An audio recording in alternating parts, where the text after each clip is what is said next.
Okay, so boom. Our boy Ryan jolts awake from a dead sleep, like he just saw a ghost, and he's totally drenched in sweat. At that exact moment, a hand claps him on the shoulder from behind. Talk about bad timing. His coworker's just like, yo, you good? But Ryan's survival instincts just kick in, full-on fight or flight mode. He spins around, grabs the closest thing to defend himself, and when he finally gets his bearings, he realizes he's about to throw down with a computer mouse. A frickin' MOUS. Oof. His coworker's like, Ryan, my dude, what is UP with you? Were you up all night binge watching zombie flicks again or something? Ryan's just staring at this dinky computer mouse in his hand, totally bugging out, whispering, wait, a mouse. No way, this can't be real. After a sec, he pulls himself together, gives his buddy this ice-cold death stare, and just grinds out. What time is it? His coworker, totally clueless, just thinks Ryan's half asleep and is like, chill, it's only 10:30. Lunch is ages away.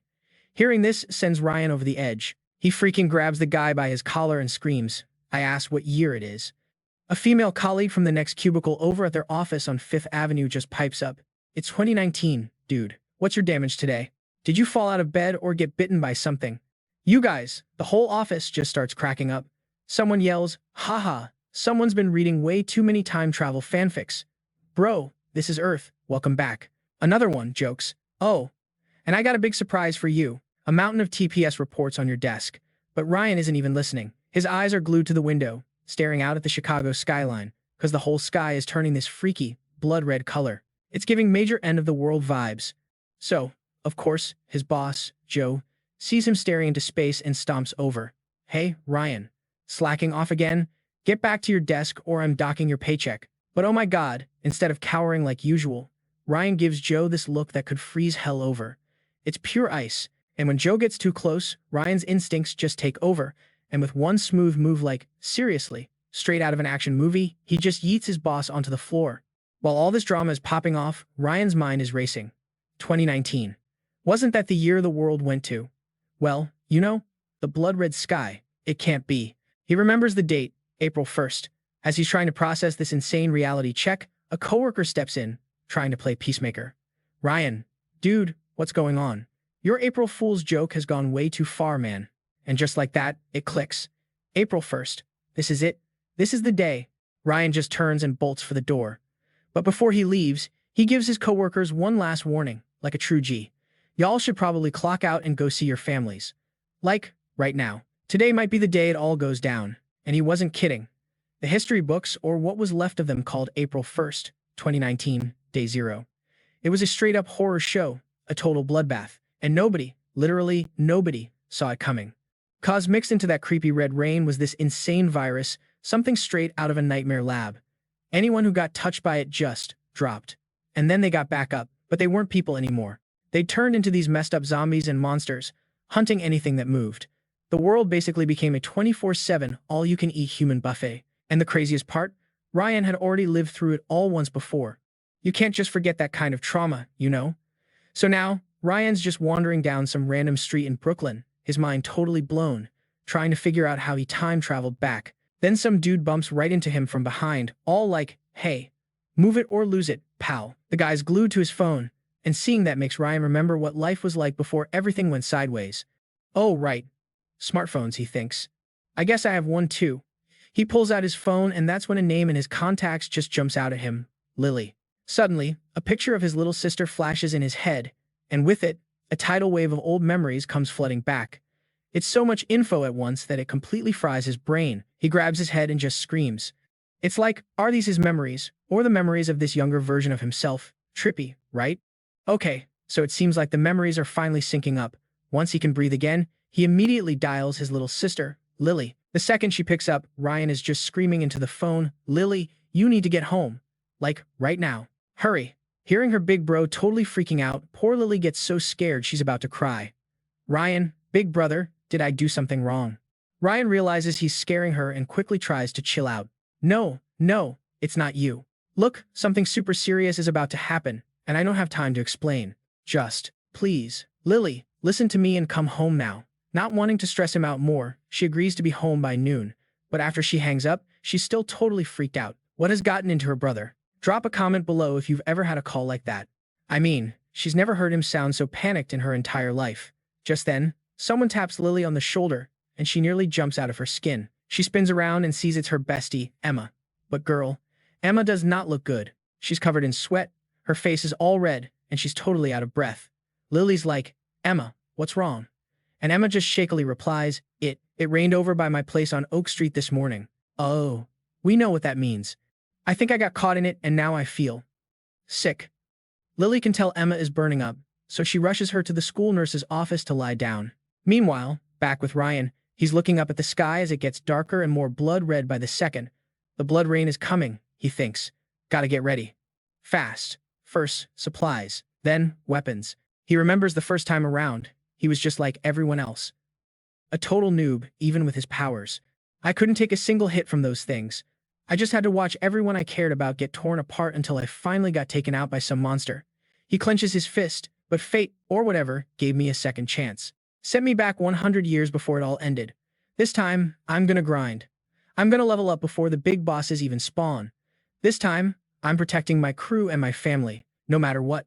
So, with his mind made up, Ryan immediately starts prepping.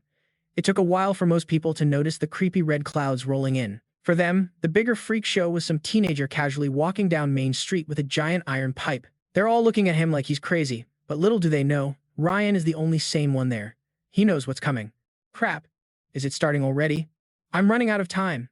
As the first drops start to fall, Ryan frantically flags down a taxi. You should see the driver's face when this kid gets in with a frickin' iron pipe. The dude gets super nervous and tries to make awkward small talk. Hey. So, this rain's a weird red color. Huh. Ryan ain't got time for chit-chat and just gives him a quick warning. Yo, after you drop me off, you should probably just go straight home. Traffic's about to get insane, and I don't think you'll make it back if you wait. That was the most he could say without sounding like a total lunatic. I mean, if he said, the zombies are coming, they'd lock him up for sure. On the way, he checks his phone for Lily. Crap, she's not home yet. He calls her immediately.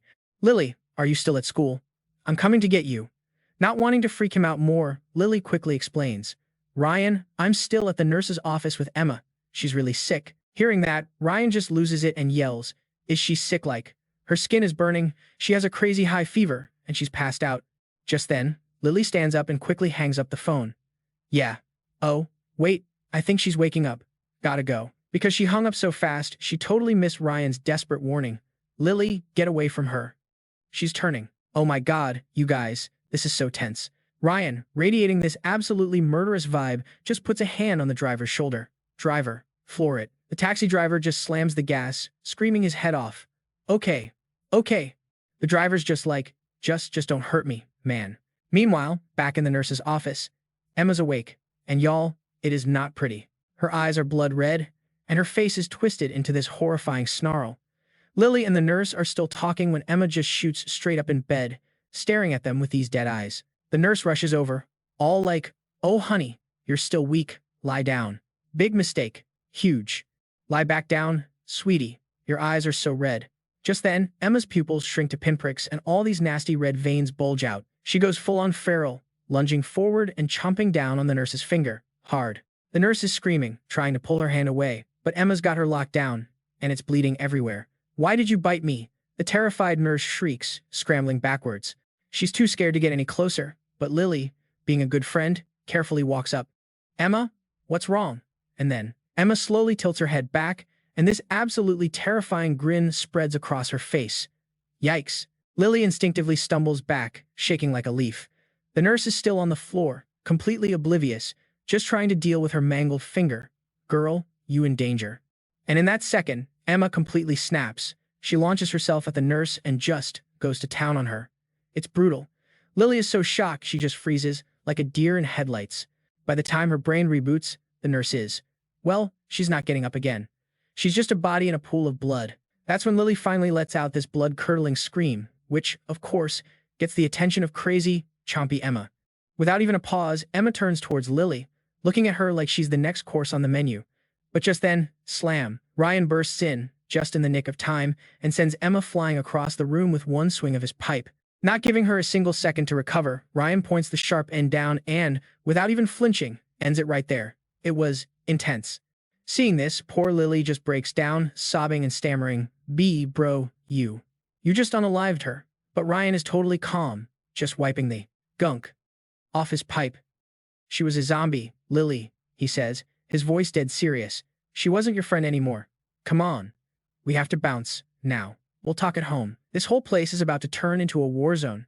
So, after that whole mess, the two of them head outside to get home and lock down. But when they get out, Lily sees the blood rain and, like a total curious cat, she sticks her hand out to catch a few drops. Ryan freaks out and lunges to stop her, yelling Lily, "Don't touch the rain." But he's too late. A couple of drops have already landed on her hand. No, smash that like button if your heart just dropped. Seeing her brother acting so extra, Lily asks, all worried, "What's the big deal, Ryan?" "It's just a little rain." Ryan looks super surprised by this and asks, "You don't feel that? It's not hot?" Lily's just totally confused. Hot? No. Is this acid rain or something? Now Ryan is the one who's confused. This is super weird. And he goes into deep thought mode. That's so weird, he thinks. Even people who had a natural immunity to this stuff could still feel the burn from the rain. But, like, no time to get all sciencey about it. Ryan pulls out a raincoat he'd stashed and tosses it to his sister. "Look, don't worry about it for now. Just put this on and try not to get any more of that rain on you, okay? All right, we've got one job right now. Escape. You ready?" And with that, Ryan takes the lead, pipe at the ready, scanning for any danger. Lily, getting way too hyped up, just yells, "Charge!" to boost morale. LOL. Ryan is just speechless for a sec before he shushes her, like, "Dude, no shouting." Realizing her mistake, Lily slaps a hand over her mouth and quietly scurries after him. What a goofball. You guys, what happens next is going to be insane, so make sure you're subscribed with notifications on. Yo, by now, the streets outside were a total war zone, straight up chaos like something out of a movie. Hordes of crazy people were just lunging at each other, tearing into anyone they could reach. Seeing this, Lily was completely frozen, totally horrified, like, "Bro, what? What is even happening?" Seeing his sister just stop, Ryan yelled, totally panicked. "Lily, don't stop moving. We have to haul it straight home, now." After running a bit more, the siblings' attention was totally snatched by someone screaming for help from a building nearby, maybe over on Oak Street. This dude was being chased by a whole pack of zombies, just begging them to save him. But Ryan spotted the wound on the guy's arm and was like, "Bro, you've already been bitten. They can smell the blood on you. They're not going to stop. You can't follow us." Hearing this, the guy just freaked out, screaming, "No, I wasn't bitten. I'm not going to turn into one of them." Ryan was stuck, gritting his teeth, like, damn it. This clown is going to draw every zombie in a 5-block radius right to us. Realizing he was a goner, the dude got desperate and grabbed Lily's hand, holding on for dear life. Why? Why did I get bitten and you guys didn't? I don't care. If I'm going down, we're all going down together. Oh, hell no. That move was like poking a bear for Ryan. This guy. If you want to die, die alone.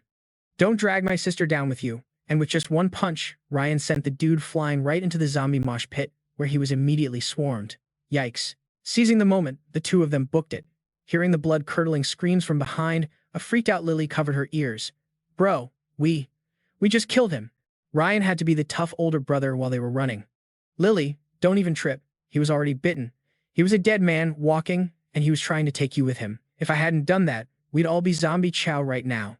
After that, they finally made it back home. But seeing the wreck scene in front of their apartment building in Miami, Ryan stopped. Looks like the party started here, too. "Lily, stick close behind me. I bet you anything there are still zombies inside." Ryan took the lead, moving slow, guiding his sister into the building. It was pitch black, no lights, super creepy. Lily whispered, totally scared, "Bro, it's so freaky in here. Let's just make a run for our apartment." But just then, Ryan heard a weird noise and hushed his sister. Shh, footsteps. And yep, proving he's got that apocalypse sixth sense, a zombie totally appeared up ahead. The second it saw them, it lunged. Ryan quickly grabbed an iron rod and stood in front of his sister. "Lily, get back." But, like, with his current strength level, he still couldn't really fight the thing off. He got pushed back, totally on the defensive. Seeing her brother in deep trouble, Lily rushed over, picked up a loose brick, and just yeeted it straight at the zombie's head. Oof. Annoyed that its meal was interrupted, the zombie switched targets and went for Lily. Facing this thing up close, Lily's legs turned to jelly and she just fell to the ground screaming. Luckily, Ryan acted fast, using the opening to finish the zombie off right there. Asterisk huff. Huff. Asterisk, you okay? Let's get home, fast. But then, Lily just burst into tears, snot, and everything flying. "Uncle, that was Mr. Wang from apartment 3B. This whole disaster was way too much for a sweet girl like Lily to handle all at once." After she cried it out, Ryan quickly got his sister back to their apartment. The second they walked in, Lily's jaw hit the floor. There was a massive pile of supplies. Bro, did you know this was going to happen? Afraid she'd get the wrong idea, Ryan quickly tried to explain. Lily, listen to me. It's the apocalypse. For real. Every single day from now on is going to be more dangerous. I will protect you. But you have to get how messed up things are outside. You have to listen to everything I say. As her only family left, of course, Lily trusted her brother completely. Okay, I'll always listen to you. Then, Ryan laid it all out for her. The zombie thing is real. The world's ending. Everyone's going to turn on each other to survive. People are going to get way more twisted than before. So, in this new world, you absolutely can't trust anyone easily. Even the basic zombies are jacked up like they're on steroids. And some of the evolved ones, they can break human limits like it's nothing. A normal person trying to fight them is just signing their own death warrant. As for how I know all this, I'll explain it later, I promise. Right now, our main quest is to get stronger, to evolve by training and hunting so we can actually fight these things. Asterisk, sigh asterisk, the world's over. Might as well enjoy the last bits of civilization while we can. While the water and power were still on, Ryan hopped in the shower to wash off all the rain and grime. Suddenly, Lily just pushed the door open and barged in. Bro, you forgot the body wash and a loofah. This totally caught Ryan off guard. Huh? Why'd you just walk in like that? Or, do you want to shower first? Having been in the apocalypse for so long, he'd forgotten all his old habits. But Lily just said this wasn't the first time, so there was no reason to be so weird about it. After they both showered, Lily started cooking up some simple stuff. At the dinner table, she brought up an idea. Bro, what if we go find the military? With something this insane happening, only the army can protect us. Without even thinking, Ryan shot it down. No. They have no idea how to deal with these things. At best, they can keep us safe for a few years, tops. Hearing this, Lily asked, but bro, you know how. You can tell them. Ryan then explained the harsh reality. You think the military would listen to some random guy like me from Chicago? If we go there, I bet we won't even get to see the people in charge. Hearing that, Lily sadly slumped over the table. What her brother just said was, like, totally undeniable. Seeing his sister so down, Ryan tried to hype her up. Lily, you gotta know that sticking with a weak group won't do us any good. The only way to survive is to get crazy powerful ourselves. That's the only bargaining chip you have with the strong. The stuff that's gonna try to get us isn't just zombies and monsters. It's people. Having survived for so long in the apocalypse before, Ryan knew way too well the dangers they were about to face. He was dead set on getting strong so the tragedy from his past wouldn't happen all over again. That night, Lily saw her brother had locked himself in his room, so she went to check on him. Bro, what are you doing in there? Ryan was messing with a bunch of test tubes and got kinda tense when she interrupted him. Lily, go outside for a minute. I'm making ammunition. It's dangerous in here. Hearing the word ammunition, Lily was completely shook. Bro, you even know how to make this stuff?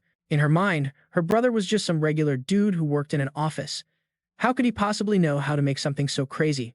Too lazy to explain, Tyler just gave a vague answer. It was easy. You can find tutorials anywhere. All right, hurry up and close the door before the whole apartment starts smelling weird. Hearing this, Lily just obediently left so her brother could focus. After finishing his project, Tyler lay on the bed, just staring at the ceiling. It had been so many years since he'd been able to just lie on a comfy bed and sleep. Just then, Lily came in hugging a pillow. Bro, I'm scared. Can I sleep with you? And so, on the very first night of the apocalypse, the two siblings slept together. Before he closed his eyes, Tyler silently prayed, hoping that when he woke up, all this would have just been a messed up dream. Early the next morning, the second Lily opened her eyes, she saw her brother getting ready to leave. Big brother, where are you going? Tyler gripped the iron pipe in his hand and said with a smile, I'm going to check on the other apartments in this building, and if there are any zombies, I'm going to take out the trash. Hearing this, Lily asked him, worried, didn't you say that for a normal person? Fighting a zombie is basically a suicide mission. At that moment, Tyler's back suddenly seemed super broad. Your brother isn't a normal person. Don't worry. In my past life, I was a level 2 spear master, you know. After hearing that, Lily had absolutely no clue what he was talking about. All she could do was tell her brother to be careful. On the first day of the apocalypse, Tyler stood in the middle of the hallway. What a legend. Let us know in the comments if you think he can clear the building. Phew, it's about to go down. After psyching himself up, he started knocking on each door, one by one. And what do you know? The very first room, he hit the jackpot with a cute little zombie. Hearing a noise inside, Tyler rushed forward and got into a fighting stance, just like he expected. Come on out and be my first EXP point. With insane strength, the zombie busted through the door, its eyes scanning for snacks. Not making it wait, Tyler leaped forward and swung the iron pipe straight at its head. Stop looking. I'm right here. With just a few basic whacks, the zombie was down for the count. Geez, with the strength of a normal person, just fighting one zombie was enough to leave Tyler breathing super heavy. After making sure it was really dead, Tyler carefully used a knife to cut it open. I wonder if there's any evolution energy inside this thing's body. After digging around for a sec, he finally found a crystal, but it wasn't what he was looking for. As expected, a low-level zombie like this would barely have any evolution energy. Lame. Not stopping there, Tyler went through the entire floor, knocking on every single door and taking down all the zombies that popped out. By the time only one room was left, he was a little disappointed. This is the last one. Is there really not a single lucky survivor left on this floor? But just then, the sound of crying came from the room at the end of the hall, and his hope shot right back up. A kid's crying. Could there be a survivor in this apartment? Not letting his excitement get the best of him, Tyler carefully opened the door and crept inside. The second he did, he saw a shadow flash right in front of his eyes. What was that? A zombie? Some mutated thing. Following the sound of the crying, Tyler attacked without even thinking. Monster, die. But just then, his instincts screamed that he'd walked right into a trap. A child zombie suddenly lunged from behind, trying to take a bite out of his neck. Luckily, Tyler reacted in a flash, using the pipe to knock the zombie away. While it was dazed, Tyler rushed in, using the sharp end of the pipe to go for the kill shot. But you're not going to believe this little zombie was crazy agile. It dodged his attack and even knew how to run away. It has intelligence. Crap, an intelligent kid zombie will totally hold a grudge. Letting it get away is a huge risk. Immediately, Tyler gave chase to eliminate the future threat, but in the end, he was a step too slow, and the zombie jumped right out the window. Having escaped, the little zombie was so happy, it actually turned and gave Tyler a taunting wink. But it totally forgot that they were, like, several stories up, and a fall from here would only turn it into a puddle of meat paste. Lol. What a dummy. If you found that as funny as I did, make sure you smash that subscribe button. Okay, so check this out. After seeing that, Tyler flashed this super smug grin. Like, pfft, whatever. Just another low-level walker. He then starts scoping out the apartment, looking for survivors or maybe some leftover snacks. Ah, looks like the kid's parent got turned into a happy meal. Bummer. That totally explains it. He's like, alright, let's see if there's any good stuff left in the kitchen. It wasn't until the sun was setting over the Chicago skyline that Tyler finally rolled back to his place with 2 massive bags of loot. Lily, I'm home. Lily, who was in the middle of cooking, heard her brother's voice and literally sprinted to the door to give him a hug. Oh my god, bro, where did you get all this stuff? Tyler, trying to act all cool, was like, so, turns out our building is fresh out of lucky survivors, which means more supplies for us. Score. I still gotta make a few more runs, though. After that, Tyler hopped in the shower and then went right back to his supply gathering grind. The next morning, Lily gets woken up again. Are you seriously going out again today, bro? Tyler lays it all out for her, explaining he has to become an evolved person within 3 days, plus find way more food. Hearing this, Lily jumps up and says she wants to go with him. Tyler immediately shut that down. No way. Absolutely not. It's way too dangerous out there. With your current stats, babe, you be a zombie snack in 5 seconds, no cap. Don't worry. When I'm strong enough to actually protect you, I'll take you outside with me, promise. Being the sweet sister she is, Lily didn't want to be a burden, so she just had to agree. Okay, big brother, just please be careful out there. After basically cleaning out their entire building, Tyler decided to venture outside and test his luck on the mean streets of Miami. He spots a zombie just wandering around, looking lost. He totally takes the chance to sneak up on it, finishing it in one clean shot. But then, bam, another zombie lunges out from inside a car, grabbing Tyler's shoulder. Without even flinching, Tyler takes it out real quick and keeps looking for his next target. As dusk starts to fall, Tyler is just sitting in a pile of defeated zombies, totally bummed out. Ugh, seriously. Over 10 of them, and I broke like half my weapons, but not a single one had any of that evolution energy. It's getting late. I bet Lily's freaking out. The second he walked through the door, Lily just threw her arms around him. Big brother, you were gone for so long today. I was so worried. Tyler comforted her, saying, don't worry, Lily. I took out dozens of zombies today, but ugh, I didn't find the one thing I was looking for. Seeing her brother so down, Lily tried to cheer him up. Don't worry, you'll find it. I'll stay home and send you all the good vibes. Just then, a super loud voice screams from outside. Crap, run, which obviously got their attention. At that exact moment, a whole group of survivors was getting chased by a massive horde of zombies. Seeing a fence up ahead, the group scrambled over it, just barely escaping the walkers. Dang it, Can't these people even get eaten quietly? Just standing out there like a bunch of idiots, the leader of the group grumbled. Then, one of his lackeys points up to a window. Boss Henry, look, there are people up there. Realizing they'd been spotted, Ryan immediately yanked his sister's head down. Seeing other survivors, Lily whispered, Big brother, there are other people out there. Should we, help them? Ryan replied with ice in his voice. Lily, have you already forgotten what I told you? In this new world, people are the real monsters. We have to be careful. Meanwhile, the survivors downstairs were totally hyped to see other people and started looking for the entrance. It wasn't long before they were at the front door, banging on it like crazy. Hello? Anybody in there? Don't play dumb with us, we totally saw you. Hurry up and open the door. When the door slowly creaked open, the leader immediately started yelling. Hey, are you deaf or something? What took you so long? But the moment he saw the steel pipe in Ryan's hand, his whole vibe changed.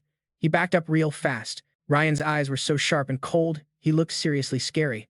Is there a problem? The leader quickly tried to smooth things over. Whoa, hey brother, chill out. We're not bad guys, for real. We were just, a little excited to see other survivors. The guys behind him all started nodding along, trying to look innocent. The leader was talking while trying to peek inside the house, scoping the place out. Hey bro, can you, let us in? We've been starving for days. But before he could even take a step, Ryan blocked him. No. Just then, Lily came out with 2 bags of supplies. Big brother, maybe we should give them some food. Oh my god, this girl was just too pure for this world. Drop a comment below if you think Lily is being way too naive. The second the leader saw Lily, this disgusting look spread across his face. Ah, thank you. This girl's, generous spirit is so kind. Sensing these dudes were totally bad news, Ryan handed them the supplies and pointed right at the apartment across the hall. That room is empty. No zombies, either. If you want to stay over there. Being kicked out, the survivors grumbled while slurping their instant noodles. He really thinks a couple cups of noodles is enough to get rid of us. One of the guys, though, was just happy to have food. After eating, the bald one started gloating, remembering what happened that morning. Yo, you guys see the look on that rich chick's dude's face when we handled our business this morning? He looked like he wanted to turn us into zombie chow. Ha ha. The others all started laughing with him. How could I not? That girl used to act so high and mighty with her money, wouldn't even look at us. Now she knows what we're all about. Suddenly, the leader changed the subject. Oh, speaking of which, did you two see that girl from earlier? His crony immediately got it. Of course I did, bro. She's a total dime. So, you're trying to get a piece of that, huh? They both started laughing like total creeps, their nasty intentions just hanging in the air. The bald guy lit a cigarette and said, it's just that punk she's with is way too arrogant. Tomorrow, we're gonna teach him a little lesson. They then started whispering and plotting together. Okay, so tomorrow morning, we'll go ask for food again. After he opens the door, all 3 of us will just jump him, right? And who knows if that girl is his girlfriend or his sister. Tomorrow, we'll pull the same move, have our fun with her right in front of him, and then we'll just take him out. Yeah, just unalive the punk. We'll keep his little girlfriend for entertainment. We can chill here for a while after that. I saw they have a crazy amount of food in there. Little did these clowns know, Ryan was hiding on the balcony, listening to every single word. He waited until late that night when the 3 guys were totally passed out, and then he snuck inside like a ghost. First, he covered the bald guy's mouth and finished him off in an instant. Hearing a weird noise, the shaggy-haired dude woke up with a jolt, but before he could even scream, he was taken care of. In like 2 seconds, all 3 men had been swiftly dealt with by Ryan. When his sister found him, Ryan just said one cold sentence. They were all bad people. The next day, Ryan was up early again, hunting zombies, but he still found nothing, which was getting super frustrating. Why is my luck so trash? It's been days, I've taken out over 100 zombies, and they're all noobs. How can there not be a single evolved one? Could it be that since the outbreak just started, there hasn't been enough time for them to power up yet? Suddenly, he realized he'd wandered all the way to the nearby supermarket, probably the one over on 5th Avenue. Taking the chance, he went inside to see if there was anything useful. Just then, a crazy loud noise echoed from the distance. Instantly, Ryan dove behind a dumpster to hide. The source of the noise was this giant monster, literally the size of a car. A mutated beast. Whoa, excellent. That thing has to be like 130, maybe 150 pounds. It's gotta have evolution energy. He thought, a beast this big is a little risky with my current level, but if I play it smart, I should be okay. Silently, Ryan started tailing the monster and saw it go into the supermarket. But the second it went in, it got absolutely yeeted back out. Ryan's jaw just dropped. What the heck is going on? A giant arm suddenly shot out from the supermarket and grabbed the monster's tail. In a wild move, the monster severed its own tail to escape. This praiseworthy escape made whatever was inside the supermarket go into a total rage, letting out a roar that shook the whole street. Right after that, a massive creature charged out. Just seeing its silhouette made Ryan's face go pale. No way. It can't be a demon type, can it? But he quickly snapped out of it. Okay, Ryan, this is not the time to be shook. Demon-type zombies are a whole other level of terrifying, even 100 years in the future, when all these super powerful people have shown up in the apocalypse. But they could all be easily taken down by one of these things. Each one had a different form and crazy ability, but the one thing they all had in common was that just saying their name could make people's blood run cold. Even though there were only a few of them, like, you could count them on one hand, any single one could wipe out 100 or even 1,000 people like it was nothing, like they had actual demonic power. And that's how the devil species got its name. If I hunt it down before it's fully leveled up, I can take its evolution energy and basically get a 2-for-1 special on superclass abilities. Just thinking about it made Ryan so hyped he could barely stand it. But he stayed super cautious, hiding off to the side, secretly watching this devil species. After it finished its hunt, the devil species slowly went back into the supermarket. It didn't go on a rampage or anything. It carefully ducked down, trying not to break stuff in the store. From the outside, the supermarket looked totally normal. So normal that even Ryan almost walked right in. He stayed hidden, carefully planning his next move. This thing is smart enough to just squat in the most well-stocked supermarket in Dallas and wait for its dinner to come to it. It's definitely a devil species, no doubt, Ryan thought. Even though it's not fully mature, going at it head-on with my current skills is basically a suicide mission.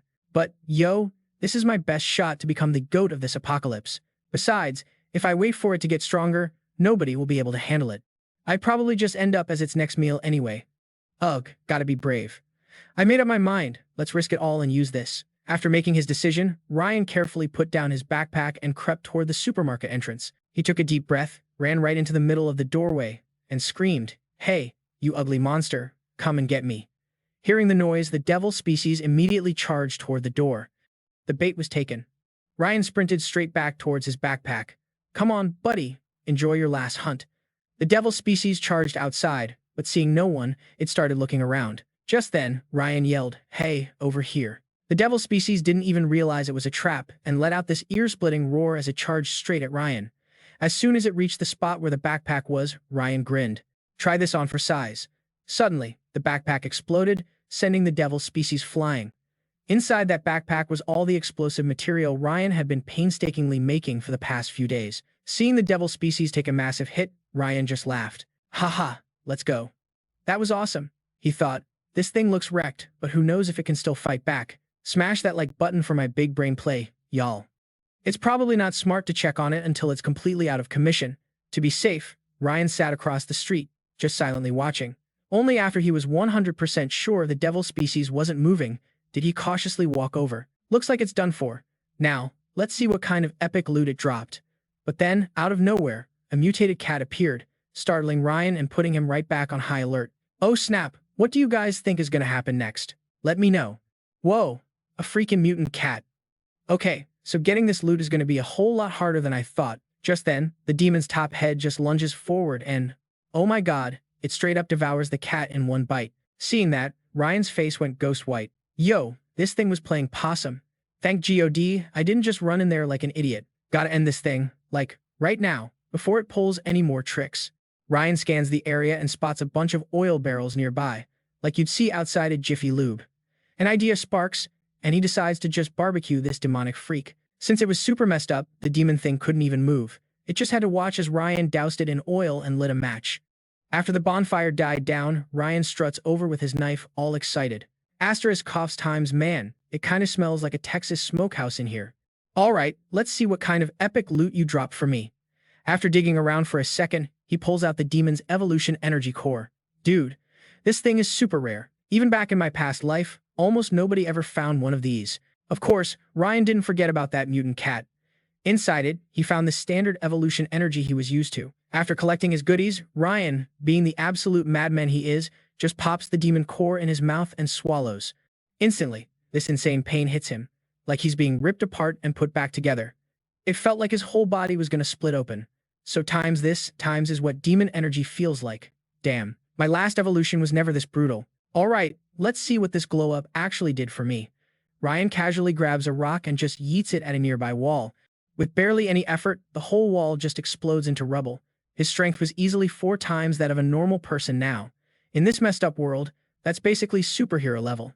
Okay, next up, power check. Ryan closes his eyes, feeling out the changes inside him. First ability, pyrokinesis. Baby. Yes, my power was fire in my last run through, so this is like riding a bike. A flaming, awesome bike.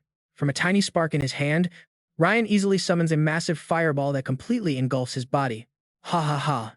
Okay, fire powers might not be super unique, but they're strong AF and super useful.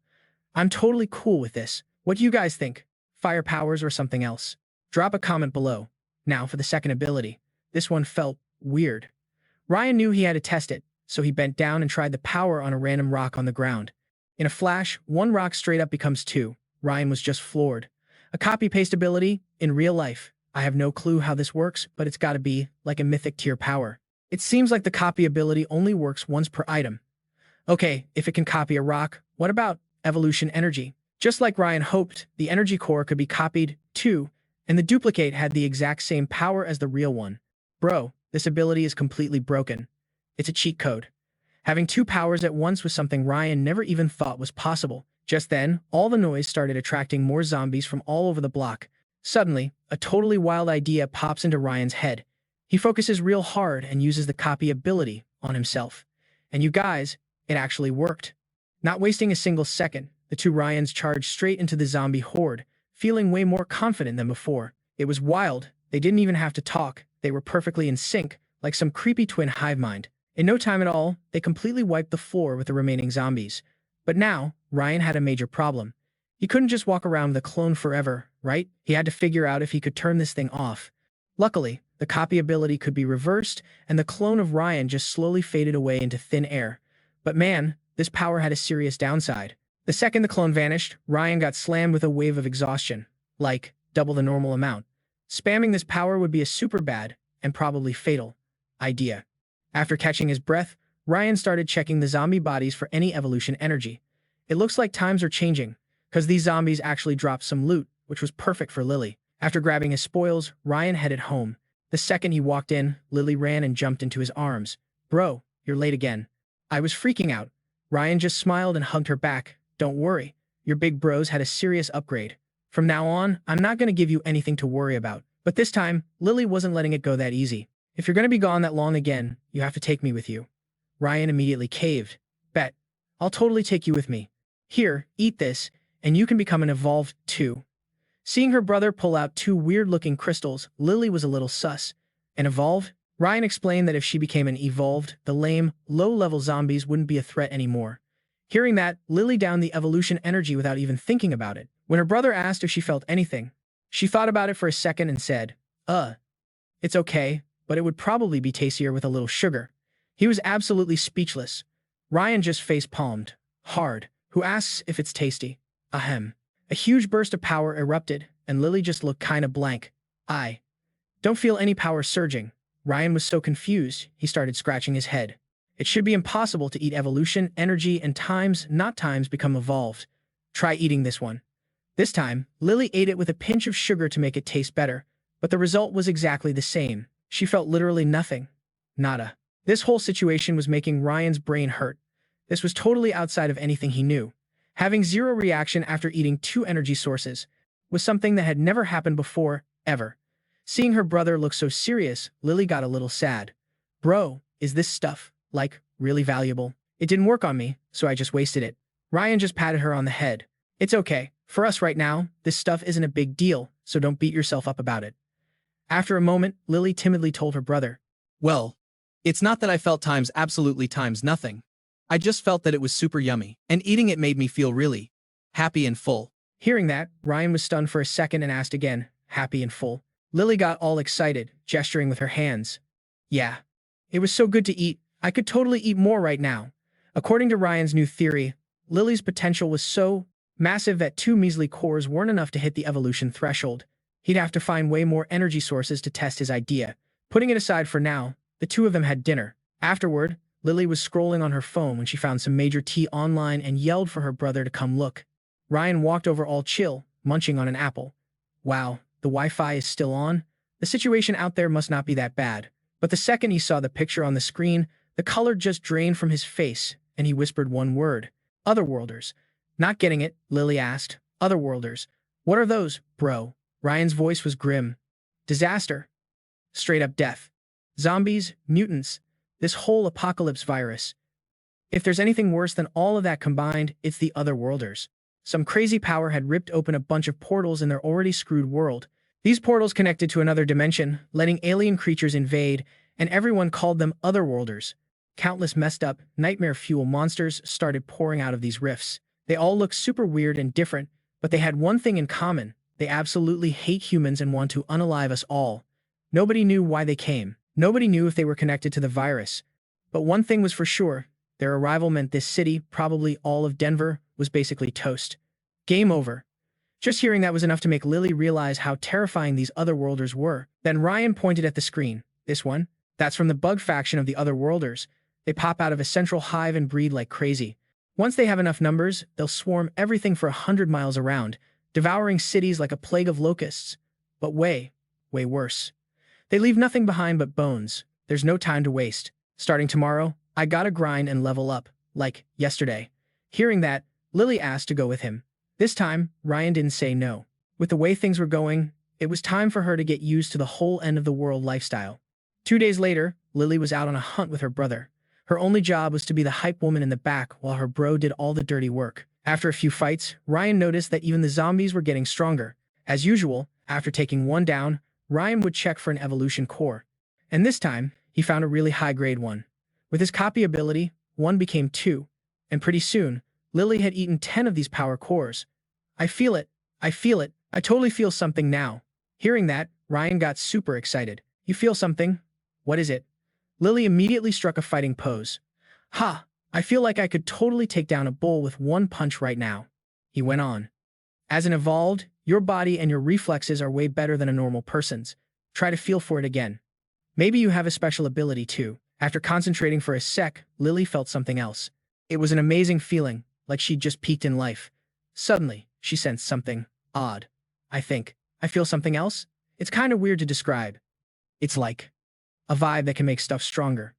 Hearing this, Ryan immediately guessed it was a buffing ability. He quickly grabbed a brick off the ground, snapped it in half, and gave a piece to his sister.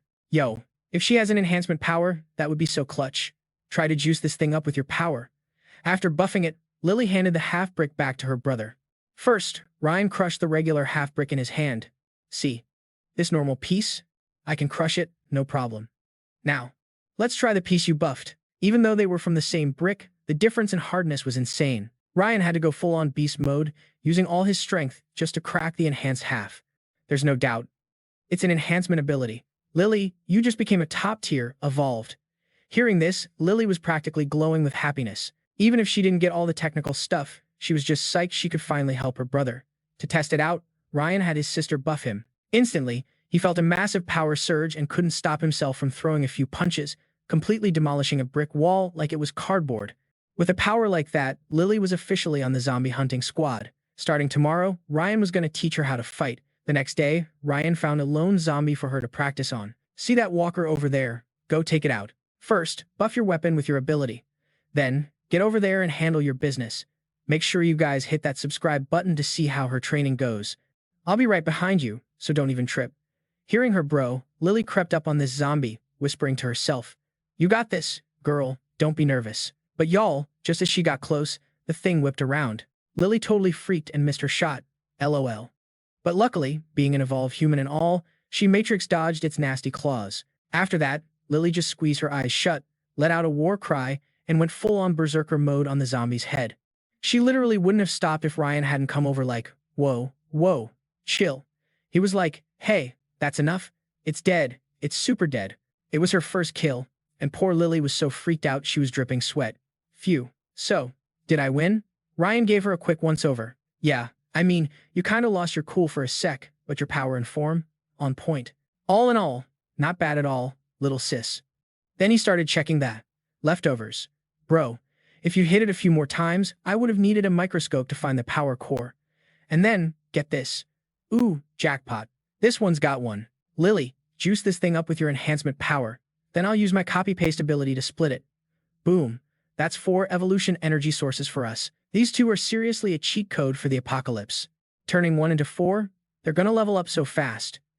After they tried it, Ryan was like, my theory was right. Even the copy keeps, like, double the energy. This is a total game changer. That's when Lily piped up, bro, I feel like if I keep snacking on these glowy things, I could unlock a whole new skill tree or something. Ryan started thinking about all the weird stuff with his sister. Lily wasn't scared of the blood rain. She literally touched acid rain once and was totally unfazed. Hot?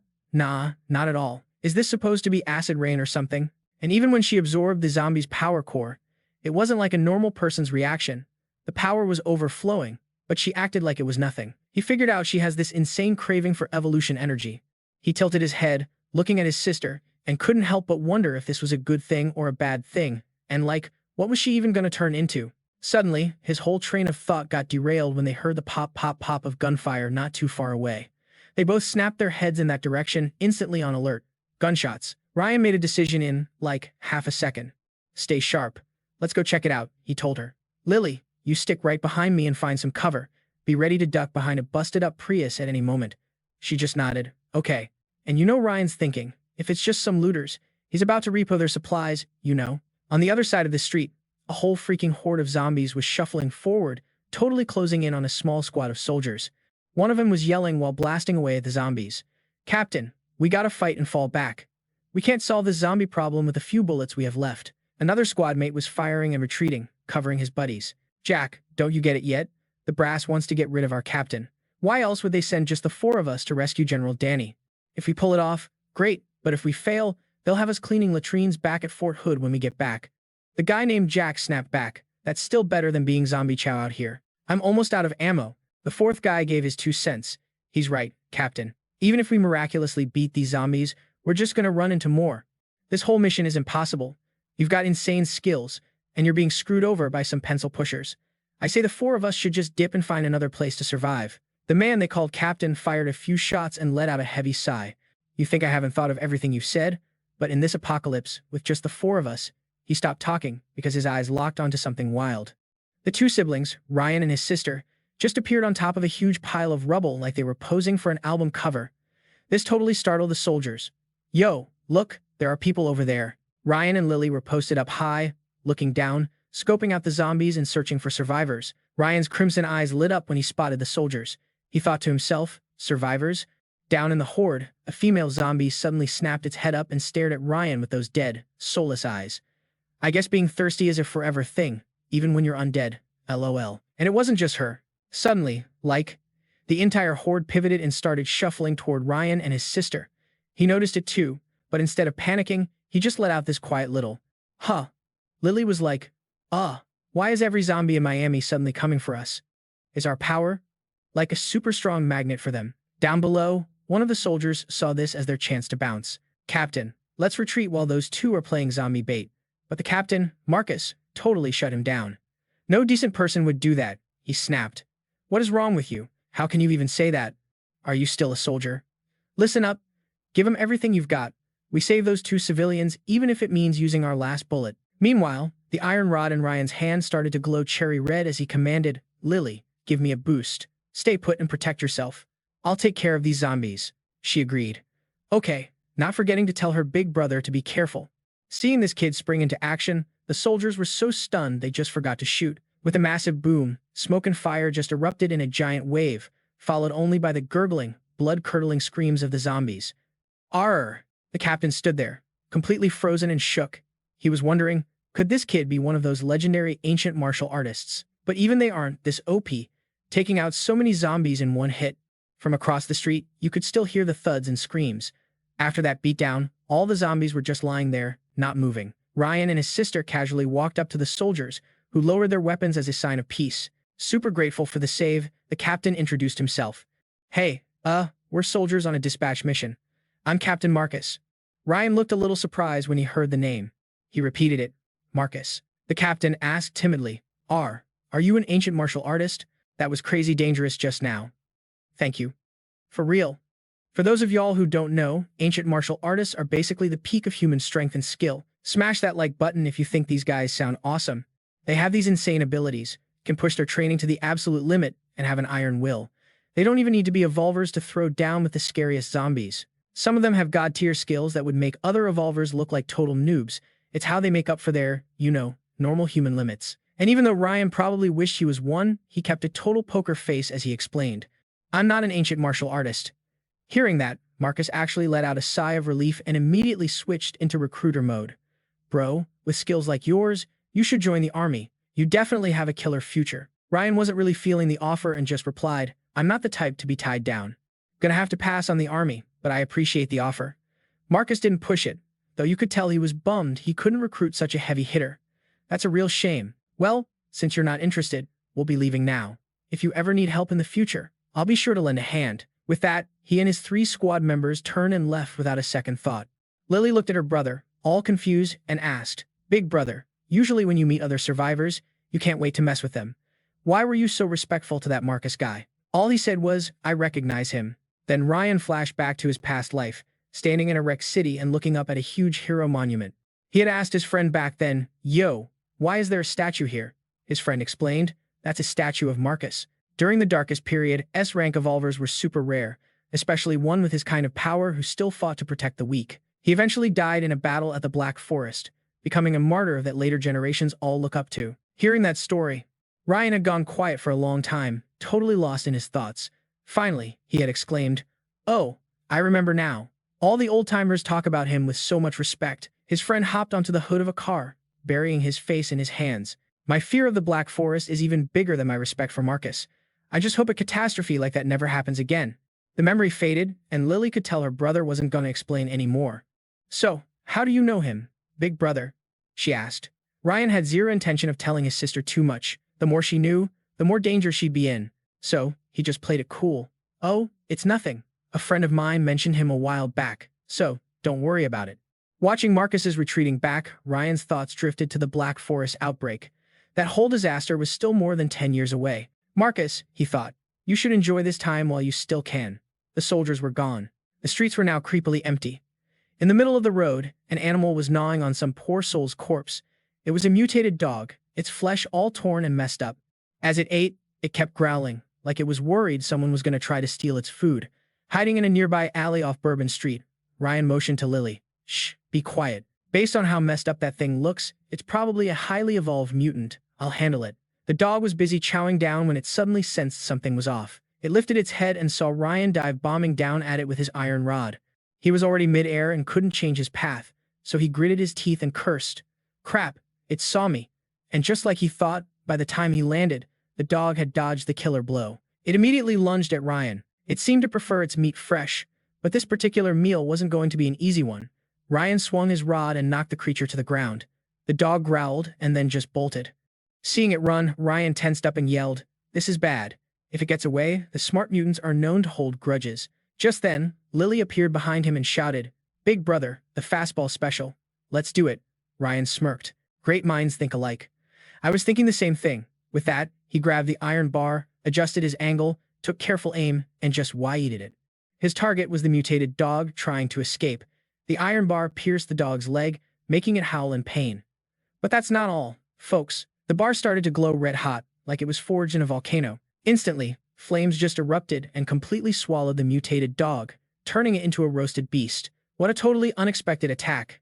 Drop a comment with what you would name that finishing move. As the flames died down, the dog was as dead as a doornail. Its body was charred black and smoking heavily. The 2 siblings walked over. Since Lily didn't really have any offensive skills, she kind of hung back and asked timidly, "Is it dead?" Ryan said, holding a knife ready to carve up the dog's body to look for a power core. "A mutant of this level has got to have some evolution energy." His younger sister then asked curiously, "Brother, isn't your main power fire?" "Yo, how come I ain't see you spit flames or chuck fireballs?" Ryan shot back while, carving up this freaky dog. "Nah, it ain't that I can't. But real talk, just shooting fire is kinda basic. I like to juice up my weapons with my heat. Sure, I lose some range, but when I mix it with my moves, the power level goes through the roof, fam. And the damage? Way more intense, you feel me?" Hearing that, Lily's eyes were literally sparkling, totally fangirling over her big bro. "Whoa, so you're like a battle mage." Ryan then pulled out 2 energy cores, laughing like he just won the lottery.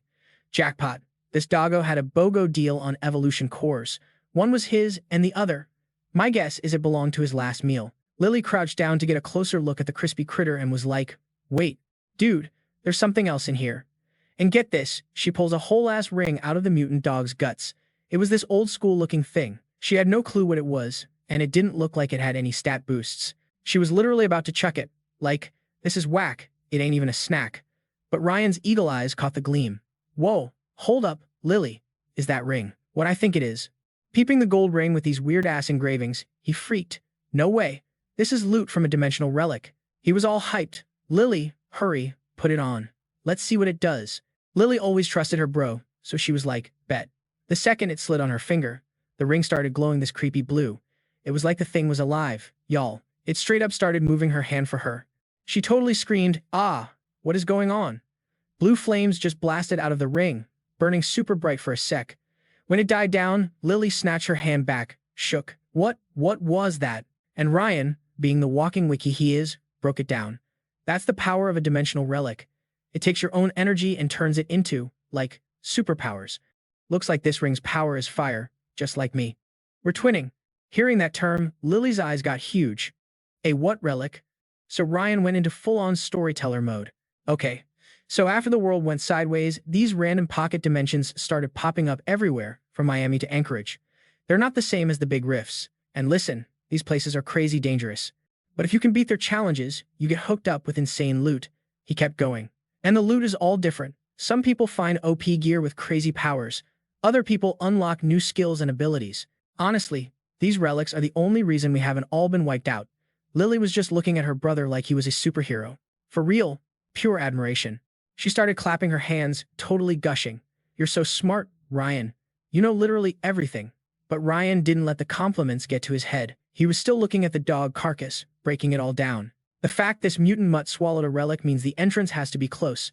Plus, if even this thing could get out, it means the danger level in there probably isn't insane. The only catch is the entrance moves around. I wonder if we can find it before it phases out. Then he gave his sister the game plan. Lily, juice up the ring with your power, then I'll copy it. And like always, she was on it. Okay, bro. Boom. Just like that, they were both rocking matching rings. After checking his out, Ryan was kinda let down. Yeah, just what I thought. This thing is pretty basic. No wonder that dog could snag it. So the two of them headed back to their spot, like some old apartment off Sunset Boulevard, and cooked up some of their rations. At the table, Lily's eyes were practically glowing as she said, Bro, today's haul was epic. Ryan just smiled and laid out the stats.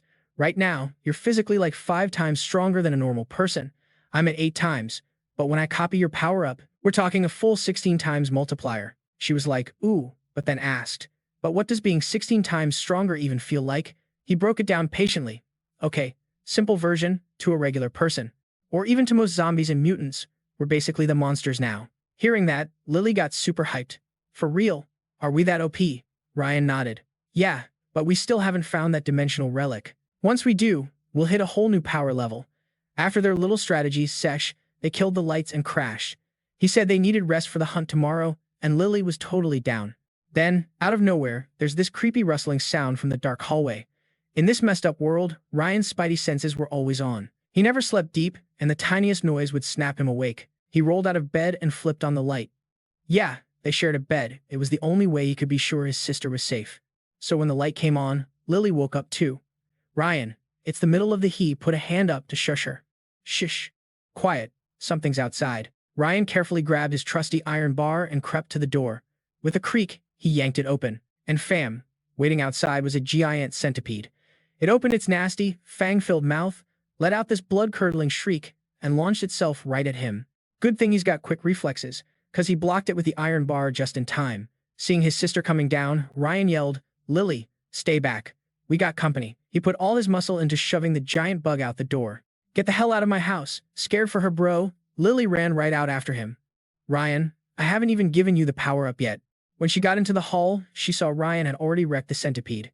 The iron bar was still sticking out of its head while he was panting next to the body. Man, what a sight. Drop a like if you think this duo is unbeatable. Lily rushed over to give him the boost. He sighed, wiping sweat off his face. Damn. Without your buff, that was way too close. Looking at the huge, nasty centipede corpse right on their welcome mat, Lily was freaked. What is that thing? It's so gross, Ryan answered, but you could tell his mind was racing, his face getting real serious. An iron wire centipede. How is that possible? Did the bug tribe already roll through the military and get this deep? Nah, that can't be right. They shouldn't be this strong yet. This thing must have tunneled up from underground. Seeing her brother mumbling to himself, Lily got worried. Ryan, is something wrong with it? You look like you've seen a ghost. Suddenly, his danger sense went off, and Ryan slammed his sister's head down. The second he did, some green glob of goo shot right past where her head just was. They both whipped around to look back inside their place, and when they saw what shot at them, Lily got scared and hid behind Ryan. A gross green bug was just hovering there with two massive pincers. This thing looked like a serious problem. I mean, it just sniped at them from a distance. Even Ryan started to sweat a little. This is bad. They both stared at the bug, their faces white, whispering, "It's one of the bug tribe's hunting parties. They got here way too fast." Seeing the bug about to dive bomb them, Ryan shoved his sister out of the way and squared up. The bug slammed down right where Ryan was standing. It hit so hard it felt like a meteor, shattering the floor tiles while Ryan did this insane acrobatic leap straight up. And now the tables have turned. Ryan was clinging to the ceiling, looking down at the bug, and the bug was looking up at him. He didn't even wait, deciding to strike before it could blink. With a whoosh, Ryan dive-bombed it from the ceiling. There was this nasty squelch as his iron bar went straight through the bug's body, and green goo exploded everywhere. He stood up, pulled his bar out, and flicked the gunk off, making sure to warn his sister, Lily, "Stay on your toes." A hunting party usually has more than just two of these things. Ryan was cautiously scanning the area. "We have to be care." Before he could even finish, boom! A massive blast of blue fire shot out of nowhere and totally swallowed him. Lily was horrified. Thinking her brother was toast, she screamed, "Ryan!" But plot twist. Ryan had thrown up his shield at the very last second to block the hit. The shield was cracking apart, but it stopped the killing blow. Man, if that had hit me square on, it would have been game over. Looking up, Ryan was surprised to see the new attacker fly in through the busted window. It was another bug, this one with wings, looking like some kind of giant, mutated bee from hell, and it gave Ryan zero time to recover, already charging up another attack. He sprinted to his sister, yelling, "Lily, run." Worried she wouldn't be fast enough, he just grabbed her hand and yanked her along. After they booked it for a block, Lily finally caught her breath and asked, all worried, "Ryan, what about our place? Our food? How did they even find us?" Ryan explained while they were still running. "They're a hunting party from the bug tribe. That one that breathes fire, it's called a firebug. It's probably the leader, and it's seriously dangerous. Like, even a dozen low-level evolved humans ganging up on it might not be enough." The second he said that, another huge explosion went off. The firebug just blew a hole straight through a wall, and Lily hit the deck, covering her head. They couldn't fight back. All they could do was run. Ryan was right behind his sister, yelling at her to go faster. It was like the firebug was playing with its food.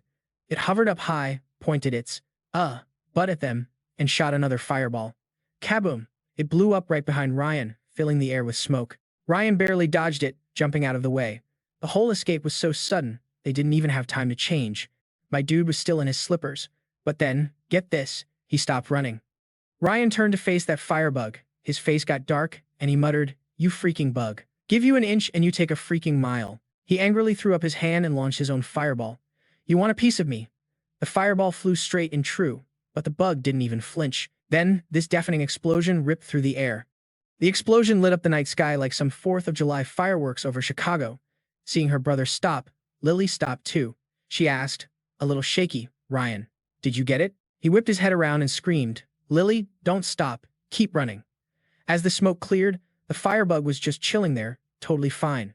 Not a scratch. It was just hovering, basically flexing on Ryan for being so weak. Ryan was so ticked off, he started yelling at it. "You didn't even try to dodge? Are you messing with me right now?" A flame started burning in his hand as he decided, all right then, let's see whose fire is stronger. Up in the sky, the firebug accepted the challenge and fired another blast. And down on the ground, Ryan wasn't backing down. He launched his own fireball to meet it head-on. The two different colored flames smashed into each other, lighting up the whole neighborhood. It looked epic. Ryan gritted his teeth, trying his best to hold his ground. But, real talk, the firebug was way stronger. His fireball got completely swallowed up, and the bug's attack just kept going, smashing the ground and forcing Ryan to dive out of the way. The winner was obvious. Ryan kinda pouted. Okay, fine. Yours is bigger. Guys, what do you think is gonna happen next? Let us know in the comments and don't forget to subscribe. And then, like, out of nowhere, he spotted something. His sis, Lily, was struggling to whip up a blue fireball. Ryan totally freaked and yelled, "Lily, get out of here. You can't help with this." But she just screamed back and launched a fireball at that creepy bug thing. After that one shot, Lily was totally gassed, panting like crazy. Ryan saw the fireball actually connect and was like, wait, is this thing too lazy to even dodge now? What a vibe. The second he said that, the firebug just dropped from the sky like a broken drone, lol. Ryan's jaw was on the floor, and he spun around to his sister like, Lily, how in the world did you do that? She was all like, bro, I tried using my boost power on the fireball, and it actually worked. He just grinned and hyped her up. That's my sis. You're an absolute legend. Aight, leave the rest to me. Before jumping back in, Ryan did some quick brain math. That firebug's power was over 20 times a normal person's. Even with Lily's boost, he thought, I'm only at 16 times. Winning this is going to be a whole mess, for real. But I can use the fact it's dizzy from that souped-up fireball to clip its wings. Then it can't chase us anymore. From behind him, his sister cheered him on. Go get him, bro. Be careful. And right then, the firebug slammed into the ground. Ryan went full-on beast mode. This was his shot. He revved up, dashed forward, and then, get this, he split into two. A perfect clone. One on the left, one on the right, and they just yeeted its delicate wings clean off. Once it was done, he dropped a one-liner like a total boss, leaving your wings wide open. Rookie mistake, my guy. But then, suddenly, the vibe went sour. He realized Lily had been panting for way too long. And now, oh my god, she was coughing up some seriously gnarly red stuff. Seeing that, Ryan's heart totally dropped into his stomach. She was all he had left. He just screamed in total panic. Lily. He clutched his chest and felt something was way off. After using so much juice, he was scared her boosting power was just gone. Could my cloning trick have put, like, double the pressure on Lily? Was her body just not ready for that? And then, as if things weren't bad enough, a massive, monstrous firebug appeared. It flapped its wings, flying right at him with this deafening buzz. Bruh, are you serious right now?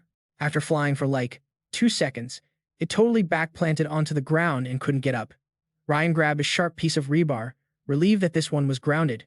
2. He turned and sprinted back to his sister. Lily, you good? Let's bounce while this thing can't fly. Okay. The two of them booked it, but plot twist, they had no idea the firebug was already starting to stir. While helping Lily, he peeped back at it, thinking, this bug is only fast in the air. On the ground, it's a total slowpoke, no way it can catch us. Famous last words, am I right? 'Cause the second he thought that, bam, something just popped up right in front of them, blocking their path.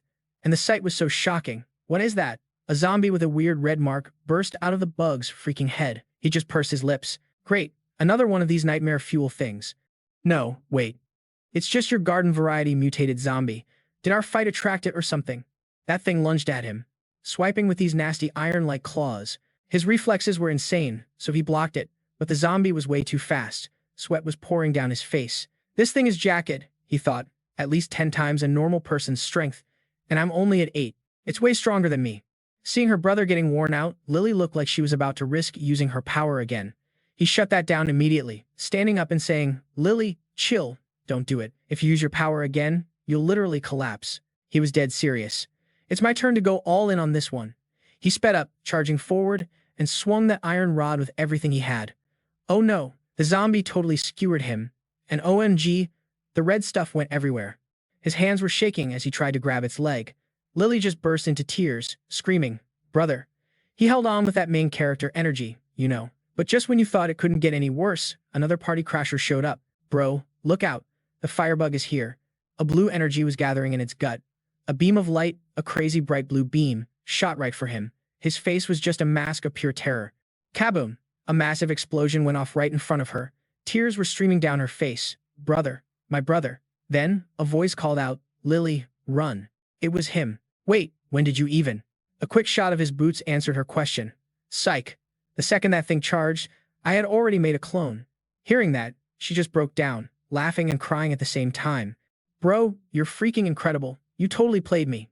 Back at the explosion site, the body that was there was just gone.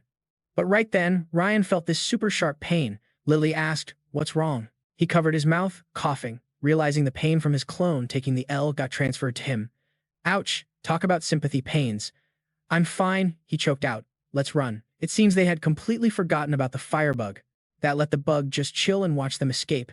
The two of them finally stopped in front of a busted-up shop on what looked like Main Street, Anytown, USA. Quick, inside. They slid under a half-closed security gate and just collapsed. They'd been through the worst night ever and needed to crash. As he closed his eyes, one thought kept replaying in his head. Starting tomorrow, I'm pretty sure things are about to get way, way harder. So their adventure continued, searching for some of that zombie energy. A few cores had dropped. Nice. We found evolution energy after taking out just one. They both picked up the cores and gobbled them up. He looked over at his sister, who was totally buzzing. Yas. I leveled up my bod to 9 times stronger. But, that was just an appetizer. They were still starving. Pressing on, they carefully scanned their surroundings and spotted a supermarket. Looked like a Piggly Wiggly or something. A supermarket over there. The two were beyond stoked when they saw it. This is awesome. They rushed over, but then they heard voices inside. Hey, Jack, what are you so scared of? I'm holding it. Hurry up. Damn, what a total chicken. Ryan heard them and whispered to Lily, Yo, there are people in there. I'll go in first. You be careful. Okay. Inside, some dude was wrestling a wild zombie while another guy held up a baseball bat. Jack, you little scrub. I can't hold this thing much longer. If I get unalive today, it's on you, bro. The kid's voice was shaking. I'm sorry. You can't blame me. Just then, the zombie broke free. Crap. The vibe got super tense real quick. The zombie snarled as it squared up with the dude, knocking him into a display stand. A whole shelf fell and pinned the guy down. He was struggling, trying to get free, but the zombie charged. A scream echoed through the store. This is bad. Jack is pinned and he can't get away. His face was a total snotty, crying mess. Help me, help me. The bat finally smashed against the zombie's head, and then snapped in half. Whoops. Getting clocked in the head just made the zombie switch its focus. Now it was staring at this girl, who started trembling in fear. It totally changed targets and went for a girl named Tuna. Everyone screamed her name. Tuna. Suddenly, a blur of motion just zoomed by. Even the zombie had to look up. It got its head snatched. It happened so fast, the zombie couldn't even react before it was dragged away and had its face slammed into the concrete floor, leaving a freaking crater. Oof. Everyone just stood there in shocked silence, trying to process what just went down. He stood up and walked over to the girl, looking like a total snack. Seriously, what a dreamboat. He gallantly offered her his hand, making her blush. Get up. Thank you. From behind them, Tina called out, Tuna? Hearing her name, the girl instinctively looked over. Tina, is that you? Tina. The two girls ran to each other, totally freaking out that they found each other here of all places. They both turned to Tyler, Tina's brother, and she smiled. Bro, this is Tuna. She's my best friend from school. Then she turned to Ryan. Thank you so much for saving me. Meanwhile, Tyler's gaze was just locked on Tuna. That name, he remembered. A street in some suburban neighborhood, swarming with zombies. We're surrounded. What do we do? Tyler and Jack were panicking. With this many zombies, we're not breaking through. Damn it. I can't believe I'm totally toast here. Suddenly, this sick scythe just comes flying out of nowhere, slicing through the zombies. What's happening? The figure of a woman in high heels appeared, and when her face was revealed, it was a total death goddess. So strong. Tyler was just staring into space until Tina snapped. Hey, why do you keep staring at her? Suddenly, a hand landed on Tyler's shoulder. A dude named Luan looked at Tyler and said, My friend, your skills are amazing. Thank you so much for what you did just now.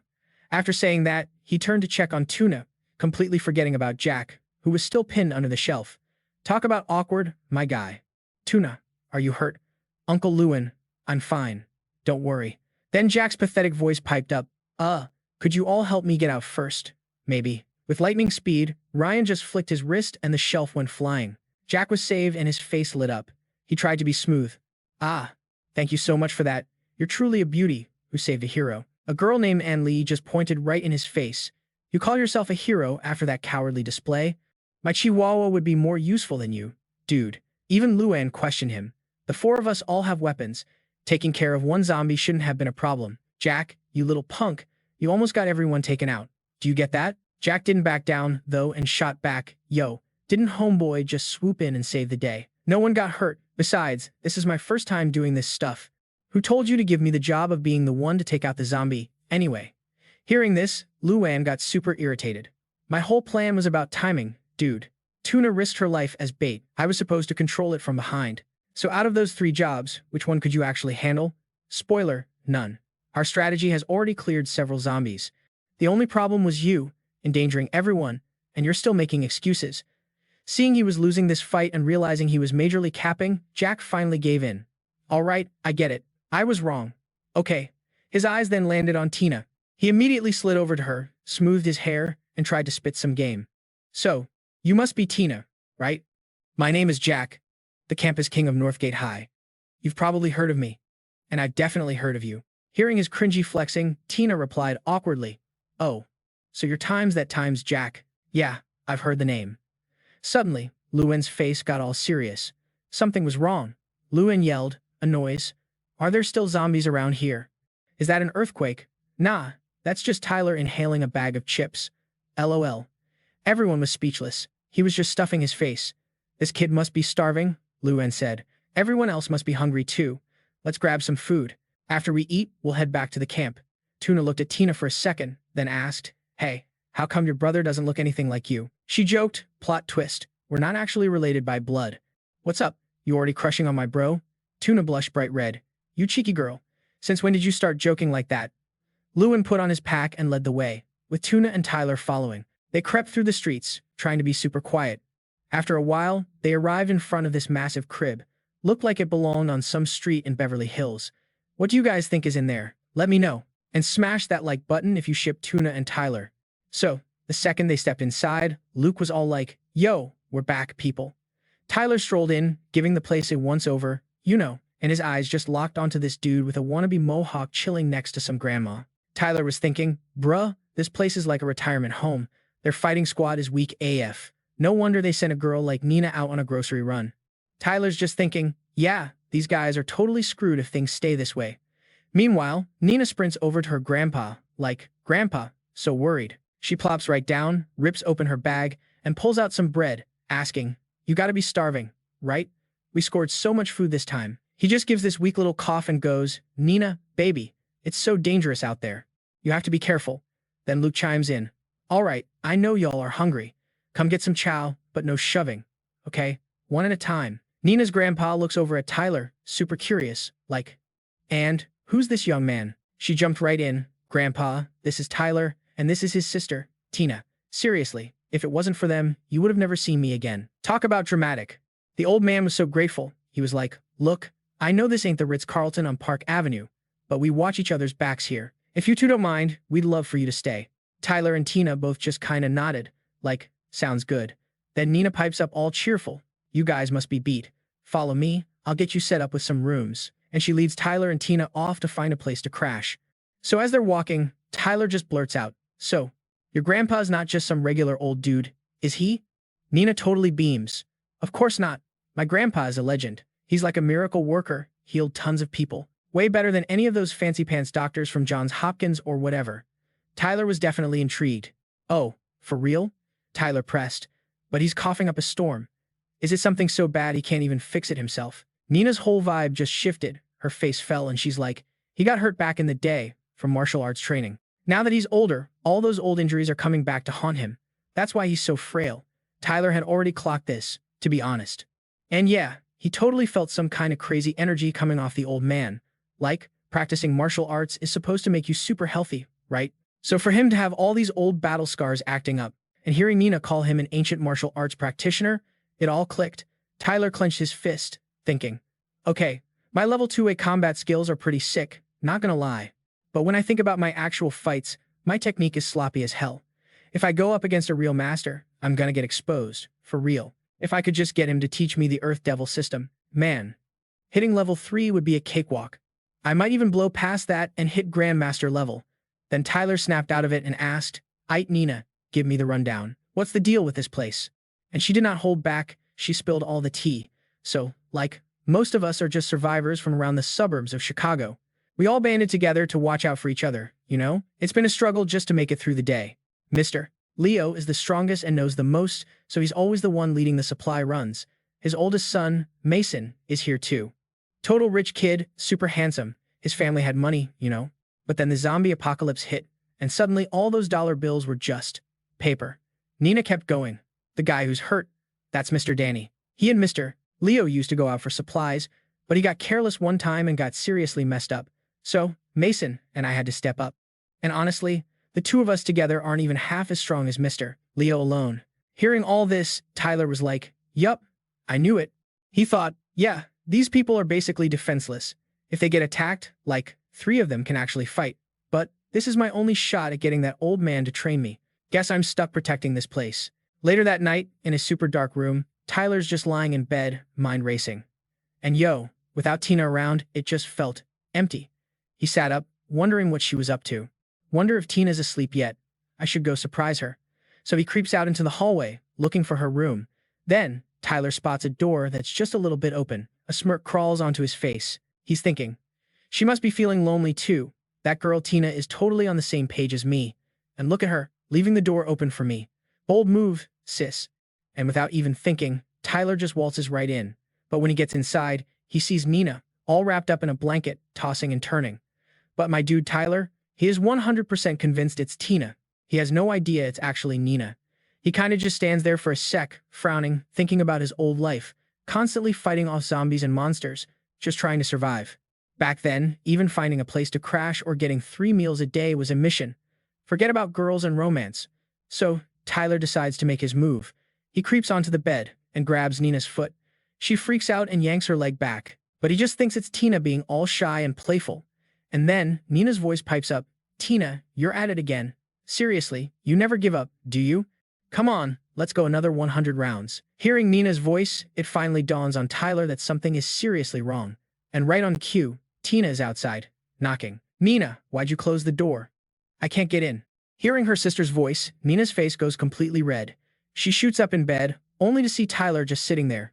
Oh my god, the awkwardness. He stumbles over to open the door for Tina. She looks totally confused. Bro, I just went to grab some sweet potatoes. What are you doing in here? He's a mess, trying to explain. It's nothing. Total misunderstanding. I was just worried you'd be scared by yourself, so I came to check on you. But since Nina's here, I'll just go. And with that, Tyler basically slams the door and hides outside. His face is like beet red. Oh my god, the cringe is real. He's totally freaking out, screaming in his head. What the hell am I doing? Y'all, drop a comment below if you've ever had a moment this awkward. Anyway, after his meltdown, Tyler creeps downstairs and sees Nina's grandpa. He tries to play it cool. Morning, sir. The old man just smiles. Ah, Tyler, my boy. It's so early. You kids have been through a lot. Why don't you sleep in? Tyler walks up to him. It's all good, sir. Just came to see if you needed help with anything. Internally, Tyler lets out a huge sigh of relief. The old man called him my boy again. Okay, phew. Looks like Nina didn't rat him out about last night. But just then, you can hear zombies growling outside, pounding on the door. Danny whispers to everyone, Mister. Everyone, shut up, be quiet. There are a bunch of them climbing up the walls right now. A little girl just starts bawling, trying to cover her mouth. I don't want to die. The teen next to her is freaking out, grabbing his head. Crap, what do we do?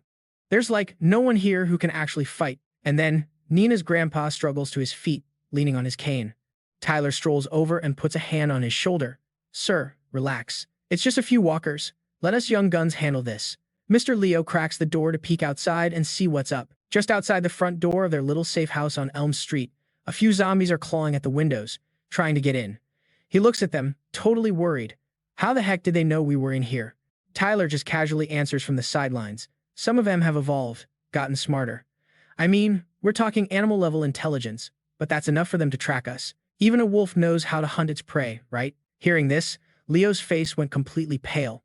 He grabbed his head, moaning, with just us, I can probably take one. No problem. But 2? Someone's gonna get hurt.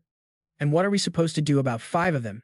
Just then, he looks up and sees Ryan, stepping out with an iron bar like some kind of hero. Leo screams, Hey, Ryan, are you insane? You can't fight that many on your own. And the second he says it, Lily pops up next to him to calm him down. Uncle Leo, chill out. My brother eats zombies like this for breakfast. And just like that, Ryan's move gets the entire zombie squad's attention. They all snarl and charge right at him. One lunges, and he just sidesteps it. Easy peasy, dodges, and takes it out. He barely finishes that one before another one's on him. Ryan just leans back slightly to dodge. Then, with this insane look in his eyes, he turns and glares at it. And suddenly, boom. A massive explosion lights up the sky. When the smoke clears, the zombie is just a pile of ash. Seeing this, Leo is just stammering, completely shook. Is your brother some kind of monster? A second later, Ryan has wiped out all the zombies and is just standing there like a total boss. He turns and walks back to Leo. It's done. Get some people out here to patch up the barricades. I'll keep watch. A little while later, the sky over the apartment complex is still all gloomy. After finishing the repairs, Leo comes back inside and tells everyone, All right, people, don't be scared. We're safe. The barricades are fixed. Man, Ryan is so cool. Smash that like button if you agree. You could just hear everyone in the building sigh with relief. Oh, thank God. I was so scared. Then Leo walks up to Ryan to thank him. Dude, that was insane today. We seriously owe you one. As Ryan politely watches him go, Nina's grandpa gets up. The old man calls out, Ryan, come here. I need to talk to you. Ryan immediately answers, yes, sir. Ooh, what's this about?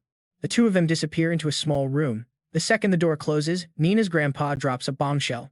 You've put people down before, and not just one. Hearing this, Ryan's whole face changes. He answers, super grim. You got sharp eyes, old man. That's right, more than one. Whoa, the tension. The old man starts unbuttoning his shirt, saying, look, I know in this old body, I'm no match for you. But if I have to, I will risk it all to stop you from hurting anyone here, even if all I can do is slow you down. He drops his cane, and his voice is all gravelly as he asks, Ryan, tell me, what are you really after? Seeing Nina's grandpa ready to go down swinging, Ryan actually felt a flash of respect. Man, old guys really are the wisest, Ryan thought. He quickly tried to chill him out. Sir, please, don't be so tense. I'm just here to make a deal. Hearing that, the grandpa hesitates for a second before asking, a deal? What kind of deal? Seeing the old man relax a little, Ryan lays it all out. It's simple. It's a win-win. You teach me everything you know, make me your student. And in return, I'll cure that old sickness of yours, make you feel brand new. When he heard this, Nina's grandpa just let out this long, tired sigh. Kid, if you want to learn my moves, I can teach you. But I know better than anyone how much time I've got left. You got your own way of dealing with those things out there. But bring someone back from the dead. Nah, fam. I don't need you to give me a whole new life, but if you're talking about protecting Nina for me, then we might have a deal. And get this, he doesn't even wait for the old guy to answer. He just sits down, grabs this iron bar, and is like, Sir, hearing you say that is a huge relief. Then, boom, he just crushes the bar with his bare hands. Savage. So Mina's grandpa sees this and his jaw just hits the floor. He's totally bugging, like, your strength is insane. Ryan just tosses the bent bar aside, no big deal, and goes, Look, I know how to get you back on your feet, maybe even make you as strong as me. Then you won't need me to babysit your granddaughter, Nina. After seeing that crazy feat of strength, the old man was basically sold. The grandpa's like, all right, bet. Kid, I'm a man of my word. You pull this off, and everything I've built is yours. So, flash forward a bit. We're in this tricked-out room, and this dude Jack is absolutely losing his mind, pointing at Ryan and screaming, Yo, what the heck? How come I only get one slice of bread and this new guy gets two? Liu-kun immediately claps back. Bro, why are you yelling? Ryan's been keeping us all from becoming zombie chow for the last 2 days. So what if he gets an extra slice?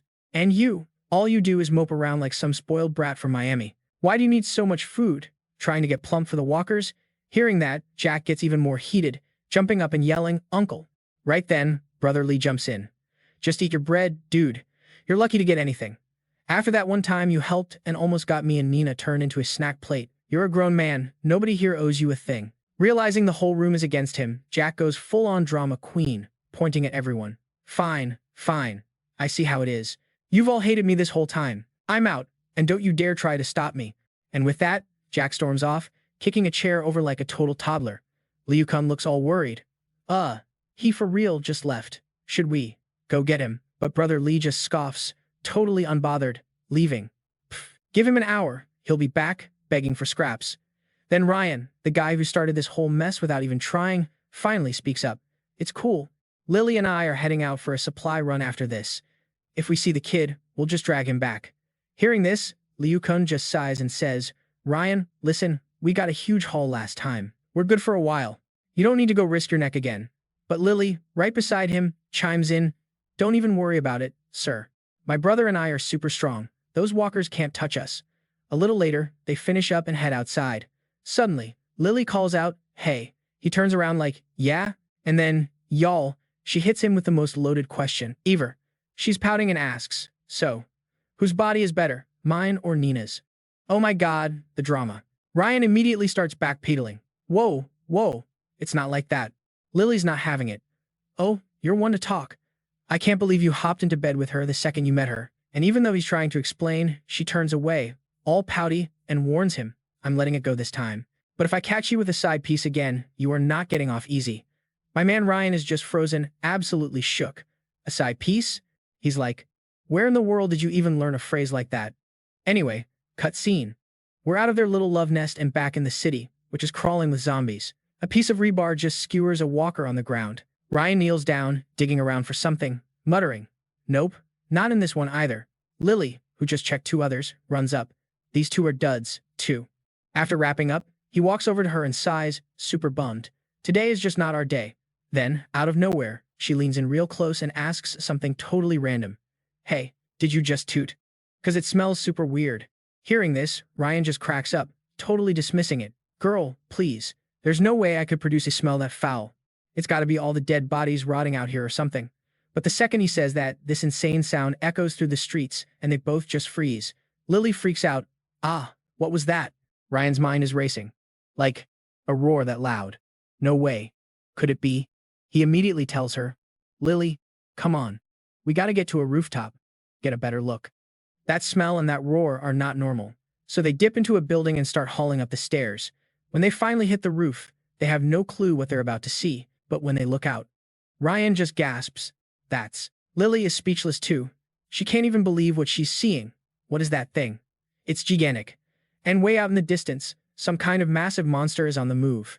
Peeking closer, they realize it's a freaking giant dragon that just took down a whole building. Ryan immediately grabs her. It's a guardian dragon. Stay low. If that thing sees us, we're toast. I can't believe it's only been 2 months since this whole thing started, and something's already evolved this much. Down the line, this thing is going to be a beast lord, guaranteed. Hearing this, Lily just stares at him, completely lost. Guardian dragon? What's that? He breaks it down for her real quick. Okay, so when a mutated animal gets messed up bad and then gets infected with the zombie virus, it turns into a superpowered guardian beast. They have all the powers of the mutant and the zombie, which makes them way scarier than either one on its own. And just like that, the vibe got serious. She totally gets how messed up this is. So, what's the plan? Should we try to take it out while it's not looking? Ryan immediately shuts that down. Heck no, that's a suicide mission. We're out. We gotta find a new spot to hunt. And scene. We're now in a way more chill area, like a quiet suburb in Ohio or something. Lily holds up this glowing energy core, super stoked. "Hey, I found another one. And another one. That's 3. Ryan walks over, taking them from her, looking pleased. "Yo, I thought today was going to be a total wash, but we actually scored big." After giving them to him, she's feeling a little beat and suggests, "Can we take a break for a minute? We've been at it for hours." Ryan doesn't even hesitate, just points. "Yeah, let's chill in there. We can scope it out for snacks, too." A minute later, they've got a steaming hot bowl of ramen. As Ryan's chowing down, he gets this look on his face and says to Lily, "It's like way too quiet around here, you know?" She just shrugs. "That's because we cleared the area, duh." But he's not buying it. "Nah, no way. We only took out like 70 or 80 of them this morning. Remember, we're evolved now. With our spidey senses, we should hear any zombies shuffling within a 1-kilometer radius. It's impossible for it to be this dead silent. Unless," he says, looking out the window. "Unless they're hiding on purpose." And y'all, he was right.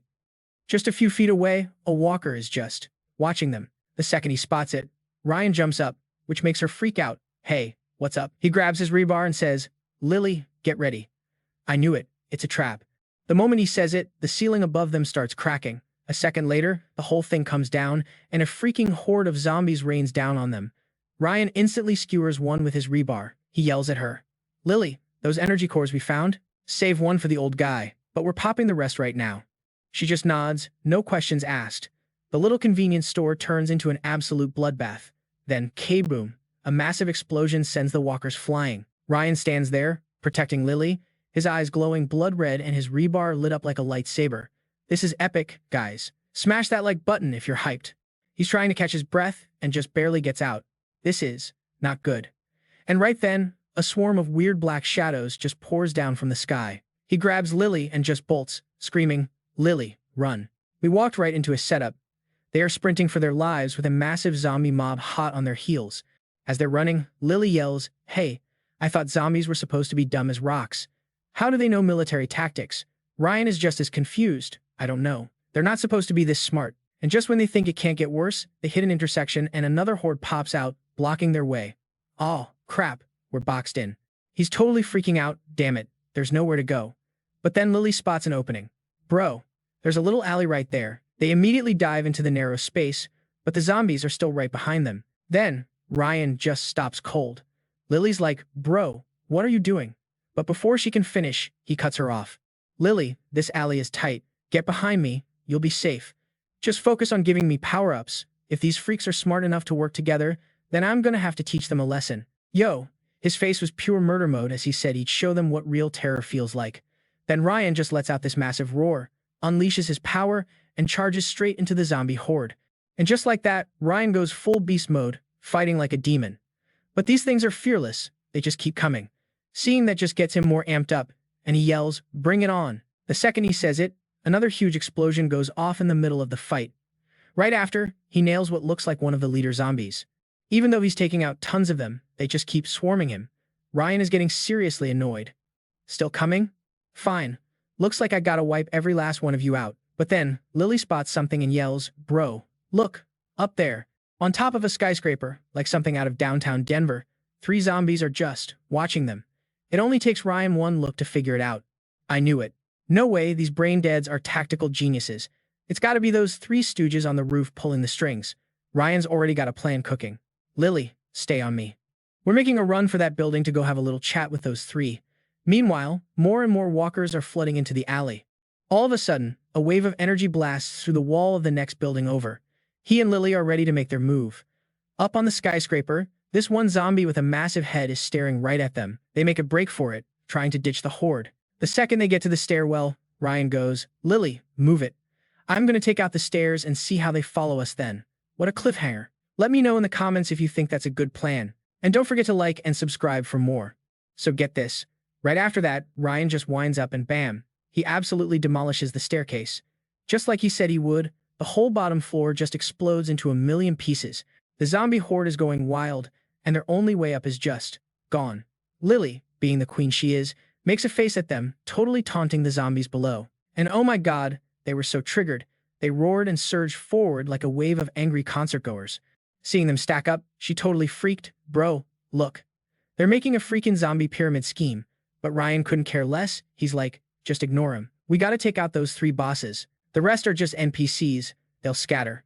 Then Ryan kicks open the door like he's raiding a dorm at USC, and it looks like the zombies were totally waiting for him and Lily the whole time. A blue zombie and a red one pop up, ready to throw down. Seeing this, Ryan goes full-on analyst mode. Lily, be careful. Bet you $50 the one in the middle is the puppet master. The other 2 are just his minions. Then she asks, all curious, "So, you're saying that whole zombie flash mob downstairs was coordinated by this one dude?" After scoping them out for a sec, he calmly confirms, that's right. He's the one in control, and to command that many zombies at once. For real, his power level might be even higher than mine with a buff. The second Ryan finishes his sentence, the big-headed zombie points and screeches out an order. Just as he predicted, the red zombie instantly obeys and charges at him, summoning huge fireballs as it picks up speed. Then the red zombie opens its mouth super wide, about to spit fire at Ryan. Seeing this, Lily immediately yells, "Bro, fight fire with fire," and boom, his flames totally clash with the zombie's fire blast. But then plot twist, the blue zombie leaps out of the fiery explosion. It swipes at Ryan so fast and so viciously. It was so intense, she screamed out, "Brother." Luckily, a blast of icy power knocks the blue zombie back. It was Lily. She couldn't just stand there and watch, she had to jump in. Get away from him. After getting his balance back, Ryan immediately praised her. "Lily, great job." The iron rod in his hand slams into the creature, but it literally does nothing, like hitting a tank. Still, Ryan didn't even flinch. He was actually intrigued by how tough it was. A second later, the iron rod was glowing with this insane, blazing aura of power. He powerfully thrusted the rod straight through the blue zombie. "How about you try this on for size?" Oof. This attack clearly caused some major pain, because it started screaming its head off. While the blue zombie was still shrieking, Ryan quickly jumped back and warned her, "Lily, get back now." Without even thinking, Lily obeyed and ducked for cover. It looked like the blue zombie was more enraged than ever, unleashing its full power and freezing almost everything around it, like the polar vortex just hit downtown Denver. Hiding behind a wall, Ryan whispered, "Lily, turn off the enhancement on me." Hearing this, Lily immediately tried to argue, but bro, before he cut her off, "I got a plan. Now's the time. Do it." Meanwhile, the blue and red zombies were frantically searching for them like they lost their keys at a festival. Then, Ryan just appears right behind them, calling out, "Yo, what are you looking for?" He raised the iron rod, issuing a challenge, "Come and get me, you losers." The second they saw Ryan, they charged at him, growling like crazy. In a flash, the red zombie pinned him straight to the floor. This whole scene made the big-headed zombie so happy it actually laughed. But suddenly, something caught its eye, and it glanced to the side. Turns out bamboozled. Ryan had somehow zipped behind the big-headed zombie. Both the blue and red zombies were also completely stunned, their jaws literally on the floor in disbelief. Like he was about to deliver the final blow, he growled while raising the iron bar in his hand. Go to heck. Then the magically charged iron bar pierced straight through the big-headed zombie's skull. Yikes. This sight left them completely speechless. Immediately, they just collapsed to the floor like someone had pulled their batteries out. But the blue zombie was still trying to get up, but Ryan was not about to let that happen. His iron bar plunged straight down into its head. The next moment, he let out a huge sigh of relief. Like, okay, job's done. Meanwhile, Lily's cheerful voice rang out, Bro, quick, look. All those other zombies are bouncing. As if he already knew, Ryan replied with a little smirk. Of course. Without a controller, the zombies downstairs are basically just a bunch of angry chickens. Next, he used a sharp knife to, do some surgery on the big-headed zombie. It looked like Ryan found some loot. Sure enough, hearing him, Lily asked, What you get? The moment she saw the gem in Ryan's hand, she realized this one was different. This thing has to be packed with some insane evolution energy. While checking it out, he slowly replied, This color is still a little worse than one from a demonic type, but it's still pretty dang amazing. Then Ryan held out the gem. Same rules as always, copy and enhance, one for each of us. Lily quickly clasped her hands and squealed, Awesome, let's go. But suddenly, Ryan seemed to feel some weird power coming from the gem. Seeing Ryan pause, she asked curiously, Bro, go ahead and copy it. Why isn't anything happening? It seemed like he'd found something strange hidden inside the gem. Looks like there's an energy level suppression. Super curious, Lily asked, Energy level suppression? Is that a new term? Immediately, Ryan started explaining it like a total professor. Okay, so energy level suppression is basically when the power difference between two people is so big, it causes a debuff. Simply put, if my level is way higher than yours, your enhancement effect on me gets super weak. By that same logic, this gem's level is so much higher than mine, it's going to take a ton of effort to copy it. Hearing this, she hesitantly guessed. So, does that mean that spiky-haired guy?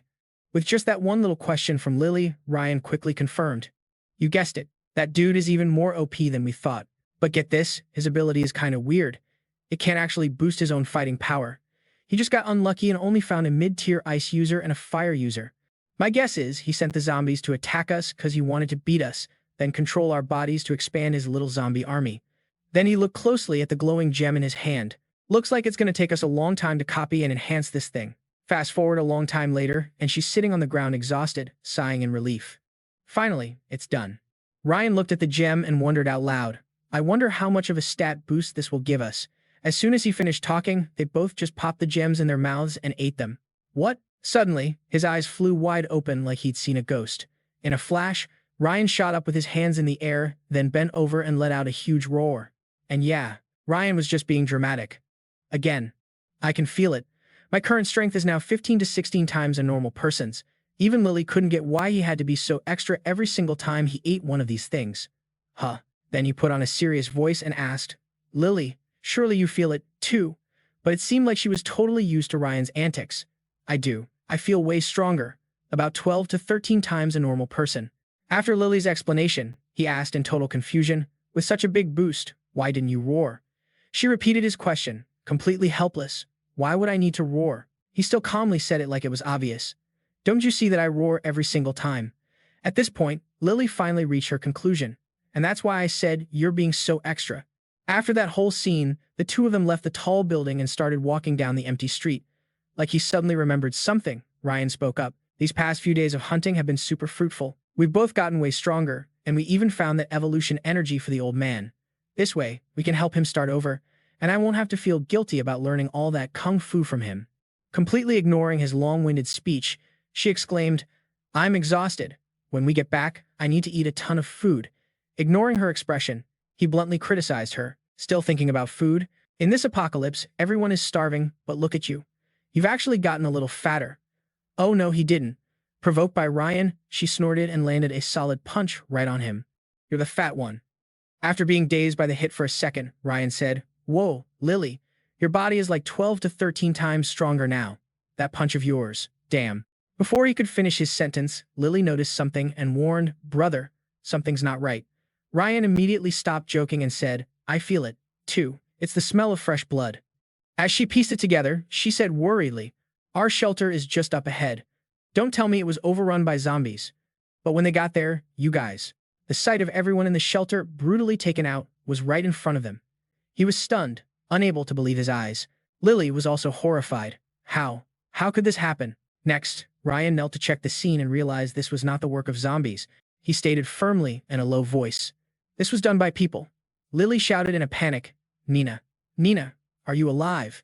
Seeing the situation, Ryan also grew worried. Nina, the old man, and Luke are missing.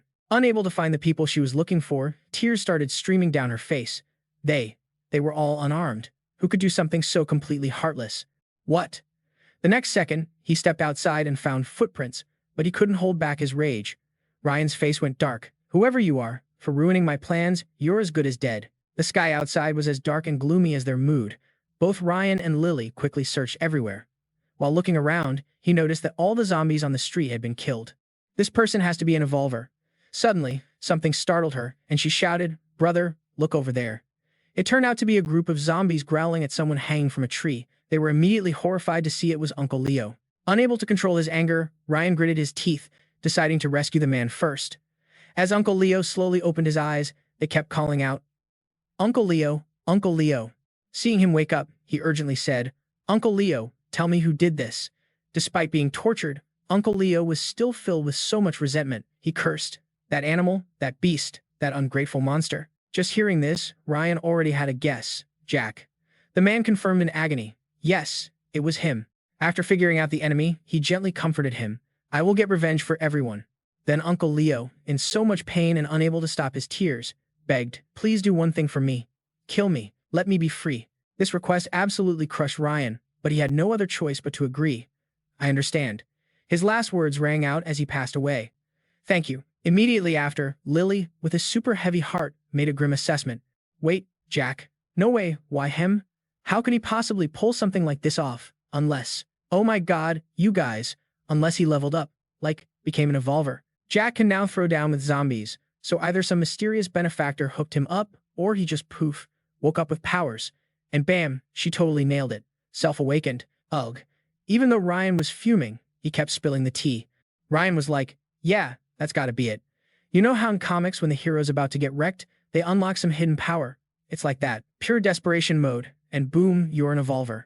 Meanwhile, across town, at some sketchy high-rise on the outskirts of Philly, we got 3 goons on lookout duty. The dude with the black hair sighs, "Ugh, I'm beat." And the bald guy shoots him a look. All serious, "Yo, watch your mouth, dude. We got a new boss, man. You screw up, and he'll literally have your head." The spiky-haired one chimes in, like, "For real, I heard this new guy is way more psycho than the last one." Okay, flashback time. Picture this. 2 days ago. Jack is totally throwing a fit. He's all, "Fine, whatever. I see how it is. You've all been hating on me. I'm out. But you better pray you don't cross me again." And times goes the door. Dude is stomping down the street, just cursing up a storm. "Everyone's always picking on me. I'm so done with this crap. Just you wait." Classic villain origin story, am I right? The whole city gets all dark and gloomy, totally matching his emo vibe. But then, plot twist. He runs into one zombie, and suddenly he's filled with instant regret. Damn it, how am I supposed to make it out here alone? I was so impulsive. Oh, it's all their fault. Yeah, keep blaming everyone else, buddy. Then this zombie just lunges, trying to take a chunk out of his head. Jack pulls a matrix move and ducks, but freezes when he sees what's up. Surprise. While he was busy with one zombie, a whole party showed up. A whole freaking horde swarmed him, and he is gone. Sprints off screaming, "Help. I'm too pretty to die." But you guys, his luck was completely shot.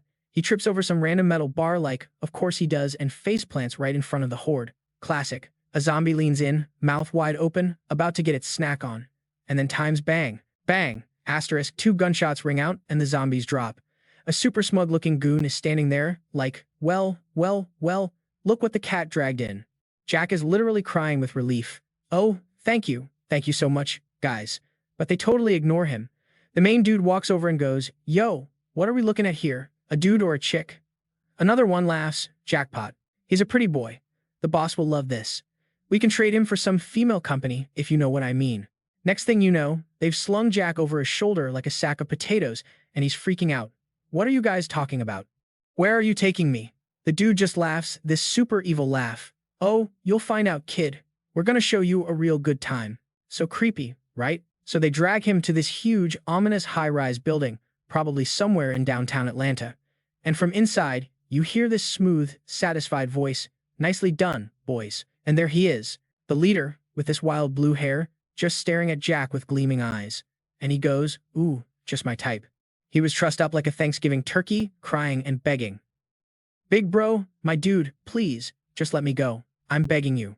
But the leader was, like, totally over it. Whatever, just pick who you want. I got way more important stuff to do. The crew totally got the hint and bounced, like, aight, boss. We'll leave you to it, then. Jack sees this is going south fast. He's pale as a ghost, trying to cut a deal. No, wait. I'll give you whatever you want. I have money. Wait, no, I can take you to a stash house on Elm Street, tons of food and supplies, and there are girls there, lots of girls. But the blue-haired creep completely ignores him. He just licks his lips like Jack is a five-star meal. Oh my god, the cringe. He gets right up in Jack's face, lifts his chin, and whispers, "Sweetheart, I've got plenty of all that. The only thing I want is you." Yikes. Okay, guys, we're gonna skip the details. But what follows are just these awful, humiliated screams filling the entire fancy room. It's bad. Later, the blue-haired leader is getting dressed, laughing and actually praising him. Wow, little thing, you just showed me a whole new world of fun. He's panting while he talks, like he's marking his territory or something. It's so messed up. I'm going to take real good care of you. From now on, you're my own special pet. And after everything Jack just went through, he's just drenched in sweat and forces himself to whisper, "Yes, master, I'll be good." But the leader is super possessive. He's like, "You better not even think about betraying me, especially not for some chick. I won't have you giving goo-goo eyes to any girls. So, I need to find a way to permanently remove your. Please, spare me. Don't do it, master. I swear I'll be good. I won't even look at another girl, I promise." And in a flash, the blue-haired psycho made his move, hitting Fong with a world of hurt that just shut his whole system down.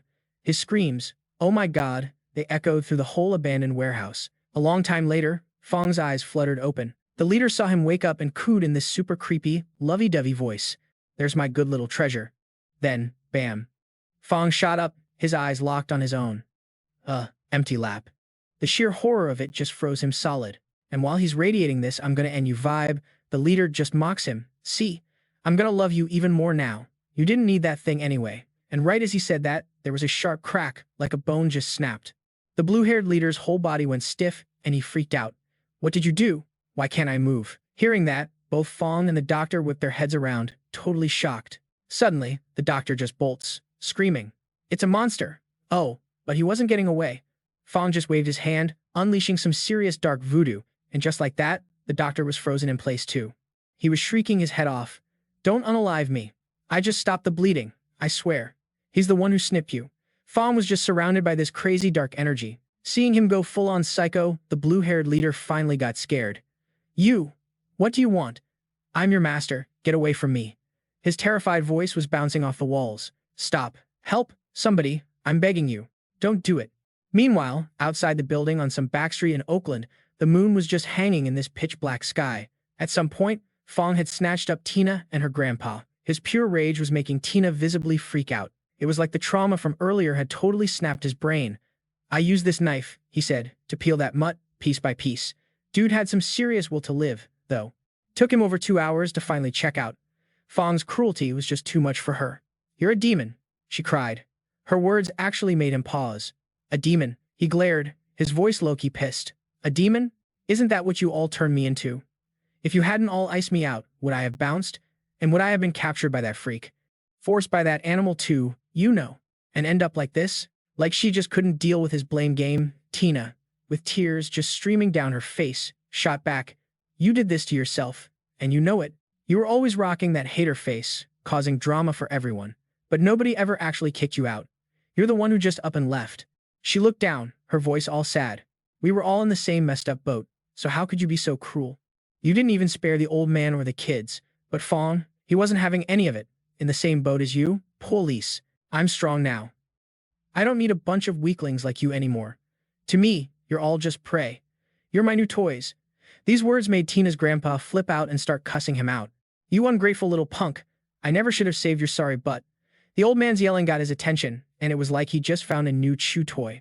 Fong gave this ice-cold smile. Oh, yeah, I almost forgot about this old fossil. Back when I was trying to get with Tina, you did everything to block me. You even smacked me around. Now that you're in my hands, you really think I'm gonna let you go easy? Not even caring about the threat, Tina's grandpa just went off. Listen, Sonny, this old man has seen more crap than you can even imagine. So bring it on. If your grandpa, Bacon How, even flinch, then call me a coward. Seeing this, Tina jumped in front of her grandpa, pleading, Please, don't you dare touch my grandpa. This whole lovey-dovey scene in front of him was seriously ticking Fong off. From outside the warehouse, a rough voice yelled out, Yo, who's there? Turns out, Tyler had found Fong's new digs. Any of you seen a dude named Fong? The black-haired goon heard this and was like, isn't that the big boss? He's not someone a rando can just meet, you know? And right then, the spiky-haired goon was totally distracted by how hot they were. Yo, look, that chick's face and body are a solid 10. And the dude's not bad either. I heard before our new boss took over, he was the old boss's special friend, so maybe he's into this kind of thing. We could totally score points with both of them. He immediately agreed. Word, that makes sense. Like he was in on the plan, one of the goons stepped up with a nasty smirk. Since you delivered yourselves to our front door, don't even think about leaving. You wanted to find our leader, right? I'll take ya. He then reached out to grab Tina. But before the creep could even touch her, Tyler snatched his arm and twisted it, asking through his teeth, What do you think you're doing? Being put in that hole was making the goon scream in pain. Ow, it hurts. Get him, get him. His two buddies immediately pulled out their pieces and just started blasting. It looked like their attitude had seriously ticked Tyler off. His face got super dark. They still hadn't figured out they were in deep trouble and just kept shooting. Then both the black-haired and spiky-haired goons were like, Whoa, where'd he go? Turns out, he was already behind them with a blade to their throats. I'll ask one more time. Where is Fong? Under pressure, the spiky-haired thug was shaking like a leaf and spilled everything. On the third floor. The lounge on the third floor, up by the old offices on 6th Street. Totally ignoring them now, Tyler just said, Lily, let's go. That one move was enough to leave those thugs terrified and shaking for ages. In front of Fong's room were two guards, one with green hair and one with pink, staring at something. It was Tyler and Nina walking up, which made the pink-haired dude ask, Who the heck are you guys? How'd you even get in here? Tyler shot back, not wanting to drag anyone else into this mess. I'm here for Fong. This has nothing to do with you guys. Scram. When he heard that, the green-haired goon got instantly pissed and started yelling. What do you think the Dasun crew is? Some public park you can just waltz into? Then he charged forward with a knife. I think you're looking to get wrecked. But before the dude could even swing, Tyler grabbed his hand and squeezed. In a flash, Greenhair's body was sent flying across the room. Yo! This crazy sight left the dude with the pink hair totally shook. His jaw just hit the floor. He couldn't help but scream, Monster. All that racket woke up everyone else in the abandoned warehouse on 5th Street. What's going on? Yo, what's all that noise? For real, what's with the screaming? Seeing his crew roll up, the pink-haired guy immediately started pointing fingers. Dude, this kid's a monster. Y'all better be careful. But they weren't buying it, just straight up roasting him. Bro, are you stupid? Monsters ain't real. Yeah, he's clearly just some pretty boy with a little girl. If you guys don't want a piece of that action, I'll take it. This one dude in shades who clearly had a death wish stepped up. Hey, shorty. Let me show you what it really means to be a woman. Their stupidity was so cringe, Tyler didn't even waste his breath. With just one hand, bam, he slammed the guy's head right into the concrete wall. Seeing Tyler's insane strength, the others couldn't believe their eyes. Damn, this kid trying to sneak us. Let's jump this fool together. But right then, from inside Jack's room, Nina's terrified scream cut through the air. Grandpa. Grandpa. Jack was gloating, looking all smug. See that? This is how your story ends. Ignoring Jack, she just cried out in pure agony. Grandpa. The next second, he reached out his hand, getting his freaky magic ready. Next up, it's your turn. Jack's power spread across his hand as he got ready to blast Nina. A second later, she was clutching her body, like she was in some kind of crazy pain. Suddenly, a series of massive bangs echoed from outside the door. What the heck is going on? Phew, talk about timing. Tyler and Lily managed to bust down the door and rush in right in the nick of time. Seeing them show up, Jack started sweating bullets. It's you guys. How the hell did you get in here? The second she was inside, Lily was horrified by what she saw. She screamed the moment she saw Nina completely tangled up in nasty-looking vines. Nina. Looking closer, Lily quickly said, Bro, do you see that? Those thorns and tentacles are so gnarly. Tyler shot back instantly. I see it. This is a Calamity-class power. While Jack was aggressively using his magic, he calmly announced, painful imprisonment. Then Tyler kept explaining, the powers you get after awakening are split into a few types, you feel me? My fire ability is a natural type. The power that dude's using looks super sinister. Most of those belong to the calamity type. Meanwhile, your enhancement and my copycat ability, that's on another level, the divine principle type. Just as he finished his little TED talk, Nina cried out, Tyler, he killed my grandfather. That bombshell totally shocked him, and he asked again, what? Jack arrogantly ordered, yo, you little punk. Who do you think you're glaring at? I'll give you one chance. Get on your knees and beg for mercy, or else. The next second, he threatened him with this high and mighty tone. I'll let you feel what hell is really like. Dark, sharp thorns shot straight for Tyler. Seeing this, Lily shouted, super worried, Tyler, look out. Get out of the way. But it was too late. He couldn't dodge in time and got totally impaled by the sharp thorns. At the same time, Jack smirked, all satisfied and smug. Too scared to even move. Before he could even finish his sentence, Tyler's eyes glinted with pure murder. His whole vibe instantly sent Jack into a full-blown panic. How are you completely fine? Then he suddenly burst out laughing, like he was trying to convince himself. Oh, I get it. You're just putting on a brave face, right? Acting like it doesn't hurt. I see right through you. Not letting Jack stay happy for long, Tyler tightened his grip on the steel pipe in his hand. At that, Jack's face went pale as he stammered, You psycho. As the iron bar was slowly covered in magic, Jack was terrified. Stop right there. Don't you come any closer. Suddenly, a voice from behind him agreed. Hearing that, Jack immediately whipped his head around. It looked like he was absolutely horrified to see Nina starting to change. Then, with his face dripping sweat, Jack hesitated. Nina, you too. But everything was going just as Tyler expected. As expected.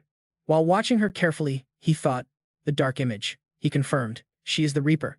Nina's eyes were burning with pure rage. Leave this animal to me, she growled. Tyler answered without even a second of hesitation. Bet. At the same time, Lily was still super worried about Nina. The scene flashes back to the past as desperate voices cried out. We're surrounded. What do we do?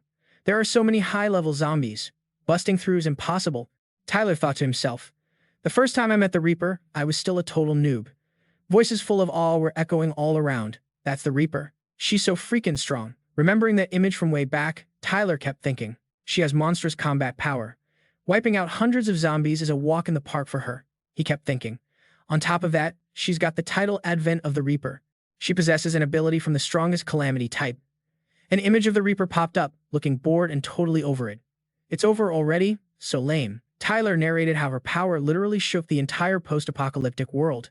It didn't matter if it was humans, zombies, mutated beasts, or even creatures from other dimensions who fought her. None of them survived. Then Sam, right next to the goddess of death, asked, so where should we go have fun next? While remembering all this, Tyler thought to himself, she's a complete lone wolf, totally unpredictable and just acts on her whims. She never showed any hate or love to anyone unless they were dumb enough to provoke her.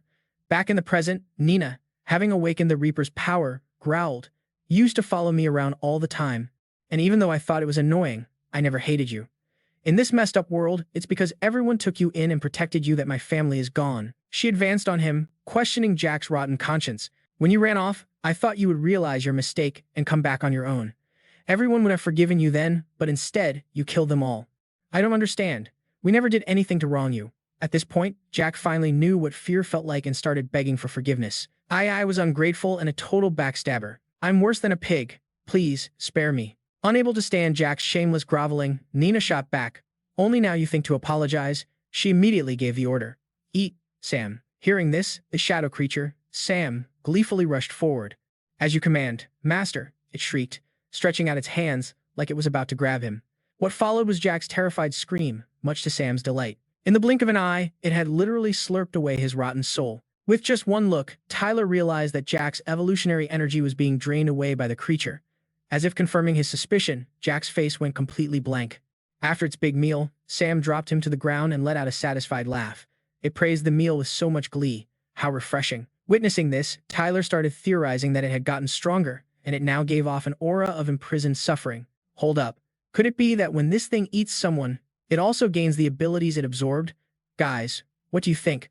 Let me know in the comments. Then Sam flew back to Nina, saying, Master, I'm finished eating. That was delicious. Despite this W, Tyler wasn't celebrating. He walked up to her and asked, Nina, are you okay? Hearing this, Nina slowly replied, I'm okay now.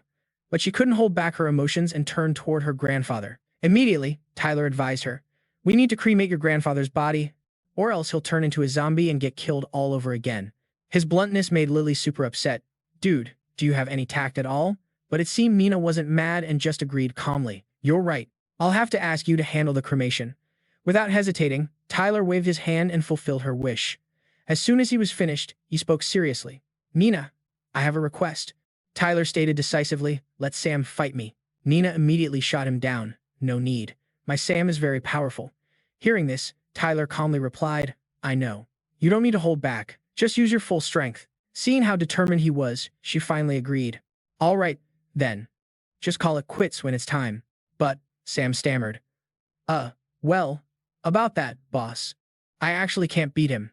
That statement completely surprised Nina. You can't beat him? It quickly tried to save face. No. It's 'cause I was just born, right? I'm still just a kid. Wait till I'm all grown up and I'll definitely be way stronger than him. Their little back and forth left both Tyler and Lily speechless. After a moment, Nina firmly refused. Then, I'm sorry. Sam doesn't want to fight you. The dark sky over the city was filled with twinkling stars next to a gentle moon. A while later, Tyler walked up to her and asked, what are your plans from now on? Without a single hesitation. Okay, so boom. Our boy Ryan jolts awake from a dead sleep, like he just saw a ghost, and he's totally drenched in sweat. At that exact moment, a hand claps him on the shoulder from behind. Talk about bad timing. His coworkers just like, yo, you good?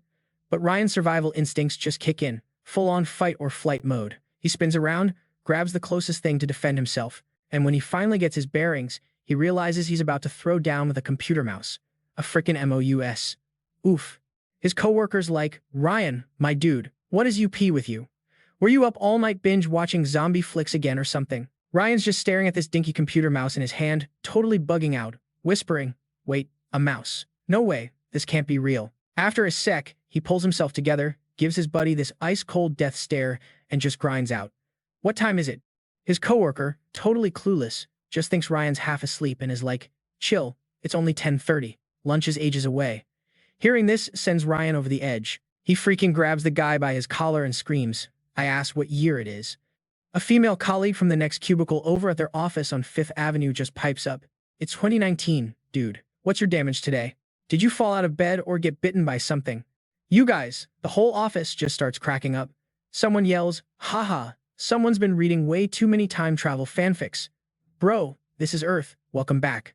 Another one jokes, oh, and I got a big surprise for you. A mountain of TPS reports on your desk. But Ryan isn't even listening. His eyes are glued to the window, staring out at the Chicago skyline, because the whole sky is turning this freaky, blood-red color. It's giving major end-of-the-world vibes. So, of course, his boss, Joe, sees him staring into space and stomps over. Hey, Ryan. Slacking off again? Get back to your desk or I'm docking your paycheck. But oh my god, instead of cowering like usual, Ryan gives Joe this look that could freeze hell over. It's pure ice, and when Joe gets too close, Ryan's instincts just take over, and with one smooth move like, seriously, straight out of an action movie, he just yeets his boss onto the floor. While all this drama is popping off, Ryan's mind is racing. 2019. Wasn't that the year the world went to? Well, you know, the blood-red sky. It can't be. He remembers the date, April 1st. As he's trying to process this insane reality check, a coworker steps in, trying to play peacemaker. Ryan, dude, what's going on? Your April Fool's joke has gone way too far, man. And just like that, it clicks. April 1st. This is it. This is the day. Ryan just turns and bolts for the door. But before he leaves, he gives his coworkers one last warning, like a true G. Y'all should probably clock out and go see your families. Like, right now. Today might be the day it all goes down. And he wasn't kidding. The history books, or what was left of them, called April 1st, 2019, Day Zero. It was a straight-up horror show, a total bloodbath, and nobody, literally nobody, saw it coming. 'Cause mixed into that creepy red rain was this insane virus, something straight out of a nightmare lab. Anyone who got touched by it just dropped. And then they got back up, but they weren't people anymore. They turned into these messed up zombies and monsters, hunting anything that moved. The world basically became a 24/7 all-you-can-eat human buffet. And the craziest part? Ryan had already lived through it all once before. You can't just forget that kind of trauma, you know? So now, Ryan's just wandering down some random street in Brooklyn, his mind totally blown, trying to figure out how he time traveled back. Then some dude bumps right into him from behind, all like, "Hey, move it or lose it, pal." The guy's glued to his phone, and seeing that makes Ryan remember what life was like before everything went sideways. Oh, right. Smartphones, he thinks. I guess I have one too. He pulls out his phone, and that's when a name in his contacts just jumps out at him. Lily. Suddenly, a picture of his little sister flashes in his head, and with it, a tidal wave of old memories comes flooding back. It's so much info at once that it completely fries his brain. He grabs his head and just screams. It's like, are these his memories, or the memories of this younger version of himself? Trippy, right? Okay, so it seems like the memories are finally syncing up. Once he can breathe again, he immediately dials his little sister, Lily. The second she picks up, Ryan is just screaming into the phone, "Lily, you need to get home. Like, right now. Hurry." Hearing her big bro totally freaking out, poor Lily gets so scared she's about to cry. "Ryan, big brother, did I do something wrong?" Ryan realizes he's scaring her and quickly tries to chill out. No, it's not you. Look, something super serious is about to happen, and I don't have time to explain. Just, please, Lily, listen to me and come home now. Not wanting to stress him out more, she agrees to be home by noon, but after she hangs up, she's still totally freaked out. What has gotten into her brother? Drop a comment below if you've ever had a call like that. I mean, she's never heard him sound so panicked in her entire life. Just then, someone taps Lily on the shoulder, and she nearly jumps out of her skin. She spins around and sees it's her bestie, Emma. But girl, Emma does not look good. She's covered in sweat, her face is all red, and she's totally out of breath. Lily's like, "Emma, what's wrong?" And Emma just shakily replies, It rained over by my place on Oak Street this morning." Oh, we know what that means. I think I got caught in it and now I feel sick. Lily can tell Emma is burning up, so she rushes her to the school nurse's office to lie down.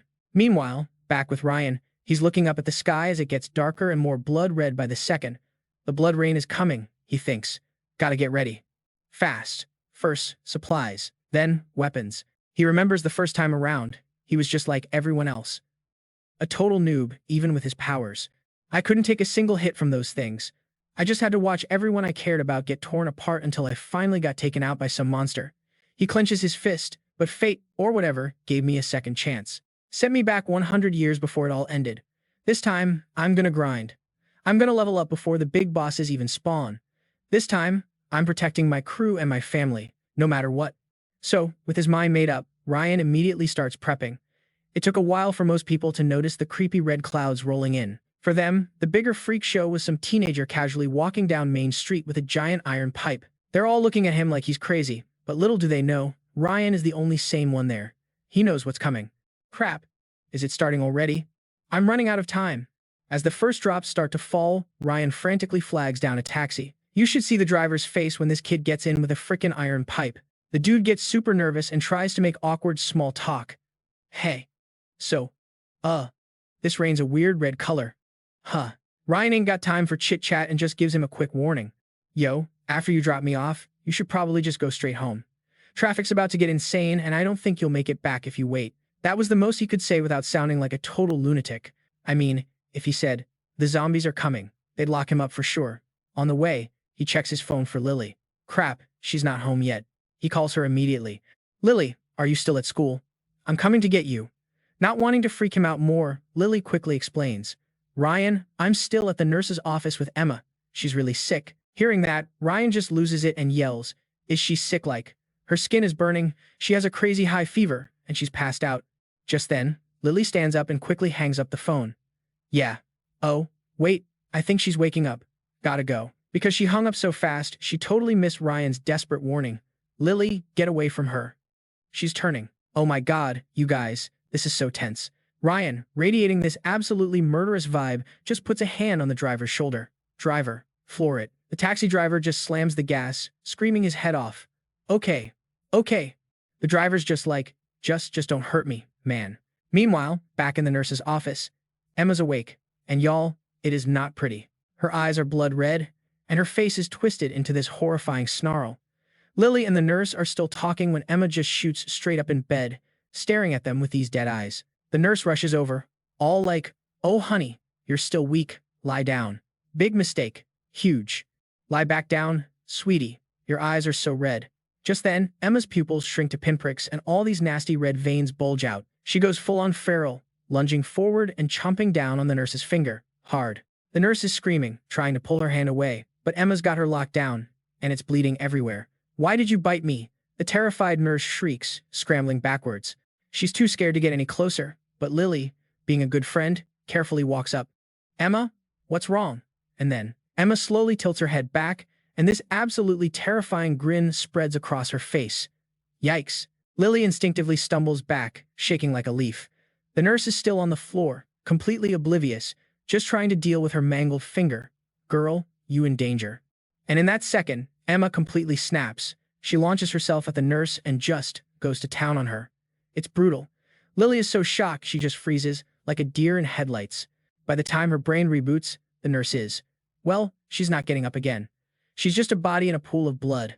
That's when Lily finally lets out this blood-curdling scream, which, of course, gets the attention of crazy, chompy Emma. Without even a pause, Emma turns towards Lily, looking at her like she's the next course on the menu. But just then, slam, Ryan bursts in, just in the nick of time, and sends Emma flying across the room with one swing of his pipe. Not giving her a single second to recover, Ryan points the sharp end down and, without even flinching, ends it right there. It was intense. Seeing this, poor Lily just breaks down, sobbing and stammering, bro, you just unalived her." But Ryan is totally calm, just wiping the gunk off his pipe. "She was a zombie, Lily," he says, his voice dead serious. "She wasn't your friend anymore. Come on.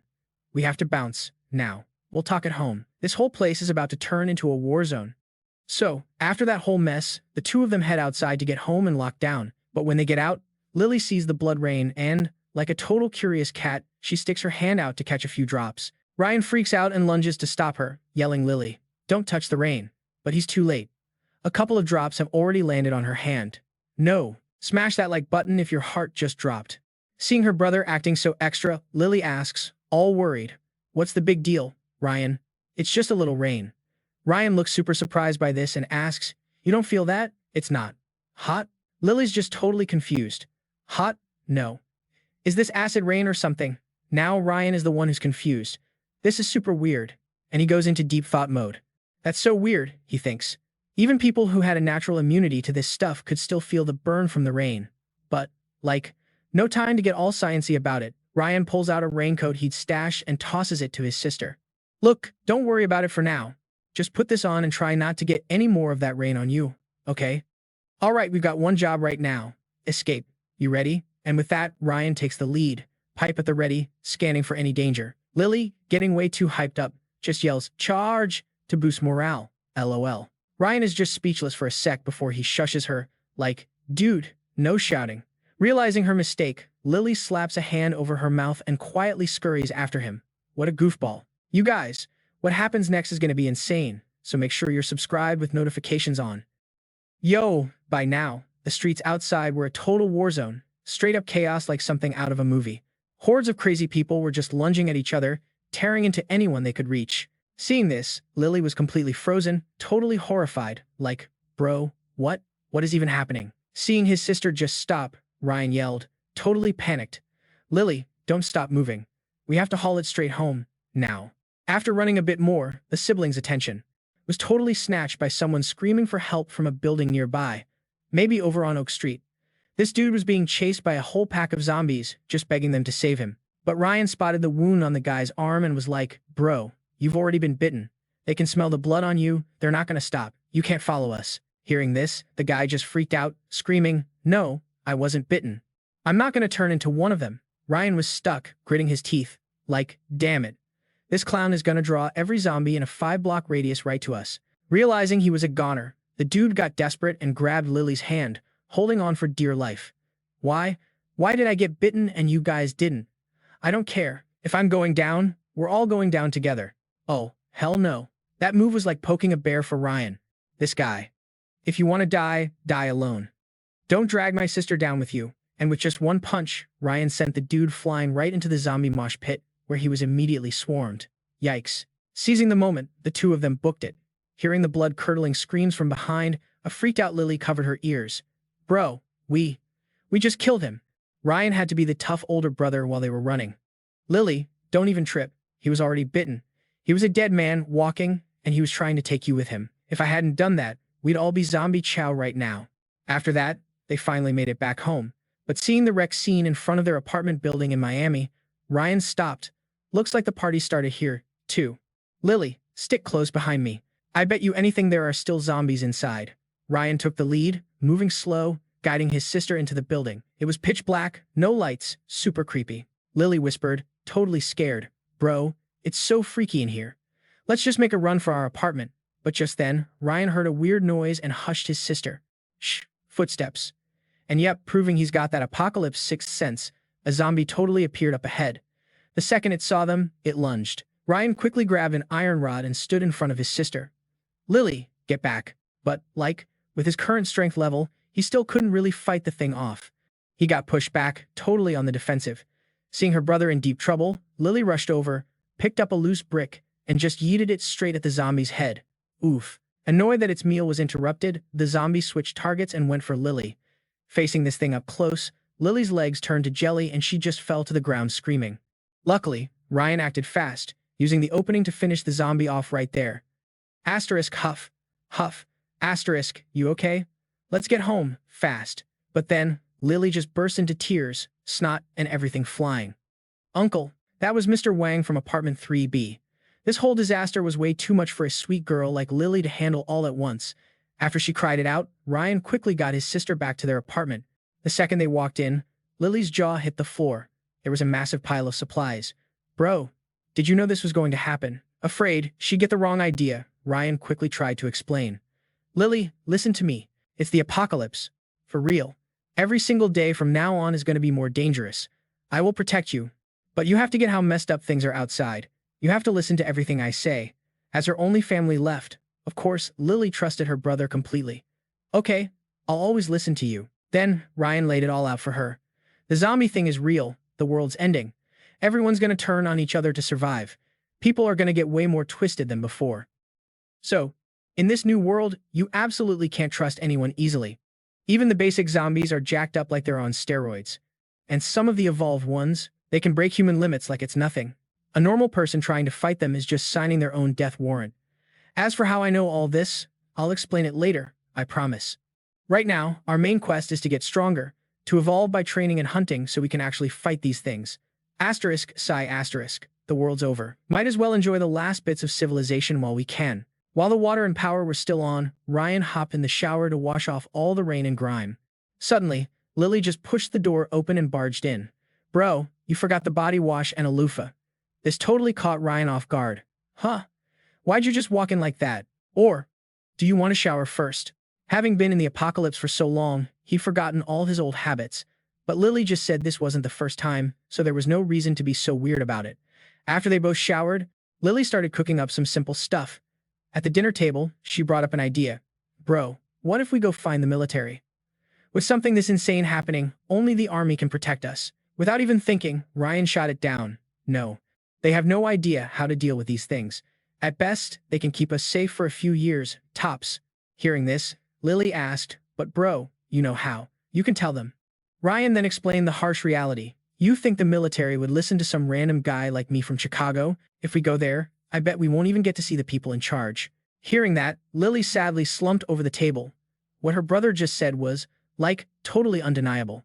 Seeing his sister so down, Ryan tried to hype her up. Lily, you gotta know that sticking with a weak group won't do us any good. The only way to survive is to get crazy powerful ourselves. That's the only bargaining chip you have with the strong. The stuff that's gonna try to get us isn't just zombies and monsters. It's people. Having survived for so long in the apocalypse before, Ryan knew way too well the dangers they were about to face.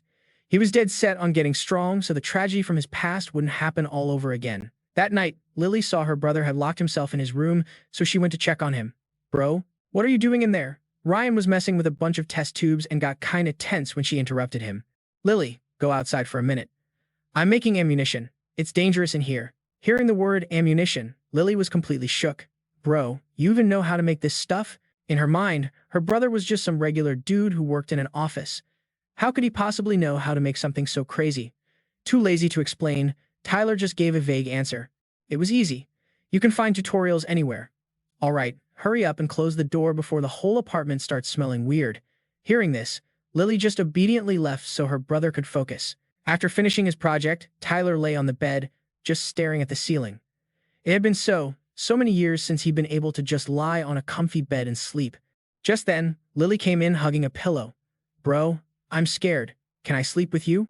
And so, on the very first night of the apocalypse, the two siblings slept together. Before he closed his eyes, Tyler silently prayed, hoping that when he woke up, all this would have just been a messed up dream. Early the next morning, the second Lily opened her eyes, she saw her brother getting ready to leave.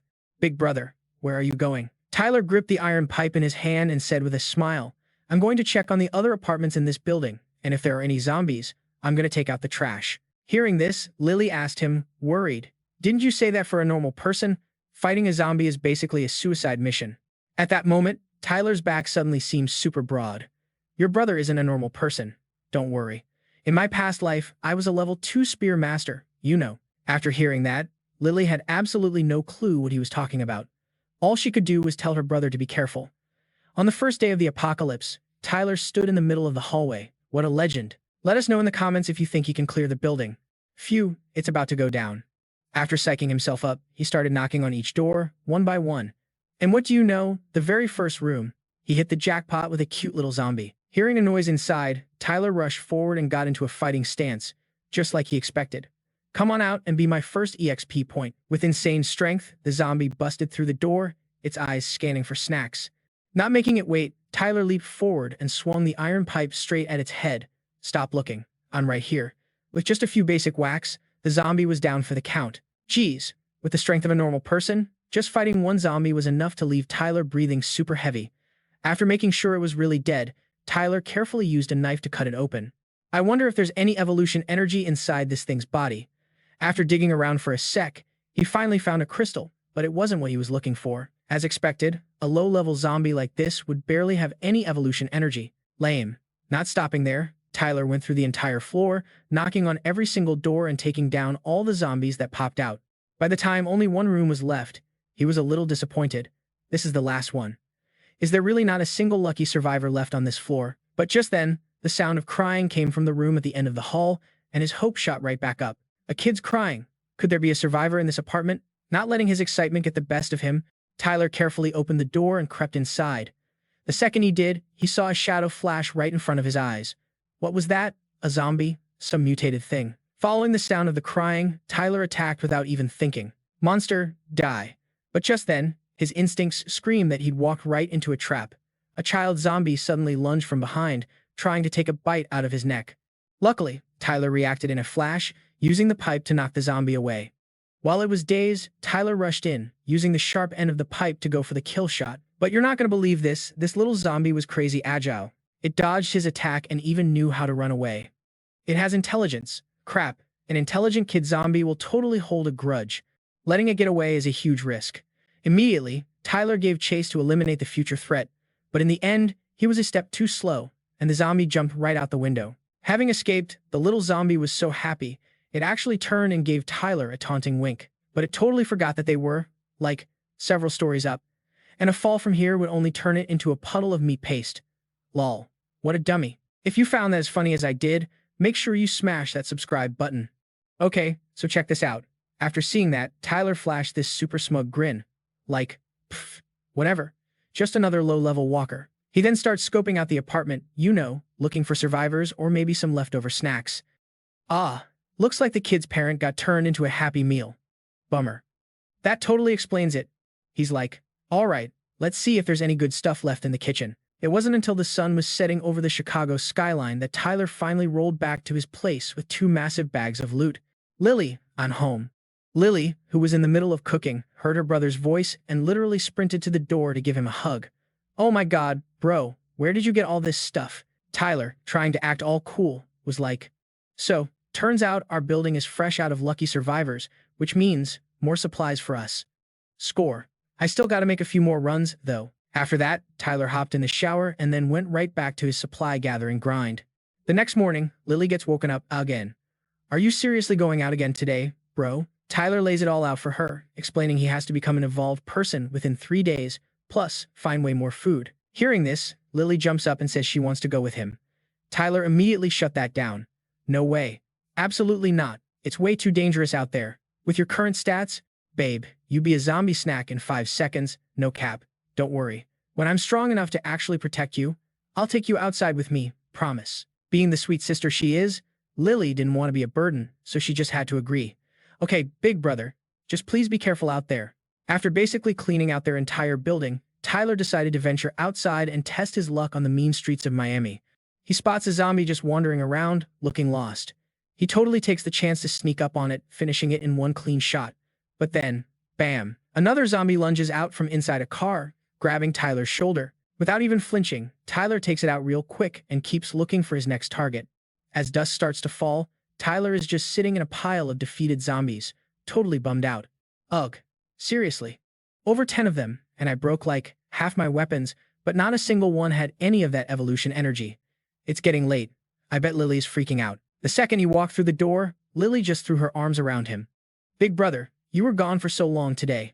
I was so worried. Tyler comforted her, saying, Don't worry, Lily. I took out dozens of zombies today, but ugh, I didn't find the one thing I was looking for. Seeing her brother so down, Lily tried to cheer him up. Don't worry, you'll find it. I'll stay home and send you all the good vibes. Just then, a super loud voice screams from outside.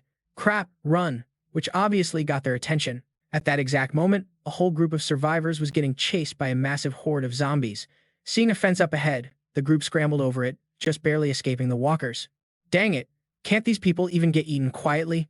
Just standing out there like a bunch of idiots, the leader of the group grumbled. Then, one of his lackeys points up to a window. Boss Henry, look, there are people up there. Realizing they'd been spotted, Ryan immediately yanked his sister's head down. Seeing other survivors, Lily whispered, Big brother, there are other people out there. Should we, help them? Ryan replied with ice in his voice. Lily, have you already forgotten what I told you? In this new world, people are the real monsters. We have to be careful. Meanwhile, the survivors downstairs were totally hyped to see other people and started looking for the entrance. It wasn't long before they were at the front door, banging on it like crazy. Hello? Anybody in there? Don't play dumb with us, we totally saw you. Hurry up and open the door. When the door slowly creaked open, the leader immediately started yelling. Hey, are you deaf or something? What took you so long? But the moment he saw the steel pipe in Ryan's hand, his whole vibe changed. He backed up real fast. Ryan's eyes were so sharp and cold, he looked seriously scary. Is there a problem? The leader quickly tried to smooth things over. Whoa, hey brother, chill out. We're not bad guys, for real. We were just, a little excited to see other survivors. The guys behind him all started nodding along, trying to look innocent. The leader was talking while trying to peek inside the house, scoping the place out. Hey bro, can you, let us in? We've been starving for days. But before he could even take a step, Ryan blocked him. No. Just then, Lily came out with 2 bags of supplies. Big brother, maybe we should give them some food.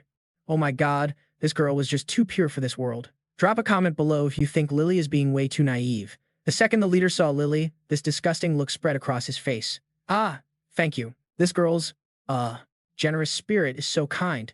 Sensing these dudes were totally bad news, Ryan handed them the supplies and pointed right at the apartment across the hall. That room is empty. No zombies, either. If you want to stay, stay over there. Being kicked out, the survivors grumbled while slurping their instant noodles. He really thinks a couple cups of noodles is enough to get rid of us. One of the guys, though, was just happy to have food. After eating, the bald one started gloating, remembering what happened that morning. Yo, you guys see the look on that rich chick's dude's face when we handled our business this morning? He looked like he wanted to turn us into zombie chow. Ha ha. The others all started laughing with him. How could I not? That girl used to act so high and mighty with her money, wouldn't even look at us. Now she knows what we're all about. Suddenly, the leader changed the subject. Oh, speaking of which, did you two see that girl from earlier? His crony immediately got it. Of course I did, bro. She's a total dime. So, you're trying to get a piece of that, huh? They both started laughing like total creeps, their nasty intentions just hanging in the air. The bald guy lit a cigarette and said, it's just that punk she's with is way too arrogant. Tomorrow, we're gonna teach him a little lesson. They then started whispering and plotting together. Okay, so tomorrow morning, we'll go ask for food again. After he opens the door, all 3 of us will just jump him, right? And who knows if that girl is his girlfriend or his sister. Tomorrow, we'll pull the same move, have our fun with her right in front of him, and then we'll just take him out. Yeah, just unalive the punk. We'll keep his little girlfriend for entertainment. We can chill here for a while after that. I saw they have a crazy amount of food in there. Little did these clowns know, Ryan was hiding on the balcony, listening to every single word. He waited until late that night when the 3 guys were totally passed out, and then he snuck inside like a ghost, First, he covered the bald guy's mouth and finished him off in an instant. Hearing a weird noise, the shaggy-haired dude woke up with a jolt, but before he could even scream, he was taken care of. In like 2 seconds, all 3 men had been swiftly dealt with by Ryan. When his sister found him, Ryan just said one cold sentence: they were all bad people. The next day, Ryan was up early again, hunting zombies, but he still found nothing, which was getting super frustrating. Why is my luck so trash? It's been days, I've taken out over 100 zombies, and they're all noobs. How can there not be a single evolved one? Could it be that since the outbreak just started, there hasn't been enough time for them to power up yet? Suddenly, he realized he'd wandered all the way to the nearby supermarket, probably the one over on 5th Avenue. Taking the chance, he went inside to see if there was anything useful. Just then, a crazy loud noise echoed from the distance. Instantly, Ryan dove behind a dumpster to hide. The source of the noise was this giant monster, literally the size of a car. A mutated beast. Whoa, excellent. That thing has to be like 130, maybe 150 pounds. It's gotta have evolution energy. He thought, a beast this big is a little risky with my current level, but if I play it smart, I should be okay. Silently, Ryan started tailing the monster and saw it go into the supermarket. But the second it went in, it got absolutely yeeted back out. Ryan's jaw just dropped. What the heck is going on? A giant arm suddenly shot out from the supermarket and grabbed the monster's tail. In a wild move, the monster severed its own tail to escape. This praiseworthy escape made whatever was inside the supermarket go into a total rage, letting out a roar that shook the whole street. Right after that, a massive creature charged out. Just seeing its silhouette made Ryan's face go pale. No way. It can't be a demon type, can it? But he quickly snapped out of it. Okay, Ryan, this is not the time to be shook. Demon-type zombies are a whole other level of terrifying, even 100 years in the future, when all these super powerful people have shown up in the apocalypse. But they could all be easily taken down by one of these things. Each one had a different form and crazy ability, but the one thing they all had in common was that just saying their name could make people's blood run cold. Even though there were only a few of them, like, you could count them on one hand, any single one could wipe out 100 or even 1,000 people like it was nothing, like they had actual demonic power. And that's how the devil species got its name. If I hunt it down before it's fully leveled up, I can take its evolution energy and basically get a 2-for-1 special on superclass abilities. Just thinking about it made Ryan so hyped he could barely stand it. But he stayed super cautious, hiding off to the side, secretly watching this devil species. After it finished its hunt, the devil species slowly went back into the supermarket. It didn't go on a rampage or anything. It carefully ducked down, trying not to break stuff in the store.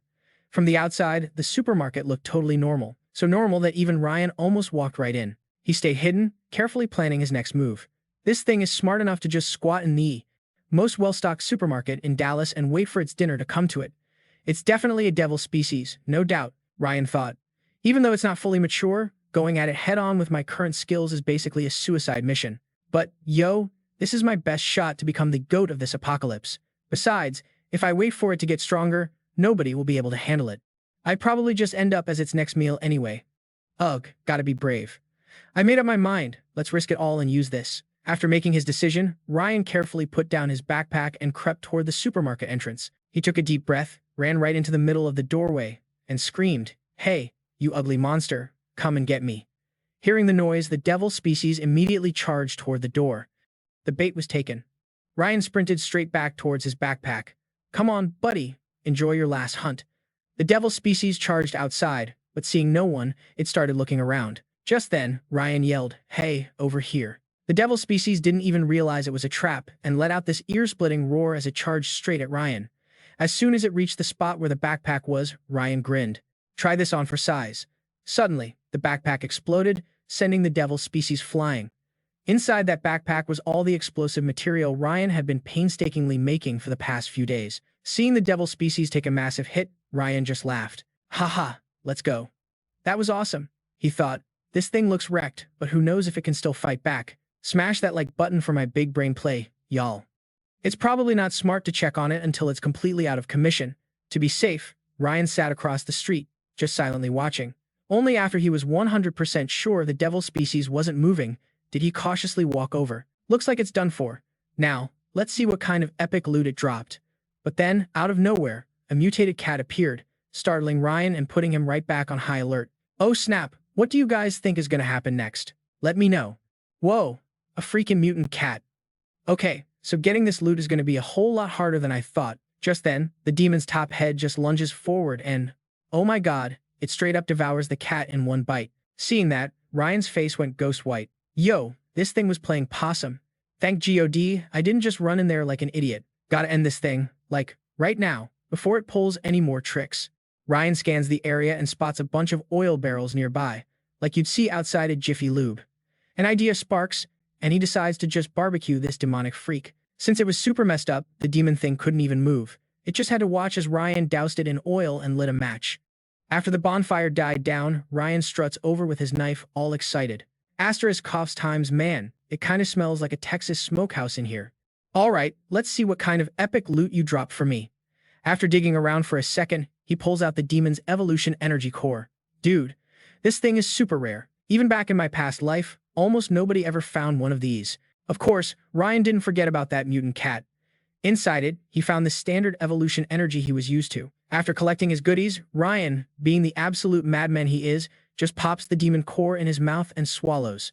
Instantly, this insane pain hits him, like he's being ripped apart and put back together. It felt like his whole body was gonna split open. So times is what demon energy feels like. Damn, my last evolution was never this brutal. Alright, let's see what this glow-up actually did for me.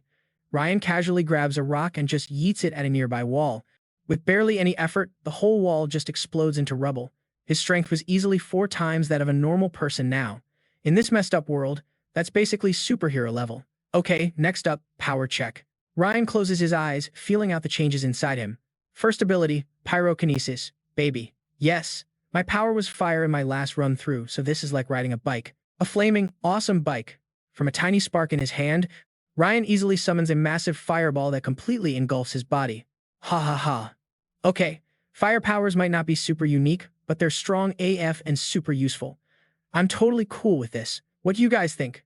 Fire powers or something else? Drop a comment below. Now for the second ability. This one felt weird. Ryan knew he had to test it, so he bent down and tried the power on a random rock on the ground. In a flash, 1 rock straight up becomes 2. Ryan was just floored. A copy-paste ability? In real life. I have no clue how this works, but it's gotta be like a mythic tier power. It seems like the copy ability only works once per item. Okay, if it can copy a rock, what about evolution energy? Just like Ryan hoped, the energy core could be copied, too, and the duplicate had the exact same power as the real one.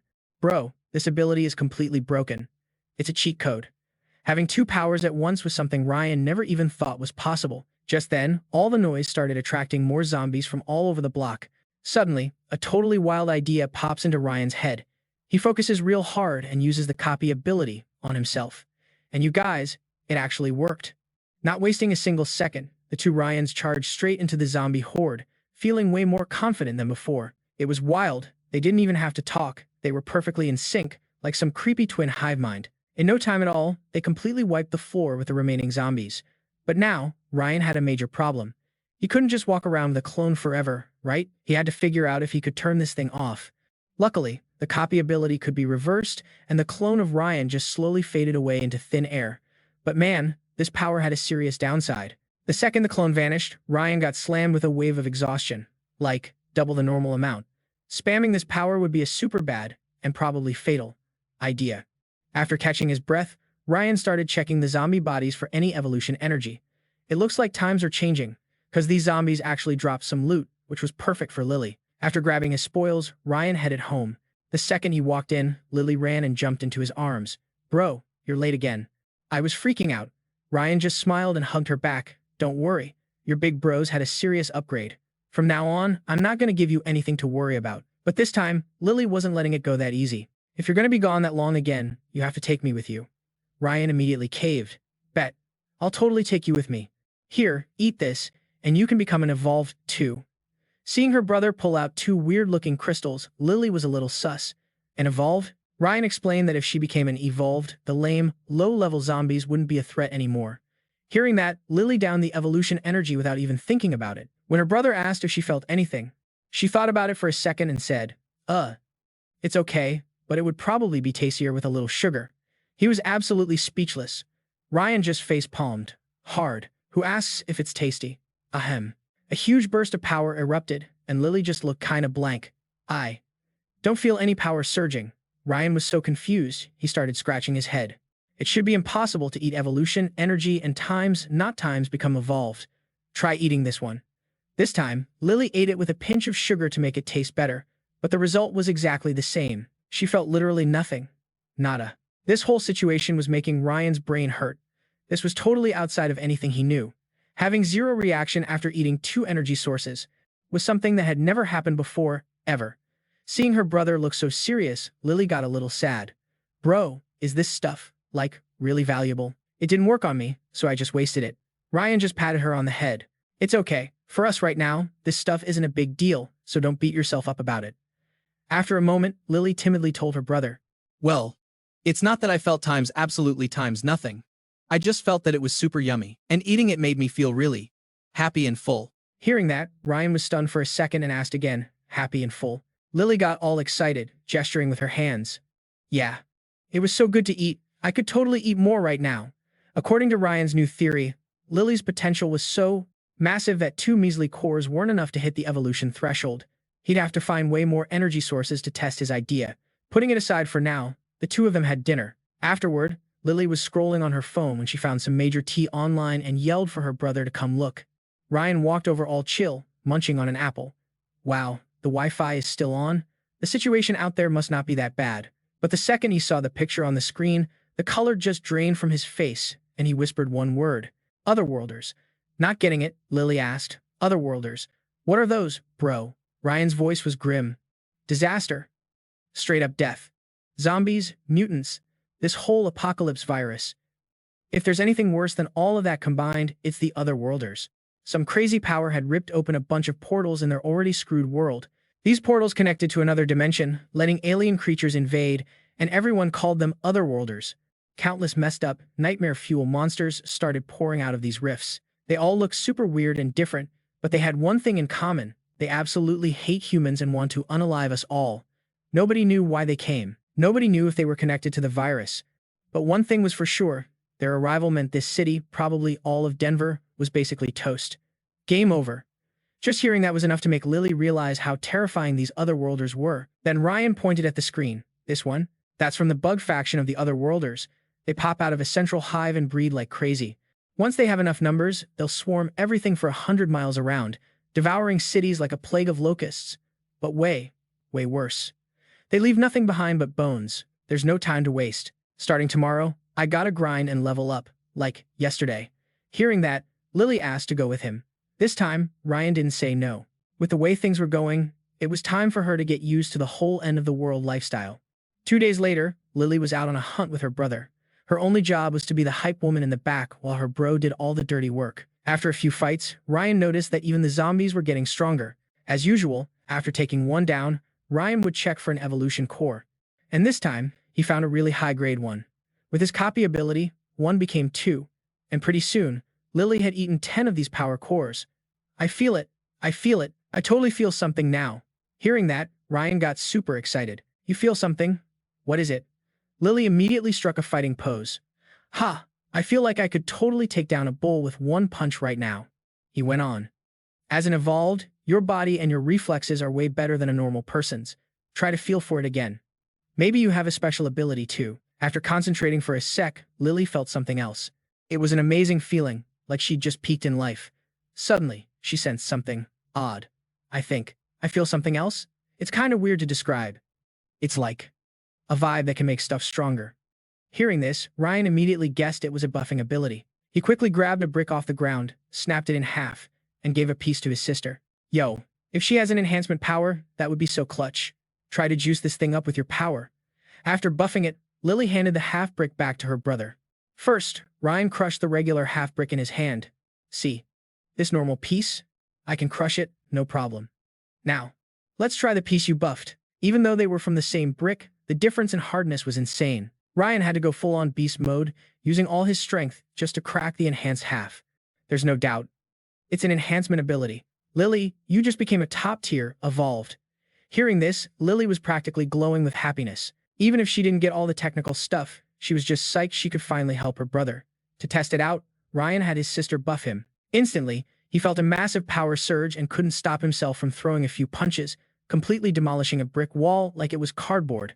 With a power like that, Lily was officially on the zombie hunting squad. Starting tomorrow, Ryan was going to teach her how to fight. The next day, Ryan found a lone zombie for her to practice on. See that walker over there? Go take it out. First, buff your weapon with your ability. Then, get over there and handle your business. Make sure you guys hit that subscribe button to see how her training goes. I'll be right behind you, so don't even trip. Hearing her bro, Lily crept up on this zombie, whispering to herself, "You got this, girl, don't be nervous." But y'all, just as she got close, the thing whipped around. Lily totally freaked and missed her shot. LOL. But luckily, being an evolved human and all, she matrix dodged its nasty claws. After that, Lily just squeezed her eyes shut, let out a war cry, and went full-on berserker mode on the zombie's head. She literally wouldn't have stopped if Ryan hadn't come over like, "Whoa, whoa, chill." He was like, "Hey, that's enough. It's dead. It's super dead." It was her first kill, and poor Lily was so freaked out she was dripping sweat. Phew. So, did I win?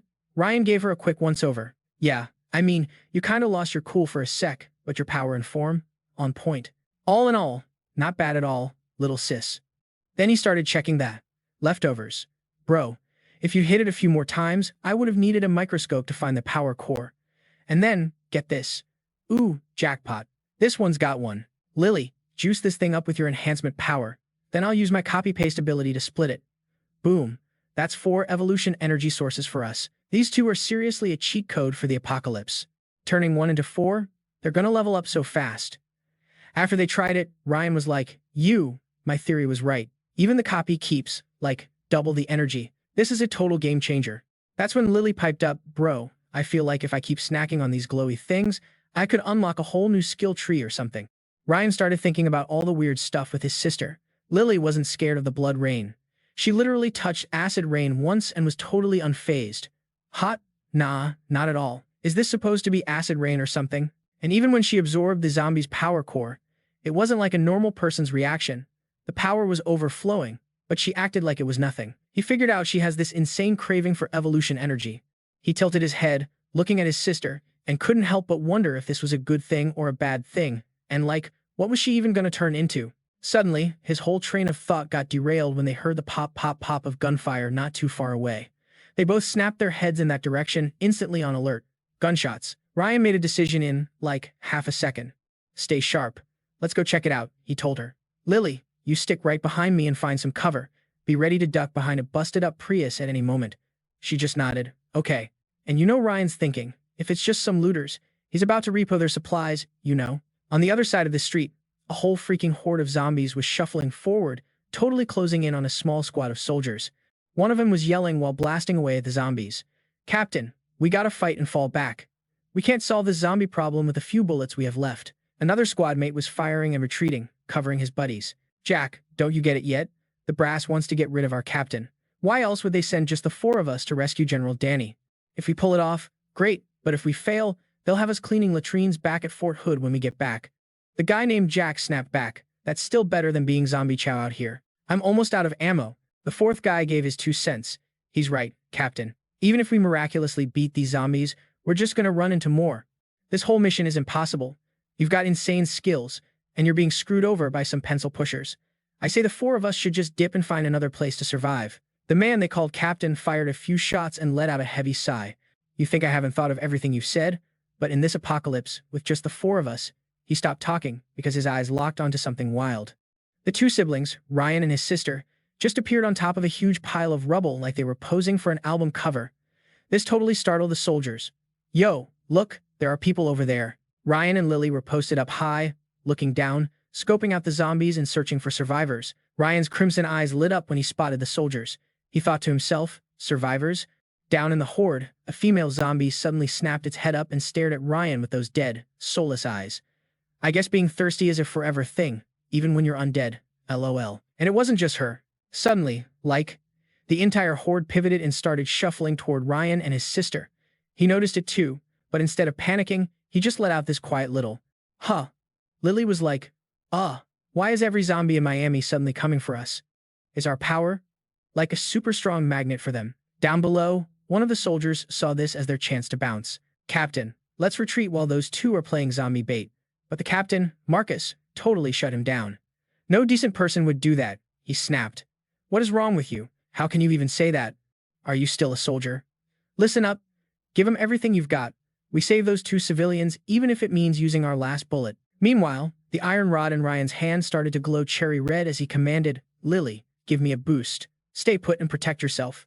I'll take care of these zombies. She agreed. Okay, not forgetting to tell her big brother to be careful. Seeing this kid spring into action, the soldiers were so stunned they just forgot to shoot. With a massive boom, smoke and fire just erupted in a giant wave, followed only by the gurgling, blood-curdling screams of the zombies. Arr! The captain stood there, completely frozen and shook. He was wondering, could this kid be one of those legendary ancient martial artists? But even they aren't this OP, taking out so many zombies in one hit. From across the street, you could still hear the thuds and screams. After that beatdown, all the zombies were just lying there, not moving. Ryan and his sister casually walked up to the soldiers, who lowered their weapons as a sign of peace. Super grateful for the save, the captain introduced himself. Hey, we're soldiers on a dispatch mission. I'm Captain Marcus. Ryan looked a little surprised when he heard the name.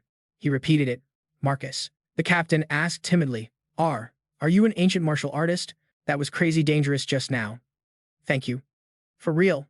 For those of y'all who don't know, ancient martial artists are basically the peak of human strength and skill. Smash that like button if you think these guys sound awesome. They have these insane abilities, can push their training to the absolute limit, and have an iron will. They don't even need to be evolvers to throw down with the scariest zombies. Some of them have god-tier skills that would make other evolvers look like total noobs. It's how they make up for their, normal human limits. And even though Ryan probably wished he was one, he kept a total poker face as he explained. I'm not an ancient martial artist. Hearing that, Marcus actually let out a sigh of relief and immediately switched into recruiter mode. Bro, with skills like yours, you should join the army. You definitely have a killer future. Ryan wasn't really feeling the offer and just replied, I'm not the type to be tied down. Gonna have to pass on the army, but I appreciate the offer. Marcus didn't push it, though you could tell he was bummed he couldn't recruit such a heavy hitter. That's a real shame. Well, since you're not interested, we'll be leaving now. If you ever need help in the future, I'll be sure to lend a hand. With that, he and his 3 squad members turned and left without a second thought. Lily looked at her brother, all confused, and asked, Big brother, usually when you meet other survivors, you can't wait to mess with them. Why were you so respectful to that Marcus guy? All he said was, I recognize him. Then Ryan flashed back to his past life, standing in a wrecked city and looking up at a huge hero monument. He had asked his friend back then, Yo, why is there a statue here? His friend explained, That's a statue of Marcus. During the darkest period, S-rank evolvers were super rare, especially one with his kind of power who still fought to protect the weak. He eventually died in a battle at the Black Forest, becoming a martyr that later generations all look up to. Hearing that story, Ryan had gone quiet for a long time, totally lost in his thoughts. Finally, he had exclaimed, Oh, I remember now. All the old-timers talk about him with so much respect. His friend hopped onto the hood of a car, burying his face in his hands. My fear of the Black Forest is even bigger than my respect for Marcus. I just hope a catastrophe like that never happens again. The memory faded, and Lily could tell her brother wasn't going to explain anymore. So, how do you know him, big brother? She asked. Ryan had zero intention of telling his sister too much. The more she knew, the more danger she'd be in. So, he just played it cool. Oh, it's nothing. A friend of mine mentioned him a while back, so don't worry about it. Watching Marcus's retreating back, Ryan's thoughts drifted to the Black Forest outbreak. That whole disaster was still more than 10 years away. Marcus, he thought, you should enjoy this time while you still can. The soldiers were gone. The streets were now creepily empty. In the middle of the road, an animal was gnawing on some poor soul's corpse. It was a mutated dog, its flesh all torn and messed up. As it ate, it kept growling, like it was worried someone was going to try to steal its food. Hiding in a nearby alley off Bourbon Street, Ryan motioned to Lily. Shh, be quiet. Based on how messed up that thing looks, it's probably a highly evolved mutant. I'll handle it. The dog was busy chowing down when it suddenly sensed something was off. It lifted its head and saw Ryan dive bombing down at it with his iron rod. He was already mid-air and couldn't change his path, so he gritted his teeth and cursed. Crap, it saw me. And just like he thought, by the time he landed, the dog had dodged the killer blow. It immediately lunged at Ryan. It seemed to prefer its meat fresh, but this particular meal wasn't going to be an easy one. Ryan swung his rod and knocked the creature to the ground. The dog growled and then just bolted. Seeing it run, Ryan tensed up and yelled, This is bad. If it gets away, the smart mutants are known to hold grudges. Just then, Lily appeared behind him and shouted, Big brother, the fastball special. Let's do it. Ryan smirked. Great minds think alike. I was thinking the same thing. With that, he grabbed the iron bar, adjusted his angle, took careful aim, and just yeeted it. His target was the mutated dog trying to escape. The iron bar pierced the dog's leg, making it howl in pain. But that's not all, folks. The bar started to glow red hot, like it was forged in a volcano. Instantly, flames just erupted and completely swallowed the mutated dog, turning it into a roasted beast. What a totally unexpected attack. Drop a comment with what you would name that finishing move. As the flames died down, the dog was as dead as a doornail. Its body was charred black and smoking heavily.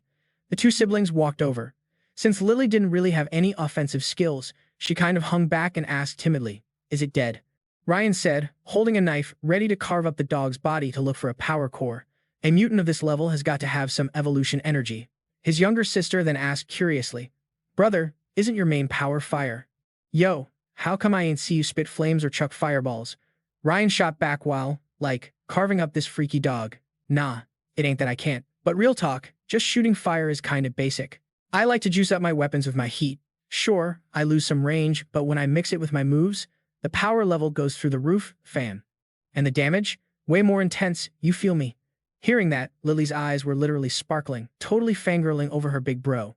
"Whoa, so you're like a battle mage." Ryan then pulled out 2 energy cores, laughing like he just won the lottery. Jackpot. This doggo had a BOGO deal on evolution cores. One was his, and the other. My guess is it belonged to his last meal. Lily crouched down to get a closer look at the crispy critter and was like, "Wait, dude, there's something else in here." And get this, she pulls a whole-ass ring out of the mutant dog's guts. It was this old-school-looking thing. She had no clue what it was, and it didn't look like it had any stat boosts. She was literally about to chuck it. This is whack, it ain't even a snack. But Ryan's eagle eyes caught the gleam. "Whoa, hold up, Lily. Is that ring what I think it is?" Peeping the gold ring with these weird-ass engravings, he freaked. "No way. This is loot from a dimensional relic." He was all hyped. "Lily, hurry, put it on. Let's see what it does." Lily always trusted her bro, so she was like, "Bet." The second it slid on her finger, the ring started glowing this creepy blue. It was like the thing was alive, y'all. It straight up started moving her hand for her. She totally screamed, "Ah, what is going on?" Blue flames just blasted out of the ring, burning super bright for a sec. When it died down, Lily snatched her hand back, shook. What was that?" And Ryan, being the walking wiki he is, broke it down. "That's the power of a dimensional relic. It takes your own energy and turns it into, superpowers. Looks like this ring's power is fire, just like me. We're twinning." Hearing that term, Lily's eyes got huge. "A what relic?" So Ryan went into full-on storyteller mode. "Okay, so after the world went sideways, these random pocket dimensions started popping up everywhere, from Miami to Anchorage. They're not the same as the big rifts. And listen, these places are crazy dangerous. But if you can beat their challenges, you get hooked up with insane loot." He kept going. "And the loot is all different. Some people find OP gear with crazy powers. Other people unlock new skills and abilities. Honestly, these relics are the only reason we haven't all been wiped out." Lily was just looking at her brother like he was a superhero. For real, pure admiration. She started clapping her hands, totally gushing. "You're so smart, Ryan. You know literally everything." But Ryan didn't let the compliments get to his head. He was still looking at the dog carcass, breaking it all down. The fact this mutant mutt swallowed a relic means the entrance has to be close. Plus, if even this thing could get out, it means the danger level in there probably isn't insane. The only catch is the entrance moves around. "I wonder if we can find it before it phases out." Then he gave his sister the game plan. "Lily, juice up the ring with your power, then I'll copy it." And like always, she was on it. "Okay, bro." Boom. Just like that, they were both rocking matching rings. After checking his out, Ryan was kinda let down. "Yeah, just what I thought. This thing is pretty basic. No wonder that dog could snag it." So the two of them headed back to their spot, like some old apartment off Sunset Boulevard, and cooked up some of their rations.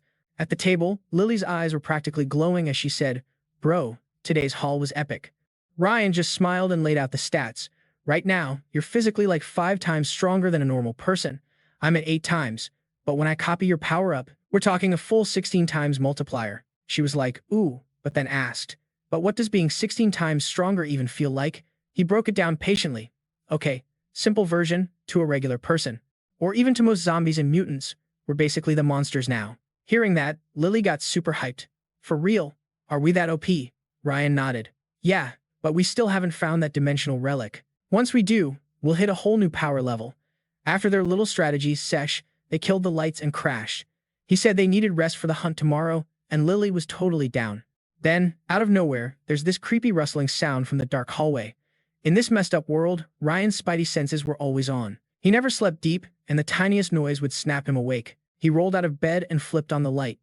Yeah, they shared a bed. It was the only way he could be sure his sister was safe.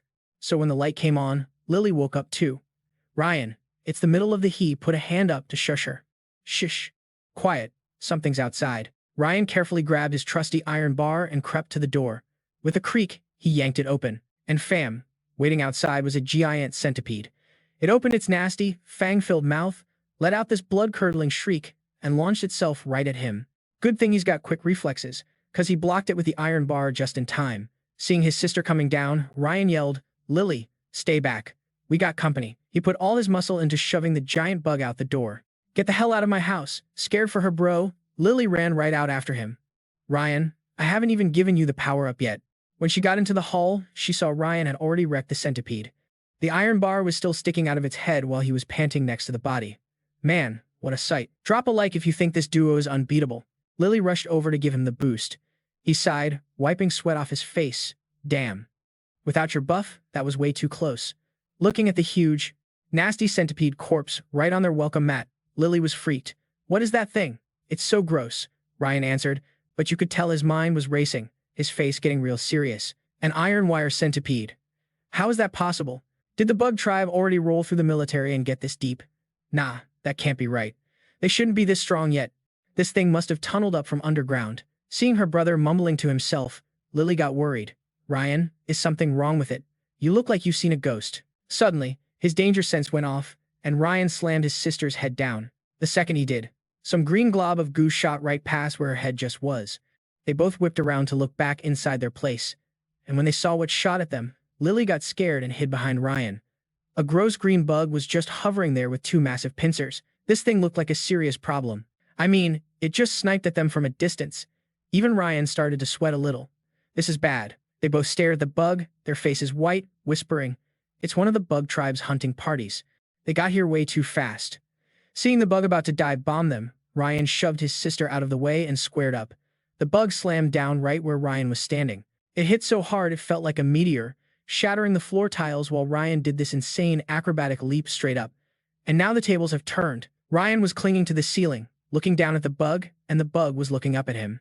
He didn't even wait, deciding to strike before it could blink. With a whoosh, Ryan dive-bombed it from the ceiling. There was this nasty squelch as his iron bar went straight through the bug's body, and green goo exploded everywhere. He stood up, pulled his bar out, and flicked the gunk off, making sure to warn his sister, Lily. Stay on your toes. A hunting party usually has more than just two of these things. Ryan was cautiously scanning the area. We have to be care. Before he could even finish, boom, a massive blast of blue fire shot out of nowhere and totally swallowed him.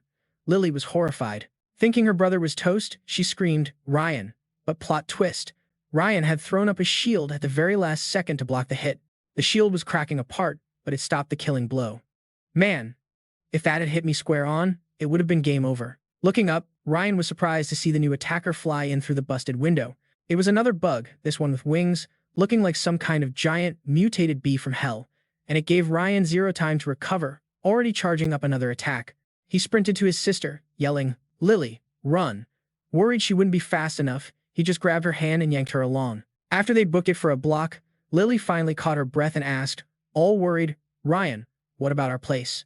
Our food? How did they even find us?" Ryan explained while they were still running. They're a hunting party from the bug tribe.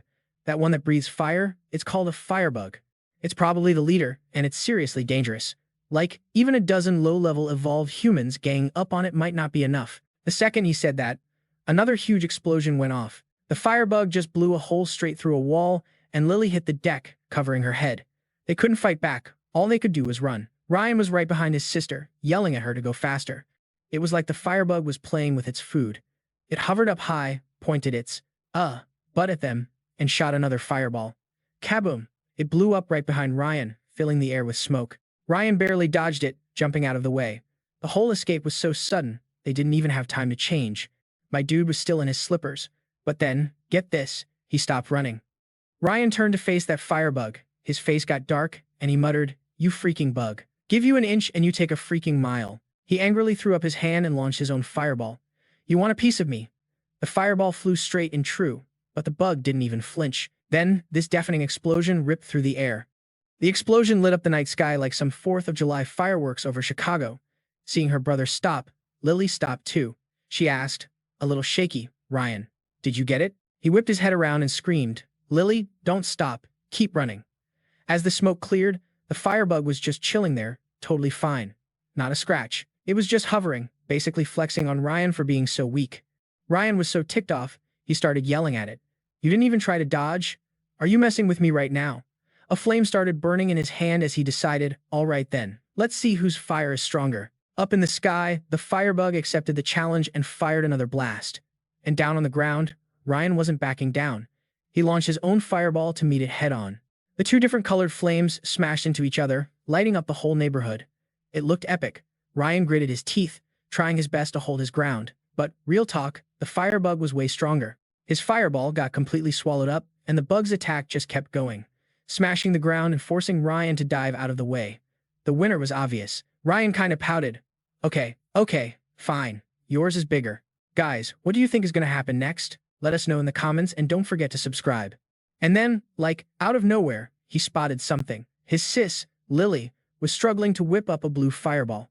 Ryan totally freaked and yelled, Lily, get out of here. You can't help with this. But she just screamed back and launched a fireball at that creepy bug thing.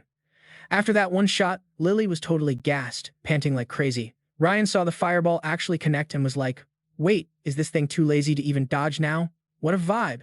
The second he said that, the firebug just dropped from the sky like a broken drone, LOL. Ryan's jaw was on the floor, and he spun around to his sister like, Lily, how in the world did you do that? She was all like, bro, I tried using my boost power on the fireball, and it actually worked. He just grinned and hyped her up. That's my sis. You're an absolute legend. Leave the rest to me. Before jumping back in, Ryan did some quick brain math. That firebug's power was over 20 times a normal person's. Even with Lily's boost, he thought, I'm only at 16 times. Winning this is going to be a whole mess, for real. But I can use the fact it's dizzy from that souped-up fireball to clip its wings. Then it can't chase us anymore. From behind him, his sister cheered him on. Go get him, bro. Be careful. And right then, the firebug slammed into the ground. Ryan went full-on beast mode. This was his shot. He revved up, dashed forward, and then, get this, he split into two. A perfect clone. One on the left, one on the right, and they just yeeted its delicate wings clean off. Once it was done, he dropped a one-liner like a total boss, leaving your wings wide open. Rookie mistake, my guy. But then, suddenly, the vibe went sour. He realized Lily had been panting for way too long. And now, oh my god, she was coughing up some seriously gnarly red stuff. Seeing that, Ryan's heart totally dropped into his stomach. She was all he had left. He just screamed in total panic. Lily. He clutched his chest and felt something was way off. After using so much juice, he was scared her boosting power was just gone. Could my cloning trick have put, like, double the pressure on Lily? Was her body just not ready for that? And then, as if things weren't bad enough, a massive, monstrous firebug appeared. It flapped its wings, flying right at him with this deafening buzz. Bruh, are you serious right now? After flying for like 2 seconds, it totally backplanted onto the ground and couldn't get up. Ryan grabbed a sharp piece of rebar, relieved that this one was grounded. 2. He turned and sprinted back to his sister. Lily, you good? Let's bounce while this thing can't fly. Okay. The two of them booked it, but plot twist, they had no idea the firebug was already starting to stir. While helping Lily, he peeped back at it, thinking, this bug is only fast in the air. On the ground, it's a total slowpoke, no way it can catch us. Famous last words, am I right? Because the second he thought that, bam, something just popped up right in front of them, blocking their path. And the sight was so shocking. What is that? A zombie with a weird red mark burst out of the bug's freaking head. He just pursed his lips. Great, another one of these nightmare fuel things. No, wait. It's just your garden variety mutated zombie. Did our fight attract it or something? That thing lunged at him, swiping with these nasty iron-like claws. His reflexes were insane, so he blocked it, but the zombie was way too fast. Sweat was pouring down his face. This thing is jacked, he thought, at least 10 times a normal person's strength, and I'm only at 8. It's way stronger than me. Seeing her brother getting worn out, Lily looked like she was about to risk using her power again.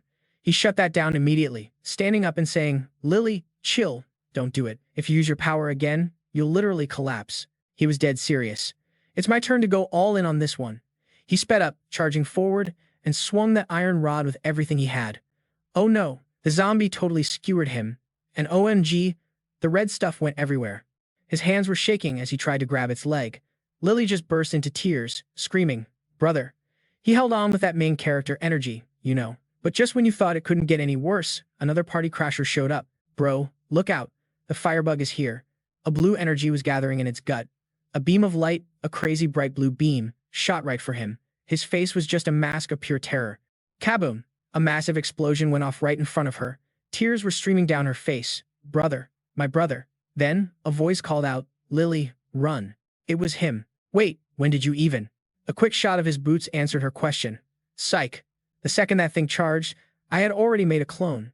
Hearing that, she just broke down, laughing and crying at the same time. "Bro, you're freaking incredible. You totally played me." Back at the explosion site, the body that was there was just gone. But right then, Ryan felt this super sharp pain. Lily asked, "What's wrong?" He covered his mouth, coughing, realizing the pain from his clone taking the L got transferred to him. Ouch, talk about sympathy pains. "I'm fine," he choked out. "Let's run." It seems they had completely forgotten about the firebug. That let the bug just chill and watch them escape. The two of them finally stopped in front of a busted-up shop on what looked like Main Street, Anytown, USA. Quick, inside. They slid under a half-closed security gate and just collapsed. They'd been through the worst night ever and needed to crash. As he closed his eyes, one thought kept replaying in his head. Starting tomorrow, I'm pretty sure things are about to get way, way harder. So their adventure continued, searching for some of that zombie energy. A few cores had dropped. Nice. We found evolution energy after taking out just one. They both picked up the cores and gobbled them up. He looked over at his sister, who was totally buzzing. "Yas. I leveled up my bod to 9 times stronger. But, that was just an appetizer." They were still starving. Pressing on, they carefully scanned their surroundings and spotted a supermarket. Looked like a Piggly Wiggly or something. A supermarket over there. The two were beyond stoked when they saw it. "This is awesome." They rushed over, but then they heard voices inside. "Hey, Jack, what are you so scared of?" "I'm holding it. Hurry up." "Damn, what a total chicken." Ryan heard them and whispered to Lily, "Yo, there are people in there. I'll go in first. You be careful." "Okay." Inside, some dude was wrestling a wild zombie while another guy held up a baseball bat. "Jack, you little scrub. I can't hold this thing much longer. If I get unalive today, it's on you, bro." The kid's voice was shaking. I'm sorry. You can't blame me." Just then, the zombie broke free. Crap. The vibe got super tense real quick. The zombie snarled as it squared up with the dude, knocking him into a display stand. A whole shelf fell and pinned the guy down. He was struggling, trying to get free, but the zombie charged. A scream echoed through the store. "This is bad. Jack is pinned and he can't get away." His face was a total snotty, crying mess.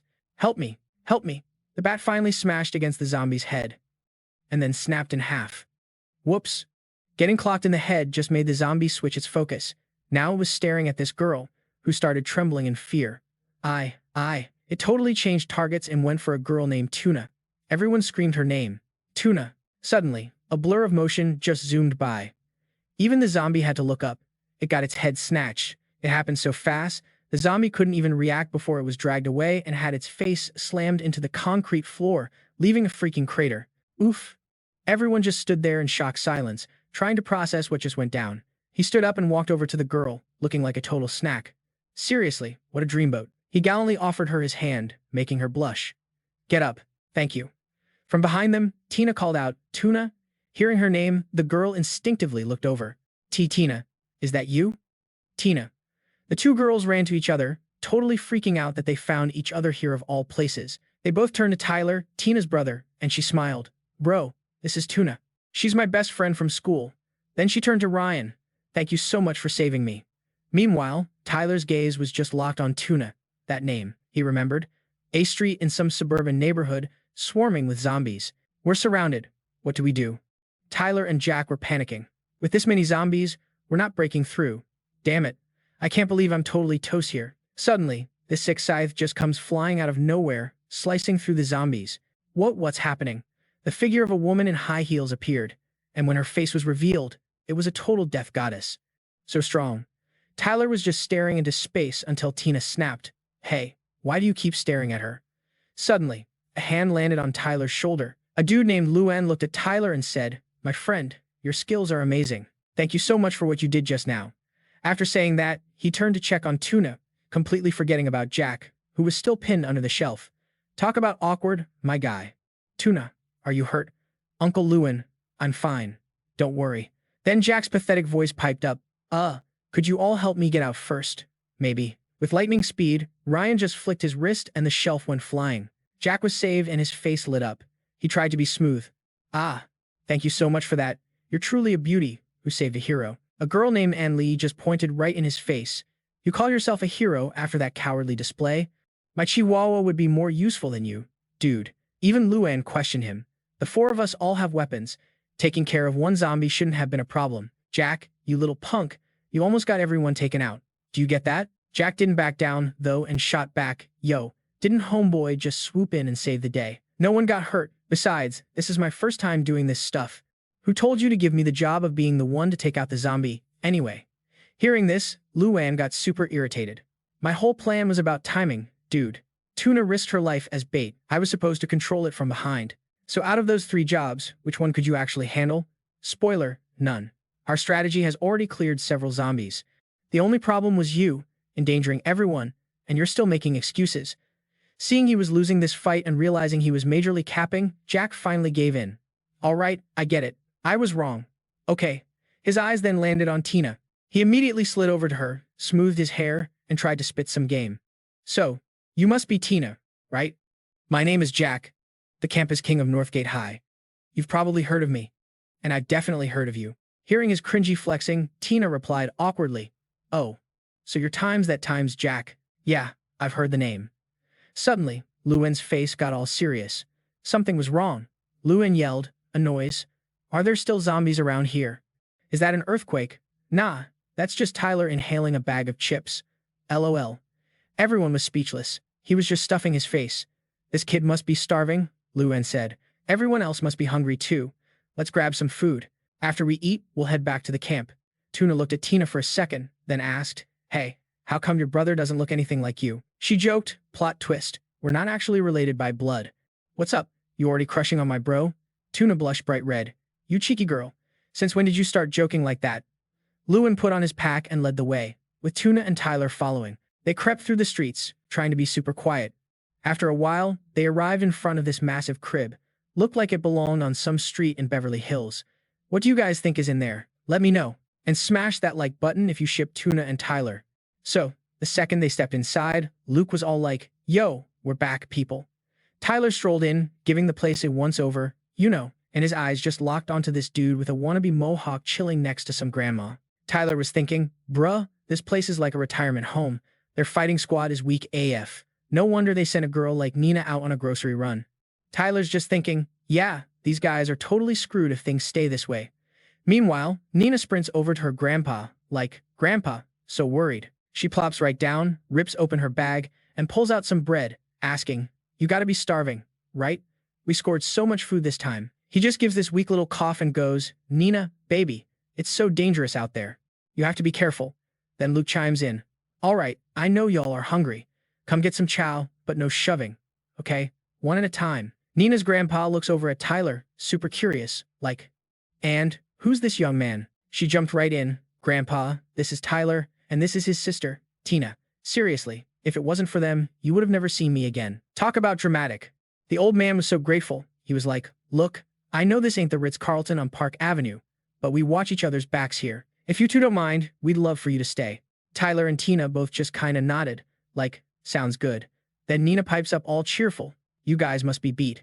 Follow me, I'll get you set up with some rooms. And she leads Tyler and Tina off to find a place to crash. So as they're walking, Tyler just blurts out, So, your grandpa's not just some regular old dude, is he? Nina totally beams. Of course not. My grandpa is a legend. He's like a miracle worker, healed tons of people. Way better than any of those fancy pants doctors from Johns Hopkins or whatever. Tyler was definitely intrigued. Oh, for real? Tyler pressed. But he's coughing up a storm. Is it something so bad he can't even fix it himself? Nina's whole vibe just shifted. Her face fell and she's like, He got hurt back in the day from martial arts training. Now that he's older, all those old injuries are coming back to haunt him. That's why he's so frail. Tyler had already clocked this, to be honest. And yeah, he totally felt some kind of crazy energy coming off the old man. Like, practicing martial arts is supposed to make you super healthy, right? So for him to have all these old battle scars acting up, and hearing Nina call him an ancient martial arts practitioner, it all clicked. Tyler clenched his fist. thinking, okay, my level 2A combat skills are pretty sick, not gonna lie. But when I think about my actual fights, my technique is sloppy as hell. If I go up against a real master, I'm gonna get exposed, for real. If I could just get him to teach me the Earth Devil system, man. Hitting level 3 would be a cakewalk. I might even blow past that and hit Grandmaster level. Then Tyler snapped out of it and asked, "Aight Nina, give me the rundown. What's the deal with this place?" And she did not hold back, she spilled all the tea. So, like, most of us are just survivors from around the suburbs of Chicago. We all banded together to watch out for each other, you know? It's been a struggle just to make it through the day. Mr. Leo is the strongest and knows the most, so he's always the one leading the supply runs. His oldest son, Mason, is here too. Total rich kid, super handsome. His family had money, you know? But then the zombie apocalypse hit, and suddenly all those dollar bills were just paper. Nina kept going. The guy who's hurt, that's Mr. Danny. He and Mr. Leo used to go out for supplies, but he got careless one time and got seriously messed up. So, Mason and I had to step up. And honestly, the two of us together aren't even half as strong as Mr. Leo alone. Hearing all this, Tyler was like, "Yup, I knew it." He thought, yeah, these people are basically defenseless. If they get attacked, like, 3 of them can actually fight. But this is my only shot at getting that old man to train me. Guess I'm stuck protecting this place. Later that night, in his super dark room, Tyler's just lying in bed, mind racing. And yo, without Tina around, it just felt empty. He sat up, wondering what she was up to. Wonder if Tina's asleep yet. I should go surprise her. So he creeps out into the hallway, looking for her room. Then, Tyler spots a door that's just a little bit open. A smirk crawls onto his face. He's thinking, she must be feeling lonely too. That girl Tina is totally on the same page as me. And look at her, leaving the door open for me. Bold move, sis. And without even thinking, Tyler just waltzes right in.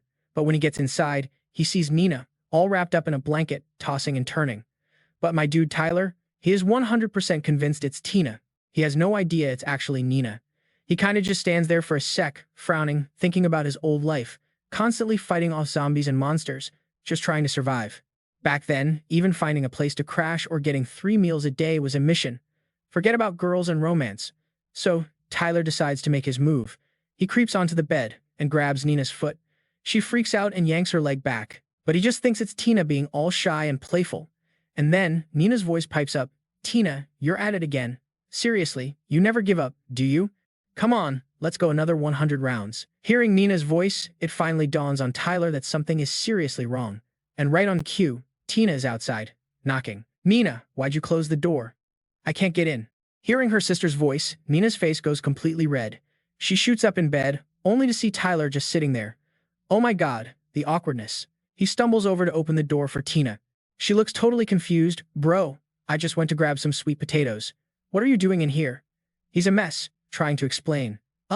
It's nothing. Total misunderstanding. I was just worried you'd be scared by yourself, so I came to check on you. But since Nina's here, I'll just go." And with that, Tyler basically slams the door and hides outside. His face is like beet red. Oh my god, the cringe is real. He's totally freaking out, screaming in his head, "What the hell am I doing?" Y'all, drop a comment below if you've ever had a moment this awkward. Anyway, after his meltdown, Tyler creeps downstairs and sees Nina's grandpa. He tries to play it cool. "Morning, sir." The old man just smiles. "Ah, Tyler, my boy. It's so early, you kids have been through a lot. Why don't you sleep in?"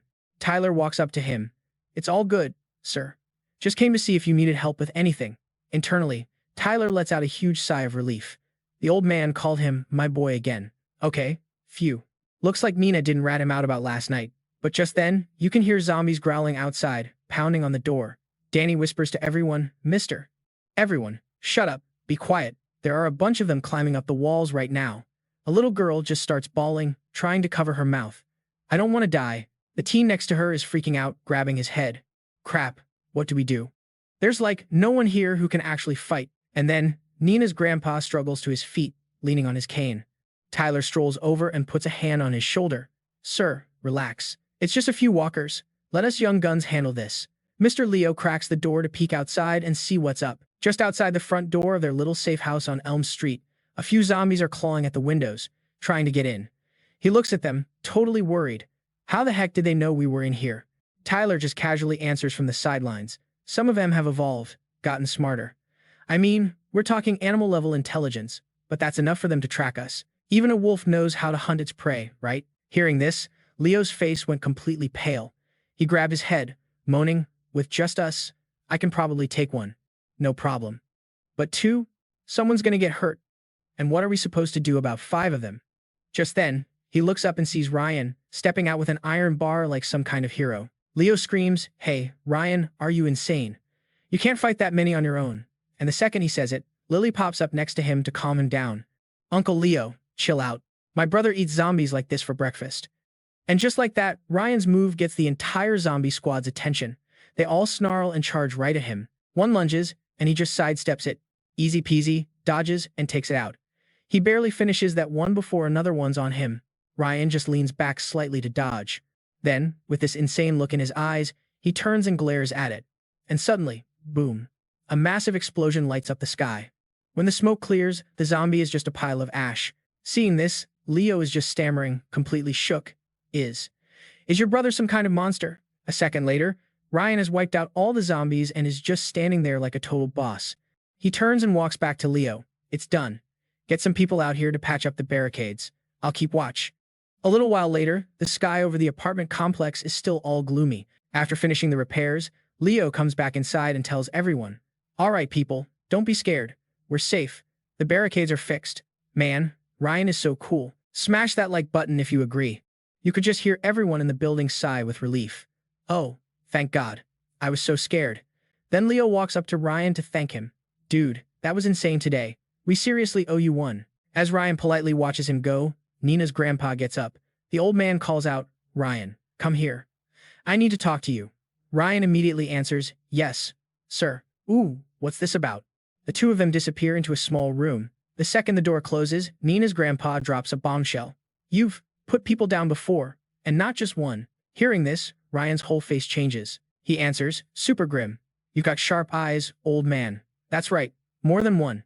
Whoa, the tension. The old man starts unbuttoning his shirt, saying, "Look, I know in this old body, I'm no match for you. But if I have to, I will risk it all to stop you from hurting anyone here, even if all I can do is slow you down." He drops his cane, and his voice is all gravelly as he asks, "Ryan, tell me, what are you really after?" Seeing Nina's grandpa ready to go down swinging, Ryan actually felt a flash of respect. Man, old guys really are the wisest, Ryan thought. He quickly tried to chill him out. "Sir, please, don't be so tense. I'm just here to make a deal." Hearing that, the grandpa hesitates for a second before asking, "A deal? What kind of deal?" Seeing the old man relax a little, Ryan lays it all out. "It's simple. It's a win-win. You teach me everything you know, make me your student.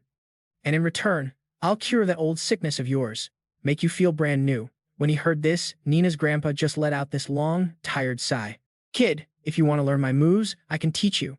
But I know better than anyone how much time I've got left. You got your own way of dealing with those things out there. But bring someone back from the dead. Nah, fam. I don't need you to give me a whole new life, but if you're talking about protecting Nina for me, then we might have a deal." And get this, he doesn't even wait for the old guy to answer. He just sits down, grabs this iron bar, and is like, "Sir, hearing you say that is a huge relief." Then, boom, he just crushes the bar with his bare hands. Savage. So Mina's grandpa sees this and his jaw just hits the floor. He's totally bugging, like, your strength is insane."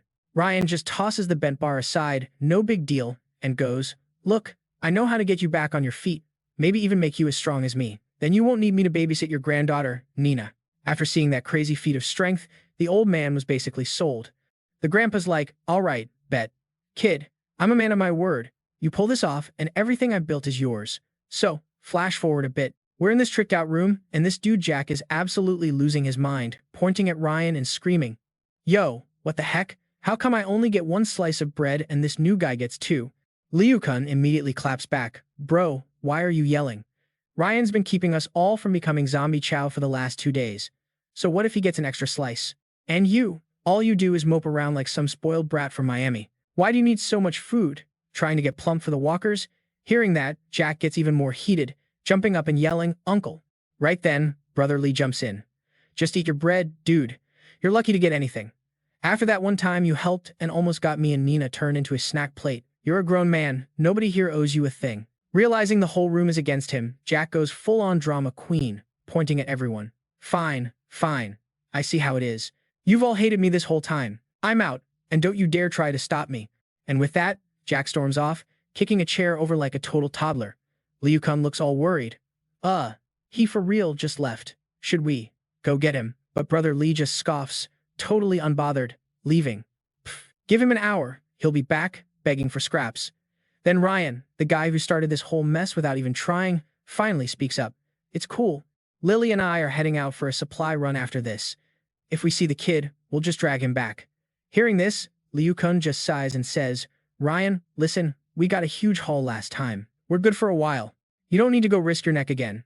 But Lily, right beside him, chimes in, don't even worry about it, sir. My brother and I are super strong. Those walkers can't touch us. A little later, they finish up and head outside. Suddenly, Lily calls out, hey. He turns around like, yeah? And then, y'all, she hits him with the most loaded question ever. She's pouting and asks, so, whose body is better, mine or Nina's? Oh my god, the drama. Ryan immediately starts backpedaling. Whoa, it's not like that. Lily's not having it. Oh, you're one to talk. I can't believe you hopped into bed with her the second you met her. And even though he's trying to explain, she turns away, all pouty, and warns him, I'm letting it go this time. But if I catch you with a side piece again, you are not getting off easy. My man Ryan is just frozen, absolutely shook. A side piece? He's like, where in the world did you even learn a phrase like that? Anyway, cut scene. We're out of their little love nest and back in the city, which is crawling with zombies. A piece of rebar just skewers a walker on the ground. Ryan kneels down, digging around for something, muttering, nope, not in this one either. Lily, who just checked 2 others, runs up. These 2 are duds, too. After wrapping up, he walks over to her and sighs, super bummed. Today is just not our day. Then, out of nowhere, she leans in real close and asks something totally random. Hey, did you just toot? 'Cause it smells super weird. Hearing this, Ryan just cracks up, totally dismissing it. Girl, please. There's no way I could produce a smell that foul. It's gotta be all the dead bodies rotting out here or something. But the second he says that, this insane sound echoes through the streets, and they both just freeze. Lily freaks out. What was that? Ryan's mind is racing. Like, a roar that loud. No way. Could it be? He immediately tells her, Lily, come on. We gotta get to a rooftop. Get a better look. That smell and that roar are not normal. So they dip into a building and start hauling up the stairs. When they finally hit the roof, they have no clue what they're about to see, but when they look out, Ryan just gasps. That's. Lily is speechless too. She can't even believe what she's seeing. What is that thing? It's gigantic. And way out in the distance, some kind of massive monster is on the move. Peeking closer, they realize it's a freaking giant dragon that just took down a whole building. Ryan immediately grabs her. It's a guardian dragon. Stay low. If that thing sees us, we're toast. I can't believe it's only been 2 months since this whole thing started, and something's already evolved this much. Down the line, this thing is going to be a beast lord, guaranteed. Hearing this, Lily just stares at him, completely lost. Guardian dragon? What's that? He breaks it down for her real quick. Okay, so when a mutated animal gets messed up bad and then gets infected with the zombie virus, it turns into a superpowered guardian beast. They have all the powers of the mutant and the zombie, which makes them way scarier than either one on its own. And just like that, the vibe got serious. She totally gets how messed up this is. So, what's the plan? Should we try to take it out while it's not looking? Ryan immediately shuts that down. Heck no, that's a suicide mission. We're out. We gotta find a new spot to hunt. And scene. We're now in a way more chill area, like a quiet suburb in Ohio or something. Lily holds up this glowing energy core, super stoked. Hey, I found another one. And another one. That's 3. Ryan walks over, taking them from her, looking pleased. Yo, I thought today was gonna be a total wash, but we actually scored big. After giving them to him, she's feeling a little beat and suggests, can we take a break for a minute? We've been at it for hours. Ryan doesn't even hesitate, just points. Yeah, let's chill in there. We can scope it out for snacks, too. A minute later, they've got a steaming hot bowl of ramen. As Ryan's chowing down, he gets this look on his face and says to Lily, it's like way too quiet around here, you know? She just shrugs. That's because we cleared the area, duh. But he's not buying it. Nah, no way. We only took out like 70 or 80 of them this morning. Remember, we're evolved now. With our spidey senses, we should hear any zombies shuffling within a 1-kilometer radius. It's impossible for it to be this dead silent. Unless, he says, looking out the window. Unless they're hiding on purpose. And y'all, he was right. Just a few feet away, a walker is just watching them. The second he spots it, Ryan jumps up, which makes her freak out. Hey, what's up? He grabs his rebar and says, Lily, get ready. I knew it. It's a trap. The moment he says it, the ceiling above them starts cracking. A second later, the whole thing comes down, and a freaking horde of zombies rains down on them. Ryan instantly skewers one with his rebar. He yells at her. "Lily, those energy cores we found? Save one for the old guy, but we're popping the rest right now." She just nods, no questions asked. The little convenience store turns into an absolute bloodbath. Then, K-boom, a massive explosion sends the walkers flying. Ryan stands there, protecting Lily, his eyes glowing blood red and his rebar lit up like a lightsaber. This is epic, guys. Smash that like button if you're hyped. He's trying to catch his breath and just barely gets out. This is not good. And right then, a swarm of weird black shadows just pours down from the sky. He grabs Lily and just bolts, screaming, "Lily, run." We walked right into a setup. They are sprinting for their lives with a massive zombie mob hot on their heels. As they're running, Lily yells, "Hey, I thought zombies were supposed to be dumb as rocks. How do they know military tactics?" Ryan is just as confused. "I don't know. They're not supposed to be this smart." And just when they think it can't get worse, they hit an intersection and another horde pops out, blocking their way. Oh, crap, we're boxed in. He's totally freaking out. Damn it, there's nowhere to go. But then Lily spots an opening. "Bro, there's a little alley right there." They immediately dive into the narrow space, but the zombies are still right behind them. Then, Ryan just stops cold. Lily's like, "Bro, what are you doing?" But before she can finish, he cuts her off. "Lily, this alley is tight. Get behind me, you'll be safe. Just focus on giving me power-ups. If these freaks are smart enough to work together, then I'm gonna have to teach them a lesson." Yo, his face was pure murder mode as he said he'd show them what real terror feels like. Then Ryan just lets out this massive roar, unleashes his power, and charges straight into the zombie horde. And just like that, Ryan goes full beast mode, fighting like a demon. But these things are fearless, they just keep coming. Seeing that just gets him more amped up, and he yells, "Bring it on." The second he says it, another huge explosion goes off in the middle of the fight. Right after, he nails what looks like one of the leader zombies. Even though he's taking out tons of them, they just keep swarming him. Ryan is getting seriously annoyed. "Still coming? Fine. Looks like I gotta wipe every last one of you out." But then, Lily spots something and yells, "Bro, look, up there." On top of a skyscraper, like something out of downtown Denver, 3 zombies are just watching them. It only takes Ryan one look to figure it out. I knew it. No way, these brain deads are tactical geniuses. It's gotta be those 3 stooges on the roof pulling the strings. Ryan's already got a plan cooking. "Lily, stay on me. We're making a run for that building to go have a little chat with those 3. Meanwhile, more and more walkers are flooding into the alley. All of a sudden, a wave of energy blasts through the wall of the next building over. He and Lily are ready to make their move. Up on the skyscraper, this one zombie with a massive head is staring right at them. They make a break for it, trying to ditch the horde. The second they get to the stairwell, Ryan goes, "Lily, move it. I'm gonna take out the stairs and see how they follow us then." What a cliffhanger. Let me know in the comments if you think that's a good plan. And don't forget to like and subscribe for more. So get this. Right after that, Ryan just winds up and bam, he absolutely demolishes the staircase. Just like he said he would, the whole bottom floor just explodes into a million pieces. The zombie horde is going wild, and their only way up is just gone. Lily, being the queen she is, makes a face at them, totally taunting the zombies below. And oh my god, they were so triggered. They roared and surged forward like a wave of angry concertgoers. Seeing them stack up, she totally freaked. "Bro, look. They're making a freaking zombie pyramid scheme." But Ryan couldn't care less. He's like, "Just ignore him. We gotta take out those 3 bosses. The rest are just NPCs. They'll scatter." Then Ryan kicks open the door like he's raiding a dorm at USC, and it looks like the zombies were totally waiting for him and Lily the whole time. A blue zombie and a red one pop up, ready to throw down. Seeing this, Ryan goes full-on analyst mode. "Lily, be careful. Bet you $50 the one in the middle is the puppet master. The other 2 are just his minions." Then she asks, all curious, "So, you're saying that whole zombie flash mob downstairs was coordinated by this one dude?" After scoping them out for a sec, he calmly confirms, "That's right. He's the one in control, and to command that many zombies at once. For real, his power level might be even higher than mine with a buff." The second Ryan finishes his sentence, the big-headed zombie points and screeches out an order. Just as he predicted, the red zombie instantly obeys and charges at him, summoning huge fireballs as it picks up speed. Then the red zombie opens its mouth super wide, about to spit fire at Ryan. Seeing this, Lily immediately yells, "Bro, fight fire with fire," and boom, his flames totally clash with the zombie's fire blast. But then plot twist, the blue zombie leaps out of the fiery explosion. It swipes at Ryan so fast and so viciously.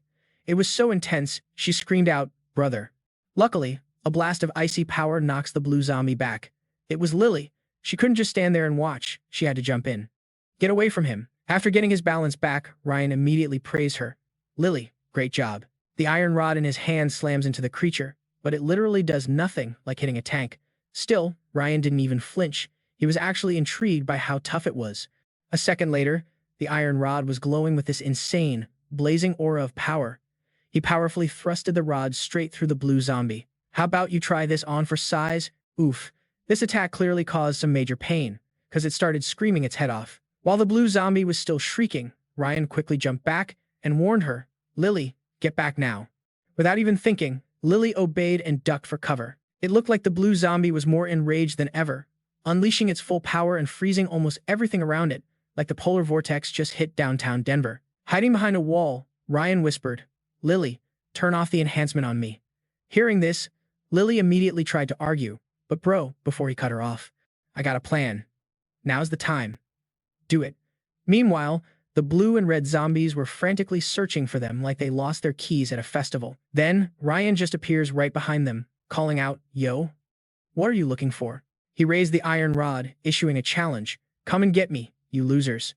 The second they saw Ryan, they charged at him, growling like crazy. In a flash, the red zombie pinned him straight to the floor. This whole scene made the big-headed zombie so happy it actually laughed. But suddenly, something caught its eye, and it glanced to the side. Turns out bamboozled. Ryan had somehow zipped behind the big-headed zombie. Both the blue and red zombies were also completely stunned, their jaws literally on the floor in disbelief. Like he was about to deliver the final blow, he growled while raising the iron bar in his hand.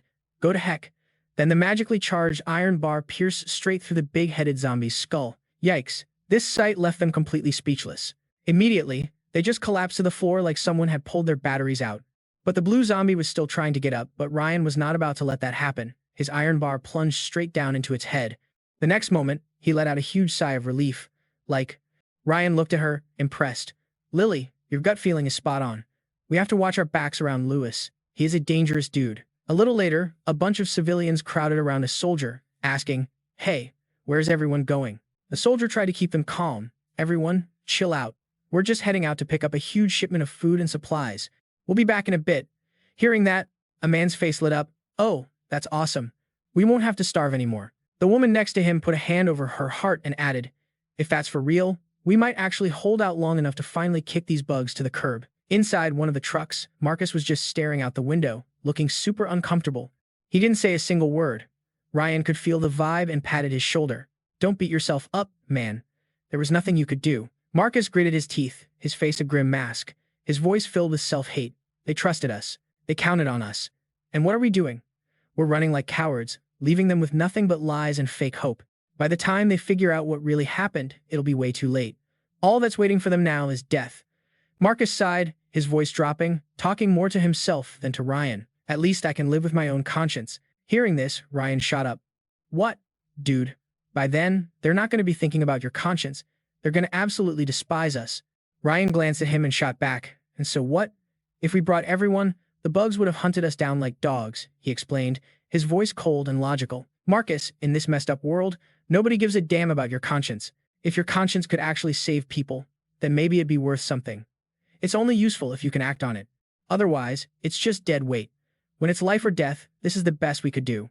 Hold on to that conscience of yours so you can let it shine when the time is right. Ryan's words were like a bucket of ice water on Marcus, leaving him stunned and silent.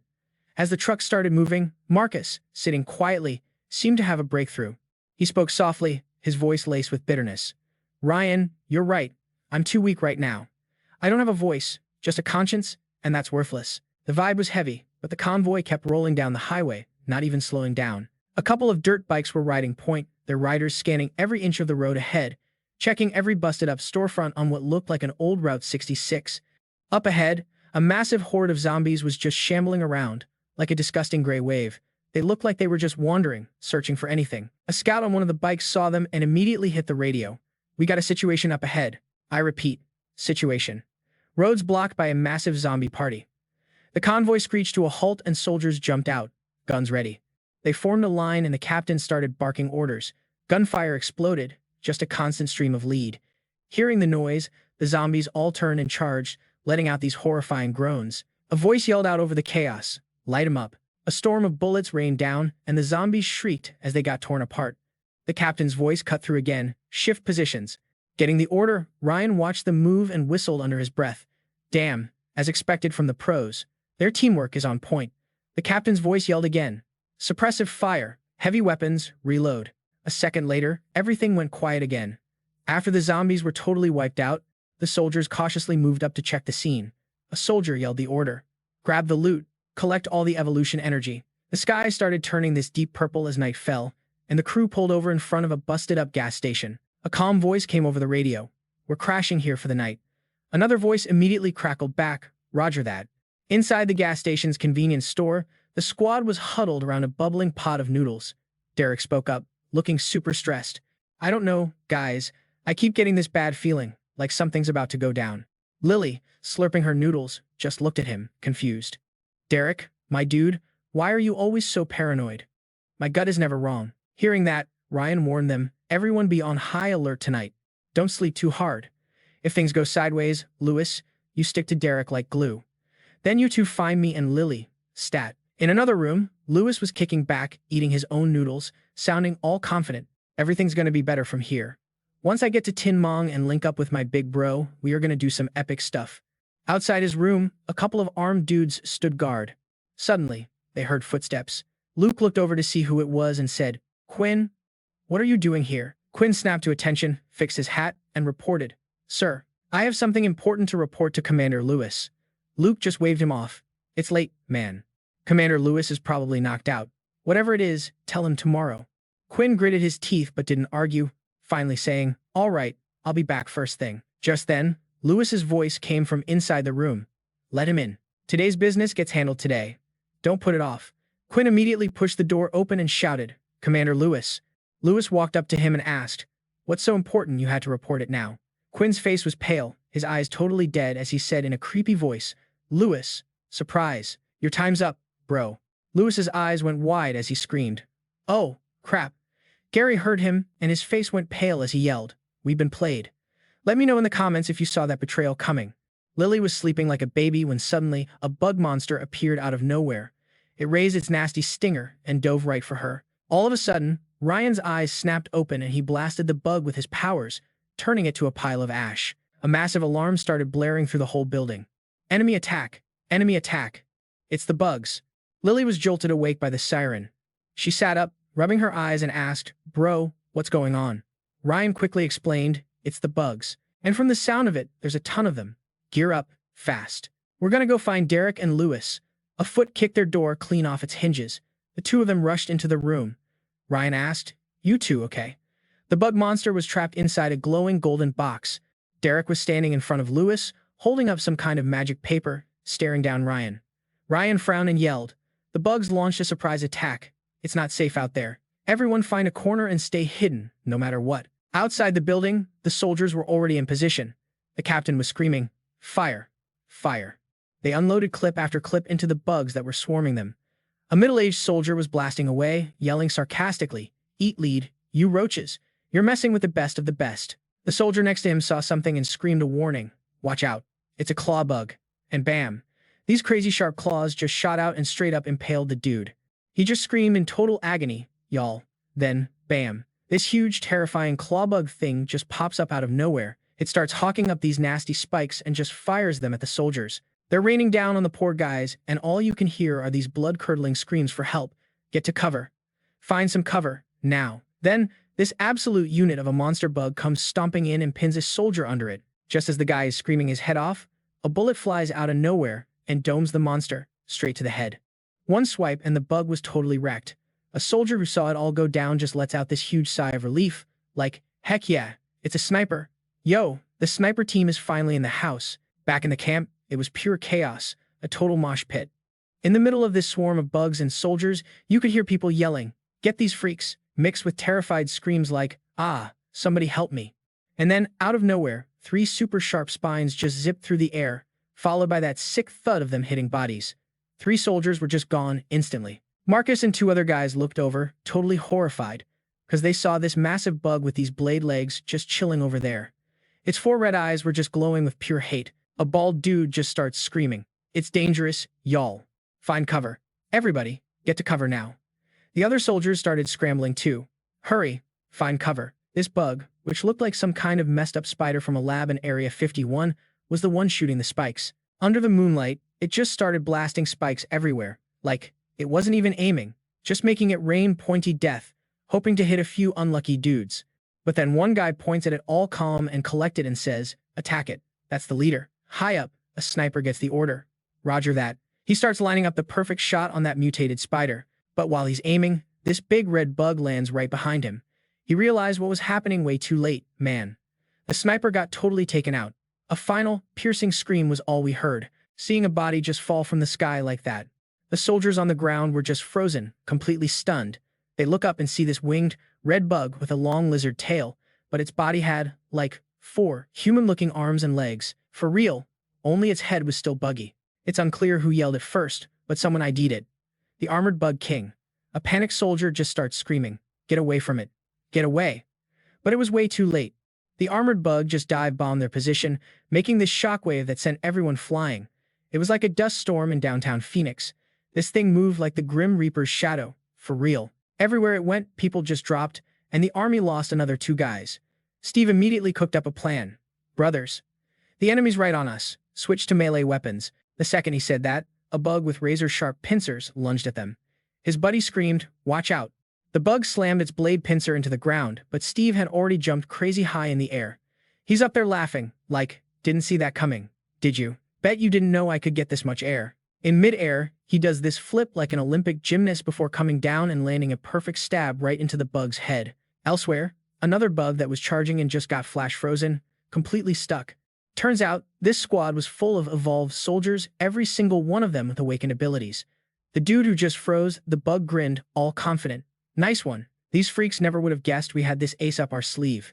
But yo, the armored bug was still out there, and one guy noticed. Knowing he couldn't take it solo, he rallied the troops to jump it. "Let's all go take care of the big one." And just like that, a dude with a mutated hand and the bald guy with the saber charged right in. "Let's go." From the back, the others started blasting it with their special moves. There were fire explosions, lightning strikes, even ice attacks. It was a whole light show, every color of the rainbow, all aimed at taking this thing down in one shot. But after taking all those hits, the armored bug was completely fine. Not a scratch. A seriously dangerous look flashed in its eyes. Using its insane speed, it lunged forward with 2 lightning-fast slashes. The 2 guys who had just charged in got sent to meet their maker. A young dude, not even in uniform, just collapsed. Totally terrified, he whispered his last words. "Even with all that, we couldn't kill it. I guess this is it for me." Just as the armored bug's claw was about to come down on his head, it just stopped. It was busy blocking an attack from Ryan. The tip of his spear had nailed one of its arms. The kid, who was just saved from becoming bug food, was completely stunned and just blurted out, "Whoa." Ryan's whole body was glowing with this faint red light, looking like a total legend holding that spear. The young guy just stared for a hot second, completely bewildered. God of War. From above, Ryan landed hard, slamming his spear into the ground. A huge bang echoed out and dust flew everywhere, forcing the soldiers to back up. But Ryan didn't look happy at all after hitting the armored bug. He looked at the spear in his hand and just snorted. Pinned by the tip of his spear was one of the armored bug's arms, but that was it, not its body. He couldn't help but say, "Sacrificing a limb to block a fatal blow, huh? Smart." Then, whoosh, the armored bug king's wing sliced right past Ryan's face. He leaned back to dodge it, and with another swish, it went for his lower half. He dodged that one too, and thank God he did. Or he would have been singing soprano for the rest of his life. For real. The dude and the bug both backed off, just eyeing each other, getting ready for round 2. A soldier, finally snapping out of his daze, looked at Ryan all concerned and was like, "He's not the god of war. I don't know this guy. Who in the world is he?" On the other side, Ryan was pretty stoked about his new weapon. For a normal hit to be this strong, this blood flame spear is basically a cheat code. The armored bug king had now flown up into the air. Its arm, the one that just got cut off, had already grown back like nothing ever happened. Ryan tapped his spear on the ground. "If a normal hit can do that to you," he said, starting to channel his power, "you just know he's about to pull out a special move." A faint but super intimidating blood-red aura started radiating from his body. "Then try this." Ryan gritted his teeth and let out this pain scream. His eyes turned bloodshot, and the spear in his hand, juiced up with his body's blood aura, glowed an even deeper red. Feeling that power surge, he smashed the spear right into the armored bug's head. A massive bang echoed out, loud enough to give the bug a serious concussion. Ryan spun the spear in his hand. Die. But right at that moment, Lily appeared behind him. Ryan, the undercurrent bug, he looked at his sister, totally confused. No, he knew exactly what she was about to do. Lily drew some blood from her own body, explaining, "Leave this to me." The drop of blood shot into the armored bug king's head and just seeped into its body. All of a sudden, its damaged body was totally healed, back to 100%.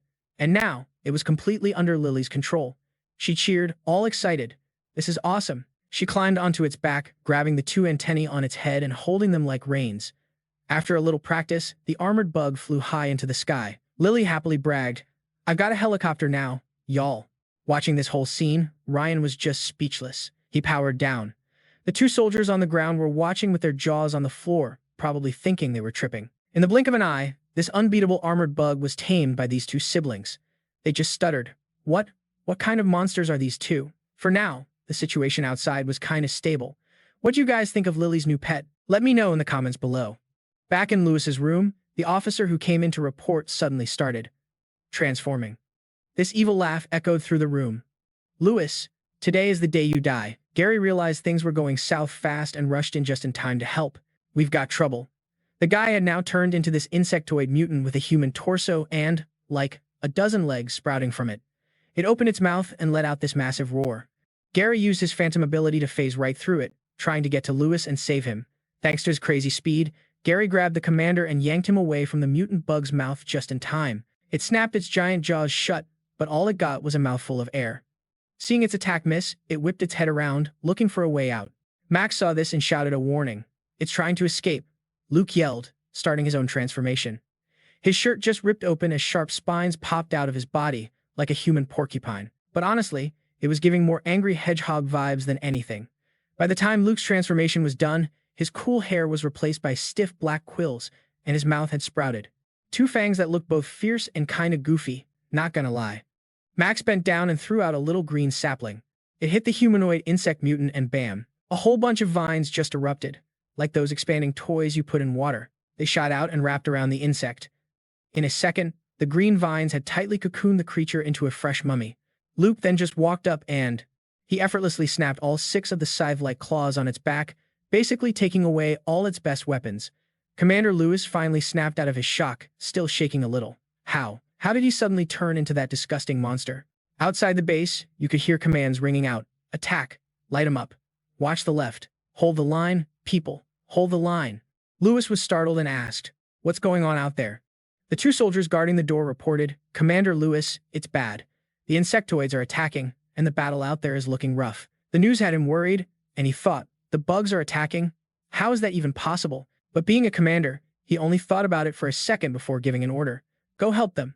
This is getting more chaotic than rush hour on the 405 inches Los Angeles. We have to push back the insectoids. Gary's group of 3 heard the command and got ready to head out.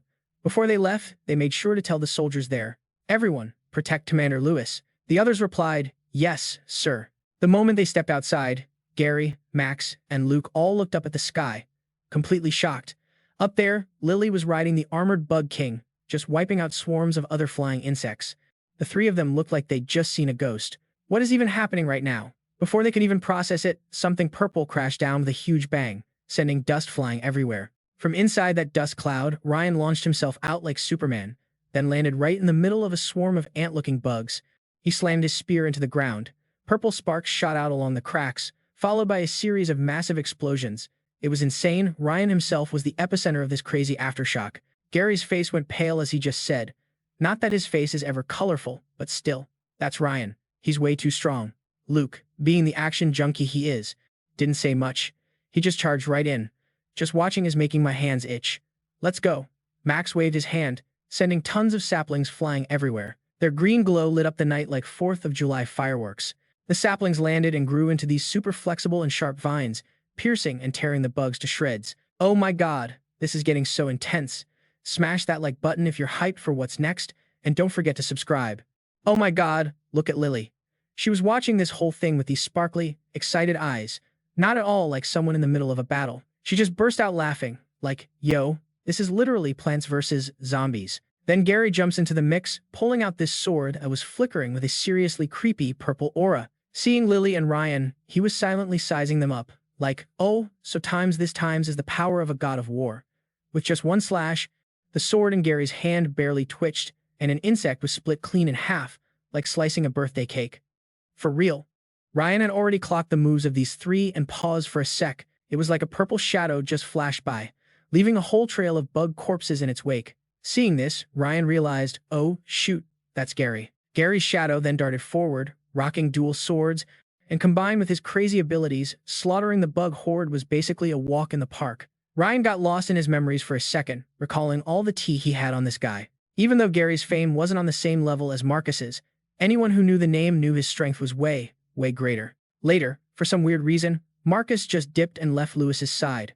Not long after that, Gary just died, and nobody knew why. Total mystery. While he was lost in thought, someone called out from behind, Ryan. He turned his head and saw it was Marcus, who was totally thrilled to finally get a chance to show off his skills and fight with him. But my dude didn't even notice a dark shadow creeping up from behind. Ryan quickly warned him, watch your back. Marcus just frowned and glared at the insect that popped up right behind him. In just one blow, he spun around and just yeeted the weak little bug away with his power. Ryan gave this little smirk, like a silent, not bad. Seriously, Marcus had definitely awakened an ability worthy of a future hero. Ryan was also curious to know what his power was, so he decided to just stand by and watch the show a little longer. Just then, Marcus extended his hand, and a freaking vortex of air formed in his palm. And y'all, this vortex was no joke, it was super powerful, dragging in a few more bugs that were just crawling nearby, having no clue their end was near. Seeing the vortex get even stronger, Marcus shouted, vacuum. His vacuum vortex began to expand and suck the insects into that black hole. Once the black hole formed and had slurped up a huge number of bugs, Marcus ordered it to detonate. A pitch-black sphere was just hanging in the air like a cosmic black hole.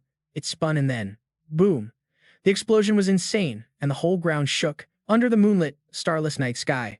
The insects seemed to get some kind of command on the wind, letting out this collective roar towards the sky. Immediately after, they fell into formation and just ran away. The soldiers saw this and were like, no way, in total shock. They're falling back. Lu Yun held up a leg he ripped off some dead bug thing. He was laughing his head off. What a bunch of cowards. So much for their mighty race, huh? But Ryan was confused, thinking out loud. What's the deal? Even if this bug army kept fighting, they get wiped out. But just running away? That's not how these things operate. That was his thought, anyway.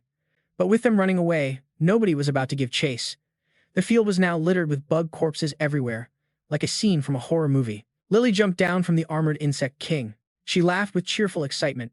It's time for the much-anticipated harvest of spoils. How much evolution energy do these have, bro? Ryan put away his weapon and storage ring, replying nonchalantly. These bug bodies don't have any evolution energy. And Lily's mood just crashed and burned, lol. Is that so? Ryan continued. But they do have the precious essence of an alien race. And just like that, Lily's heart was happy again. She eagerly urged her brother, that's great. Hurry up and set them all on fire. Let's start collecting. Ryan didn't move, explaining, the essence of the bugs can't stand the heat. My flames will just barbecue the bugs, and the alien essence will be destroyed right along with them. Looking at the bug corpses strewn all over the ground like litter on a New York street, with no easy way to find the essence, he sighed.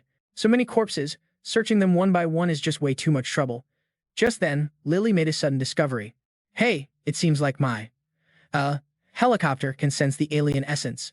So, she immediately put her flying mount to work. She ordered it to get to work.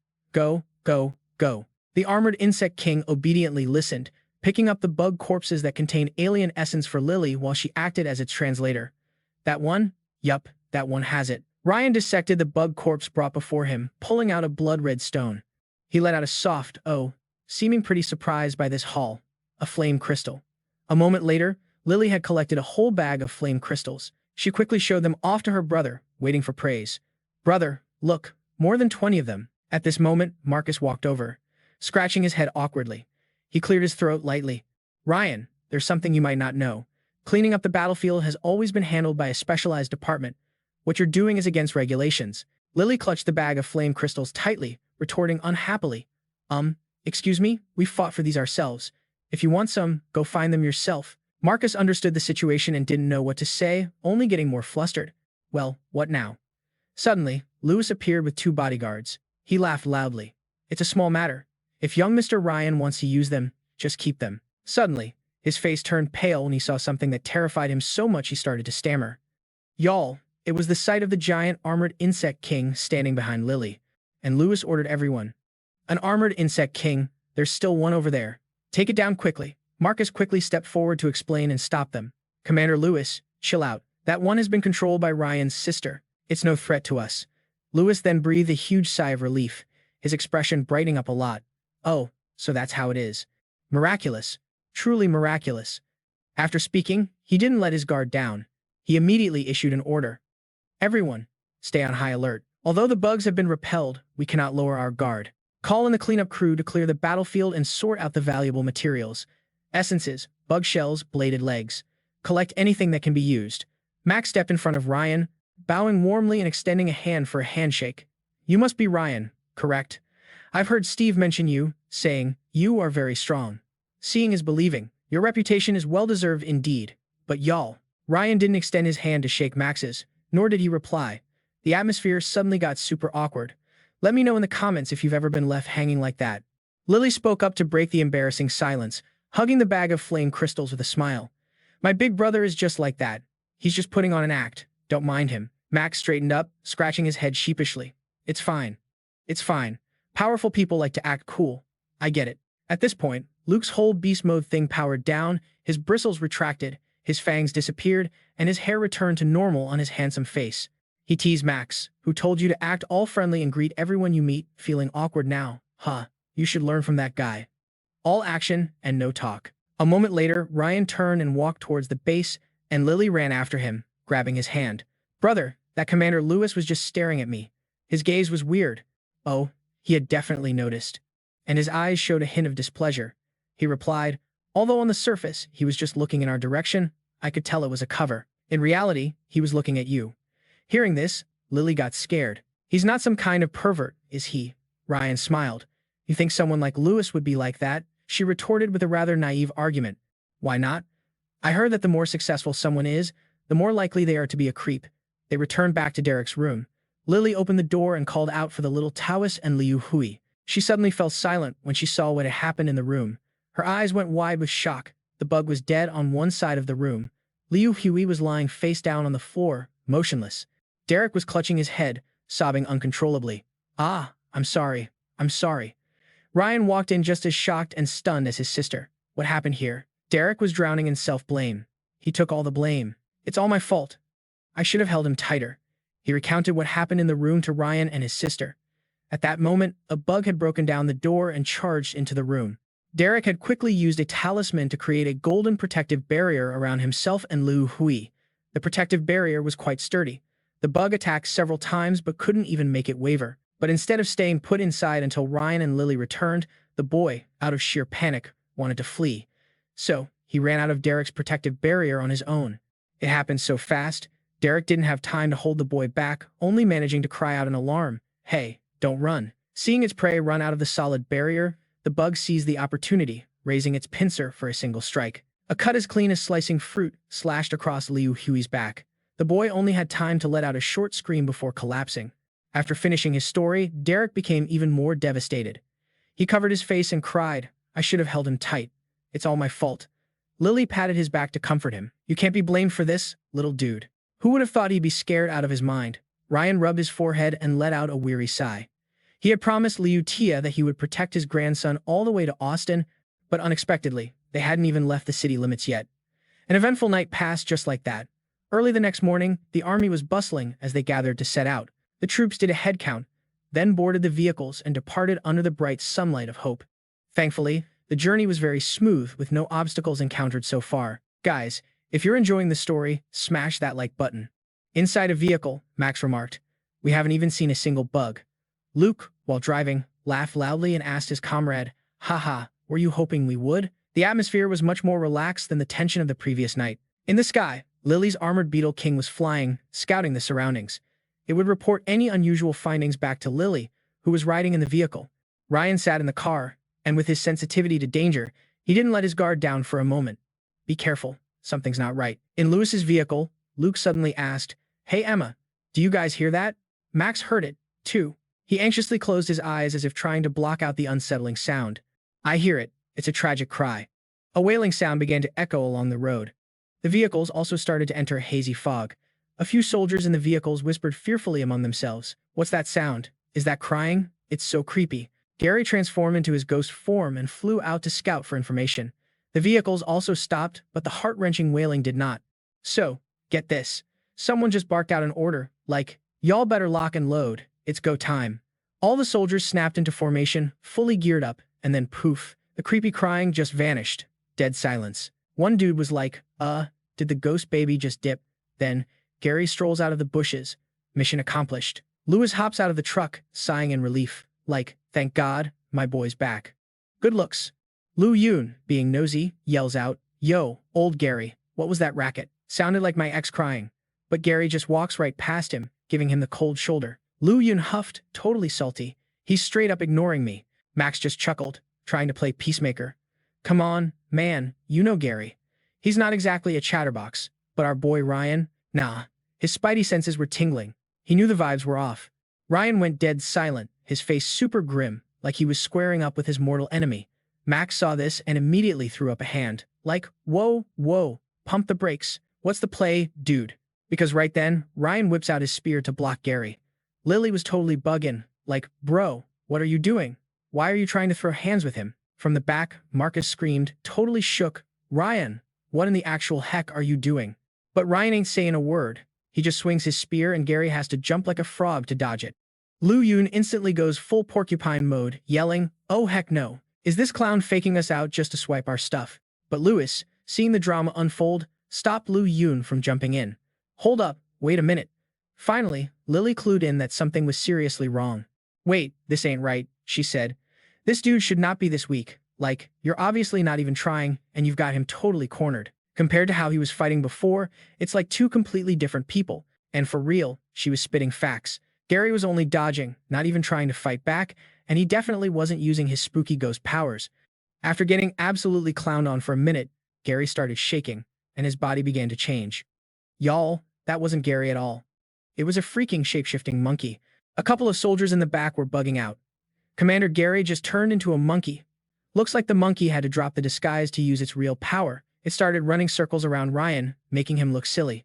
Man, this thing was quick. Ryan couldn't even land a hit. Finally, it saw what it thought was an opening and lunged right at Ryan's face with its mouth wide open. Plot twist. Ryan was faking him out the whole time to set a trap. As it leaped, Ryan just held his spear steady and bam, skewered it right through the body. Then he activated his endless burn skill. This is wild, guys, smash that like button if you think Ryan is a genius. Flames shot down the spear and just exploded. A crazy purple inferno, like something straight out of hell, just vaporized the monkey's body and soul. In the end, a shiny evolution energy crystal dropped to the ground. Ryan casually caught it while the wind blew the monkey's ashes away like dust in the wind. Max finally got what was happening, and he started freaking out about his buddy. So, it was a fake-out monkey. Does that mean something happened to the real Gary? Lu Yun pointed across the way. Yo, look over there. And just like that, the real Gary walks back, dragging the dead body of another monkey. Lu Yun was so relieved. Old Gary, my dude, you scared the crap out of us. We thought you got, for real.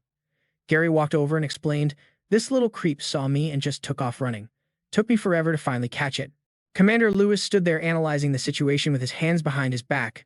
So, one monkey baited one of our guys away, while the other tried to pull in among us and blend in. Gotta admit, these mutated things are getting pretty smart. After a quick head count, he told everyone to get back on the road. Ryan's truck was at the very back. He didn't start it right away, though. Instead, he walked over to give the evolution crystal to Derek. Here, dude, eat this. Quick.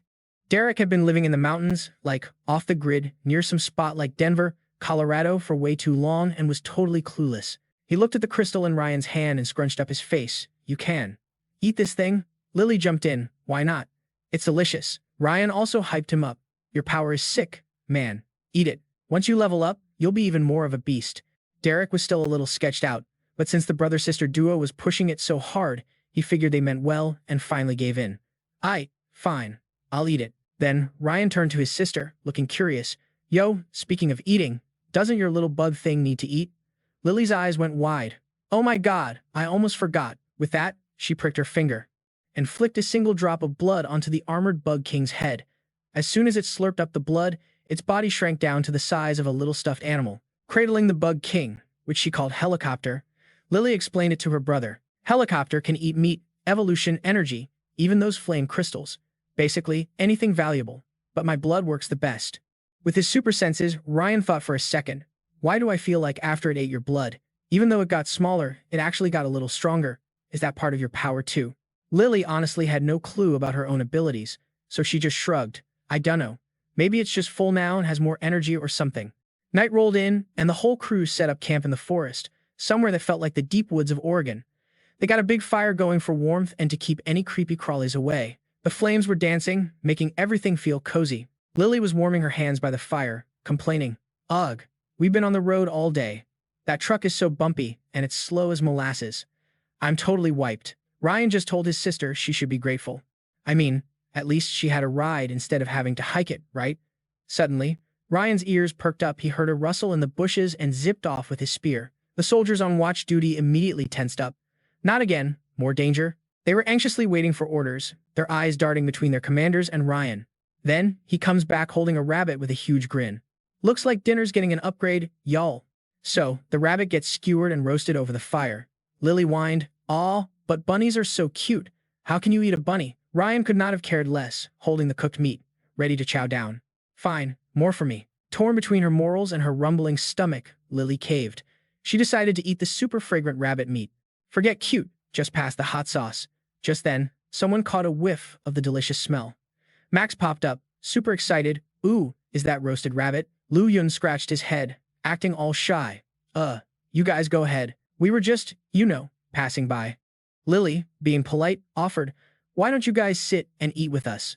Who knew they'd actually take her up on it and sit right down? Lol, talk about awkward, but hey, what can you do? Well, thanks. Luckily, it was a big rabbit, so there was enough for all four of them. Lu Yun was tearing into a huge piece, chewing like a maniac. Max was a bit more civilized, but you could still hear him crunching away. They probably hadn't had a fresh meal like that in forever. After they ate, Lily snuggled up to Ryan, whining, I'm so full, cuddle me. He just shoved her head away, totally grossed out. Your mouth is all greasy. Don't get that on me. The next morning, sunlight was streaming through the trees as everyone packed up. Ryan was already up, stretching and soaking in the sun. Suddenly, his red eyes locked onto something. It was a bug that looked like Helicopter, the armored insect king, but different. This one had way more armor plating. Without even thinking, Ryan grabbed his spear, about to send the thing to the Shadow Realm. But Lily jumped in front of it, going full-on bodyguard mode. Wait, bro. Stop. That's Helicopter. Ryan was shook. He couldn't help but ask, why did it change? It looks totally different. She just scratched her head, because apparently she had no clue either. I don't know, but I swear it's him. Ryan used his senses for a sec and was like, whoa, even its aura is way stronger. He watched his sister playfully petting the newly evolved bug's head.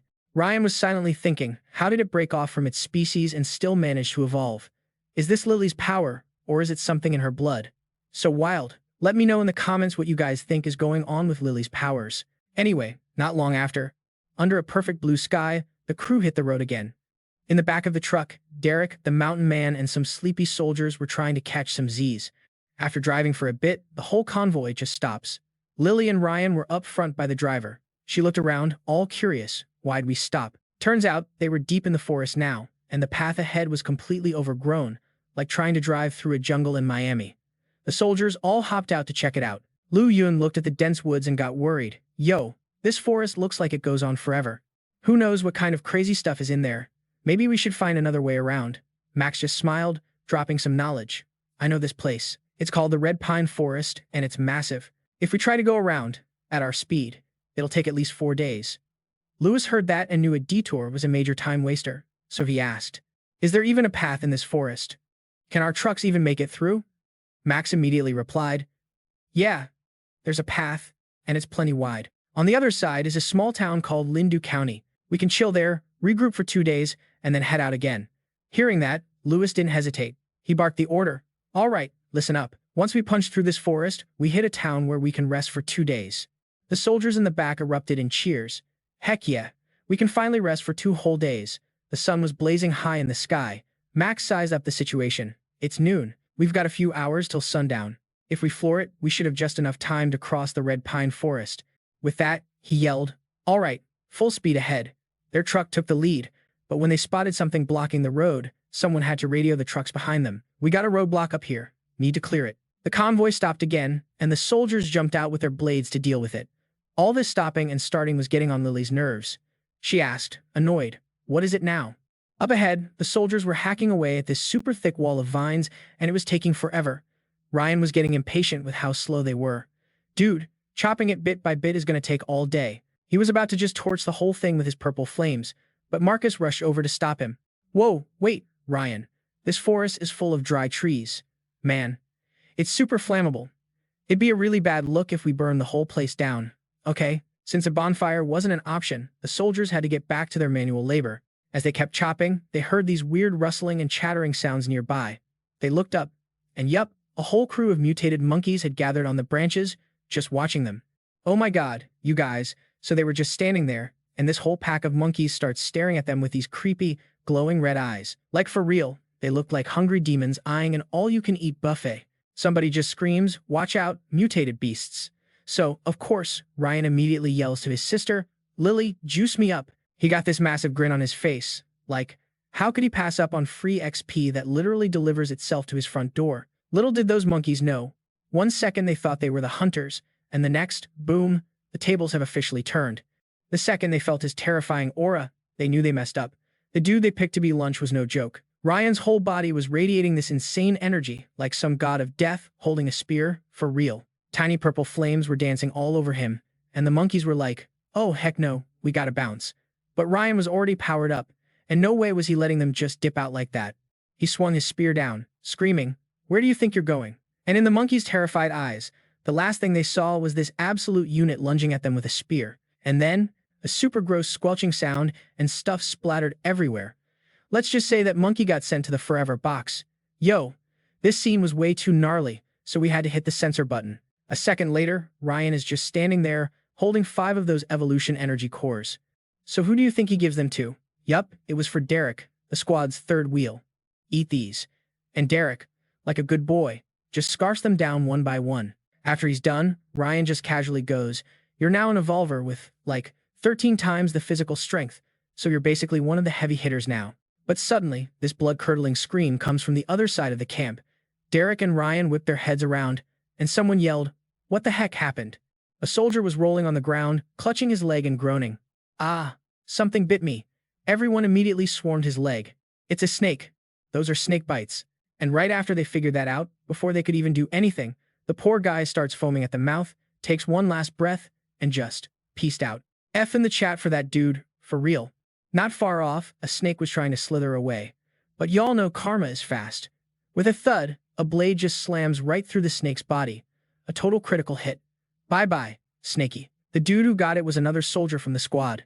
After getting revenge for his buddy, he lifts the snake up on his blade, looking super worried. Everyone, be careful. The venom from these mutated snakes is no joke. Just one bite, and it's game over. Marcus and Jingling walk over, and they do not look happy. What's going on? We literally just got out of the cars and we're already down a man. The group started huddling up to share info, completely clueless that these bloodthirsty red eyes were watching them from some bushes nearby.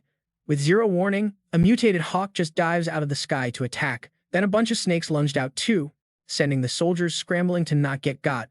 Ryan was scanning the area like a hawk while warning his sister. This deep wilderness is way more dangerous than the city. Lily, stay sharp. But Lily is not about that staying sharp life.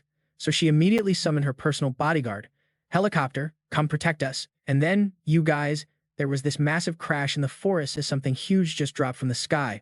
The armored Beetle King's eyes flashed with this super dangerous vibe, like any enemy in front of it was about to become a chalk outline the second it moved. From the bushes, 2 mutated wolves leaped out, trying to get to Ryan and his sister. But nope, the armored Beetle King had arrived. It slammed onto the ground, its blood-red eyes looking cold and sharp as heck. This insane pressure was just radiating off it, making the 2 wolves super nervous. They only dared to growl, not getting any closer. Lily just smiled and patted its head, praising the armored Beetle King. "We have a guard dog now, so nobody's gonna mess with us." Just then, a green frog jumped out of nowhere. I mean, it was just a frog, but who knows if it was poisonous. Ryan wasn't taking any chances and lunged at it with his spear. "Careful!" Derek immediately jumped into action. A golden light flashed from his hand, and this yellow circle thing instantly trapped the frog. The frog's body started glowing like it was about to reach nirvana or something. A second later, the light vanished and the frog was just gone. Then, poof, it reappeared right behind Ryan. It was even closer to the ground than before, and its body was still glowing, making it look like a freaking moving target in a video game. Lily's eyes lit up. She was so excited. Whoa, what's happening? Why is it glowing like that? Ryan kinda tilted his head, sizing up the situation. Spatial teleportation. But before he could even move, the armored beetle king swooped down, stomped on the frog, and squish. Game over. Derek just let out a little chuckle, totally proud of his power move. He explained, "That's my positional swap talisman. What do you think?" Ryan gave him a big thumbs up. "Nice. How long does that thing of yours last?" "You got my seal of approval." Derek got all shy. It was kinda cute. He scratched his head and was like, about 1 month. My talismans last for about 1 month. Any longer and their power starts to fade until it's just gone. And it just turns into a regular piece of paper." Ryan nodded and told his teammate, "Okay, Derek, make a ton more of these displacement talismans. They're gonna be super useful." But maybe sensing what Ryan was thinking, Derek got real serious. "But I gotta be straight with you so you don't get wrecked later. Not everyone can use this. It won't work on enemies that are way too strong, and you can't use it on yourself either." So after a huge battle with a bunch of mutated beasts, the sky started getting dark. They couldn't keep going, not knowing what kind of creepy crawlies were lurking in the shadows. Lewis let out a big sigh and ordered, "All right, we're making camp here." He looked over his shoulder and told everyone to clear out an open space bigger than a football field before night hit. The soldiers all hopped out of their trucks and started setting everything up. Ryan looked at his sister, all concerned, and said, "Be extra careful tonight. Don't sleep too deep, okay?" Lily pouted, complaining that she never gets to sleep soundly and that her body needs to grow. He didn't even hesitate to call her out, saying she sleeps like a log every single night anyway, and if he wasn't there to wake her up. Hearing the siblings bickering, Derek started blushing for some reason, his mind off in who knows whereville. Later that night, the fires were out and everyone was in their tents. But obviously, you gotta be on guard out in the wilderness, so they posted soldiers for the night watch. Suddenly, a rustling sound came from the bushes. A guard nearby instantly tensed up. Like, what was that? The two soldiers didn't do anything crazy. One of them pulled out his radio to hit up the other patrols. "Come in. We've got something over here." A few seconds later, 2 other guards showed up. "What's up?" The guy with the scar on his face explained, "There's movement over there. It's probably a mutated beast." Another soldier was like, "Aight, let's not get hasty. We'll go check it out." Then he started giving orders. "The 3 of us will go first. You stay back and keep some distance. If we get into a fight and the thing is too strong, your most important job is to wake everybody up." "Got it?" The Scarface guy, who was now on alarm duty, just nodded. "Understood." The leader glanced into the darkness. "It's way too dark. We need some light." As he said that, a bright red flame just ignited in his hand, lighting up the whole area around them. The second the light came on, they saw a green viper with its mouth wide open, lunging right at the 3 of them. The guy with the flame hand quickly launched a fireball at the snake and yelled, "Careful, it's a snake." The fireball didn't seem to do much, because the snake was still coming. His buddy screamed, "There's another one over here." A different green viper lunged, its giant mouth just full of razor-sharp fangs. It coiled itself around that soldier, who could only struggle to hold its jaws open to keep it from biting him. But with that thing wrapped around him, it was only a matter of time before he ran out of steam. Screams just ripped through the night. The third soldier got jumped by a snake that literally dropped on him from a tree. Seeing all this, the scar-faced dude in charge of the alarm just screamed at the top of his lungs, "We're under attack! Under attack! Everybody wake up." The soldiers, now wide awake, lit torches and got their guards up, yelling, "Attack! We're being attacked!" Lewis was woken up by all the chaos. He shoved open his tent flap and asked, "What is going on?" A frantic soldier ran over to report, "Snakes? Yes, snakes." He looked totally wiped, like he'd just gone 10 rounds with the whole snake army. And just as he finished talking, even more snakes appeared, slithering forward in, like, every color of the rainbow. It looked like they were holding their annual snake convention right there in the camp. Faced with a green viper hissing at him with its mouth open, Lu Yun actually flinched. Seriously, who in the world stole their eggs? Seeing everyone in such a mess, Jingling took the blame with a heavy heart. "This is all my fault. I made the wrong call.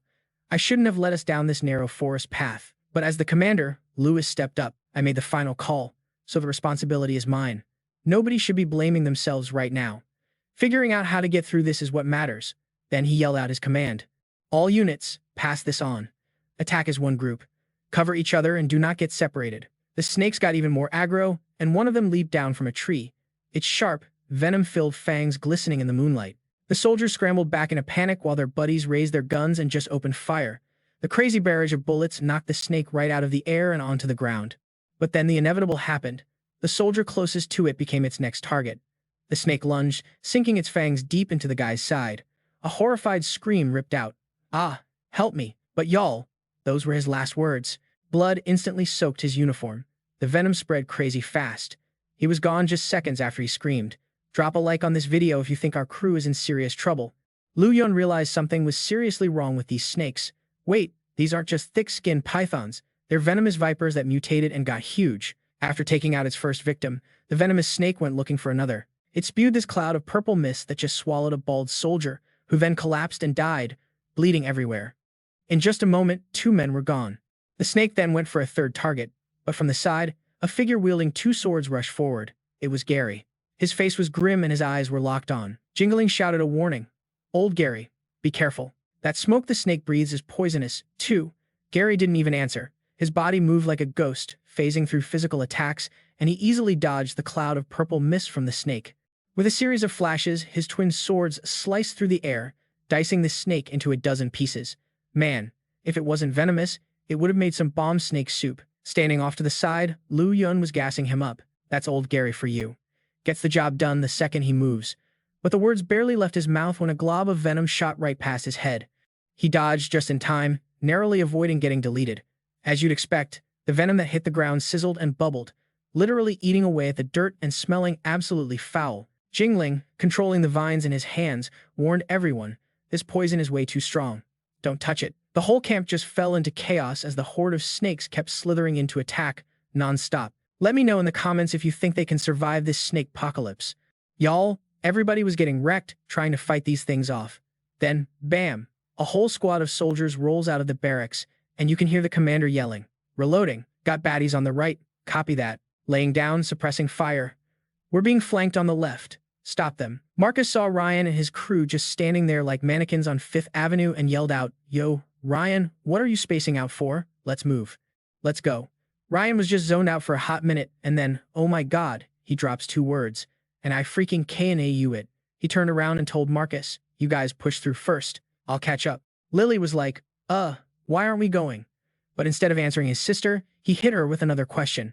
"Yo, does everyone smell that? Like, this faint, sweet scent?" Derek stroked his chin, thinking, "What sweet scent? Dude, all I smell is straight up garbage." But Lily took a big whiff of the air and finally noticed it. "Huh. I think I do smell it. It's super faint, but it's definitely there." As if he'd figured out the whole plot, Ryan just sighed. "It all makes sense now. Why would so many of these venomous freaks just pop up in a place like this for no reason?" Lily was completely lost. "Bro, what are you even talking about?" So then he finally spills the tea for his sister. "If I'm not wrong, these slithery snakes and that gassy frog from before are all being mind-controlled by the 5 Poisons beast." Lily frowned. Her nerd level wasn't as high as her bros, and the more her brother explained, the more her jaw just dropped. The 5 Poisons beast. He laid out all the deets for Lily and Derek. It said that the 5 Poisons beast is the king of, 10,000 poisons and can control all kinds of venomous creatures. Inside its body is a 5 Poisons pearl. If you eat it, you get immunity to all poisons and the powers of the beast of 10,000 poisons, making it an insanely rare item. Thinking about how bonkers dangerous this was going to be, Ryan decided, "Lily, Derek, you 2 stick with the main group. I'm going to go check out that 5 Poisons beast." But without her brother, Lily refused to leave with anyone else. She put her foot down and stated her case. "Nope, I'm going with you. We already made a pact. When I became an evolver, I'd fight right by your side." Derek thought for a sec, then hesitantly raised his hand. Then I'll go too." Ryan just patted his shoulder and gave him the talk. "I know you're all in, my dude, but you should go with the troops. The 5 Poisons beast is seriously strong. It's way too dangerous, and if you come, you'll just hold us back." After getting shot down, Derek could only scratch his head and laugh awkwardly. A second later, he pulled out a stack of yellow paper talismans and gave them to Ryan. "Take these talismans with you. They might come in clutch. There are 5 displacement talismans, 5 golden light talismans, and 5 demon blinding talismans." Ryan took them. He copied the talismans real quick and said, "Thanks." Then he turned and gave Lily a small round pill. "Lily, I copied these anti-poison pills from those other people during the God of Combat's trial. Enhance it, then take it." Back on the other side of the camp, a snake suddenly materialized behind Marcus. Without a single wasted motion, Marcus coldly reached his hand towards it and unleashed his skill. Vacuum blast. With a massive bang, the snake was instantly obliterated. Its body was sliced into a million pieces that rained down, but a figure was standing in the middle of all the snake confetti. The person who just appeared was Derek. Marcus didn't get a good look at the newcomer and was about to fire off another vacuum blast. Derek spoke up to stop him. "Whoa, benefactor. Hold up. It's me." Marcus immediately shielded Derek and asked with concern about Ryan and his sister. "You're here. Where are Ryan and the others?" Derek replied super casually. "Ryan and Lily went hunting." Hearing this, Marcus felt a little pathetic. Of course they did. We're over here struggling just to stay alive. Yet, they're in the mood to go hunting. Up ahead, the group of soldiers was struggling to break through the snake encirclement when someone suddenly reported, "The enemy has stopped attacking." "What's going on? Be careful. They might be gathering strength for one powerful assault." The multicolored snakes that were attacking suddenly looked dazed, like they'd been hypnotized. Right after, they just turned and left without fighting anymore. Marcus was stunned watching them leave in a perfect line. "They're retreating. Why?" Just then, a soldier saw the chaos on the other side and exclaimed in shock, "It's them. They've lured the snake swarm away." Turns out, it was the sibling duo, Ryan and Lily, along with the armored beetle king. And the whole horde of snakes was moving towards them like they were drawn to the purple flames on Ryan's body. He just swung his spear once and several snakes burst into flames and were sliced to pieces. His face was stone cold, his body turning a brilliant blood-red color. He unleashed a skill, making his blood burn. And with another sweep of his spear, the charging snakes were chopped into multiple segments. The fresh blood from their bodies was absorbed by the spear's tip. Ryan said, "All domineering, drink your fill." Lily was no less impressive, holding a saber in her hand. Her saber techniques were on point, and her footwork was so slick. She eliminated a ton of snakes. Even the armored beetle king was just as much of a beast. With a single swipe of its claw, any snake that rushed towards it was torn in two. The soldiers clearing the path looked like they had just seen their saviors. They still held their weapons, ready to provide support at any moment, but everyone was holding on to the hope that if it was them, it would probably be no problem. Up ahead, Ryan decapitated a large snake with his spear when he suddenly froze for a second. "What's that smell?" He immediately turned to warn his sister. "This is bad. Lily, get away." Lily was currently just sitting on top of the armored beetle king. The two of them had just finished off a few snakes, and she was confused for a second. Just then, a giant snake lunged upwards. It opened its blood-red mouth, intending to bite Lily. With a chomp, Lily quickly jumped off the armored beetle king's back. The snake missed her, but its fangs sank deep into the armor on the armored beetle king. Lily gasped in shock. Ryan was startled by the snake's size. "It's huge." It seemed its fangs were stuck too deep, and the snake couldn't pull them out right away. Lily reached out her hand to enhance the armored beetle. "Helicopter, don't be afraid of it." She told herself that it was now 60 times stronger. The armored beetle king didn't disappoint Lily, raising its claw to slash at the snake. In a total rage, the snake tossed the armored beetle king into the air. On the ground, the soldiers whispered that it was the girl's armored beetle. High above, it was unclear where the armored beetle king's wings were, or perhaps the power gap was just too big. But it took a powerful tail whip from the snake head-on, unable to avoid it. With several loud crashes, the armored beetle king was sent flying far away, knocking down several large trees. Lily panicked and called out, "Helicopter." The armored beetle king didn't respond. It lay motionless on the ground, unconscious. Tears welled up in Lily's eyes. Helicopter. She was really fond of this mount and bodyguard. She wondered if it could be saved this time. After eliminating a strong opponent, the snake turned to hiss at Ryan. He analyzed the situation. This creature had to be at least 60 times stronger. Otherwise, it couldn't have dealt with Lily's armored beetle so easily. To think the red pine forest in some random corner of Georgia had such a powerful mutated beast. It seemed that even after being reborn and possessing crucial information, climbing to the pinnacle of power would not be an easy feat. His face paled as he calculated the power difference. His own physique was about 28 times stronger than normal. Even with Lily's enhancement, the gap to 60 times was still vast. Based on physical strength alone, he couldn't possibly win. But if he added his copy ability and third-stage flames, he might still have a chance to win. While the snake hadn't yet attacked, he continued to formulate a plan. That giant snake had managed to approach without Lily or the armored beetle king detecting it. It probably had an ability for stealth or presence concealment. While such an ability is powerful for ambushes, it's not as formidable in a head-on battle. This is winnable. Ryan quickly made his decision and turned to Lily. "Enhance me." She immediately cast her enhancement on him while also checking on the armored beetle king's injuries and didn't forget to tell him to be careful. Now enhanced, Ryan's body began to glow as he gripped his spear and charged the snake. It was no pushover, opening its maw to spit venom. He nimbly dodged aside as the venom hit the ground, corroding it instantly with a sizzling sound like searing flesh. The snake tilted its head to bite Ryan's arm, but he smashed it with his spear, successfully slamming its head into the ground. The snake, however, refused to give up. It used its old trick, whipping its tail with immense force. Ryan swiftly dodged the dangerous attack, which was powerful enough to snap a large branch above his head. Seizing the opportunity, he used the tip of his spear to slash a line across its tail, channeling his level 3 purple flames to burn its flesh. The snake shrieked in pain from the surprise attack. It roared furiously and slammed its tail on the ground repeatedly, trying to use the earth and sand to put out the fire on its tail. After only a few exchanges, Ryan was already drenched in sweat. He wiped his face and thought thankfully that his spearmanship was masterful. If that last strike had gone any deeper, both he and his spear would have been knocked away by the tail. Let me know in the comments if you think he can pull this off. The giant snake aggressively swung its smoldering tail. It flicked its tongue and glared at Ryan. Ryan silently watched the whip-like tail swing towards him. He leaped up and swung his whip down, thinking to himself that his jump was a little slow and he should have used a clone to shatter it. The whip struck the giant snake's tail, and the sky suddenly turned pitch black. Ryan turned his head and reminded her, "Pay close attention. One small mistake and you'll lose your life." The giant snake opened its terrifying maw towards Ryan, his whip striking repeatedly, but with little effect. Lily, Ryan's sister, choked back a sob. "Brother." Lily looked at the armored beetle king and made a decision. Lily bit her fingertip, drawing blood. She let a few drops of her own blood fall onto the armored beetle king. The armored beetle king's eyes fluttered open as it was revived. Lily held up her finger. "Drinking my blood can save you more than once." She looked at her already healing finger and thought, since I'm so strong now, I recover from injuries very quickly anyway." Lily took a knife and slashed her own wrist, crying out as her face twisted in pain. Blood from her wrist poured out and was slowly absorbed into the armored beetle king's body. The armored beetle king stirred. It was truly revived. Lily exclaimed joyfully, "It worked." Meanwhile, Ryan's battle was still raging. He threw out a mystical ring.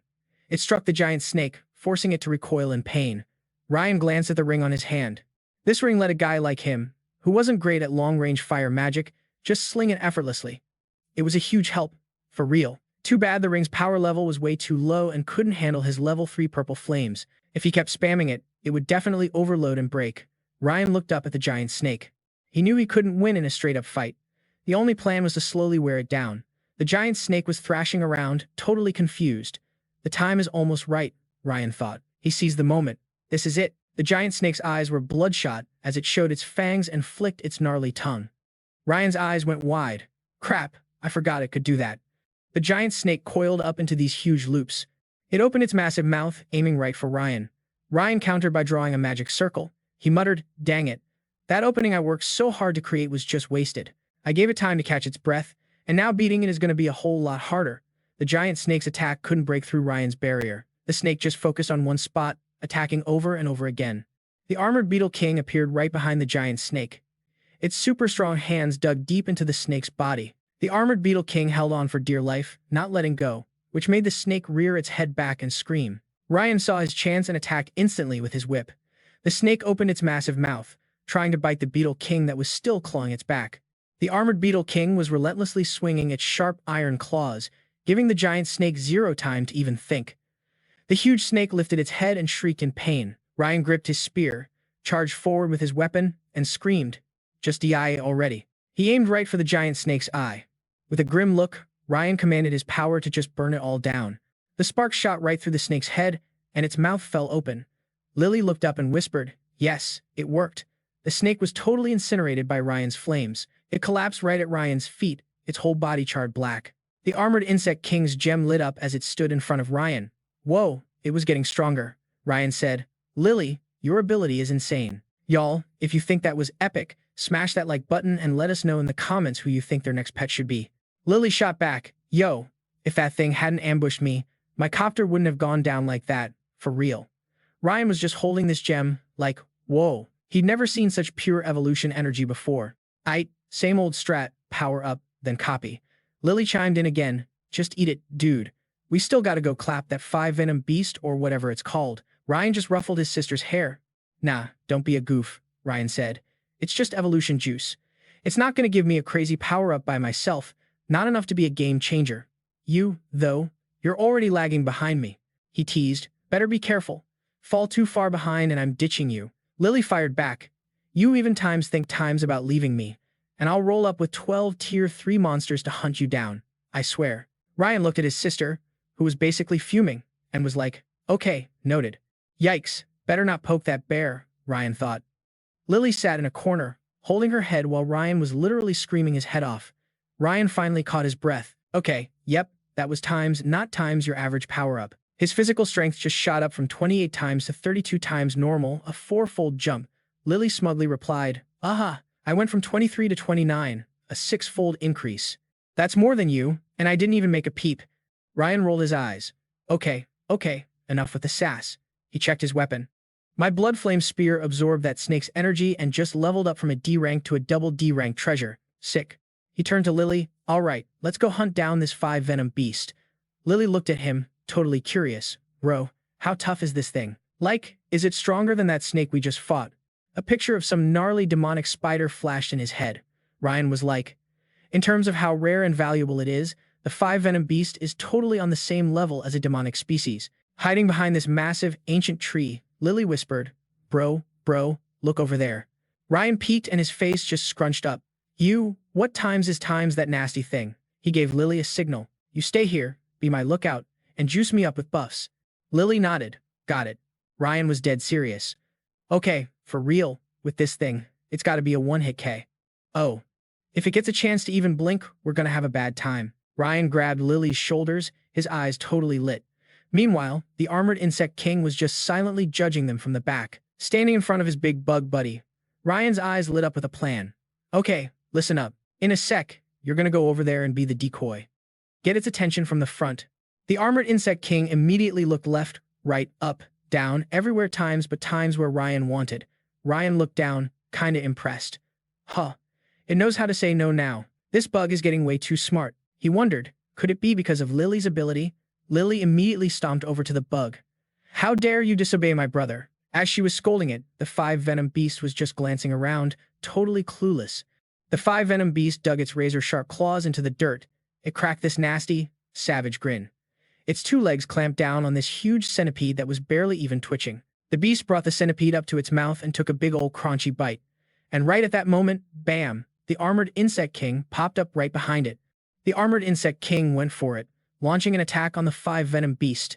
The beast just stood there, completely still, just staring daggers at the bug. It was a silent showdown, you guys, so intense. Then the armored insect king leaped, charging straight at the beast.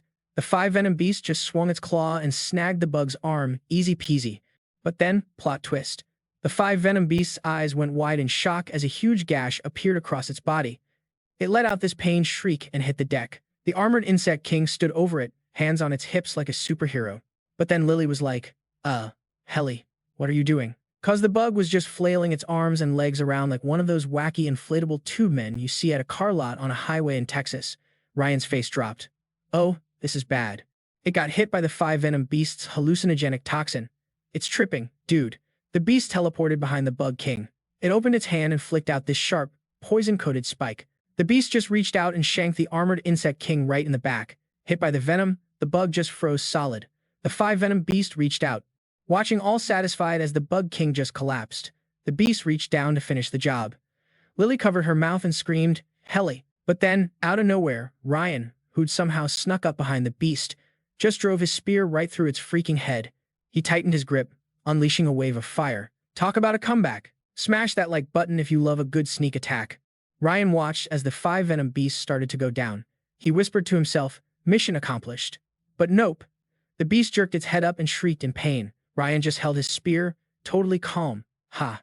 So this thing really does times have 3 heads. I was wondering why it didn't match the stories. Guess the rumors were true after all. Ryan unleashed his skill. Just, expire already. He aimed for the center of the beast's chest and went for the kill shot. The beast arched its back and its whole body just erupted, spraying poison everywhere. The toxic gunk soaked right into Ryan's clothes. His eyes went wide with horror. Not good. The poison got on me. His whole body started feeling funky. Ryan clutched his chest, his shoulders starting to tremble a little. Ryan had to use his spear like a cane, his face twisted in pain. This is so bad.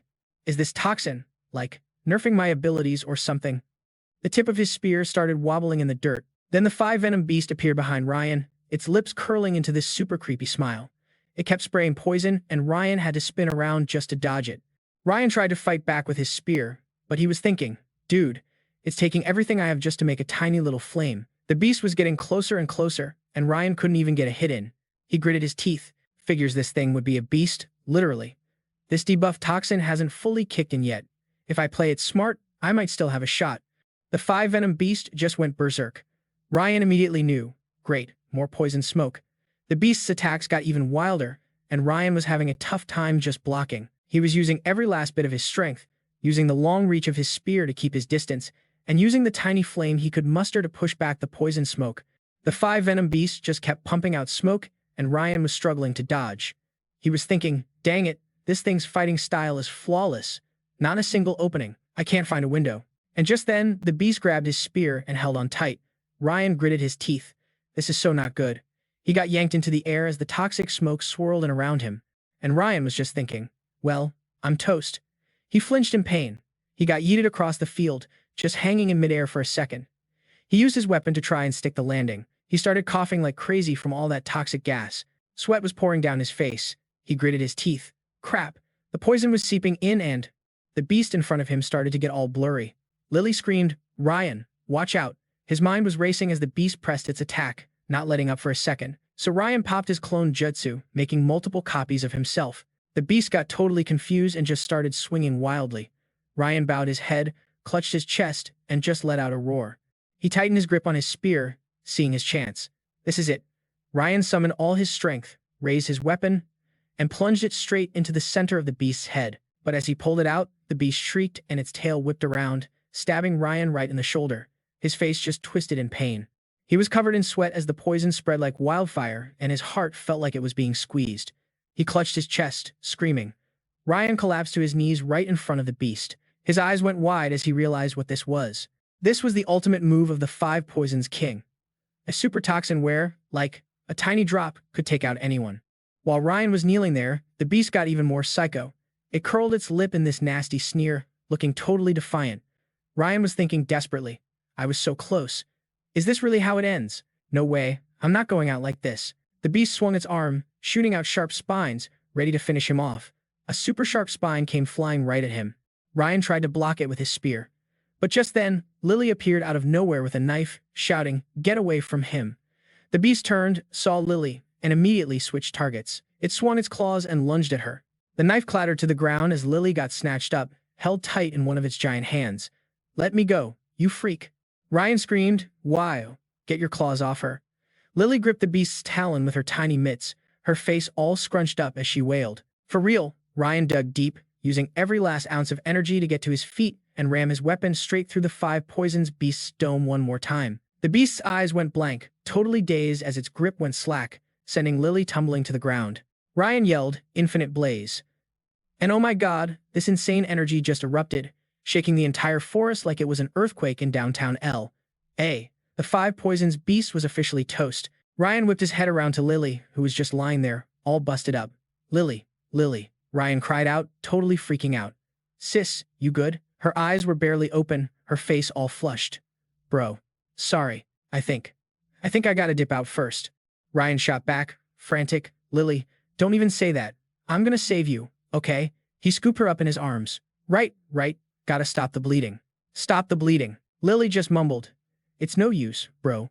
I'm not feeling so hot. Suddenly, Ryan got this super confused look on his face. He put a hand on her stomach. Wait, it's already healed. He let go, dropping Lily right back on the ground and yelled, are you seriously pulling my leg right now? This is so not the time for jokes. Lily just scratched her head, all sheepish. Heh, I just wanted to see if you'd be sad. Ryan held out a hand to help her up. Don't be ridiculous. You're literally the only family I've got left. You think I wouldn't be completely heartbroken? Lily shyly took her brother's hand. I know, Ryan warned her. Next time something like this goes down, don't just charge in like a maniac. You got it. Lily shot back, stubborn as ever. Well, if I wasn't in deep trouble, how else were you going to unlock your final form? And hey, if you failed, I would have been a goner anyway, Ryan sighed. You're right, we barely scraped by. The venom in that thing's tail is no joke. If I hadn't chugged that 3-level boost potion, I'd be pushing up daisies for sure. Just then, Ryan clutched his chest and dropped to his knees, making Lily freak out. Bro, what's wrong? Ryan's brow was all furrowed, his face twisted in pain. Just as I thought, the poison from the tail isn't completely gone yet. Ugh, cough, cough. Lily rushed over to hold him up. asking with major concern. Are you feeling any better? Ryan put a hand on his chest, looked down, and answered all shaky. It's bad. This poison won't take me out instantly, but if I stay like this, the next mutant beast that shows up is gonna finish the job. Lily squinted, looking all suspicious. Bro, you're not faking it again, are you? Hearing that, Ryan shot up, totally ticked off, gritting his teeth. HA, what kind of person do you take me for? Someone like you? Lily just scratched her head and laughed, trying to play it off. Ah ha ha, I was just worried you were trying to trick me again. Ryan glared at her like she was crazy. Aren't you worried I'm actually gonna kick the bucket out here? Suddenly, Lily's head whipped around, like she spotted something. Huh, she said, and then just took off running. Seeing this, Ryan yelled after her. Hi, I'm literally dying over here, and you just bounce. Lily ran to a corner and squatted down, picking up a glowing orb and holding it up. Then, she shouted, Bro, look what I found. Ryan looked at the orb gleaming in her hand and said, Not quite sure. Is that a 5 poisons orb? Lily beamed, holding the orb out to him. Here, if you eat this, you'll be immune to all poisons, right? He took it in his hand and thought, all right, let's try to clone this thing. Ryan stared at the 5 poisons orb for a sec, then gasped. Whoa, I can't replicate it. It's just like that necklace from before. Skeptical. Lily put her hand on it to try too. You're right. My enhancement power isn't working on it either. She frowned and pushed it at him. Whatever, just eat it already. It looks so gross. Ryan did as he was told, popping the 5 poisons orb in his mouth and swallowing it whole. Bam. Suddenly, his arms and legs flew out and he yelled as this wild, multicolored energy swirled all around his body. Lily asked urgently, What's happening? What is it? The energy split into 2 streams, wrapping around Ryan's arms. He answered, totally amazed, Ha. Deadly poison, flames, and replication. I guess I'm a triple threat now, baby. As he said this, he raised his hand, instantly busting out supreme illusion and purging 2 different toxins from his system. Hey, it's like I mastered 2 new skills at once. Lily was so busy watching him that she didn't even notice something sharp poking her. Huh. She turned around and LOL. It was the armored beetle king, lying on the ground, looking all pathetic. She made a little cut on her finger and blood immediately dripped out. Ah, I almost forgot about you, little dude. Good thing you were here. Thanks. After getting a taste of Lily's blood, the armored beetle king popped right up, putting its little hands on its hips like a champ. Ryan was back to full strength too. He walked over to the corpse of the 5 venom beasts and said super casually, the body of a 5 venom beast, huh. Wonder if this will be useful later. Whatever. Let's just pack it up. And just like that, Ryan sucked the massive corpse into his spatial storage. Lily asked hesitantly, Yo, now that you stored it, can we still, eat the other stuff in there? Ryan just grinned and replied, Don't worry. The space in the ring can be partitioned however I want. He stretched, yawned, and said, All right, let's get a move on. Let's smash that like button and get out of here. We gotta catch up with the army. The 2 of them trekked across the forest and finally reached the village gate. Lily looked around, super confused. Huh? Weren't they supposed to beat us here? She looked at the armored beetle king and commanded, Helicopter, go do a little flyby. Ryan was already scoping the place out, realizing the village was way too quiet. Creepily quiet, a ghost town in the middle of nowhere. It was one thing for there to be no people, but there weren't even any bodies. He just finished that thought when Lily shouted, Bro, look over there. In the direction she pointed, some dude in ragged clothes was squatting down, doing something. Ryan immediately ran over. Finally, a living soul. Even a zombie would be better than nothing. And whelp, speak of the devil, it was a pale-skinned zombie, chowing down on a leg like it was a turkey drumstick. Lily's face went dead serious as she drew her blade. I got this one. Ryan also dropped his usual playful vibe. Based on how this zombie is acting, even a basic one has 5 times the normal strength now. For regular people who haven't leveled up, survival is getting crazy hard. While Ryan was busy analyzing everything, Lily had already dashed forward and one-shotted the zombie with a clean slice.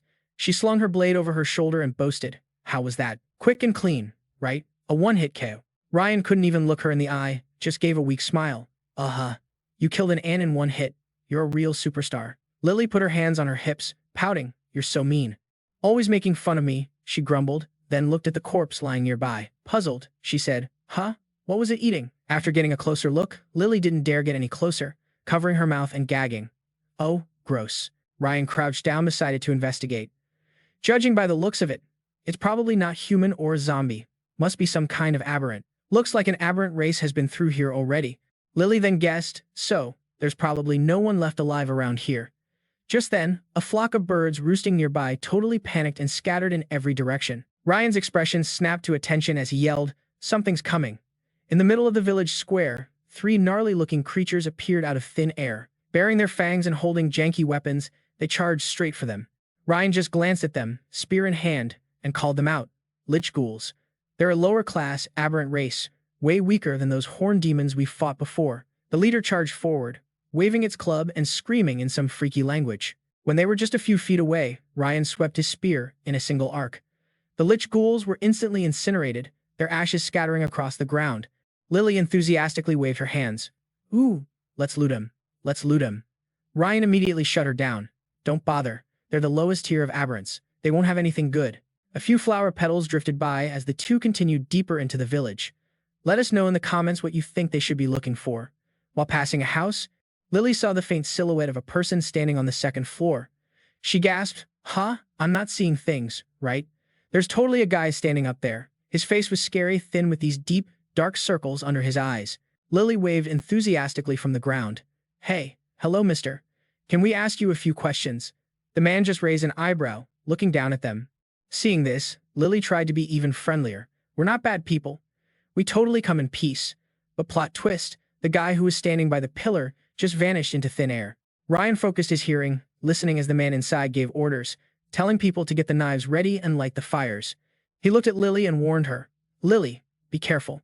Just then, the man opened the door and asked cautiously, "Is it just the two of you?" Ryan replied, "Yep." Seeing this, the man urged them, "Hurry inside. It's crawling with monsters out there." He led the two of them into the house. As they were walking, Lily suddenly spoke up, "Thank you." "Huh? That meat smells really good," the man said in this super weird, eerie voice. "You two watch your step." Ryan just gave a tiny smile. "Mister, where'd you guys get this fresh meat? It's been a hot minute since I've smelled anything this good." The man acted all generous and said, "You two showed up at the perfect time. We were just cooking. Why don't you join us?" Lily clapped her hands, totally stoked. "That's awesome. Mutant meat is so dry and chewy. I was about to barf from eating it. Today, I finally get a real meal." In contrast, Ryan had been dead silent, just watching everything. A buff dude named Mo licked a ladle and said, "Ah, welcome, welcome." A pretty woman named Cheryl, sitting at the table, also gave a warm invite. "Come here, little girl. Come eat some meat." Lily walked over and said politely, "Thank you, ma'am." She lifted the pot lid to take a big sniff. Smells so good. So good." Lily asked curiously, "What kind of meat is this?" When she got a clear look at what was bubbling in the pot, her eyes went wide with shock. Lily covered her mouth and gagged, then spun around and screamed to Ryan, "Bro, they're eating people." Cheryl pulled out a freaking butcher knife hidden under the pot. She glared at Lily, her eyes wild, muttering one word, "Food." With that, she lunged forward, stabbing like a total psycho. On the other side of the room, a guy named Barry slammed the bolt on the door shut. He looked at Ryan with a twisted grin. "Hey, looks like we'll be eating good for a few days." Mo also grabbed a knife and jumped in, nice and tender. "This is going to be delicious." He leaped in front of Ryan, slashing down hard, but Ryan just sidestepped it. Ryan spun around and drove his elbow right into Mo's face. The dude's cheek immediately puffed up like a balloon. He grabbed his face, screaming in pain. Then he dropped his hands and stared at Ryan. Then turned to see Lily getting cornered by Cheryl. Suddenly, Ryan raised his weapon and lunged towards Barry. Barry screamed, totally caught off guard. "Oh my god." So Tyler saw things were going south, like real bad. He dropped everything and was like, "Dude, are you insane?" Todd's face just went dark, you know. It was like his mind was hijacked by something, and he kept whispering, "Food, food." I'm not kidding. Tina was so freaked out, she was shaking like a leaf. After Todd finished his, snack, he turned to her and let out this insane roar, like roar. The doors to that house on Elm Street were slammed shut, and all you could hear were these blood-curdling screams from inside. Bro, inside. The bodies of those tyrant ants were everywhere. Tina was like, "Wait, why were they fighting each other?" Tyler just points to himself and goes, "That would be my hallucinogenic toxin, sis." Tina frowned, all worried, and her voice got all shaky. "Bro, there are, like, almost no zombies here. Do you think it's because?" Tyler immediately put his arm around her, trying to calm her down. "Tina, don't even go there. Don't jump to conclusions. Even if the world's ending, not everyone's gonna go full-on cannibal, okay? Only the really messed up ones would sink that low." Then, bam, they both jump when someone outside yells, "Yo, what's all the racket out here?" Out in the yard, a whole squad was surrounding the armored Beetle King. "Whoa, what is this freaky thing? It looks gnarly," Manny said, totally unsure. But it doesn't seem that tough. Like, I'm not getting killer vibes from it. Luke just coldly raised her bow and was like, die, monster. Liam just scoffed. Pfft. Why are we even wasting time on this thing? Who cares if it looks scary? It's not going to handle one of Luke's arrows. She's going to one-shot this thing, easy. Van crossed his arms, just waiting for the fireworks.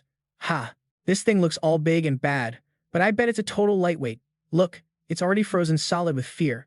Luke waited for the perfect moment and let her arrow fly. The Beetle King just stood there, didn't even flinch, and the arrow slammed right into its head. The whole spot where the Beetle King was standing just exploded. Liam sneered. Ha, told ya. One clean energy hit. Guess it's my turn now. But when the dust cleared, y'all, the armored Beetle King was still standing, didn't even have a scratch on it. Marcus stroked his chin, all thoughtful. Huh. It's still up. Okay, so this thing's built different. Luke couldn't believe it either. It took a direct hit from my arrow, and it's totally fine. Van cracked his knuckles and stepped up. All right, team, pile on. Let's end this thing. He raised his hand, gathering up his energy. Ha. Van lunged forward at the Beetle King, fist glowing, and yelled, eat this. Golden knuckle sandwich. But just then, the Beetle King looked up and flapped its wings, like it was about to peace out. Gage, who's got senses like a hawk, saw it, snapped his fingers, and was like, and where do you think you're going? These massive stone hands just shot out of the ground, grabbing the Beetle King's legs and wings tight. Van totally took his chance, jumping up high, to punch it right in the dome. Marcus raised his hand too, yelling, 4 times gravity. The Beetle King got yanked back down to the ground by the heavy G's. Leo wasn't letting up, winding back his arm for another swing. Manny, hiding in the back, was weakly like, guys, maybe we should just leave it alone? This doesn't feel right, but like, nobody was listening. Just then, the Beetle King's eyes flashed, and Gage just crossed his arms and gave him this look like he was trash. Ha, Manny, you're the only one here with no spine. Manny frowned, all anxious, and tried to explain, Gage, bro, this is different. This isn't like the other stuff we've fought. Gage just smirked, this nasty grin, and raised a hand. If you say so, then it seems it's a real one. But then, with a wave of his hand, Gage summoned this massive golem, like 10 feet tall, and said super arrogantly, but in front of me, it's just more prey. The giant thing was built like a tank, with these super sharp eyes and a blue scarf, which was a weird choice, not gonna lie. Gage punched forward and yelled, smash it to pieces. The giant was literally like 3 times bigger than the Beetle King, and it slammed its fists together, about to bring the hammer down from above. And then, you guys. A flash of light, a sound like a thunderclap, and the Beetle King's claws just cut his golem clean in half like it was butter. Gage was shook. How is that even possible? Manny ran over, grabbed his arm, and screamed, dude, we gotta bounce, like, right now. This thing is on a whole other level than us. And while they were all just standing there with their jaws on the floor, 2 more arrows came flying in. Luke, up on a roof, yelled, everyone, fall back. My light arrows are the strongest. I'll cover you. But oh my god, she didn't even finish her sentence before the armored Beetle King was right behind her. Manny couldn't even look. He just covered his eyes and screamed. Ah! Van screamed in total terror, Luke. Leo was so horrified he couldn't even get a word out. Just as the Beetle King's claws were inches from her, Ryan and Lily, who had just bailed from that crazy house, were running right towards them. Hearing Lily's voice, the Beetle King just stopped, froze midair. Leo rushed over, trying to stop them. Who are you guys?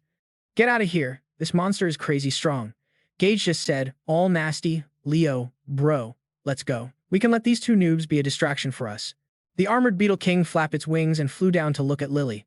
Seeing this, Leo was freaking out. Hey, little girl, you got a death wish or something? But Manny just stammered. They're so strong. The Beetle King landed softly on the ground, and Lily immediately started patting its head, cooing, good boy. I'm so sorry. I won't leave you alone again. I promise. Gage was literally speechless. What is even happening right now? This monster isn't attacking her. It's, Leo guessed. Could that monster be a pet she trained? Gage seemed to get it a little. Maybe she has an ability like mine. A summon. But how is her bug so much more jacked than my golem? Lily stood next to her Beetle King, hands on her hips, and demanded, why were you messing with him? He didn't do anything to you. Leo put his hands up, smiling and trying to be chill. Whoa, chill, our bad. We're so sorry. We had no idea it was your pet. But Lily wasn't having it. She just turned back to her giant beetle. Ryan just asked coldly, who are you people? Leo smiled and introduced the squad. Ah, my name is Leo. He pointed back at his crew. That's Gage. The slightly older guy is my cousin, Marcus. The youngest one is Manny, and that's my sister, Luke. After the intros, Leo looked at them, curious. You two don't look like you're from around here, like from this part of California. Ryan replied, we're from Havenwood. The second he said Havenwood, the whole vibe just shifted, like they saw a ghost. Lily found their reaction super weird, tilting her head like, is something wrong? Leo quickly snapped out of it. Oh, no, it's nothing. We were actually trying to get to Havenwood to find a safe zone, but luckily we got blocked by those freaks over in the Redwood National Park. Otherwise, we would have wasted the trip. When he said that, he kinda lowered his voice. This isn't a good spot to talk. Come with us. As an apology, I'll get you guys some food. It's super hard to find anything to eat around here now. Hearing the word food, Lily remembered what she saw in that house with Todd and Chloe. She ran to a corner and literally started gagging. Even though Leo had no clue what was up, he still asked, Yo, you okay? Lily wiped her mouth and waved him off. Oh, I'm fine. Mentioning food just made me remember something totally disgusting I saw. The group started walking towards this big apartment complex over on 5th and Main. Leo was leading the way, explaining, Look, I'm really sorry about what happened. Our people got freaked out when they saw your pet, so that's why we went after it. Ryan nodded. I get it. No one would feel safe with a monster that big living next door. Hearing that, Leo looked super relieved and kept talking. The 5 of us were all from around here. Not long after this whole apocalypse thing started, we took down a zombie and found this weird, glowing crystal inside it. It looked kinda cool, you know. I was the dumb one, so I decided to eat it. Lily was shocked. Hold up, you ATE, something that came out of a zombie? Ew. Weren't you scared you'd, like, get super zombie cooties or something? Leo scratched his head, looking kinda embarrassed. Well, I used to read a lot of web novels, and the main characters always get stronger by eating stuff like monster cores, so I worked up the nerve and, believe it or not, I actually got superpowers. Ryan pointed at him. Let me guess, your ability is golden skin, right? A type of body reinforcement, but way stronger. And that girl, he nodded at Luke, her ability is the most impressive out of all of you. The power from her bow is intense, and it has some major armor-piercing stats, super effective against enemies with tough defenses. As he was talking, a door creaked open. Lucy peeked out and called, Leo, you guys are back. But then she saw the armored Beetle King and screamed like she just saw it scuttling across her kitchen floor in a New York apartment. Leo put a hand on her arm to calm her down. Hey, it's okay. Chill. That's their pet. It's not dangerous. Lucy was so scared she could barely talk. Monster. Leo quickly nudged her. Lucy, go get some food ready. The best stuff we have. The 6 of them all sat down, and Lily happily popped open a container of food. Oh my god, it's been forever since I've eaten anything this good. Leo turned to Ryan, his face all serious. So, you said you're from Havenwood. What's it really like over there now? Lily was already face-deep in a bowl, so only Ryan answered. Havenwood belongs to the zombies and the mutated animals now. And pretty soon, the insectoids are gonna swarm it. The place is a ghost town. Totally dead. He tilted his head. I'm curious, though. What's the deal here? Why is it so empty? Where is everybody? Leo sighed. To be honest with you, right after it all started, this massive crack just ripped open the sky and countless little demon things poured out, killing anyone they saw. He frowned, thinking. Then something even weirder happened. The people here just started disappearing. Like, poof, gone. Ryan looked skeptical. Vanished? Leo nodded. Yeah, for real. One minute they're there, the next they're not. No bodies, no clues, just gone. Ryan rested his chin in his hand, thinking out loud. Could it be some kind of dimensional rift, like a pocket dimension that's snatching people up? If so, the danger level here must be off the charts. He looked at Leo. If you guys know people are disappearing, why are you still here? Leo's expression turned sad. Because we figured out why they're disappearing. We think it's a monster. Ryan was surprised. A monster? Luke, seeing her brother go quiet, jumped in. It is that monster. We think it. It ate them all. Our little sister, Mandy. It got her, too. Leo said, his voice hard as steel. The reason we're still here is because of that thing. I have to avenge my sister. He clenched his fists, trying to keep his anger in check. Ryan was just silently watching his reaction, totally sizing him up. He was like, thinking real hard. Yo, a monster that can snack on an entire village. That thing's gotta be jacked. You really think with your current power level, you can even touch it? Lai Xiao, who'd been quiet this whole time, finally piped up. Last time we threw down, we messed it up bad and it ran off crying. For real. Next time we see it, it's game over. Dead ass. Ryan was like, ooh, spicy. He leaned in, I bet. Describe this monster to me. And spill all the tea about the fight. Lu Wen started reminiscing. Okay, so it was like half a month ago. The five of us roll into the forest to hunt some monster. Asterisk. Phew asterisk. Finally, we took it down. Lu Wen grabs the crystal from its body. Mangum, this is for you. Lu Meng takes it with both hands, all polite like, Then, boom.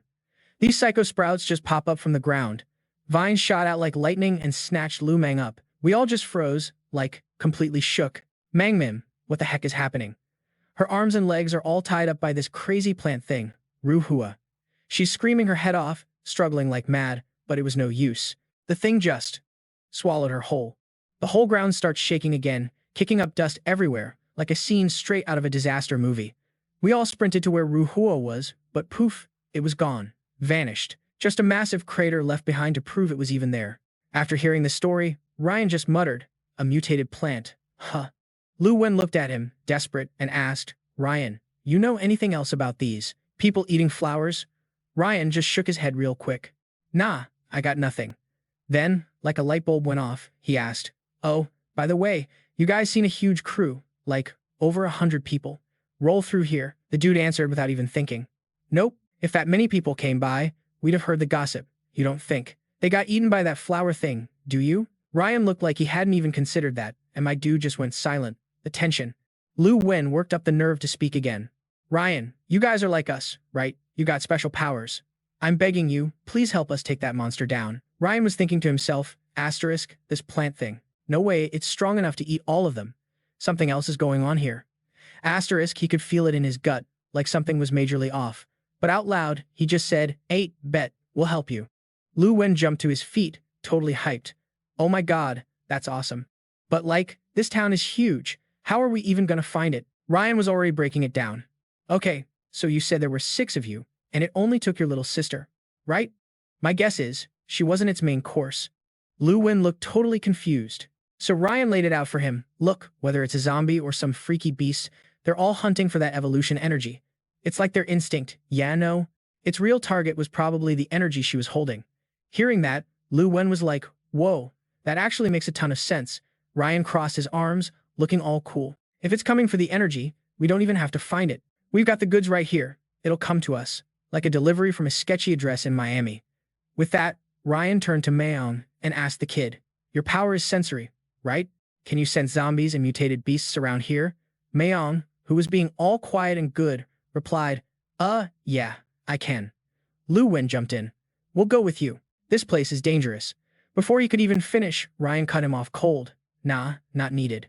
We'll be back in a flash. Lai, Xiao just scoffed. Whatever, do what you want. Who even cares? Mayong started focusing, then looked at Ryan and said, for real, there are 2 zombies in that 2-story building right over there. The 3 of them rolled up to the building. As they were creeping down the hall, Mong suddenly stopped and pointed. It's in there. The second he said it, bam, 2 zombies burst through the door. Ryan just watched them stumble forward like they were drunk. Mayong freaked out. Bro, Ryan, what are you doing? But Ryan wasn't even listening. My dude dashed forward and grabbed a zombie's head with his bare hands. Ryan slammed it straight into the floor. Splat. The 2 zombies that were alive a second ago were now just a nasty puddle of goo.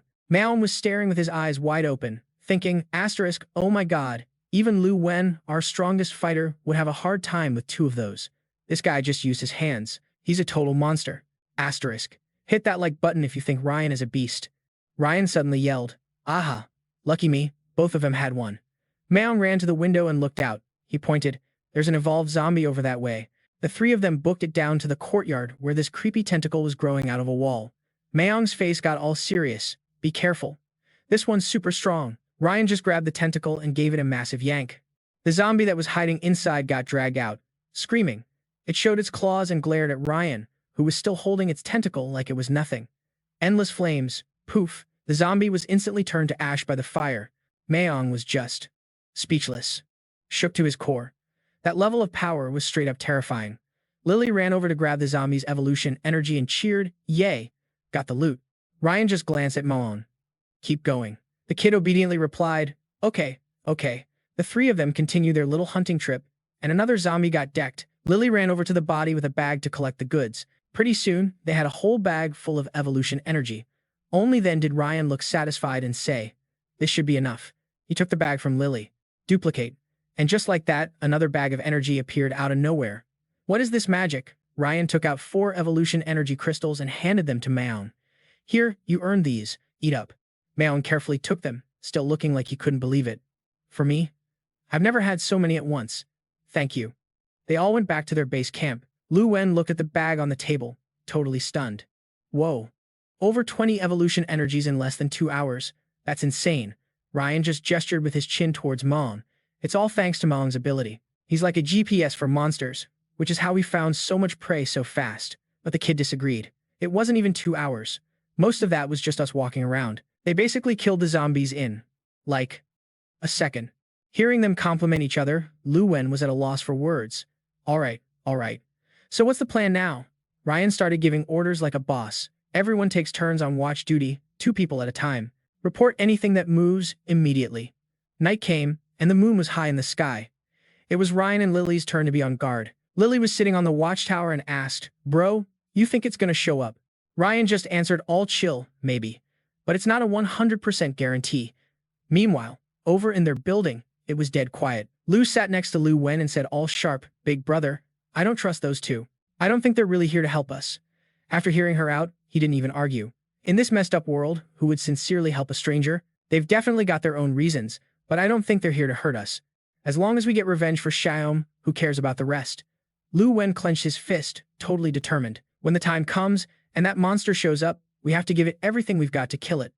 Lu Shuer just nodded obediently. The night got deeper. Lu Wen, who was trying to rest, suddenly shot up.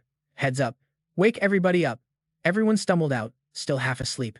Someone was rubbing their eyes, asking, What's going on? Lu Wen warned them in a loud voice, We've got company, and it ain't friendly. Hearing that, everyone was instantly wide awake.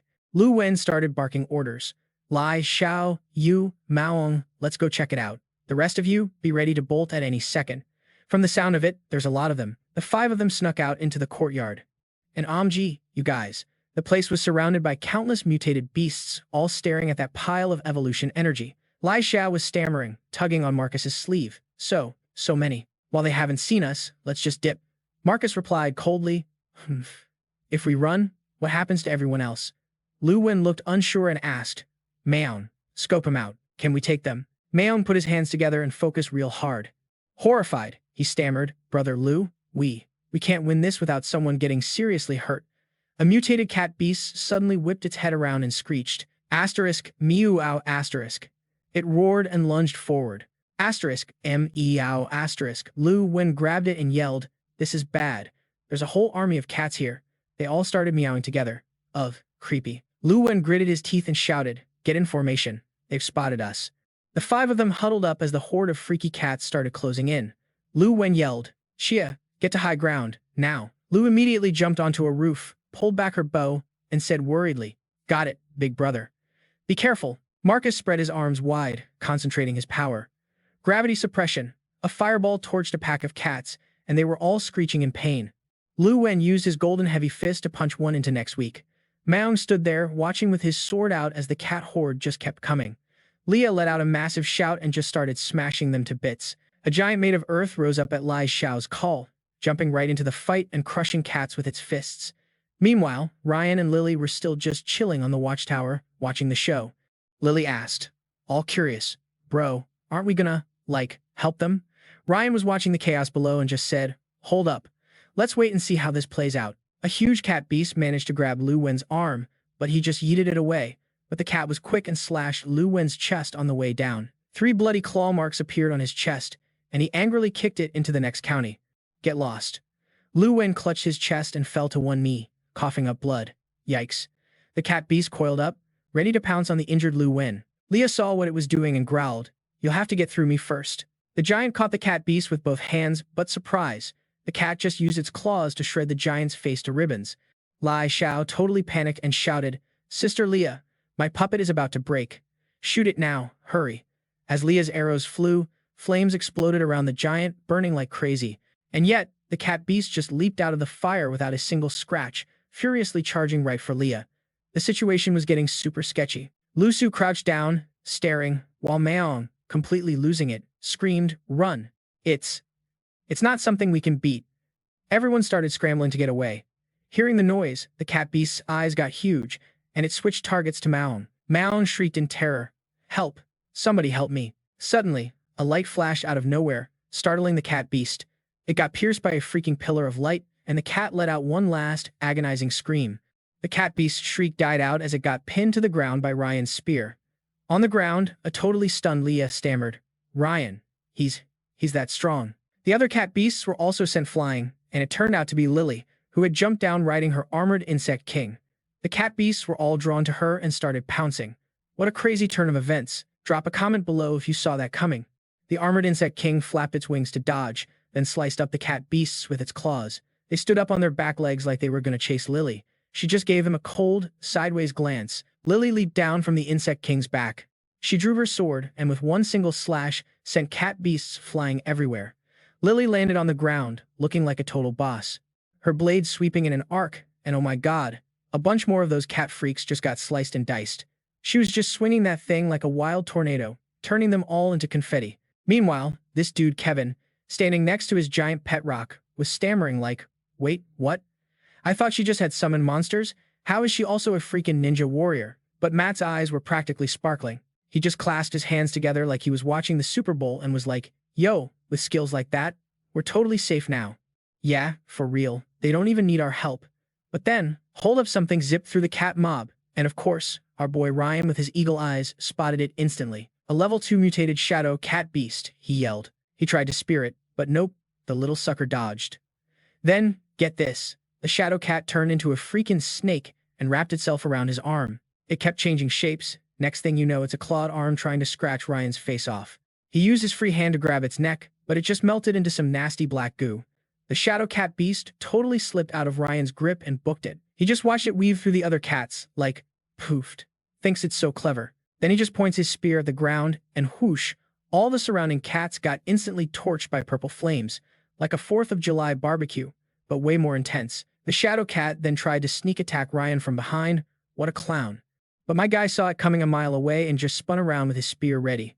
The shadow cat was totally stunned. It swiped its claws left, miss. Swiped right, another miss. The image of Ryan and its eyes started getting all wavy and distorted, like a bad acid trip. It was standing on all fours, squinting and darting its eyes around, completely surrounded by, like, 5 different Ryans. It was hilarious. 3, 4 after images raised their spears to smack it. The real Ryan was just chilling on the side, watching this shadow cat stand on its hind legs, swiping at thin air like a total goofball. He held out his hand, and a little flame popped up. Then boom. Ryan unleashed this massive purple fire blast at the shadow cat, turning it into a crispy critter. As it burned away, a little light flashed from inside its body. Ooh, shiny. It was an evolution energy crystal. Ryan swooped in and snatched that loot drop before it even hit the ground. Seeing this, the other cat beasts were like, "Nah, we're out," and started backing away, watching him like he was the boogeyman. Luke's crew was just staring, jaws on the floor, as the beasts totally chickened out. He clutched his chest and sighed, "Phew. We were saved." Ryan just casually summoned a flame to his hand and was like, "All right, next up, let's see what goodies we got." The fire then roasted all the dead cat bodies scattered around. When the bonfire was over, the flames died down, revealing a ton of gleaming energy crystals on the ground. Luke was amazed. Whoa, so many evolution energy sources. That's a pretty sweet haul. But then Lily suddenly pointed, her voice all shaky, "Bro, there's something moving over there." On the flat ground, a crack just appeared out of nowhere, opening up like some creepy flower blooming from deep inside the earth, like something straight out of a horror movie filmed in Nevada. Luke clenched his fists so hard his knuckles turned white. "That's it," he seethed. "The monster that ate Mimi." Marcus raised his hand, and a vortex appeared in his palm. "Gravity suppression," he yelled. The flower bud thing got slammed down by the gravity, unable to rise up. Its vines, which were still buried, got yanked out too. Its whole body was now out of the ground, this ugly, yellow flower bud. It suddenly bloomed. And yikes, it had countless sharp teeth inside its pistil. Ryan frowned, and Lily just stared as the flower spread its petals wide, starting to suck up all that evolution energy. Luke gritted his teeth and launched a golden heavy fist, trying to one-shot it while it was chowing down. A pitch-black vortex just appeared in the flower's mouth. Luke's face was pure horror as he got sucked right inside. His brother was screaming, "It-a him. It-a him again." Tyler was stunned, and Tina was just frozen. Matt's mouth was hanging open, completely speechless. Marcus screamed in pure rage, "I'll kill you." Just then, Tina pointed and yelled, "Look over there." And right where she was pointing, Another Luke just fell out of thin air, landing headfirst on the ground. Tyler was like, I knew it. It's a space-time ability. Lucy leaped down from the roof like a superhero. She drew her bow, aiming right at the monster, which we're now calling Nuhoa. You're not getting away this time, she declared. But Nuhoa's petals just spun like a fan, like it couldn't care less about her arrow. The moment the arrow hit, it made this huge explosion. But when the dust settled, Nuhoa was completely fine. Not a single scratch. It just went right back to sucking up evolution energy like it was a giant smoothie. Tyler's eyes flashed as he muttered, got it. He put his spear back in his ring. Then, this dude crouches down and starts picking up the energy crystals. Tina cried out, bro, are you for real? Now is not the time to be greedy. But he kept picking them up. Seeing its tasty snack getting stolen, Nuhoa got seriously hangry. Watching Tyler clutch that pile of energy, it just couldn't wait anymore and lunged at him. Nuhoa smacked him with a vine, sending the energy crystals flying everywhere, and immediately sucked them all into its mouth. Tyler fell on his butt, rubbing his head as Tina ran over to scold him. I told you not to be so greedy, she said. But then, Tyler just raised a hand to his lips and smirked. Watching Nuhoa, he announced cheerfully, I got it. The second he said that, the creature started looking all around itself, totally confused. All of a sudden, Nuhoa was seeing 6 Tylers surrounding it. Then, a circle appeared in the sky, getting bigger and bigger. It was a freaking space-time rift. While Nuhoa was still trying to figure out which Tyler was real, the rift started glowing with power. Then, the creature just froze, like it was hypnotized. A second later, Nuhoa saw another 6 Tynas staring at it. As the illusions kept multiplying, we could hear her voice, bro, what's wrong with it? And it was Tyler who had made his move, explaining calmly. It's been hit with my ultimate hallucinogenic toxin. It's currently tripping balls, basically. Seeing Tina raise her sword, he quickly put out a hand to stop her. Hold on. This thing's ability is super rare. It would be a total waste to just kill it. Let's try to catch it first. Tina seemed to be struggling. Bro, it keeps wiggling around. No problem, Tyler said. We'll just rough it up a bit first. Just, try not to kill it. Right after he said that, he eagerly landed a few kicks on Nuhoa. Tina immediately joined in, kicking with all her might. Take this, and this. After getting beat up for a bit, it was lying flat and trembling. In a flash, Tyler gently scooped it up in his hand. Okay, now, let's control it. But amidst all the excitement, that space-time rift got even bigger. Suddenly, Nuhoa started resisting, and Tyler was like, oh, this is bad. Don't let it get away. The rift was massive now, pulling everything in like a cosmic vacuum cleaner. He yelled, still holding it tight, what the heck is going on? The moment he spoke, he, Nuhoa, and Tina all got yanked inside. The rift then sealed shut like it was never there. Luke, Leah, and Matt were just left there, completely stunned. But get this, the armored insect king swooped in and flew right into the rift just in time. Inside this crazy dimension, Tyler, Tina, and Nuhoa were just free-falling through space. Even while falling, Tyler was angrily clutching Nuhoa, threatening it, stop struggling, or I swear I'll roast you like a Thanksgiving turkey. After they landed, he asked, where are we? Looking up, Tina spotted the armored insect king helicopter. Did you get sucked in, too? After a second, Tyler was like, this is probably this thing's ability, creating its own little pocket dimension. Tina, control it now and have it take us out of here. Hearing that, she immediately pricked her fingertip. A drop of her blood flew towards the terrified Nuhoa. The droplet stuck to one of its petals, and then, the colored patterns on its petals began to fade. As Nuhoa shrank down, Tina's voice was heard. Done. She happily announced to the armored insect king. Helicopter, you have a new friend now. We'll call you Nuhoa. Okay. Without even waiting for an answer, Tina commanded, Nuhoa, take us back. But before the little plant monster could obey, Tyler lunged forward, swinging his spear and yelling, watch out. His attack caused a huge explosion. Standing before them was some dude named Kong, who had caught the spear with his bare hand. How did you find me? His appearance put Tyler on high alert. Get back, he warned Tina. The loud noise had terrified poor Nuhoa more than ever.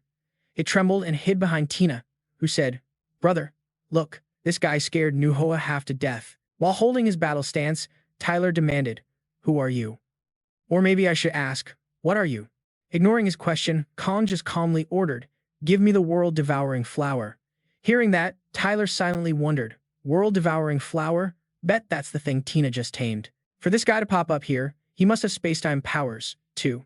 Then, Kong pointed at Tina and explained, it's that thing behind her. It's constantly eating the dimensional walls of our world, causing our space-time to go into chaos. I'm under the king's orders to hunt it. Hand it over. And as for you all, he finished with a sick smile. Just be good and become my sweet little snacks. Suddenly, Kong stared at Lily and remarked, "Your blood. It's different. It smells so good, so alluring. Eating you will make me evolve again." Hearing that, Ryan immediately called it, "You're a zombie."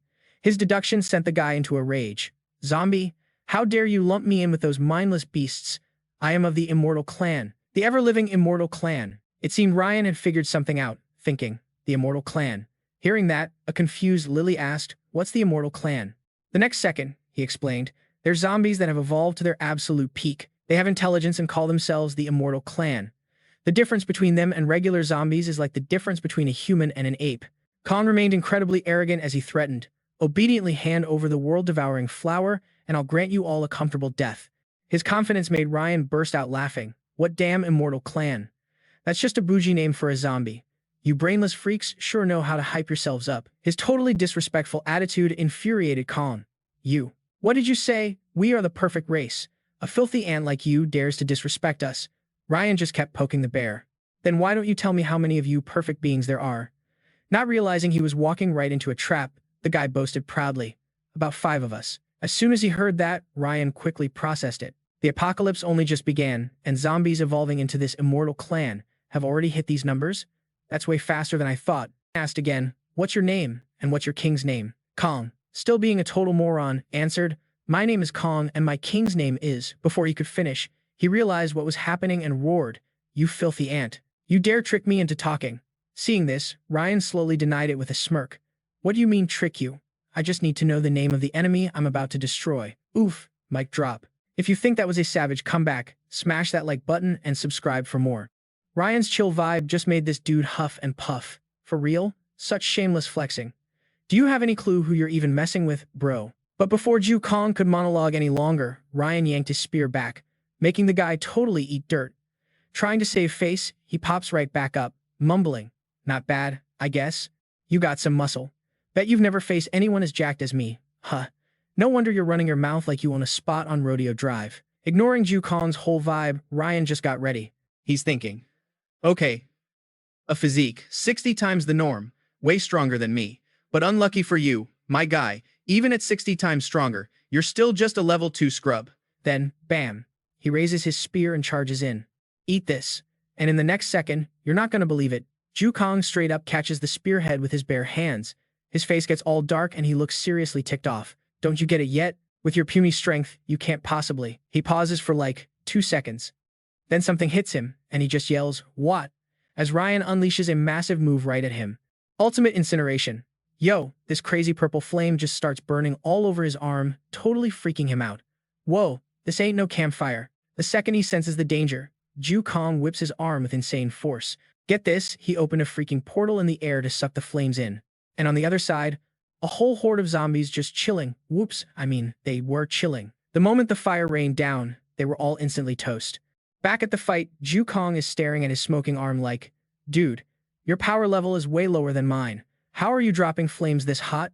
Interesting. After watching him, Ryan gives a little nod of respect. "So, you really do have space powers. That's kinda sick." Then Ju Kong pops open another portal, saying all smug, "But too bad for you, no matter how fire your fire is, it's no match for me." After like a 2-second beat, poof, Ju Kong is suddenly right behind him. "Can you pop up out of nowhere like me?" Luckily, Ryan's spidey senses were tingling and he spun around just in time to block. He seemed a little stressed, whispering to himself, "Okay, his body is nearly 60 times stronger, and I'm just over 30. In just pure strength, this dude has me beat. He could totally flatten me like a pancake." Ryan kept thinking. Plus, this whole space feels floaty, like trying to get a grip on Jell-O. "I can't use my full power." Hearing this, Lily started casting a spell from way back. "Ryan, enhance." But before she could finish, he shot her down. "Not yet. This time, I want to see if my skills alone are enough to clap an enemy who's physically stronger." Ryan's whole calculation just made Ju Kong laugh. "Kid, I don't know if you're a genius or just plain dumb. If you already know you're weaker, why you still yapping?" But despite the diss, Ryan clapped back quick. "Don't get it twisted, my guy. My body might be weaker, but my skills." Then Ryan just unleashes this burst of energy, saying firmly, "Are more than enough to wreck you 10 times over." In a flash, he sends Ju Kong flying backward. As Ju Kong opens another one of his little escape portals, he's gritting his teeth like cheap tricks. His body just zips into the rift and vanishes. Seeing this, Ryan went on high alert, his head on a swivel. Suddenly, Jukong appears right behind him, claws out and everything. But psych, Ryan was already on it and dodged the sneak attack like a pro. Man, Ryan was deep in thought, probably trying to figure out how to counter this dude's annoying teleport spam. Meanwhile, smoke is everywhere, and Jukong is getting heated, thinking, "You damn brat. Your fire has made this whole place a dusty mess." After a second, a light bulb went off for Ryan.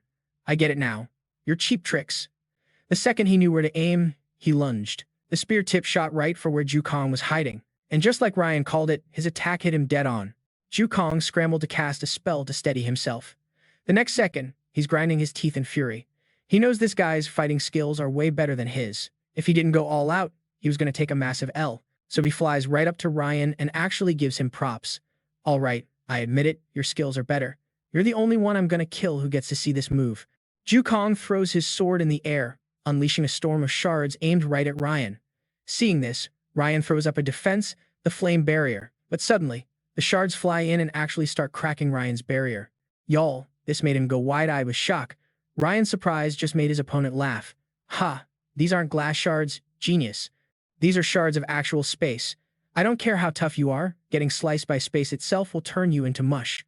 Jukong then literally tears open a new portal with his bare hands. The space shards rushed in like they were trying to completely erase him. And he didn't stop there. He started making the space all around them crack and break. Looks like this dude decided to stop playing games with Ryan. He used every last bit of his strength and let out this huge roar. Right after, the shards kept swarming him. They were moving so fast, they managed to get a few cuts in on Ryan, but he just tanked the pain and glanced back, thinking, "Come on, isn't it working yet? Take effect already."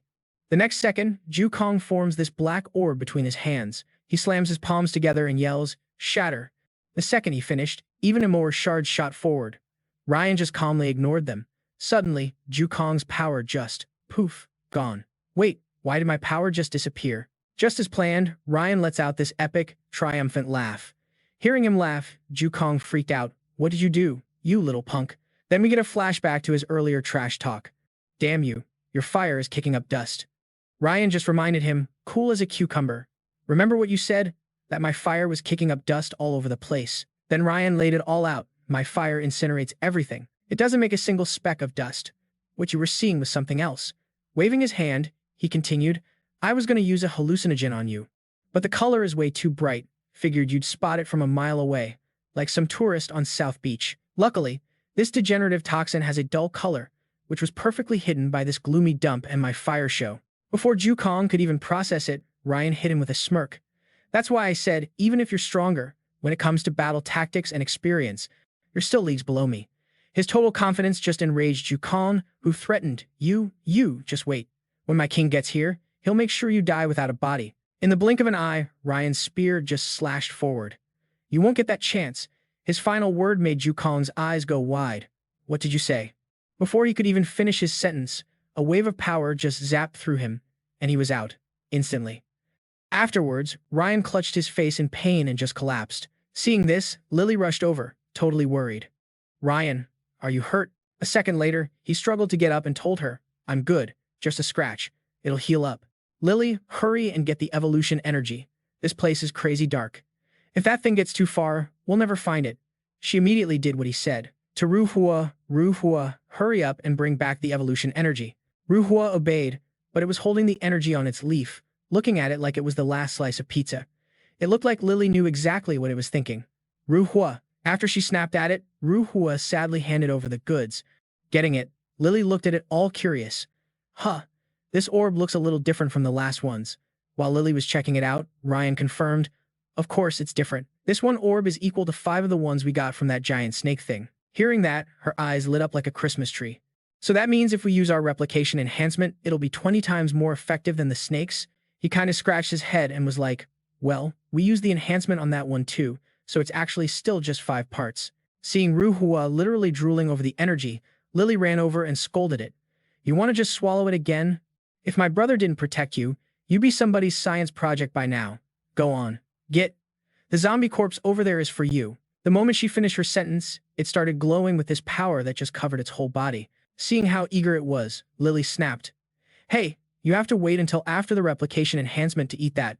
Can't you have a little patience?" After getting told off, it turned away in a total huff. Seeing Nuhoa's little tantrum, She flew over and teased it. What's this? Still pouting. It's not like I said you can't have any. Suddenly, it opened its petals wide and let out this huge roar, and this swirling vortex appeared, completely shocking Ryan. That's space-time turbulence. This reveal made Lily super excited and curious. What's space-time turbulence? Can we use it to time travel? He immediately popped her little dream bubble. In your dreams, you'll be torn to shreds. Run. Ryan's terrifying warning sent Lily scrambling to grab onto Nuhoa. Next, he waved his hand, sucking Jukong's body into his storage ring. The moment he was done, Nuhoa wrapped its vines around Ryan, Lily, and the armored insect king. It immediately shot off in the other direction, trying to escape the pull of the turbulence. As Nuhoa was booking it, he commanded, "A little faster." Lily quickly shouted an explanation. Nuhoa says it's at its limit and can't go any faster. Ryan, we're about to get torn apart. Following that, it shot like a lightning bolt toward one specific spot, totally shocking Ryan. Nuhoa, what are you doing? In an instant, Nuhoa spat out this massive burst of energy. Its action made both Ryan and Lily scream in alarm. On the other side of the portal was a place just covered in plants, like mutated ones. A huge crack suddenly appeared in the bright red sky, and from inside that crack, Ryan and his crew were just free falling. Luckily, the Insect King armor swooped in and caught him and Lily just in time. As she looked around, she asked, "Bro, where in the world are we?" Looking down, they saw swarms of mutated plants all gathered together. It looked like they'd already spotted Ryan and Lily. After a moment, she realized something and asked Nuhoa, "Is this your home?" Lily's little chat with it made him ask, "Wait, you can understand what it's saying?" She quickly shot that down. "Of course not, but I can kinda guess what it's thinking." Nuhoa is basically saying, this is where it was born. A whole little world. It was being hunted in that other dimension, which is why it ran away to our world. Y'all, what's gonna happen next in this crazy plant world? Smash that subscribe button so you don't miss out. Hearing that, Ryan was like, "Hold up," and he repeated, "A small world?" Because that totally caught his attention. Noticing he was getting sidetracked, Lily was like, "Yo, you can freak out later. All those creepy-looking plants down there are giving us the death stare." After a sec, Ryan just calmly asked, "Lily, ask your little flower buddy if it can portal us back home." So, she had a little heart-to-heart with her plant. "Okay, so here's the tea," Lily said. "Rosie here says getting us back is no problem, but she's totally drained from that whole space-time roller coaster and needs at least a week to recharge. Plus," Lily looked around at the scenery, totally bewildered. "Bro, are we even still on Earth? This place looks wilder than Vegas." Hearing that, Ryan thought for a second and replied, "Yes and no. It's kind of hard to explain where we are, but it's not the Earth you know. It's more like a different version of Earth. Those horned dudes and the rip-jawed demons we fought before, they're probably from a place just like this. Creatures that exist on a whole other plane of Earth." As he started explaining, this whole cosmic image popped into his head. Okay, so picture the universe is like a giant book, and our world is just one of the pages. Earth is in a special spot on that page. We gotta literally punch a hole through this page to get back to the last one. This info left her completely stunned. "I don't get it," Lily said, completely lost. Ryan knew she wouldn't and just laughed. "It's cool. I don't really get it either. I just overheard some nerd from MIT explaining it. They were saying something about gravitational dynamics or whatever. It's like getting zapped by science. Makes zero sense." Suddenly, Lily pointed and yelled, "Bro, look over there." And following her finger, he saw someone's laundry hanging out to dry. What the heck? He whipped his head around, totally confused. "Are those clothes? Why the heck would there be laundry here?" Then Lily suddenly remembered. "Oh my god, bro. Did you forget? Weren't the people from that village missing?" As soon as she said that, Ryan put two and two together. So, they got sucked into this world. In that case, it seems Lewis's army probably got zapped in here too. He immediately commanded his armor. "Let's fly a little lower and see if there are any survivors." A moment later, she exclaimed happily, "Oh my god. It looks like there are no creepy plants over there. Let's land." As soon as they touched down, Lily let out a huge sigh of relief. It feels so good to finally be on solid ground again. Then she touched her flower, Rosie, and said, "Get some rest, girl. You work so hard for us." Just as Lily finished speaking, it started to shrink. In a flash, Rosie had turned into a tiny little flower. She pinned it in her hair and asked, "How does it look? Do you think it's pretty?" Without even hesitating, Ryan threw cold water all over her excitement. "It's super tacky."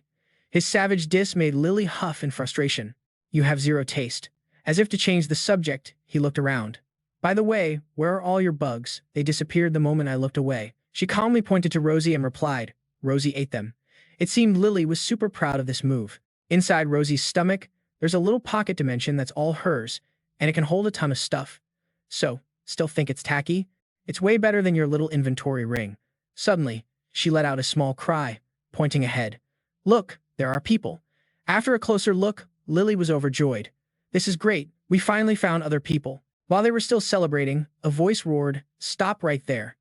It was Greg and his cronies rolling up on them. "Who are you two?" Ryan calmly replied. "We mean no harm, just like you. We got sucked in here." Their appearance made Jack curious. Another two people. Has this god-forsaken place become a tourist attraction or something? Suddenly, their attention fell on Lily's beauty, making her step back nervously. Just as expected, Tyler crudely started unbuckling his belt, remarking, "What a lucky day, this girl is gorgeous." Seeing the situation, Rick immediately stepped forward to stop him. "Tyler, don't scare her."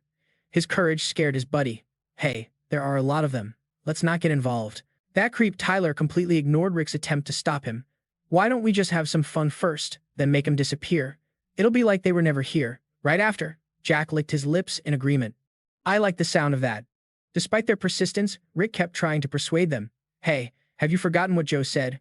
We're supposed to bring any survivors we find back. There's strength in numbers. It's the only way we'll survive here." But it seemed his words had no effect on them. Jack's eyes widened as he threatened him. "Nonsense. Stop trying to use your boss Joe to scare me.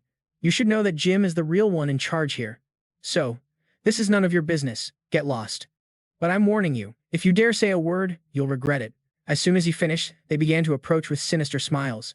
Next, their troublesome behavior caused Ryan to get annoyed, and he coldly warned, "I'll only warn you once. Back off now, and you won't have to lose your worthless lives here." It seemed Jack had never met someone so confident. "This kid's got some nerve. Huh, after we're done here, we'll put you on a t-shirt." Then Greg sneered and added, "If you're in such a hurry, we'll just send you there first." Greg's entire body began to harden, his skin turning a stony gray color. A petrification attack. He used his petrified arm to grab Ryan by the throat. Not letting Greg have his way, Ryan immediately punched and shattered his stone arm. The blow caused Greg extreme pain, making him scream continuously. While he was stunned, Ryan quickly rushed forward. Greg managed to recover and transformed his entire body into stone, completely petrifying himself. Just as he finished transforming, Ryan came up and struck him once. Immediately after, Greg's entire body shattered into pieces. The horrifying scene before them left Jack and Tyler completely stunned. Then, an agitated Jack transformed. Tyler also changed his form, stubbornly saying, "The two of us will jump him together and kill him." After that, Jack used his lightning-fast speed to run circles around Ryan. "Can you keep up with my speed?" His eyes remained calm, but held a look of contempt as he glanced at him. Surprise. Since when did Tyler get close to Ryan? "Time to suffocate you." He then sprayed a sticky liquid onto his face. Jack seemed very pleased, rushing forward to praise him. "Nice one. Now watch me." But unfortunately for him, Ryan managed to grab Jack by the face, terrifying him. "What?" Before he could recover, Ryan slammed Jack's entire body into the ground. Seeing the situation, Tyler panicked and screamed, "Jack!" Suddenly, Ryan's eerie voice rang out, confusing him. "What did you say?" As if wanting to explain it clearly to Tyler before he was wiped out, he slowly replied, "I said you're about to die, yet you still have time to talk nonsense." However, Tyler remained stubborn. "I'll let you die in my sticky fluid." As soon as he finished speaking, the fluid from his body enveloped Ryan. A moment later, his entire body was covered by Tyler's sticky liquid. The sight made Lily unable to resist commenting, "You're so disgusting." After that, Ryan's eyes flashed with a red light. "And y'all, if you think this is wild, smash that like button."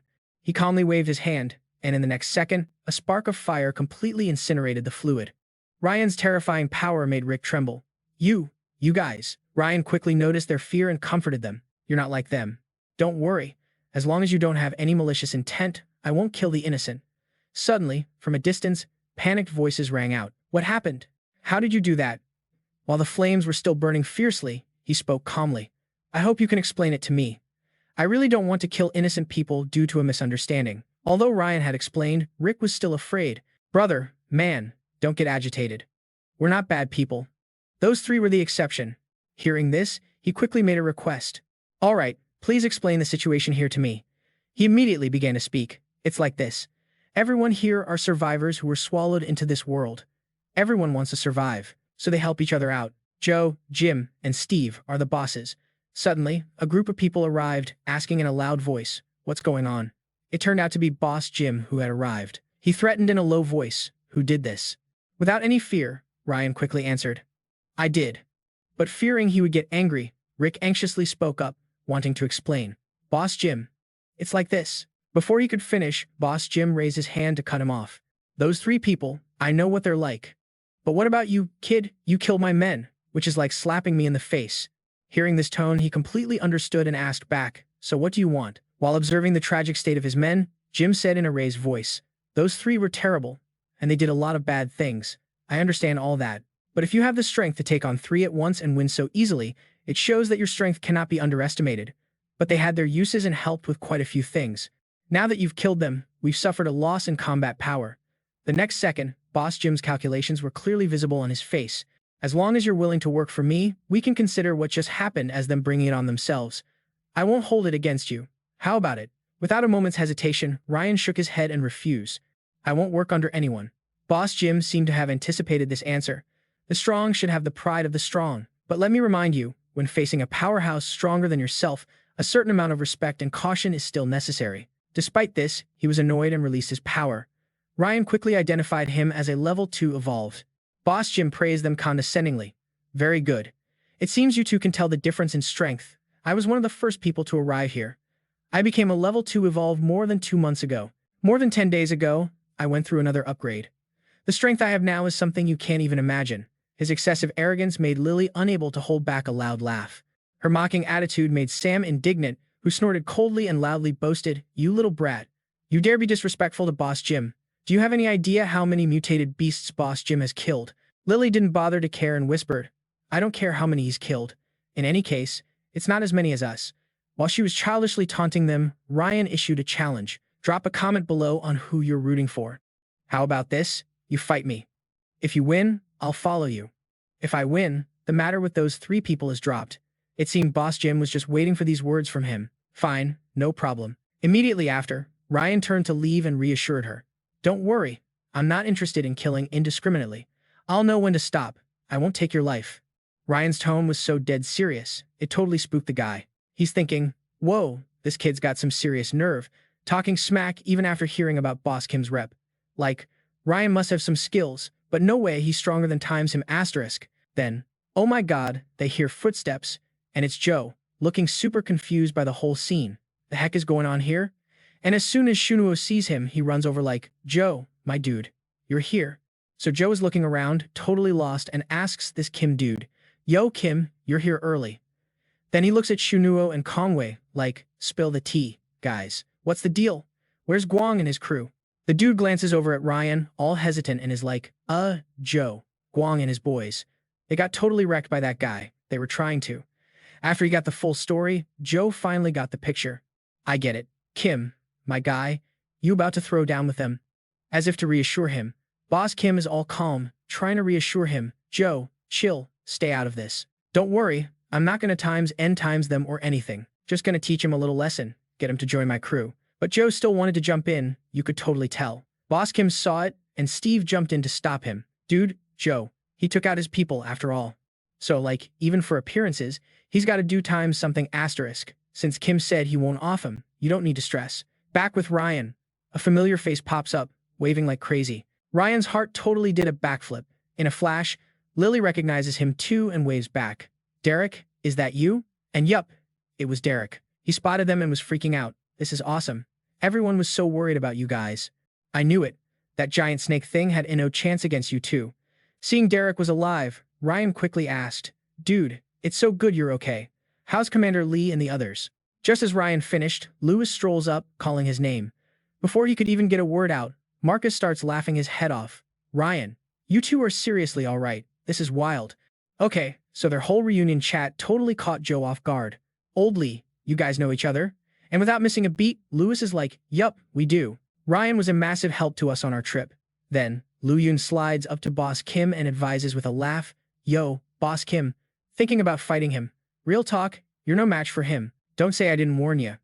And oh my god, that warning made Boss Kim break out in a cold sweat. Lewis's crew are all absolute beasts.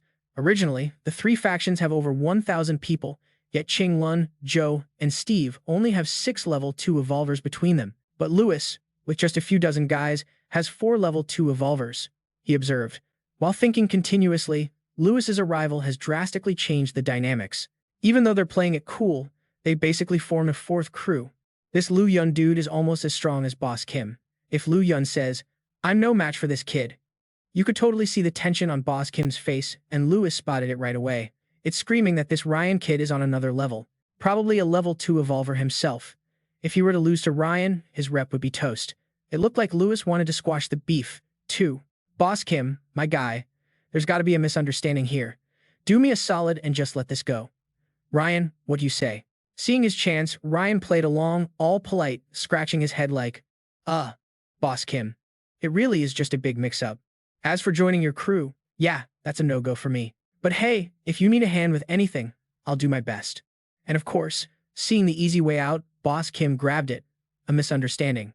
You're right, it's all a misunderstanding. Ryan, my boy, since you put it that way, I'm not gonna be a jerk and make things difficult. We'll do it your way. LOL, their fake nice act made Lily roll her eyes so hard she probably saw her brain. She muttered, "You guys are such good actors." But Ryan, not wanting her to start drama, nudged her and whispered, "Don't talk nonsense. Keep it down." Boss Kim is just watching Ryan, thinking to himself, he wrecked Guang's crew so easily, and a powerhouse like Lewis treats him like this. This kid is the real deal. I gotta play my cards right with him. Right after that, he puts on this super friendly face and starts, "You must be Ryan." But before Boss Kim could even finish, Joe jumps in with an offer. "Yo, you two got sucked in by one of those space-time tears too, right? Since you can't bounce right away, why don't you crash with us, and we can figure this mess out together." Then Steve chimed in, "For real, it's dangerous out there. It's like trying to survive in the middle of Chicago on a bad day, full of these crazy death beasts, and we have to struggle just to survive in this brutal place. If we stick together, we can overcome these hardships." So the whole squad starts heading to this little makeshift village they built. Along the way, Derek comes up to him and is like, "Dude, I was so worried about you. You have no idea what we've been through." His words totally piqued Lily's curiosity. "Oh my god, what happened?" He then lowered his head, super sad, and started explaining. "It was brutal back then. A lot of our fellow soldiers couldn't make it. Then this freaky rip in the sky just opened up and sucked us into this weird-ass place. It was all gloomy, like no end in sight. We had no clue where we were, and then bam, we get hit by this bizarre force." An image of the force flashed through his mind as Derek spoke. That power was so strange. Anyone it touched just turned to dust before they could even scream. The rest of us were desperately trying to get away, only to get sucked into Times Another Time's rift. After that, he just stopped, his brow furrowed with sorrow. Out of a troop of over 100, only 20 or 30 of us made it out. It was a complete tragedy. And right as Derek finishes his horror story, Boss Kim cheerfully butts in to introduce their little town.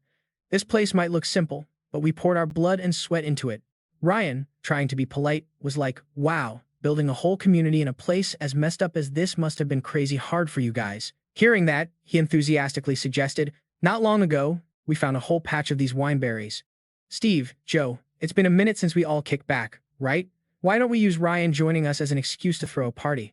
But Lily, totally ignoring Boss Kim's party boy vibe, pointed in one direction and asked curiously, "So I've noticed a lot of your guards seem to be on high alert. Are you guys getting attacked a lot or something?" Her question made him let out this super long sigh. What else could it be? Every 3 to 5 days, a damn corpse beast attacks. We never get a moment of peace. This was all new tea, and it made Lily even more curious. Corpse beasts? Steve, who was right behind them, jumped in to answer her question. They're these incredibly tough creatures. A bit like mutated beasts, but way more like zombies. They are extremely ferocious and have no fear of death. They're a massive pain in our butts. His description totally clicked something for her. "Oh, so they're zombie beasts? We ran into a massive zombie dragon once." Then, Ryan turns to Joe. "So Joe, are these corpse beasts the main problem here? No regular zombies?" Before he could answer, Steve cut in. "Almost none. Not enough to even feed those freaky plants. But there are exceptions." Pausing for about 2 seconds, super dramatic, he continued in a low voice. "We've run into 4 of them. They weren't normal zombies, more like monsters, terrifyingly strong, and they could even speak.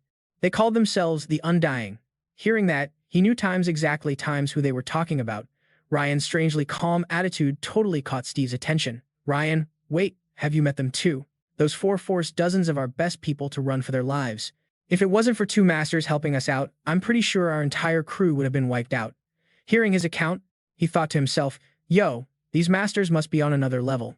It took Ryan a great deal of effort just to handle the weakest of them. For 2 people to take on 4, they truly couldn't be underestimated. In the next second, Steve said as he walked, perfect timing. I'll introduce you to them in a bit.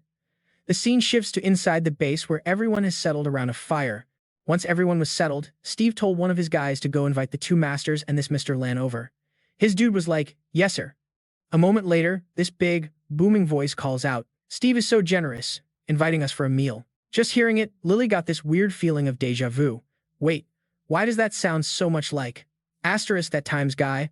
As if to confirm her suspicion, in walk Jake and Nina. Oh my god, it's you, Jake. And Nina, too. Seeing Ryan and Lily, Jake's voice just shot up with joy. Ryan. Lily? No way, this is insane. The appearance of the other party made both Nina and Ryan shilly glance at each other. She quickly went over to Lily's side and greeted her. Lily, we meet again. But Lily was just too hyped to contain herself. She literally threw her arms around Nina. This is amazing. I thought I'd never get the chance to see you again. All that energy made Nina blush a little. Lily, chill, there are a lot of people here. Seeing this, Jake quickly stepped forward and demanded, hey, I want a hug, too. Without even hesitating, Lily yelled, in your dreams, get lost. What a savage. Smash that like button if you're on Team Lily. This whole chaotic reunion totally surprised Steve. You all know each other? Upon hearing the question, he immediately replied, of course. Ryan saved my life one time. Then Joe smiled and called out, Mr. Lan, come on, sit over here. From outside, Mr. Lan walked in with an imposing air. Ryan observed him seriously as he walked past. After just a brief look, he realized from the way the man walked that he was definitely an ancient martial artist. Next, Joe announces super loud, bring out the grub. A group of lovely girls quickly brought in plates of food. Lily quickly picked up a strange fruit and asked curiously, what is this? I've never seen anything like it before. Hearing her question, he explained sadly, there are no animals here. Besides us, there are only zombie beasts and mutated plants. We can't just eat zombie meat all the time. We have no choice but to eat these mutated plants. It seemed this hardship had rendered Ryan speechless. Nevertheless, she still took a curious bite. As soon as she ate it, Lily quickly spat it out, complaining, ugh, this is disgusting. It's bitter and hard. Jim also sighed deeply. We have no choice. There's literally nothing else. This stuff tastes terrible, but it's very high in energy. But fearing that Ryan and Lily would be offended, Joe immediately spoke up. We may not have gourmet food, but we have fine wine. Bring out the wine fruits. In a flash, the girls brought the juicy wine fruits to them. The appearance of the wine fruits made Jake extremely happy. Yes, here it comes. Here it comes. The wine fruit. This freaky fruit made Ryan a little sus, though. Wine fruit. Right after that, Joe's proud voice rang out. This wine fruit is very rare. It's hella risky to even harvest it. As the juice slowly trickled out, he continued, the aroma is rich, and it even has the scent of wine. It's a rare delicacy. Joe's description made her excited. Ooh, it smells so good. I want to try it. Suddenly, he raised a hand to stop her. Wait, Ryan being so cautious totally pissed off the man. He questioned loudly, Ryan, what's your deal? You afraid I've poisoned you? Look, this old Joe might not be some big-shot hero, but I pride myself on being an upright and honest man.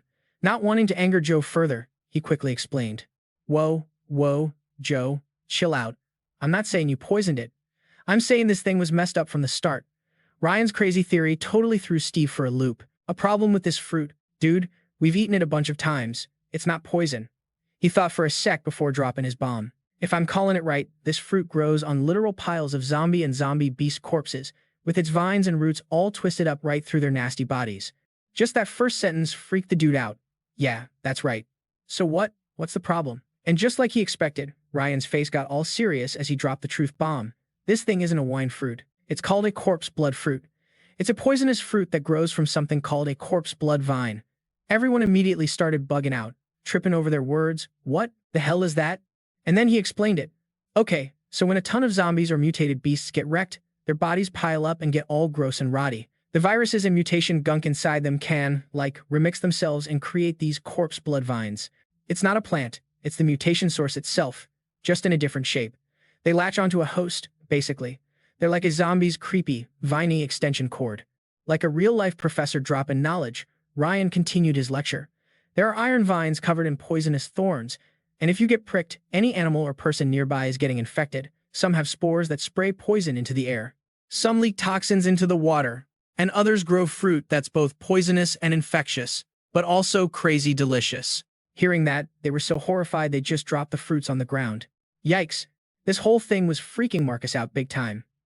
Oh my god, you've got to be kidding me. But Gary, ever the cool head, pulled himself together and asked, but we were fine when we drank it, so what gives? The absolute horror of this fruit made Lily put her drink down, and Ryan didn't want to keep them hanging any longer. He crossed his arms and told him, look, if a normal person took even one sip, they'd already be a full-blown zombie.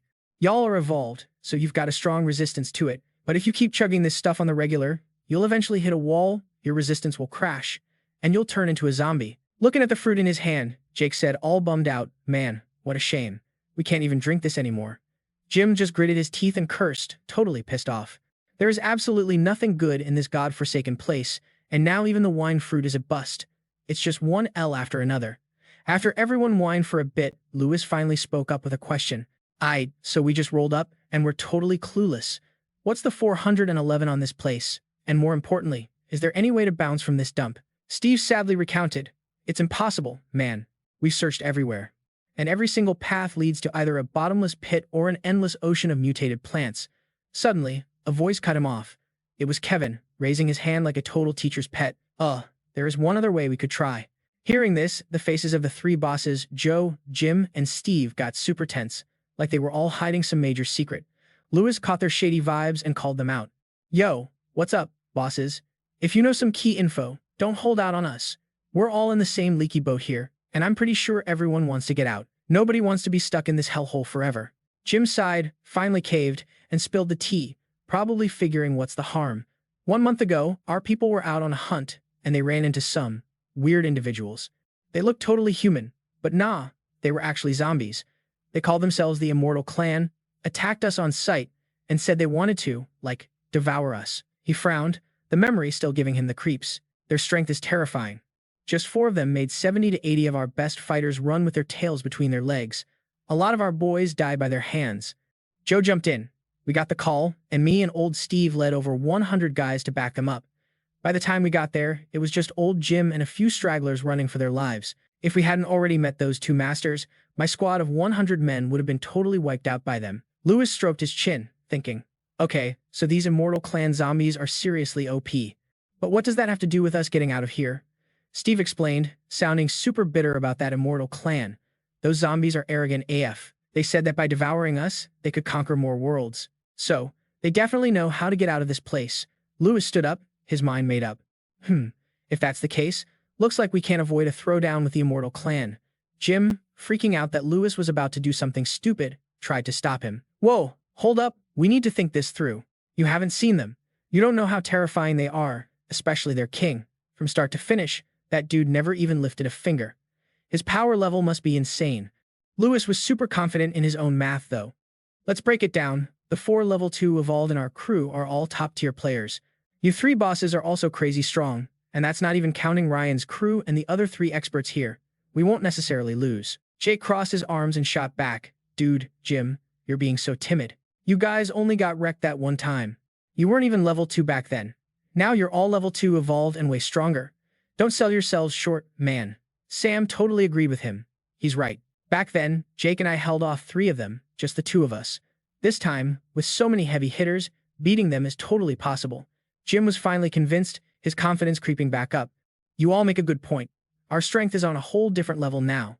Compared to being trapped in this hellhole forever, it's better to go all in and bet on ourselves. Ryan, who'd been quiet this whole time, suddenly asked, I have one question. What's their king like? Kevin pointed to his head, basically calling the Immortal Clan crazy, and said, those guys probably have their brains fried by the virus. They've been brainwashed by some weirdo cult. Every other word out of their mouths is about their all-knowing supreme king. I think he's called Max or something. Hearing that name, even Ryan was shook. A single bead of sweat trickled down his face, totally giving away his tension. Lily noticed her brother's vibe shift and immediately asked, what is it? You know something, don't you? Ryan didn't answer right away, silently digging through his memories of this guy from his past life. Max, one of the most powerful zombie kings of the apocalypse. His power could be even more monstrous than the undying zombie king who once ate Derek, maybe even the most powerful zombie king of the entire apocalypse. In the future, a lot of people even called him the Zombie Emperor. The Max Zombie King was mysterious and unpredictable, with no one knowing where he came from. During the raid on Radiant Holy City, Max took out an S-tier, Evolved, the 5th war god of the city, in just a few moves. Dude was famous. At that time, the Lord of Radiant City, ranked 14th on the powerhouses list. led the best fighters of Radiant Holy City to siege Max's nest, and they still couldn't take him down. The fact that he could just dip shows how terrifyingly strong he is. You gotta understand. The S-rank Radiant Holy City is one of the 10 great human cities in the apocalypse. It's crazy powerful compared to an A-rank force like Lewis's crew from Austin. Lily worriedly shook his arm. What's wrong? You look like you've seen a ghost. Ryan mumbled a reply. It's nothing. My brain's just glitching. I just never expected the king they were talking about was the infamous Max. He stroked his chin, lost in thought. His body can't just be 60 times stronger. Max could be way stronger. What would you guys do? Drop your strats in the comments below. Maybe 80 times. He might even break through to level 3. Should we fight him or not? Ryan's thoughts went unanswered. Putting that aside, after the meeting, everyone went back to their little shack. There were 5 people in the room now. Ryan, Lily, Derek, and the 2 newcomers, Nina and Kevin. Lily handed some food to her bestie, Nina. Here's a spicy cake for you. I hid it. I usually can't even stand to eat it myself. Seeing this, Jake sighed dramatically. Lily, you guys have it so good here with all this delicious food. But Lily didn't take it as a compliment and replied with total innocence. Her answer was enough to make anyone living in this nightmare world go crazy. Good, girl, we're about to run out, and even if we don't, it's about to expire. Ryan just crossed his arms, letting his sister say whatever, and said with a little smirk, I couldn't really say much earlier, but I seriously think it's better not to openly pick a fight with that Max guy. Kevin didn't get his hesitation and asked, Then how are we supposed to get out? Lily raised a hand to calm him down. Don't worry, I have a way out. I'll get you guys out when the time is right. He was so happy. For real? That's awesome. Derek then wondered, what about everyone else? Lily just shrugged. Can't be helped. My ability can't handle that many people. Then she brought up what had been bugging her. Oh, right, big brother. Why did you totally space out when they mentioned Max? Did something happen that night? Ryan paused, then decided to just go for it. Lily, I have something to tell you. She was stunned to see her brother so dead serious. What is it? Ryan confessed with total sincerity. Okay, so, I had a very, very long dream. A dream that told me the future. The whole room went dead silent for a long moment. Lily found it a little hard to swallow and reached out to check the temperature on Ryan's forehead. Bro, do you have a fever? He caught her hand and said, Seriously, don't interrupt. I'm being for real right now. He started to tell the story of his past life, but framed it as a dream. In my dream, I was a survivor 100 years after the apocalypse began, just struggling to make it every day. Before the plague even hit, I already knew the world was about to end. Jake scoffed. Ryan, your jokes are not funny at all. If I told one, everyone would definitely laugh. Lily clapped her hands, but then it clicked. Ah, so that's it. No wonder you know everything. Seeing her reaction, Kevin laughed his butt off. Lily, that's a great way to cover for him. Lily walked over and bonked him on the head, totally justified. Who's covering for him? I'm being serious, too. Nina just chuckled softly at the whole scene. Jake clutched his head and whined. Ouch. Lily stepped forward to explain, totally believing her brother. No, everyone, listen to me. My brother really did warn me before the apocalypse. He even bought a ton of supplies beforehand, and when the plague started, he already knew about evolution energy. I mean, it's something from inside a zombie. Who would dare eat it if they didn't already know? Thinking back on it all, she started to blush, her admiration for her brother hitting a new high. I knew it. That's why you know everything and do things so perfectly. So my brother time traveled from the future to save me. I'm so happy. Nina just listened silently, taking it all in. Wow, talk about a plot twist. If you're loving this story, make sure to smash that like button and subscribe. Not even saying a word while Jake started acting a fool again. Totally asking for it, he whispered. Oh, I see how it is, Nina. We'll follow your lead. So, should we just play along or can we start laughing now? But Ryan was so over it, ignoring their antics and just getting straight to the point.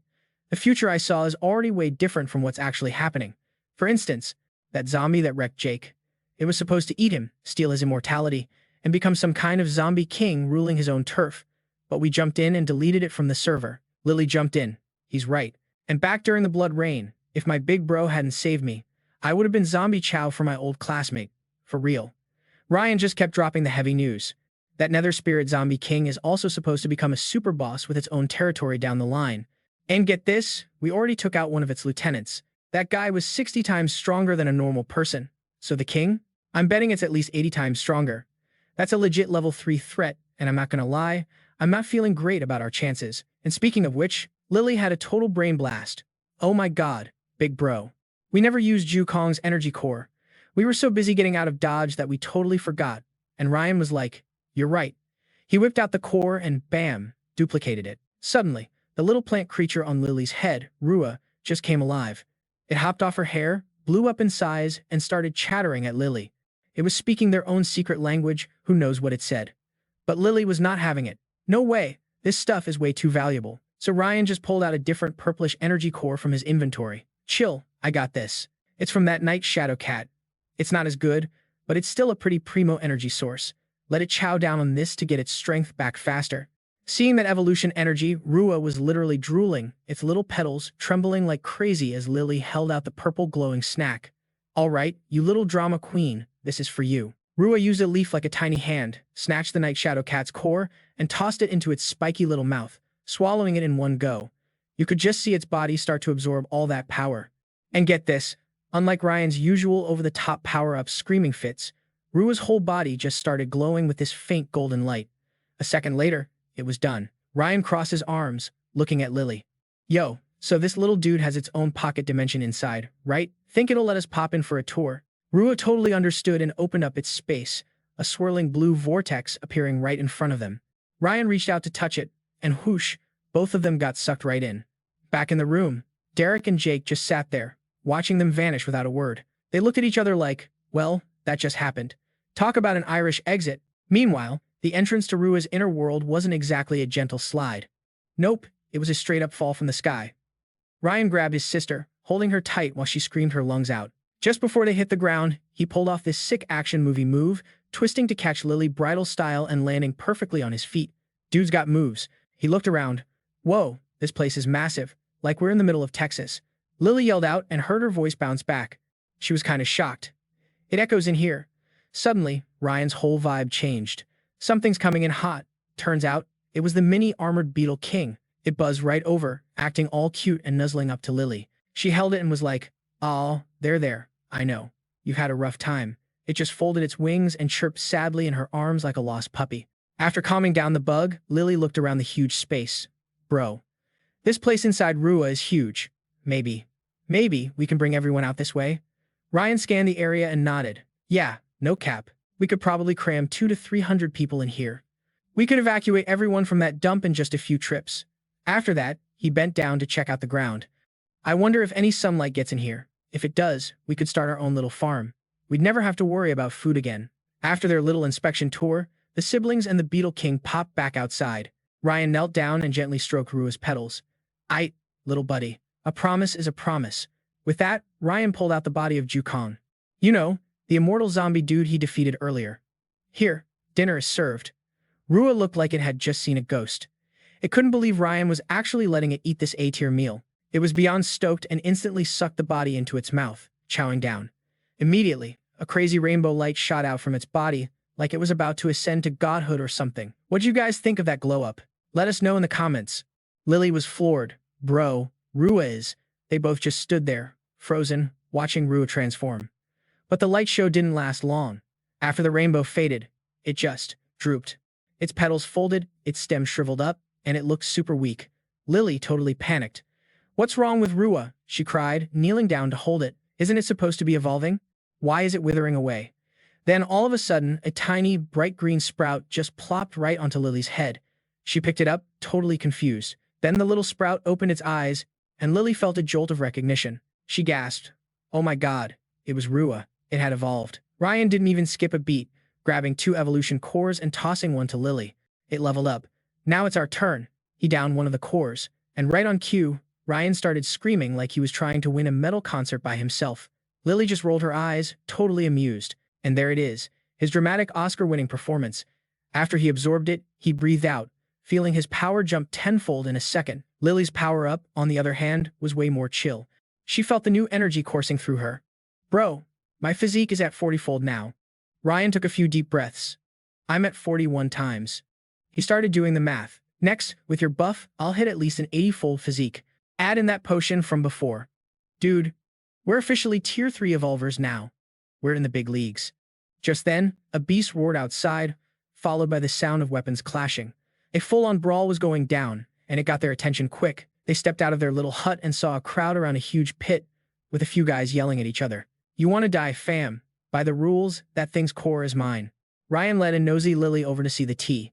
Peeking into the pit, they saw the body of a giant mutated lizard. Lily was surprised. It's a huge beast corpse. Someone yelled, "All right, everyone, heave." People started tying ropes around the lizard to haul it out. Ryan sighed. It's a shame that thing's not edible. Otherwise, we could have had a proper Chicago-style BBQ. Just as they got it out of the pit, Lily saw another group walking up. Bro, check it. It was Jake and Nina, leading 3 other people over. Lily gave them a big smile. "Nina, where are you guys headed?" Nina replied, "Just looking for snacks." Jake stretched, looking totally wiped out and like he hadn't slept in a week. He made them an offer. "Just stretching our legs. This place is a total snooze fest. Want to roll with us?" Lily, who was always down for an adventure, instantly said, "Bet." That's when Jake remembered the people with him. "Oh, my bad. This is Nuhoa and Chris. And the dude with the sick beard is Danny." When Nuhoa saw Ryan, he looked kinda spooked. He just clammed up and stayed on guard. Lily, being the sweet person she is, picked up on it right away and tried to smooth things over. "Hey, don't worry, you two. My brother's not a serial killer. Usually. Just kidding, mostly." With that, the new crew started wandering through the creepy, blood-red world. Since Ryan was the new guy here, he asked, "So, what's the power level of the zombie beasts around here?" Jake gave him the rundown. "Most of them are level 1 scrubs. There are a few level 2 monsters, but they're super rare. We've seen, like, less than 5 in over a month. As long as we don't go to the edge of the map, we're pretty much Gucci." Just then, Chris's eyes lit up like he'd seen gold. "Whoa. It's Star Jade Rice." Lily looked where he was pointing but just saw a patch of red dirt. There were 0 plants. There's no corn there, bro." Jake calmly explained. "Yeah, duh, you can't see it. Little Chris here has eagle-eye vision. He can spot a mosquito in New York all the way from California." Hearing that, Ryan was seriously impressed. "Dude, that is a seriously clutch ability," Ryan said. Jake just chuckled and totally snitched on Chris, who was awkwardly scratching his head. "Yeah, tell him that. This kid is always down on himself because he's stuck on lookout duty while we're throwing hands, complaining that he's useless." Ryan just looked confused, crossing his arms. "Are you kidding me? Isn't a scouting ability like way more useful in the apocalypse than just being another brawler?" Jake immediately backed him up. "See, even Ryan gets it." Chris then led them all to a huge field of the Star Jade Rice. Lily walked up, checked a plant, and huffed. "This is not corn. Are you guys messing with me because I'm from the city?" Jake just stood there laughing. "Nobody said it was corn. It's called Star Jade Rice. This stuff's everywhere, and while it tastes like cardboard, it'll keep you alive." "Nuhoa, you're up."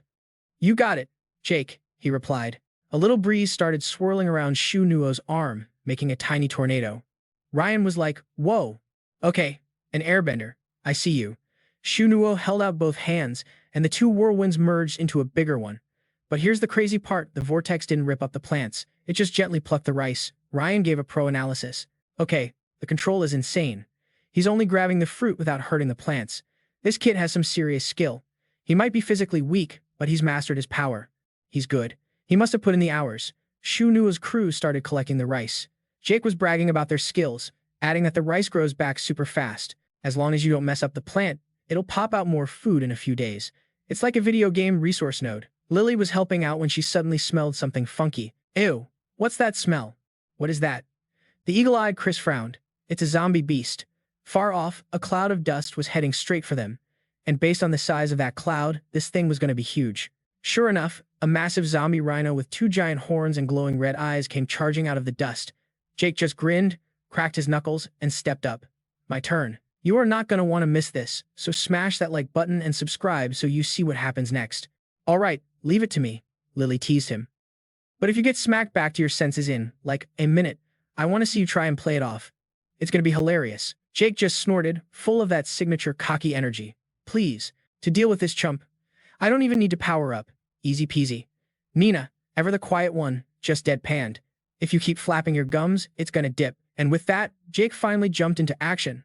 And for real, he didn't transform, just went at the rhino with his raw strength, grabbing its horns with both hands. Okay, so this zombie rhino was actually pretty diesel, and it pushed him back like halfway down the block. But Jake wasn't about to get owned, especially after all that trash talk. No way he was gonna look like a clown in front of the girls. He let out a freaking roar, channeling all his power into his arms. With a massive heave, the rhino's feet slowly started lifting off the ground. Lily's eyes went wide, like total shock. "Whoa, okay. This dude is way stronger than he used to be." After charging up for a sec, Jake violently slammed the rhino into the ground. Bam. Dirt and rocks went flying everywhere, finishing it in one epic move. He grinned, totally flexing the muscles under his shirt. So, how was that? Pretty sick, right? Ryan actually nodded, impressed. Yeah, not bad at all. Shuo walked over to the massive rhino corpse with a dagger. Big bro, I'll go get the loot. Plot twist, though, the beast's hide was thick and tough as nails. A normal dagger was completely useless against it. Shuo struggled to even make a scratch, just creating sparks. Jake strolled over, his hand morphing into a demonic claw. Let me, dude. Its hide is way too tough. You guys aren't going to be able to cut through that. And with that, he just plunged his hand straight through the zombie rhino's hard skin, and this totally disgusting green liquid gushed out. Yuck. After digging around for a second, he pulled out the evolution energy core. He gallantly offered it to the girls first. Any of you ladies want this? Nina just scoffed, totally over it. You can have it. Lily complained that it reeked, pinching her nose. Ew, get away. Take that nasty thing somewhere else. But Jake wasn't even fazed by the rejection. He just shrugged and kept the evolution core for himself. Fine, your loss. I'll just chow down on it when we get back. Let's roll. We're heading a little deeper into the danger zone. Hearing that, Shuo got all worried. But there are only a few of us. Kong Wei, standing right next to him, waved his hands frantically. Yeah, for real, we should not be taking that risk. Jake just puffed out his chest and reassured them. What are you two so scared of? I'll protect everybody. Suddenly, this insane shriek echoed across the blazing red sky as a massive eagle appeared out of nowhere. It just circled over them, screeching nonstop, making the whole vibe even creepier. Jake put a hand up to block the light, squinting at it and yelling, Yo, what are you squawking at? If I had wings, I'd fly up there and rip you to shreds myself. Lily's face got super grim. It's calling for backup. She turned to Ryan. Bro, you gotta shoot it down. Ryan sized up the situation and replied, It's way too high. I can't hit it from here. Nuhoa, who was just chilling on Lily's shoulder, suddenly started swaying and chirping. Lily looked down, startled. She placed Nuhoa in her palm and told Ryan, her face lighting up, Bro, I think Nuhoa is done evolving. Lily then put Nuhoa on the ground and was all like, Nuhoa, I choose you. A magical golden light just exploded, and Nuhoa evolved into this crazy flower beast that glowed with a hopeful green light. Shuo and Kong Wei were absolutely stunned. Kong Wei yelled, Oh my god, what even is that thing? Lily pointed to the eagle in the sky and commanded, Nuhoa, take that thing down. Nuhoa then opened, like a freaking time portal, and crawled inside. Shuo and Kong Wei screamed in terror, jumping out of the way. And then boom, Nuhoa popped up right behind the hawk. It immediately locked onto its target, ready to throw down. A non-stop stream of green arrows started firing out of Nuhoa's mouth, straight at the bird. The hawk was dodging like crazy, but no matter what it did, it couldn't escape the arrow storm. Each arrow then turned into these ropes that wrapped the hawk up tight. Jake was just stammering in amazement. That's a seriously OP summoned beast. The hawk, all tied up, came crashing to the ground. Jake stepped on it and said smugly, Who's the big shot now, huh? Thought nobody could touch you all the way up there? Shuo quickly pulled out his knife and offered, I'll help everyone get the evolution energy. Jake sighed.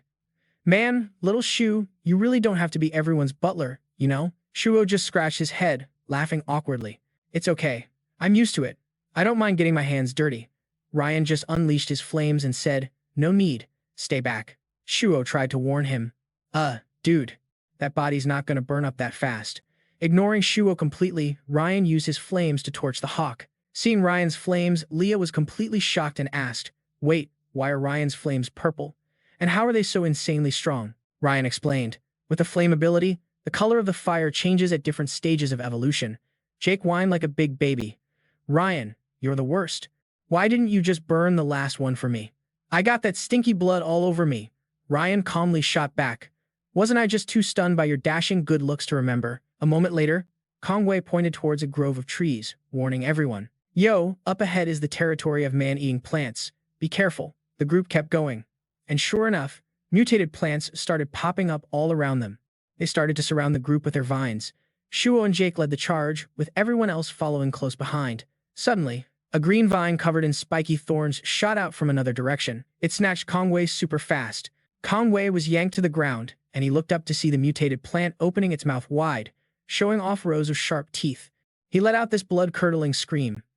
A blade flashed, slicing the mutated plant clean in half. Lily put her hands on her hips and snapped. You don't need to yell that loud, dude. I heard you. You're making my head buzz. Kong Wei scratched his head, all flustered, and stammered. Sorry. Ryan walked forward and stepped on a piece of bone. He seemed to hear something, murmuring in surprise. HM. Ryan's eyes turned blood red as he yelled with his super serious face, "Be careful. Danger's coming." All of a sudden, countless vines whipped through the air, shooting right for them. In a total panic, they all hit the deck, covering their heads. "Get down." The vines extended, revealing their gnarly thorns. Ryan quickly unleashed his flames, warning everyone, "Stay down and be careful." He used his fire to just incinerate the whole swarm of mutated plants. Under the power of his flames, the plants shriveled up in seconds. White bone fragments started to appear from the ashes. Lily pointed, shouting in shock. "Whoa, look! Human bones." Nina picked up a piece of bone and, after checking it out for a moment, she confirmed, "This isn't human. Human bones have 12 segments, but this one has over a dozen." Jake picked his nose and joked, totally unbothered. "So what? It just grew a few extra pieces. Big deal," Ryan said gravely. "If I'm not mistaken, these were probably the original residents of this place." Suddenly, Ryan's eyes flew open as he yelled, "Look out, another enemy." A ripping demon shot out from the tall grass, charging straight at them. It threw a heavy punch right at Ryan. Ryan blocked the blow like it was nothing. The ripping demon looked totally stunned by Ryan's strength. Pissed off, it immediately switched up its game and swiped its claws at Ryan. On high alert, Ryan dodged the follow-up. Then, he grabbed the ripping demon's arm. Ryan dropped his stance and violently slammed the creature to the ground. Jake quickly rushed in, shouting, "My turn, my turn." He just unleashed his power and this green light totally engulfed the ripping demon. It was dusted before it even knew what hit it. Ryan picked up the demon's hand and showed it to Lily. Lily was super calm about it. "I know this thing. Isn't this the same type of ripping demon we fought back in that village near Fresno?" Ryan stroked his chin, looking all thoughtful. It's not exactly the same," he continued. "Its two arms clearly don't belong to this ripping demon." Lily asked, "Is it a mutation?" "I mean, we've seen plenty of freaky-looking zombie monsters before, so it's not that shocking." Ryan quickly shot that down. "No, this one's different. At the joint, there are obvious stitch marks. This was probably done by a person." Conway asked, totally shocked, "Who would do something like that? You think there are some mad scientists living out here in the middle of nowhere, like some house on Elm Street?" Jake sensed something was off and cautiously said, "Yo, hold up a sec. Do you guys feel that? I think we're being watched." Shua scratched his head anxiously. Where? "I don't see anything." Nina added, "I feel it, too. Something is definitely watching us, but it's weird. When I try to focus on it, I can't find it. It's like it's hiding its presence on purpose." Lily also sensed the creepy vibe. She confirmed, "I noticed it the second we got here, but I didn't feel any bad intentions, and nothing happened, so I just blew it off." Hearing that, Ryan told everyone, "Let's head back now. I've got a bad feeling about this. Let's not push our luck." Later, after the group got back to camp, the two siblings sat down for a chat. Lily asked, "Bro, you figured something out today, didn't you?" Ryan replied, "I did. I suspect this entire place might be the territory of the evil sorcerer clan." Lily asked, confused, "The evil sorcerer clan? What's that?" Ryan explained, "Like the war god clan, they're an ancient race.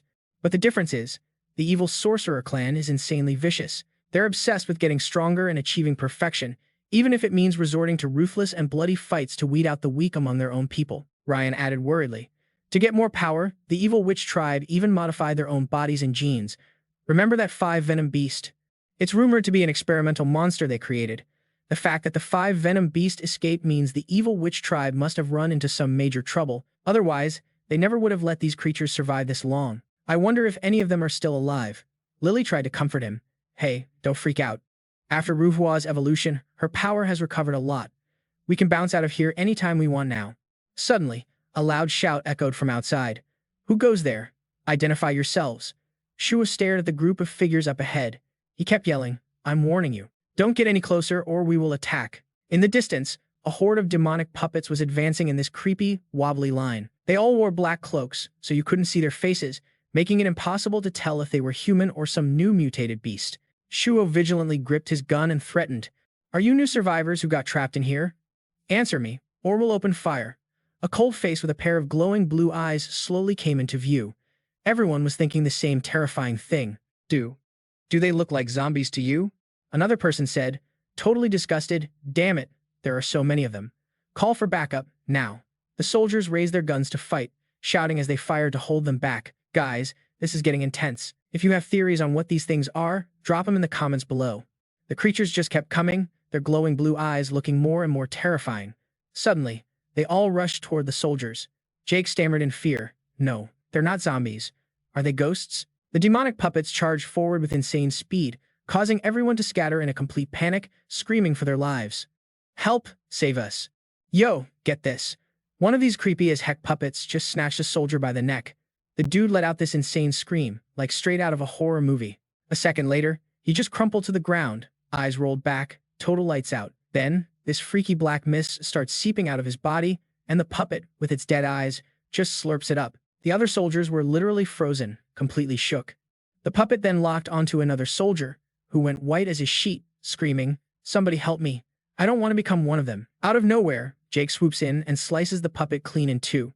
He yells, "Yo, it's working. Use the evolved powers. Hit him hard." But oh my god, the second he says that, the whole puppet squad just swarms him. Jake lets out this terrified shriek and then, poof, he gets assimilated, becoming one of the creepy crew. The drama is real, you guys. The rest of the squad is still fighting for their lives. This dude Nuhoa summons these mini tornadoes that just shred the puppets apart, which is sick. He's in his fighting stance, totally bugging out, like, what in the actual heck are these things? But then he senses something's up, just as a crazed puppet lunges right for him. It smacks him so hard, Nuhoa goes flying backward, hitting the deck like a sack of potatoes in an Idaho field. He's scrambling away in a total panic, and the puppet raises its arm to deliver the final blow. Nuhoa is trembling, screaming, "Help! Somebody save me!" Then, like a total boss, Jim rushes in and decks the puppet, saving Nuhoa with literally 0 seconds to spare. Talk about a close call. Nuhoa's like, "Jim, my hero." All grateful. Jim, powering up, just yells, "Go find cover, dude." The puppet howls from the punch, but spins around to fight back. With his killer glint in his eye, Jim gets ready to throw down. He lands a solid punch right on the puppet. The thing realizes its way out of its league, clutches its wound, and just bolts. LOL. Jim is totally stunned that it just dipped out like that. He's yelling, "Yo, where you going? Get back here." But the puppet just sprints past the soldiers, making a beeline for the house. Everyone starts freaking out. Oh no, this is bad. It's going for the survivors. And then, like a ghost, it just phases straight through the wall. The people inside totally jumped out of their skin. Like, what was that? It pins 2 of them to the floor and starts choking them out. A second later, their eyes roll back, drool and snot everywhere. It was grim, y'all. Jim rushes to the house and kicks the door in like he's in an action movie filmed on the streets of Chicago. The door flies open, and the puppet just splits into 2 more of itself, ready to rumble. Jim charges, screaming, "You sons of, you know what." But the puppet is quick, and it dodges his attack like Neo from the Matrix. 2 of them stay to throw down with Jim, while the third one phases through the wall and pops outside. It flies up in the air, looking down at the house with this evil little smirk. Then it starts flying through the walls into every single room. The survivors are screaming, "A ghost! There's a ghost! Help us!" Jim is absolutely fuming. Where did that monster go? He spots the puppet and is like, "Oh crap, this thing has evolved." The puppet just gives him this disrespectful sneer and dives at him. Jim raises his fist, yelling all angry, "You dare face me head on? You got a death wish, pal." The puppet shoots forward, dodging Jim's punch so fast. Jim gets super tense, shouting, "Whoa, so fast." He glances at the puppet attacking from behind and says contemptuously, "You think I can't keep up with your pace?" Jim blocks the puppet's punch and nails it with an elbow, sending it flying back several meters. But Jim's face goes pale in shock. It took a direct hit from him and didn't even have a scratch on it. Then, bam. The puppet is right in his face, and he panics, yelling, "Oh no." The puppet grabs Jim by the neck and lifts him straight up in the air. He's struggling, gasping for breath. Cough, cough. Is this how I die? But then the puppet senses something coming. It turns its head and sees Ryan, just watching. Ryan takes one gentle step, then suddenly blurs into a full-on sprint, his hand ready to throw down. Ryan shoves his hand straight through the puppet's body. It lets out this piercing shriek and drops Jim instantly. Jim hits the ground, coughing and wheezing, so happy, like, "I'm saved." Ryan frowns and unleashes his skill, Endless Burn. A massive fire erupts, creating this mini explosion that just yeets the puppet away. Lily runs over and asks, "Are you all right? Are these things tough?"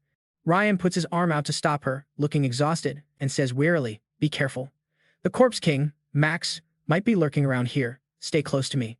Lily just nods softly. Okay. Then the puppet demon gets back up, raising its claws to continue the fight.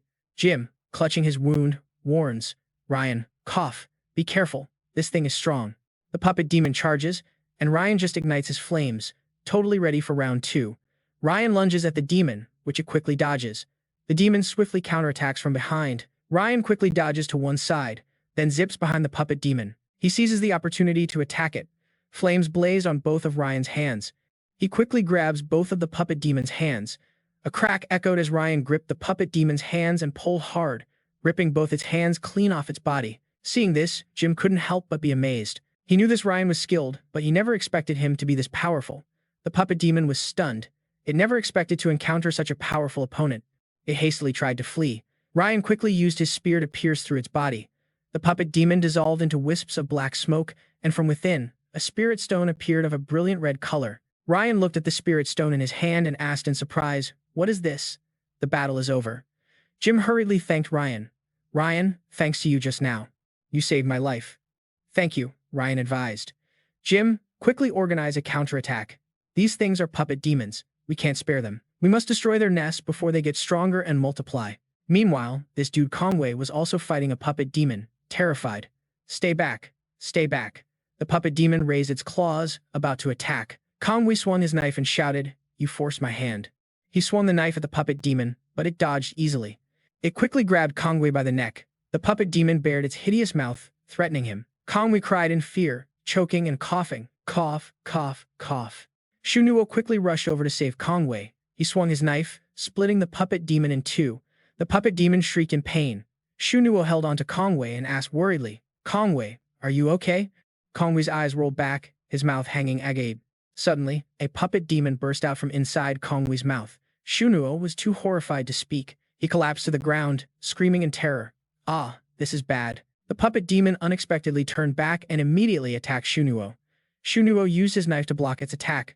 Suddenly, several puppet demons flew towards Nuhoa all at once. He panicked. "This is bad. I'm a goner." Suddenly, a surprise counterattack appeared, saving Nuhoa from danger. As the puppet demons were frozen solid, "Mr. Lang chided irritably, "Get up. If you get killed by them, it's not just your own life you'll lose. You'll also become one of them, creating an even greater burden for our comrades." Nuhoa nodded in agreement. "Yeah." Mr. Lang swung his sword, slashing the puppet demons in half. Ryan was surprised and thought to himself, "Oh, an ancient martial artist with an evolutionary ability." A puppet demon suddenly attacked Mr. Lang, who quickly countered with his sword, but the demon dodged swiftly. Mr. Lang was annoyed and thought, so fast, as he unleashed his ability, creating an ice shield. But the puppet demon quickly shattered it and slashed at Mr. Lang with its claws. Mr. Lang clutched his wound and cried out in pain. "Arg!" He snorted angrily. "There's poison in these claws." The puppet demon continued its attack. Mr. Lang blocked it with his sword. It raised its claws, laughing triumphantly, ready to end Mr. Lang's life. Suddenly, the puppet demon collapsed. Ryan had killed it with his spear. Mr. Lang awkwardly thanked him. "Thank you," Ryan reminded him. "Its poison is potent, but you can neutralize it with your evolutionary energy," Ryan replied. "Got it." Jing Feng burst out from a house, shattering a wall, holding a puppet demon in each hand. He laughed loudly. "A bunch of weaklings." Jingling used vines to restrain the puppet demons, laughing smugly. "Gary, are these guys your brothers or something?" Gary slashed a puppet demon to death with his sword. He warned angrily, "Cut the crap before you get yourself killed." Lewin transformed into a porcupine beast and threw a punch at a puppet demon. Jake watched Lewin and exclaimed, "Hey, my brother. The two of us really get along."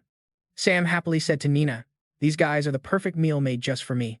Sam charged in to fight the puppet demons. Jim watched everyone fighting the puppet demons from a distance, and in his heart, he felt a mix of emotions. He thought, "Thankfully, it's a good thing these people are here." The Nether Spirit Corpse King watched the battle from a high mountain, saying with annoyance, "There are too many new, strong people here." He ordered his subordinates. "It's about to appear, and time is short. Everyone attack together. Leave no one alive." His subordinates, their faces ferocious, gave a sinister smile as they received the order. "Yes, my king." At that moment, down below, Joe, Steve, and their men ran over. Joe asked worriedly, "Ryan, is everyone all right?" "We're here to help," Ryan calmly replied. "It's rare for everyone to gather the remaining survivors. We're fine. Just leave the demon generals to us. The rest of you can work together to handle the others." Joe and Steve agreed. "All right." Ryan then sensed danger. "Huh?" he warned. "Jake, watch out." Jake didn't understand what was happening, surprised. "Huh?" A boulder came hurtling from the sky towards Jake. He couldn't dodge in time and was crushed by the boulder. Suddenly, the rock slowly began to crack, and then a large fissure opened up. Jake jumped out from the crack and greeted Sheehan. "Long time no see." Sheehan stepped closer to Jake and said irritably, "Brat, we didn't settle our score last time. This time I came specifically to take your life." Jake charged forward, laughing scornfully. "Bring it on. I'm just afraid you don't have what it takes." He leaped up, aiming his claws at Sheehan. "Let's see who takes whose life." Sheehan raised his fist and blocked Jake's attack. The force of their clash was immense, kicking up a huge cloud of dust. Jake gritted his teeth. He was shocked that this guy possessed such immense strength. He lifted Jake into the air and slammed him hard onto the ground. Jake was severely injured, spitting blood from his mouth, only managing to let out a single cry. Sheehan lifted Jake again and threw him towards the house. A loud explosion erupted, blowing a huge hole in the roof. Yo, so Jake crawls out of the literal rubble, right? Clutching his chest like he just ran a marathon in Philly. But this other dude just runs up and bam, kicks him again, sending Jake flying. He lands flat on his back. Man. Seeing this, Lily is totally bugging out, yelling at Ryan, "You gotta do something. He's about to get turned into a freaking pancake." But Jake, what a beast, just keeps fighting, lunging forward to grab the guy by the throat, and he's like, "Had enough yet, bro?" So Jake grabs this dude's neck and just slams him into the ground, total WWE style. But the guy kicks back, hitting Jake square in the chest. Send him flying back a few feet, easy. Meanwhile, Nina and her girl Leah are just watching from the sidelines like it's a pay-per-view fight. Nina just scoffs. Classic. He never gets serious until he's taken a few hits. Then, she spots something and is like, hold up." Leah's like, "What's good, Nina?" Nina gets all serious and says, "My mentor. Don't try to stop me. Just follow me in." And then, get this, a whole bunch of mutated grass just shoots out of the ground, wraps around Nina and Leah, and squishes them into a giant grass meatball. A second later, the grass ball unfolds, and they're in a completely different place. Nina sees this dude Haiyan just chilling, leaning against a tree with his arms crossed. He sees her and grins. "Welcome to the Deadwood Dimension, ladies." Haiyan just waves his hand, and like a bajillion thorny vines pop up. Leah gets heated, yelling, "You think you can touch my mentor with this pathetic little trick?" She powers up, and even more vines erupt from the ground. But Nina just drops a curse, and you can literally watch the vines wither and die. They all just dried up instantly. Haiyan's jaw dropped. "Whoa, a withering curse. I see you." Sam tries to teleport behind Haiyan for a sneak attack, but the dude totally saw him coming. Sam lunges, but Haiyan dodges like a pro and sneers. "You really think you can just jump me like that? Cute." Sam immediately attacks again, hitting him with a pain curse. Haiyan clenches his fist, actually yelling out in pain. A pain curse. He quickly backs off. Then Haiyan raises his hand and starts using his own ability, weaving the vines into a giant freaking grass golem. The golem grabs Sam in its huge leafy hand. Haiyan puts his hands on his hips, looking down at him like, "Humph, all brawn and no brains." But Sam immediately counters, hitting it with another curse. The golem's whole arm starts to just dissolve. Haiyan is shook. A corrosion curse. No way. This dude has all three types of Calamity System abilities. At the same time, Jake and that other scrub are still going at it, throwing hands like their lives depend on it. Luke is over here fighting off these demonic puppets while shouting encouragement to Jake. "Hang in there, bro. I'm coming to help you." Suddenly, a massive explosion goes off right behind Luke, and you can see this huge figure in the smoke cloud. Max is just over it, like, "Ugh, who is it now?" And out of the dust walks this psycho, mad dog, laughing his head off. Then he gets down on all fours and starts to transform. Oh my god, you guys, smash that like button if you think this is getting insane. In a flash, two more heads just sprout out of his body, his eyes glowing red and furious. He's a full-on three-headed demon dog. Luke just screams, "Heavens, what even eye is that thing?" Mad Dog opens one of his mouths, and you can see lava just bubbling up. A second later, he spews a whole river of it. Luke dives out of the way, but some of it splashes on his arm. He's screaming, "Ah, hot, hot, hot." Then the crazy dog just starts spraying lava on everyone. People are screaming, "Help, save us." Then, out of nowhere, this space bubble thing appears and blocks the lava. This was Marcus's move. He calls it vacuum burst. Marcus yells, "Everyone get back. Get as far away from this thing as you can. Like, back to Sacramento. Leave this to us." But Mad Dog just keeps opening his mouth, making more lava. Marcus is looking straight up terrified. He's got his hands up, trying to hold his vacuum shield together. Mad Dog is just relentlessly blasting lava, and Marcus is struggling to block it. He yells, "Burst," and there's a huge series of explosions, kicking up a dust cloud the size of Texas. Mad Dog charges out of the dust, looking for Marcus, who's just like, "Oh, this is bad." Suddenly, vines shoot out and clamp one of Mad Dog's mouths shut. Yes, Max is pouring all his power into it, using the vines to drag Mad Dog's middle head down and pin it to the ground. The other two mouths get tied shut with vines, too. In that moment, Luke rushes forward and just decks Mad Dog right in the head. The dog roars in pure rage. "You filthy ant, you dare to anger me." He flexes and just rips all the vines apart like they were nothing. Then he lets out this roar, just showing off how strong he is. Someone's like, "Look, they're in a tough spot. Should we go help?" Derry takes the opportunity to try and attack Mad Dog, but the dog just glares, roars, and smacks him away. Ryan just glances over at the chaos and says, "We've got a tougher nut to crack over here." And floating in the air, looking down on all of them, is the freaking Nether Spirit Corpse King. "Tremble, you filthy ants." And then, poof. The Corpse King just vanishes. Ryan grips his spear tight and cautiously calls out, "Lily." Lily, using her powers, replies, "Don't worry, got him." The Corpse King zips toward Ryan with his sword out.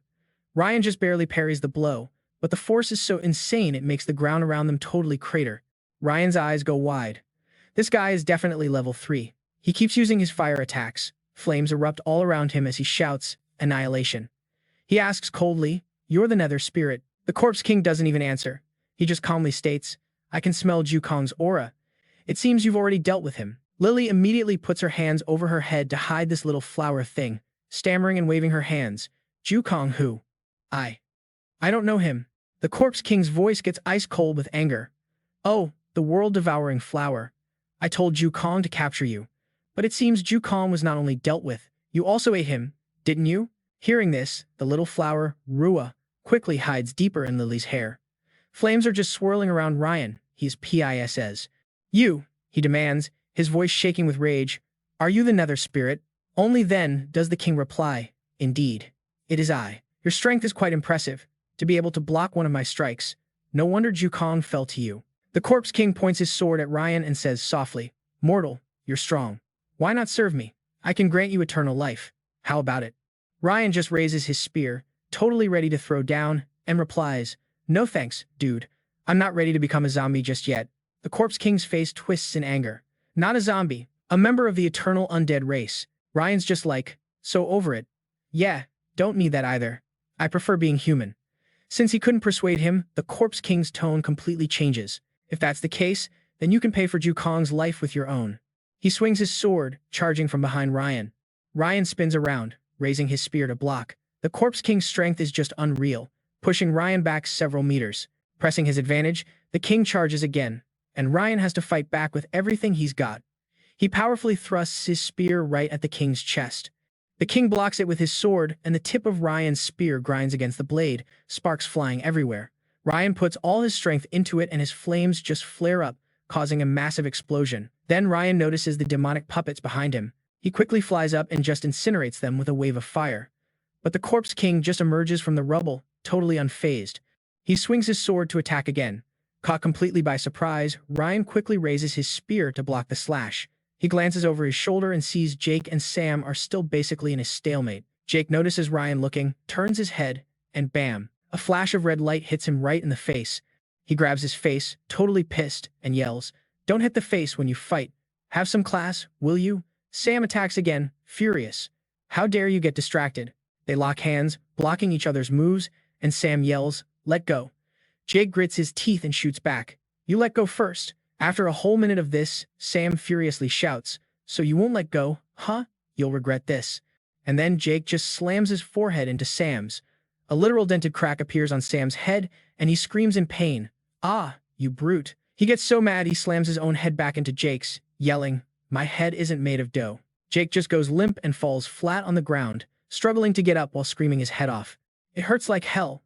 By now, Sam is totally exhausted, panting and muttering, "This brute can sure take a beating." Meanwhile, Max and Ryan are still in this epic clash, with Max relentlessly slashing his sword and Ryan parrying with his spear. The sound of their weapons clashing is absolutely deafening. Max brings his sword down with all his might, and Ryan leaps to the side, dodging just as the spot where he was standing gets shattered into a million pieces.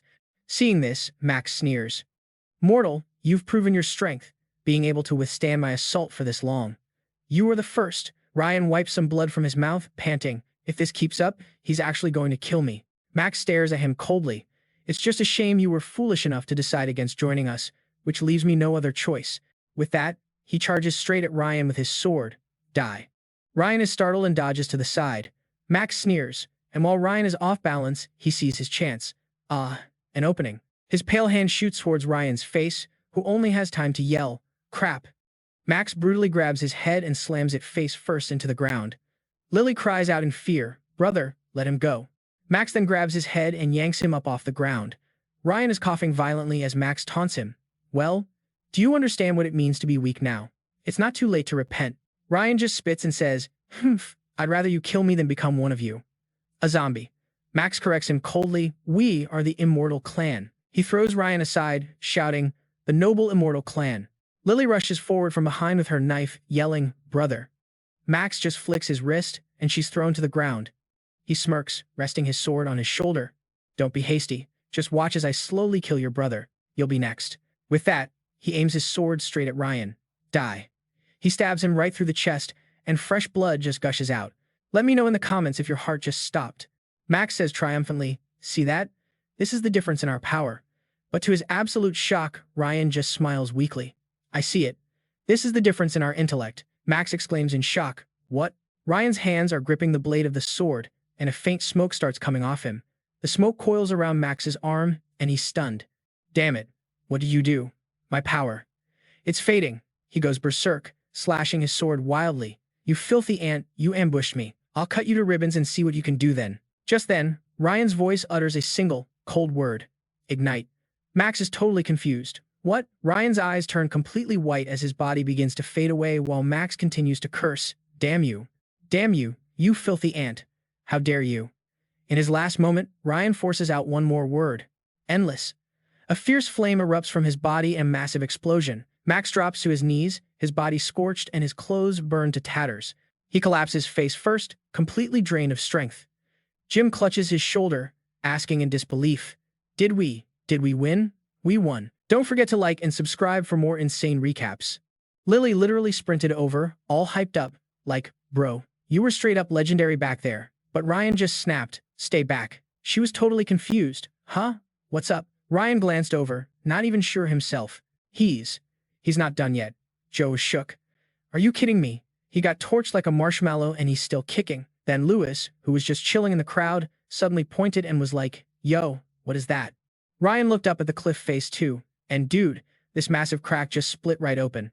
He jumped back, like, "Nope," and this. Nether King Beast thing crawls out. Jim and his crew huddled up, and he's like, "Okay, real talk, what in the fresh heck is that monster?" The beast just stomps over to Max, and it's glowing with this insane, powerful green energy. "Bro."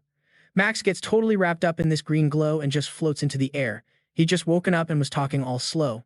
Like, "Well, look at that. You actually managed to take me out. Again."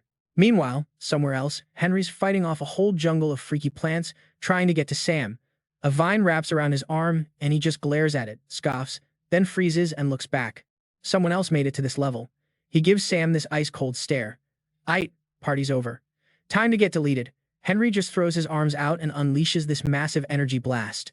Back with Mina, Sam pops back up, and she's like, "You're out." It zips to her side and goes, "Master, check this out." Scene change. Max is fully healed, and someone's like, "Is this an awakening?" He cocks his head, all smug. "Oh, you got a good eye. Looks like you're not just some random NPC." But Nina had no clue and just asked, "An awakening? What's that?" So Ryan breaks it down for her. "Okay, so like, when you max out your fire powers, the ultimate level up is called an awakening. For me, my awakening is basically becoming a fire god. You feel me?" He turns and looks at Max. "If I'm guessing right, that giant monster behind you is your awakening. What's it called?" "The Undying Nether King Beast." Max looked kinda surprised. "Whoa, hold up. I literally just made that name up in my head and never said it out loud. How'd you know?" Then he just sneers, "But whatever. From this day forward, its official name is the Undying Nether King Beast. Haha, the Undying Nether King Beast. Finish him." Ryan, seeing this was a total nightmare scenario, turned and yelled, "Lily, this dude is way out of our league. Get the world-devouring flower to teleport us out of here, now." Lily was stressing. "But what about everyone else?" Ryan glanced around and made a tough call. "We can't save them all. Just grab whoever's close." Max just pointed and laughed. "Running? LOL, you're way too optimistic. None of you are leaving this party today." The red sky starts crackling with thunder, and this crazy wind kicks up. Max looks up, all annoyed, and yells, "You stupid little gnat, messing with my big moment." And get this, a freaking massive ship just appears in the sky. Everyone's staring up like it's the 4th of July on steroids. Henry rushes over, all serious. My king, you gotta save your energy. The main event is what matters. Max gives Ryan this nasty smirk and a warning. You little ant, you got lucky today, but don't get too comfy. Y'all are just delaying the inevitable. After that epic villain speech, he just boards the ship and his crew follows him.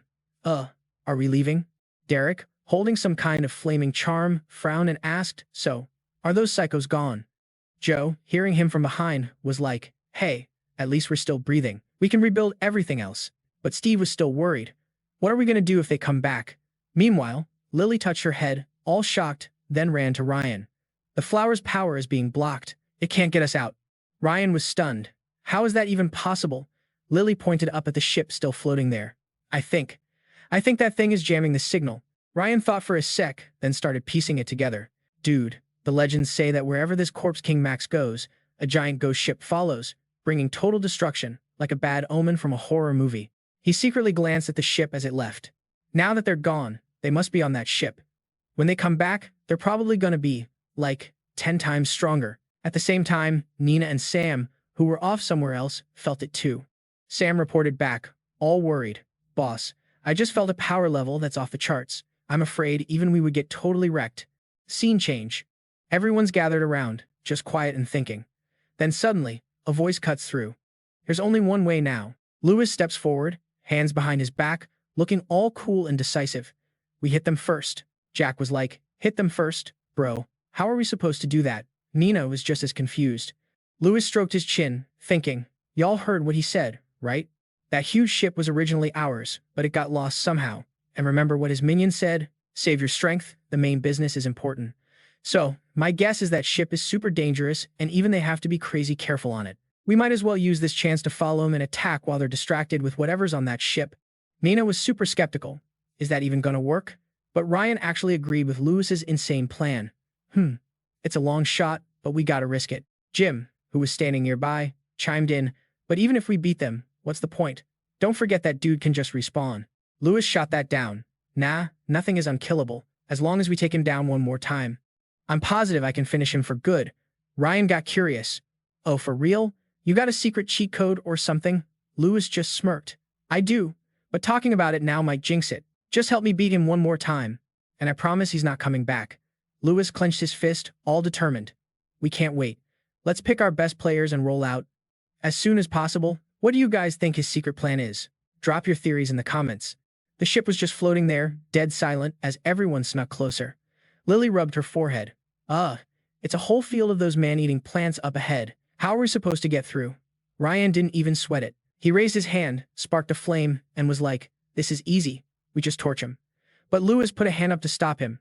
Ryan, my guy, save your energy. Leave this small fry stuff to us. 5 people lined up and just unleashed a massive wall of fire, totally roasting the flesh-eating plants. The ship slowly came into view, and Lily gasped, whoa, that ship is huge, like, bigger than a stadium in Dallas. The burned-out plants made a clear path, and everyone kept moving. Max, who was just waiting by the ship, sensed them coming and said coldly, the time remaining is, but you didn't appreciate it and came here to die instead. He turned, waved his hand, and yelled, come on out, my immortal Nether King beast. Suddenly, the whole ground starts shaking like crazy, and someone screamed, what's going on? Max pointed at Ryan's crew and demanded, what did you do? Ryan just shrugged back. I was about to ask you the same thing. Weren't you the one putting on the big light show? Ryan looked back at his squad and said, all right, looks like the big bad is just as clueless as we are. Everyone, stay on your toes. The ship, which had been dark, suddenly lit up like a supernova, so bright you couldn't even look at it. Everyone was shielding their eyes. What is happening now? Ryan peeked through his fingers and yelled in surprise. I think we just got teleported inside the ship or something. The mad dog dude looked around. My king, what is this place? Max just calmly replied, this king has no idea either. On the other side, Jim was totally lost. Where are we? Weren't we just on that ship? Ryan was thinking hard and said, could this place be? Before he could even finish, this guidance system just popped up. It spoke in a robot voice, welcome to the experimental field of the heretic shaman. As soon as he heard that name, Max freaked out. How is that possible? The heretic shamans of this world were wiped out. How are there still any left? But unlike him, Ryan was super chill. Called it.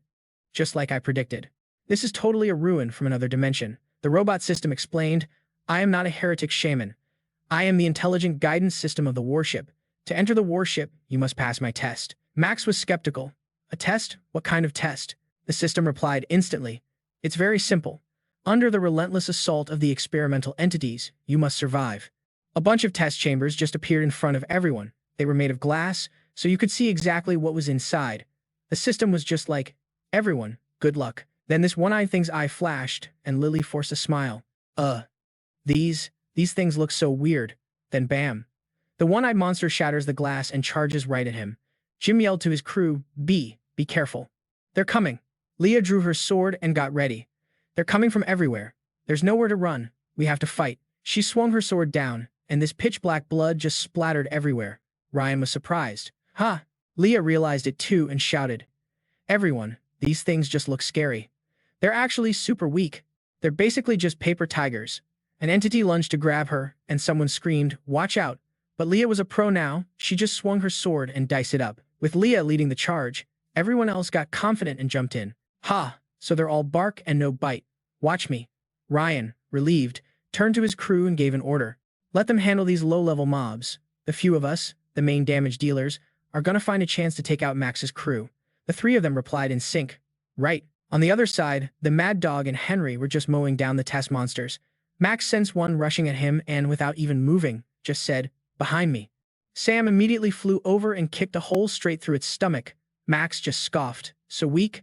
Not even worthy of being my opponent. But then, things got really weird. The monsters started attacking each other. Nina was so confused. What are they doing? Are they fighting each other? One monster literally bit the head off another one and started chowing down. Lily watched, totally horrified, as they ate each other. After one of the things finished eating its buddy, it got way bigger and stronger. It reared up and let out this massive roar. Jack, who's got sharp eyes, immediately yelled, it's evolving. Kill them now before they level up. But it was too late. Jack got stabbed by an evolved monster and screamed in pain. Jim saw the change and said, the rate it's getting stronger is insane. Smash that like button if you think they can handle these evolved freaks. Ryan grabbed his spear and stabbed it right through the heart of the monster that got Jack, shouting, endless burn. After taking it out, he turned and said in a dead serious voice, don't just stand there, anyone with powers. Go deal with the super evolved ones. We can't let them evolve again. Sam jabbed his finger into one's face, totally clueless that another one was sneaking up right behind him. Oh my god, so this thing spots Sam's nice shoulders and gets all greedy, lunging forward for a big old bite. Sam was just like, huh? Then he flashes this absolutely terrifying smile, grabbing the monster by the neck. You hungry? Bet. I'll make sure you eat until you pop today. Then, get this, Sam grabs another monster and shoves the first one's head right into its mouth. Savage. He's holding this powered-up creature, laughing his head off. Haha, for real? Eating your own kind is how you level up. That is messed up, my dude. He glances back at the other monsters and lets out this wild cackle. Then he gets another one in a headlock, dragging it off like time for seconds. A second later, he's holding the new, improved monster by the neck, checking it out like, yeah, you'll do. You're looking real juicy. Then he grabs its chin and yells, all right, everybody gather round for the main event. And before anyone can even blink, Sam yeets the monster across the room like a freaking quarterback. Go on, say hi to the team. But oh no, Jim was right there in the middle of a fight. Sean sees it and screams, Jim, look out, bro. But it was too late, man. Jim looks up, but he's a half-second too slow. And bam! The monster's super sharp arm goes straight through him. Sean just lets out this tragic scream. Jim, he reaches out. But there's nothing there, man. Just air. The monster drops Jim's body like it's trash and just stands there with its back to Sean. Then, all creepy-like, it turns its head 180 degrees, its eyes glowing crimson. Sean's eyes go wide with pure terror, like he's frozen, you know? Like something's holding him in place.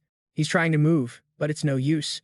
The thing zips forward faster than a Tesla on ludicrous mode, cornering poor Sean. He's screaming his head off, and just when you think it's over, boom. Lily comes out of nowhere, skewering the thing in one shot. Then she just rips it in half with her bare hands. Talk about girl power. But while everyone's distracted, Sam lunges at Jake, landing a massive punch and sending him flying into a wall. The drama never stops. And then a freaking spike just pops out of the wall behind Jake, stabbing him right through the chest. He screams and coughs up a ton of blood. It was gnarly. Nina totally panics, screaming for Jake. He grabs the spike, coughing like crazy and just yelling in pure agony. Nina, shook, gets in front of this dude, Hayden, and screams, Shia, get him. And her little battle buddy, Shia, just charges right in. But before Shia can even get close to Hayden, a bunch of freaky vines shoot up and block it. Ryan's watching all this from the side, totally gossiping in his head, like, ooh, could Nina have a little crush on Jake? Shipping it. But Sam thinks he's distracted and tries to sneak attack him from behind. Big mistake. Ryan just whips his spear around and blocks it. Sam catches the spearhead, grinning like a total psycho. The second they clash, Ryan's face gets all serious. His physique is like 70 times stronger.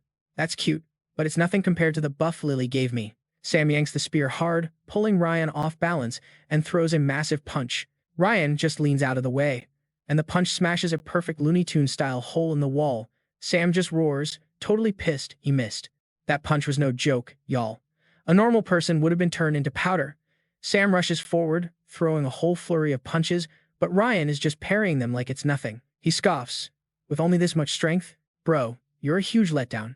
Then he points the spear at Sam's face, and a little bloody line appears on his not-so-handsome mug. Sam flips, screaming, "Dude, you dare hit my face." And while Sam's having a tantrum, Ryan unleashes a storm of purple fire. The flames just swallow Sam whole. He's all tensed up, gritting his teeth.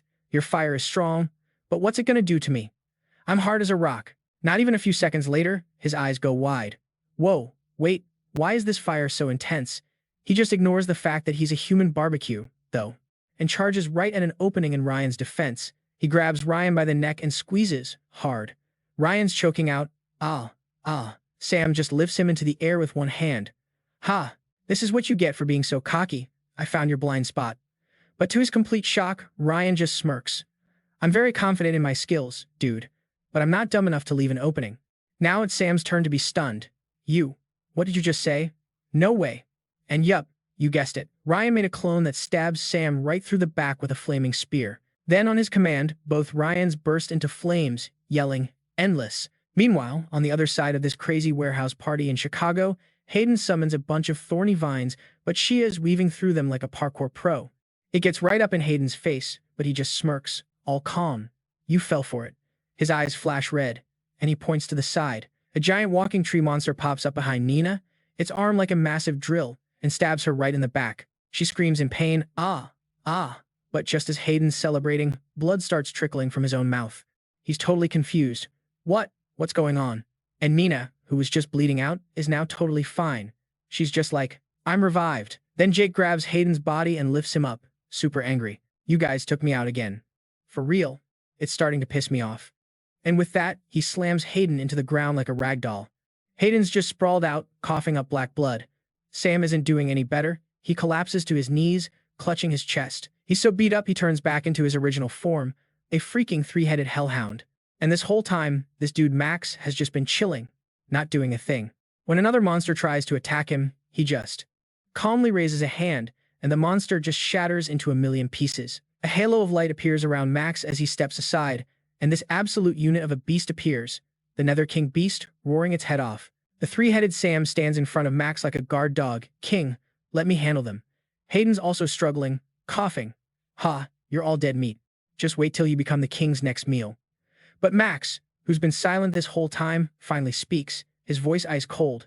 Leave them to me, Sam, Hayden. You two can rest in peace now. They're totally shocked, and Hayden is like, King, what are you talking about? You. But before he can finish, the Nether King beast pounces on him, pinning him down. Sam just screams out, full of betrayal. Why, King? Why, after we've been so loyal to you? And Max, being so nice, explains it to them. You were all just vessels, my little incubators. I was using you to grow my evolutionary energy from the start. Now it's harvest time, so just die, okay? No need to feel bad, from the moment you existed. Haven't you guys always been plotting to eat my power if I ever got weak? You think I didn't know that? Lily couldn't help but gasp. This guy is turning on his own crew. He's worse than an animal. Ryan was just as disgusted. So this is the immortal race. They might be smart, but they have zero humanity. They'd sacrifice anyone to get ahead. The Nether King beast, after its snack, lets out a satisfied roar. Shia, the little creature, is muttering to itself, oh, this is bad, real bad. It's evolved a golden bloodline. I thought I had a 30% chance of taking it down with me, but now it's not even 10%. Its voice accidentally carries over to Ryan, who's thinking, hold up, how does this little guy know about the golden bloodline? Plus, he said he had a 30% chance of taking that thing down with him. This little creature is definitely not what it seems. But Jake, who has zero fear and zero chill, just growls and charges forward, yelling, "Take this." Ryan tries to stop him. "Hey, dude, don't. That thing's physique is like 100 times stronger than yours." But it was too late. Jake gets swatted away by the Nether King beast like a gnat. The beast lowers its body, ready to pounce on Shia. Nina screams in terror, "Sha." Ryan can't help but exclaim, "It's so fast." Nina is so scared she can't even speak. This monster. Even the bald dude is shocked. It took out 2 of our strongest fighters in one move. While everyone is freaking out, nobody notices Lewis standing in the corner, laughing like a total maniac. Ha ha. Suddenly, Lewis's eyes shoot open and he lets out this horrifying, loud laugh. Seeing this weirdness, his buddy Logan speaks up, worried. "Commander Lewis, sir, are you okay?" Lewis's crazy laughter even confuses the big bad, Max. "What are you laughing at?" Lewis immediately shoots back. "I'm laughing at how stupid you are." That comeback, dripping with contempt, enrages Max, who retorts, "You filthy ant. Are you insane?" Lewis's bizarre behavior immediately gets Ryan's attention.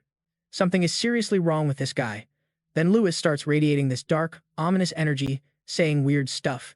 The golden bloodline of the immortal Nether King beast. Plus the warship. I guess wasting all these days was worth it after all. This crazy power surge makes even Max pause. "I don't know who you are, but I acknowledge your strength. For that, I can spare your life. Take your people and get out of here, or else." His arrogant offer just makes Lewis scoff. "Spare my life? Bro, read the room. Right now, you should be the one on your knees, begging me to spare yours." Unable to contain his rage any longer, Max orders the Nether King beast to destroy him. It immediately lunges, claws out, aiming right for Lewis. This critical moment has Gary totally freaked out, yelling, "Commander Lewis, be careful." And just as he says it, the beast slams its claws down with incredible force right where Lewis was standing. But surprise, Lewis had already dodged the terrifying attack. Without a second thought, the beast swings its massive tail at him. But in a flash, Lewis is already somewhere else. His insane speed and power have Ryan completely baffled. How did Commander Lewis suddenly get so strong? Marcus, standing next to him, just shakes his head. "I have no idea, man." Immediately, Ryan's detective brain goes into overdrive. Something's not right with Lewis. If he had this kind of power, saving everyone from Street Jude's city would have been easy. But he only left with the elite soldiers. And how did he get this strong? Is he even human anymore?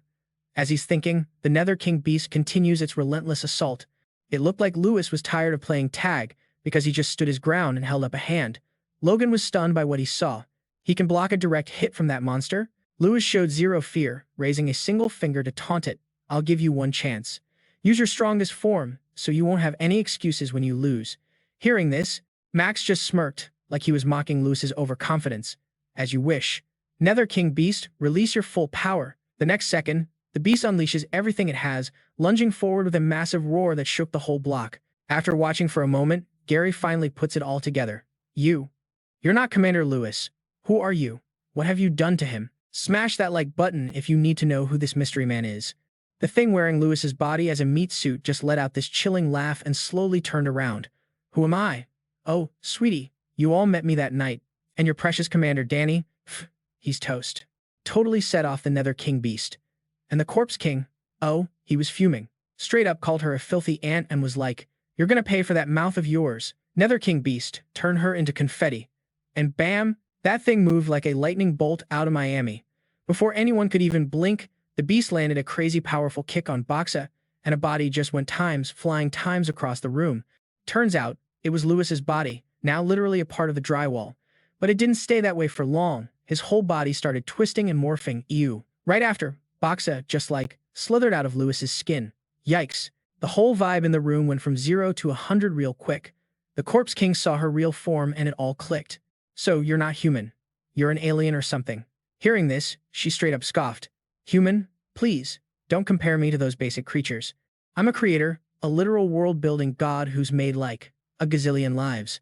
The second Gary heard that, he lost it. "You absolute monster. I'm gonna end you." Luckily, Marcus jumped in and held him back before he did something stupid. "Bro, chill. Calm down." While wrestling Gary, he was like, "Don't be reckless, man. Don't just throw your life away. We'll get payback for Danny, I promise, but not like this." Ryan also stepped up, trying to shield them, telling them, "Don't be scared." But Lily, she was cool as a cucumber. "I'm not afraid." "Wait, so if you're not human, do we still gotta throw down?" Boxa just answered super casually, "Honey, even if I was human, what's your beef with me? But real talk, I want your Nether King beast. And that ship? Yeah, that's mine now too. The second he heard that, the Corpse King got into a battle stance. Oh, it's like that? I bet. Without even hesitating, the Corpse King yelled, Soul Guard. Then his pet monster opened its mouth and let out this insane roar that had everyone grabbing their heads like they were at the worst concert in Vegas. And while everyone was in agony, Boxa was just standing there, unbothered. Then, she just focused, and you could feel the whole room start to shake. It slammed right into the Nether King beast. Her crazy power totally freaked out the Corpse King. How? How is that even possible? The Soul Guard failed. Your mental game is stronger than my Nether King beasts. Like it was nothing, Boxa just scoffed and shot back. You know literally nothing. What a funny coincidence. See, mental power? That's kind of my whole thing. I control a few dozen insect races. You think their collective brain power is weaker than yours? LOL. After watching all this go down and putting the pieces together, Ryan finally spoke up. You're the insect queen. Marcus, Gary, and Luke were all shook by this new tea. Marcus was like, wait, that's the main boss from that mission we totally botched last time. The Broodmother, bingo. I'm impressed, kid, you're pretty sharp. No wonder Lewis was always gassing you up. But get this. I'm just a clone. The real me is chilling somewhere else. In a flash, Ryan realized the truth. He turned to Marcus. See, told you so. Good thing you listened, or that whole attack would have backfired on us big time. Boxa slowly answered. Oh, San Zenith City? Yeah, that's mine now. But don't you worry, most of the people there are still alive. They're like premium organic material, and soon, Titan Mesa is going to be my territory too. Right as she said that, the Nether King beast started growling, and it caught her attention. Boxa just raised her hand, did some kind of mute spell, and poof. Dead, silent. Seeing this, the Corpse King got super nervous and was like, Yo, what are you doing? And like it was answering for her, the Nether King beast let out this earth-shattering roar. It looked like the Corpse King suddenly realized something was wrong. He was in total disbelief, like, no way, how is the connection between me and my beast just gone? And in the next second, the beast bowed its head to Boxa, like it was pledging allegiance. Then it started giving the Corpse King the meanest side-eye, and he was just speechless. She totally hijacked his monster. Boxa was admiring her new toy. This is probably the best body I've ever puppeted. The beast let out a crazy roar, like it was agreeing with her. The Corpse King was just stunned. Right after that, the beast whipped its head around and glared at them, making everyone's blood run cold. Even though he was scared, Steve jumped in front to protect everyone. What do you want from us? Boxa just smirked. Actually, I should be thanking you guys. If it wasn't for you, I would have bounced out of this dump ages ago. And I never would have met these cuties, let alone snagged this awesome warship and the Nether King beast. Then her eyes landed on Lily. Your whole journey has been super interesting to watch, especially you. It was obvious Lily's special something had Boxa all hyped up. You're not like these other low-tier beings. You're like me. You've got that royal blood. Hearing that instantly put Ryan on red alert. Asterisk, what is she talking about?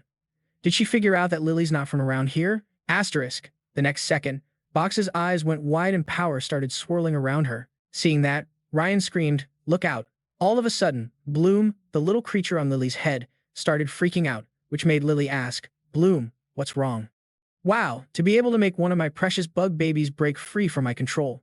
You've got skills. She paused for like 2 seconds, then zipped over and roared. And for that, I really can't let you live. Luckily, the armored insect king was quick enough to block her attack just in time. Oh my god. Drop a comment if you thought Lily was a goner. Its power was so insane that Boxa was like, whoa. Just a basic armored insect king in your hands can level up this much? That's wild.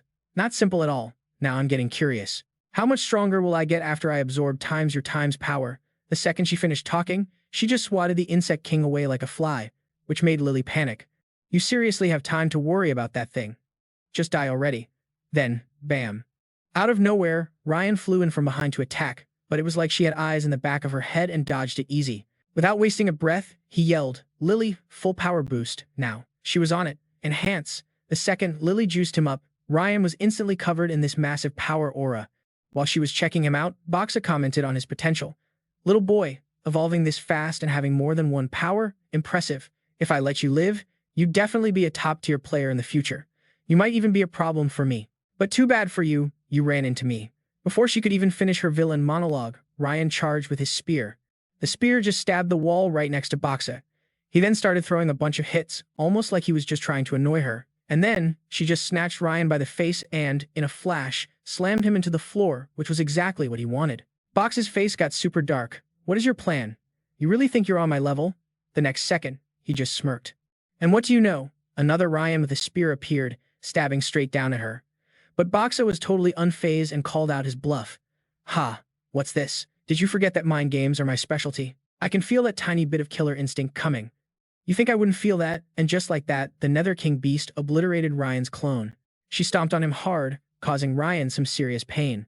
Boxa walked over, raising her hand to finish the job. So, your other power is making clones. Even while pinned down, Ryan slowly corrected her. It's not cloning. It's copying. His little correction just made Boxa scoff. What's the difference? Either way, even with 2 powers, you're not walking out of here alive. But Ryan wasn't about to let her have the last word. He reached up, put a hand on her shoulder, and corrected her again. Wrong again. Not 2 powers, but 3. Suddenly, a faint smell hit Box's nose. She was stunned for a sec. Oh, what did you do? And then, boom. She started seeing countless versions of Ryan as this wave of dizziness hit her. Boxa frowned. A hallucinogen. Cute. But don't forget, she called over the Nether King beast. I've still got another body right here. The beast roared and lunged, merging with Boxa, who took control. It slammed its foot down so hard Ryan had to jump back to not get flattened. Ryan clicked his tongue, totally annoyed. This is so annoying. This Nether King beast is basically just a summoned creature, and if it's made from an ability. He thought for a second, then lunged with his spear. Boxa, piloting the beast's body, stomped down in a rage, pinning Ryan's real body. You sneaky little rat, you dare attack my clone while I'm busy. That's when Lily charged in with her knife. Let him go. Boxa just growled. Your boyfriend's spear can't even scratch me. That janky little knife of yours is like 1,000,000 times weaker. You really think you can hurt me with that? She raised her claw and swiped, snapping the knife in Lily's hand in half and sending her stumbling back. Then Boxa laughed like a total villain. Don't be in such a rush. I'll snack on your boy first, then I'll get to you. But halfway through her sentence, Boxa froze up. Wait, what's happening? My control is getting weaker. What is this? Ryan, still pinned under the beast's foot, just smirked a little. Knew it. Your main body is over, like, 60 miles from Zenith City. The only reason you can control this powerful beast is because of the power boost from your clone. So now, I'm using a power-draining toxin to shut down your clone's abilities, which means this Nether King beast is about to break free from your little puppet show. Boxa staggered back, shaking her head, trying to get control back. You beast. You dare fight back? Then this faint ghost-like figure appeared with a crazy laugh echoing, "Ha ha. As long as the Nether King beast is free, I, Max, can come back to life." But Ryan was so over this drama. He didn't care if it was Max or Boxa. He swung his spear. Why don't you all just take a permanent nap? And with that, he plunged his spear straight into the Nether King beast's skull. Green goo went everywhere, the beast howled in pain, and Max's newly formed body just poofed into thin air. And scene. Man, what an ending. Make sure you smash that subscribe button so you don't miss what happens next. Oh, snap, you guys. That's exactly what Max said before he bit the dust. And just like that, the underworld king beast just boom explodes into a puff of nasty green smoke and vanishes. And Ryan, he just stands up like a total boss, having straight up absorbed all of Max's evolution energy. Meanwhile, Bakkett's clone glitches back to her normal form. And oh my god, she is pissed. She's sneering like, "You little brat. You seriously dare to pull a fast one on me." And after that, miles away, you hear this massive explosion as the Times Real Times Bakkett starts coughing up blood. She licks her lips, tasting it, and gets this super evil look on her face, muttering, "Ryan, I'm gonna remember you." You guys, the chills. Her monster squad is just standing there below her, totally silent, too terrified to even breathe wrong. What a scene. Back on the airship, Ryan is clutching his chest, down on one knee and coughing like crazy. Lily totally freaks and runs over, like, "Bro, Ryan." But even then, he's more worried about her, asking between coughs, "Are you okay?" Lily just looks at him, seeing how messed up he is, and says, "Forget about me, bro. I'm fine. Compared to your injuries, this little scratch is nothing." Lily walks over to thank him properly. "Ryan, we are so lucky you were here. We literally would have all been toast." As she helps him up, Ryan plays it all cool and humble. "Hey, it was also thanks to Max being here. If that dude hadn't gotten all greedy for the underworld beast's power and split his focus, I'm pretty sure I wouldn't have won, no matter what."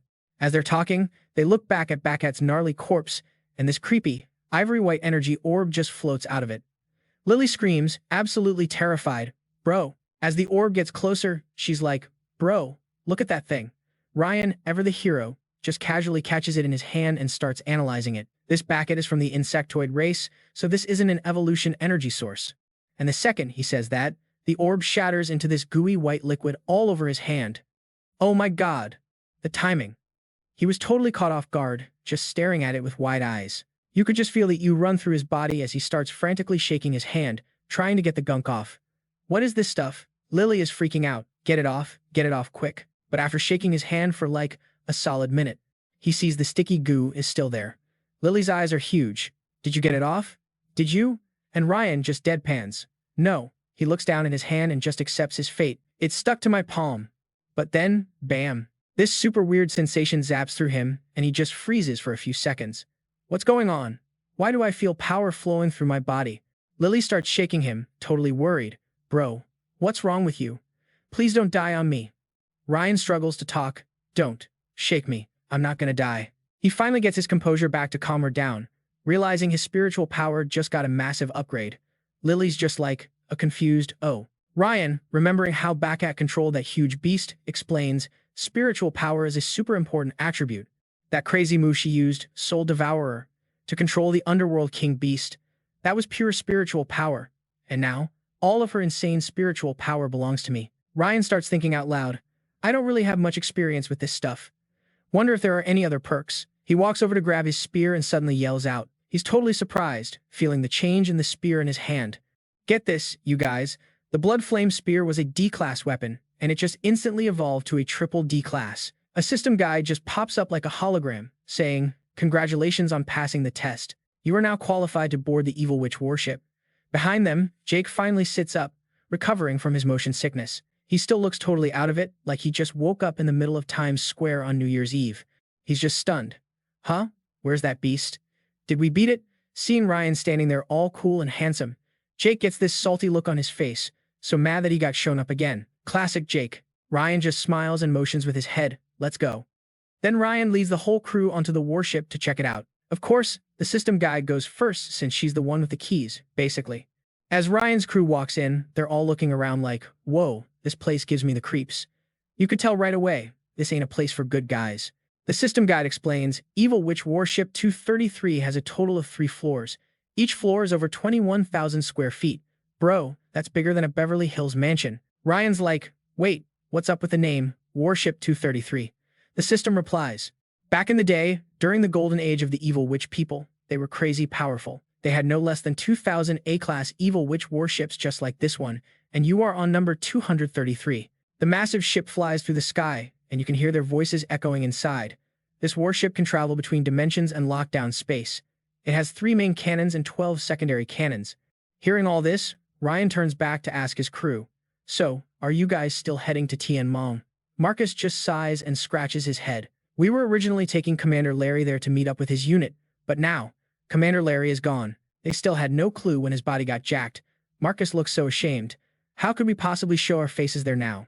Ryan comforts them, real gentle-like. I know, Commander Larry's death is a huge loss, but we gotta keep moving forward. Why don't you guys build your own settlement, become the kings of your own turf? That wouldn't be a bad life, right? Suddenly, Joe just shouts out, Mr. Ryan. Joe, Steve, and Jim all look at each other and then say at the same time, if you're willing to be our leader, you could definitely lead us to build something amazing. Inside the ship's cabin, though, Ryan just shakes his head. I've got zero interest in being a leader, and honestly, I'd be terrible at it. With that, he looks over at Marcus and proposes, Marcus, you're a way better fit to be the leader than I am. Marcus is totally stunned, like, wait, what? Young Master Ryan, you don't want this whole warship? Ryan just shrugs. A man with big dreams can't stay in one place, he explains. This Evil Witch warship can be a solid home base for all of you. It's not that useful for me, but for you guys, it's a game changer. With its help, he looks right at Marcus, totally encouraging him. You can definitely build that cause you've always wanted to fight for, but even bigger and better. Hearing this, Marcus gets this dazed look on his face. What was it that I originally wanted to do? Ryan just smiles, all mysterious. Oh, it's nothing. Never mind. He totally plays it off. I just think you're a better fit for a leader than I am. You got the confidence for it. Being hyped up by a powerhouse like Ryan, Marcus can't help but blush a little. He's so moved. I am confident. Ryan thinks to himself, all satisfied, maybe this can change his fate of dying in that dark forest. Marcus puffs out his chest and makes a pledge. I will definitely build a powerful faction to help more people.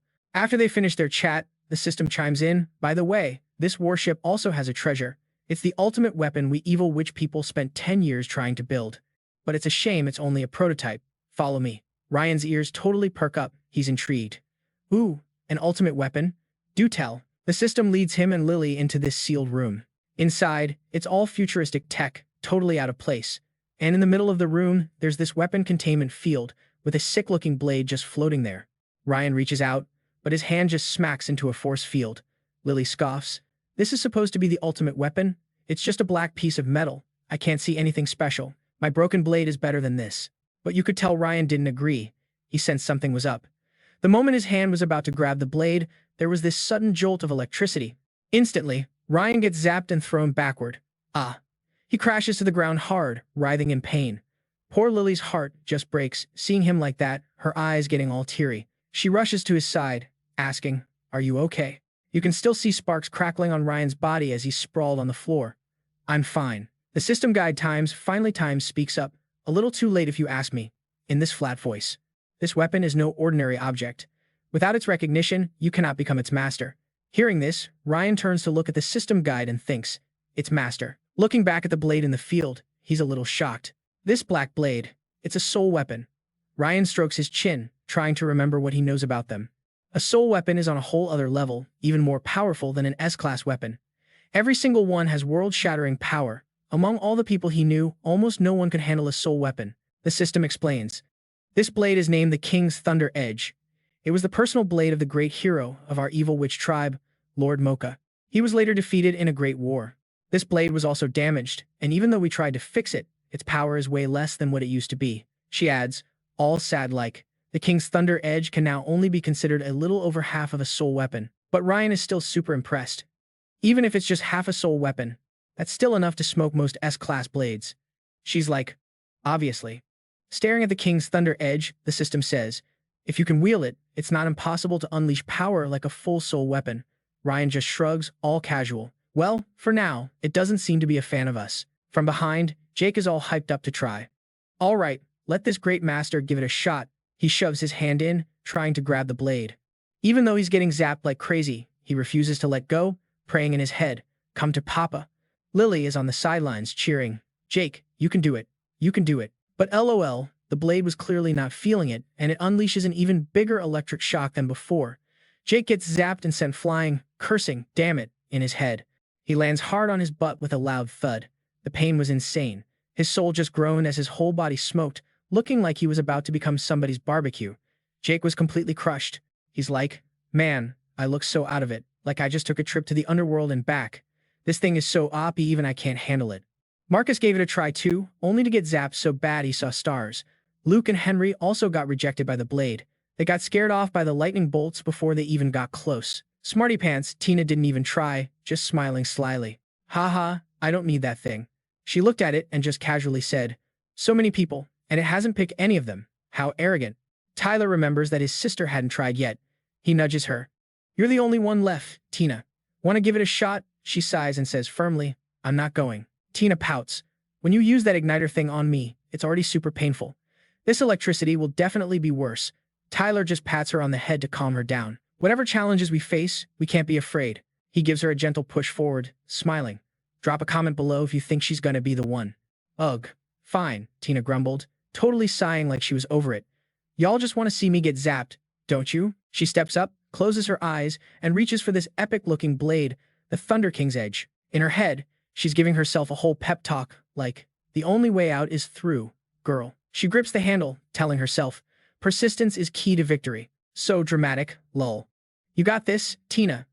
And bam, she actually grabs the Thunder King's Edge. But wait for it. She doesn't get fried like everyone else. She just freezes for a sec, totally stunned. Then, pure joy hits her, and she immediately whips around to flex on Tyler. For real? Haha, bro. But while she's celebrating her new toy, the blade starts buzzing and shooting out lightning. Whoops. Out with the old, in with the new bling. I got a new weapon, y'all. She's not getting shocked, but the wild lightning is making her freak out a little. Ah, what is going on? The system voice is shook too. Like, how is this possible? Suddenly, Tina's getting yeeted into the air, spinning around in a lightning tornado. The guide system is totally bugging out. Okay, so get this T. The system's like, the most crucial factor for the Thunder King's edge to choose its master is the death and lightning attributes. This girl has neither. What is this bootleg master choosing ceremony? And Tina is just up there screaming, AHHH. I'm just like you, bro. This is so extra and super embarrassing. A second later, the whole light show ends and she lands, like, super gracefully. Feeling way stronger, and when she checks her wounds, she gasps.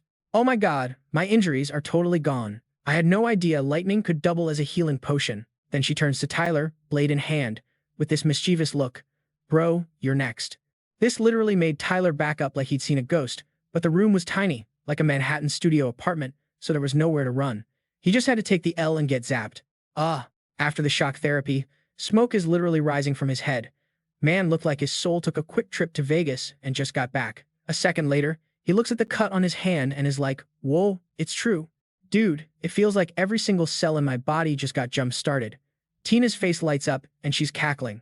Haha, I'm gonna open my own electrotherapy clinic down on Rodeo Drive. I'll be the next Professor Yang 2.0, haha. Watching his sister totally vibing with her new sword, Tyler's thinking.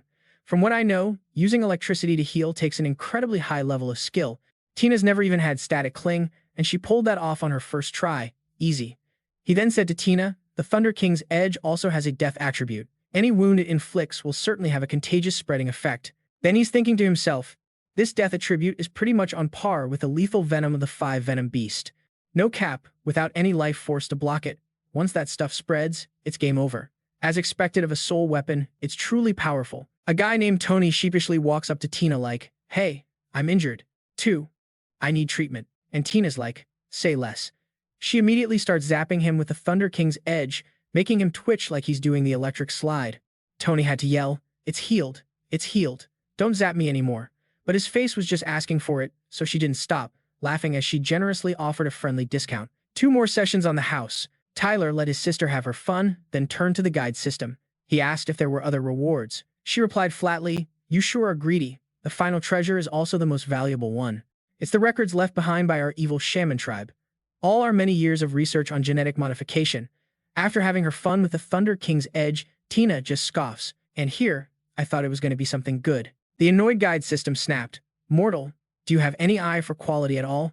You don't recognize this magnificent technology. It can. Tyler cut her off before she could say more. All right. Just take it out.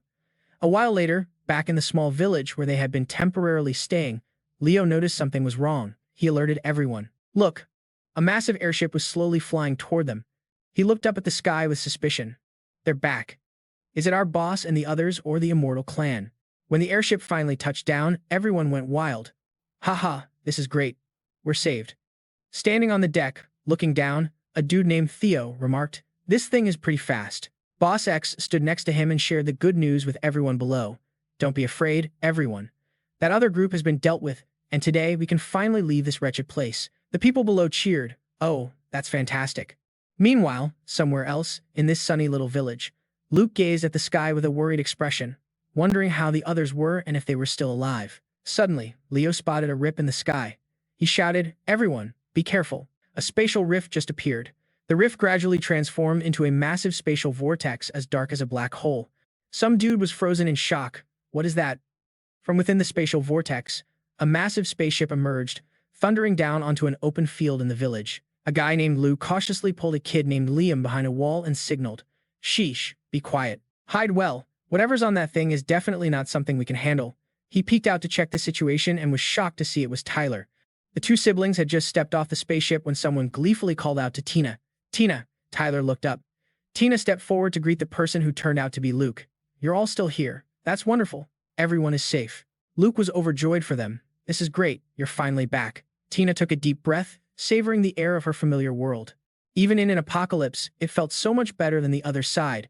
It's good to be home. That evening, the siblings returned home. Tyler took out their spoils of war, ready for the usual routine, copy and enhance. Tina followed his lead, but noticed something was wrong. Brother, my enhancement has no effect. Tyler crossed his arms, deep in thought. His copy ability didn't work either, likely because the item was too powerful. This was the evolution energy that possessed the golden bloodline. So, Tina offered the evolution energy to her brother. You use it then. I just got a powerful weapon. And besides, you did most of the work to get this. Tyler didn't refuse. All right, then. Saying that, he took the golden bloodline evolution energy and popped it into his mouth.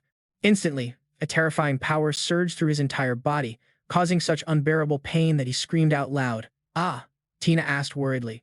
Are you okay? Tyler propped himself up with his hands on his knees and panted heavily. Once the pain from the enhancement subsided, he stood up straight, wiping the sweat from his. Truly remarkable, he bragged. Plus, I now possess the power of the golden blood. Tyler could feel the new power coursing through his veins. The golden blood energy could multiply his physical strength by 5, and on top of that, his entire body felt completely different. He then decided to test it out by condensing the golden blood to his fingertip, concentrating its power into a single point. Then he procured a moderately thick iron plate, concentrated the golden blood, and fired it at the plate. It shot out like a bullet from a gun, piercing through the iron plate and a distant window. The hole it left in the plate was clean and small. Tyler remarked with satisfaction that such a thick iron plate was pierced with just a simple flick. The power of the golden blood was truly impressive. Tina came over and asked, check again. Did anything else improve?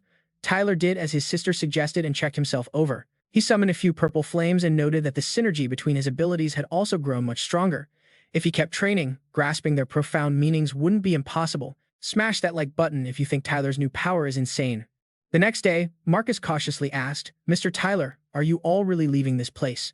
Tyler replied, we have to. We have another mission. He then looked at Derek and said, Brother Derek, this place is teeming with masters and is protected by the evil shaman's worship.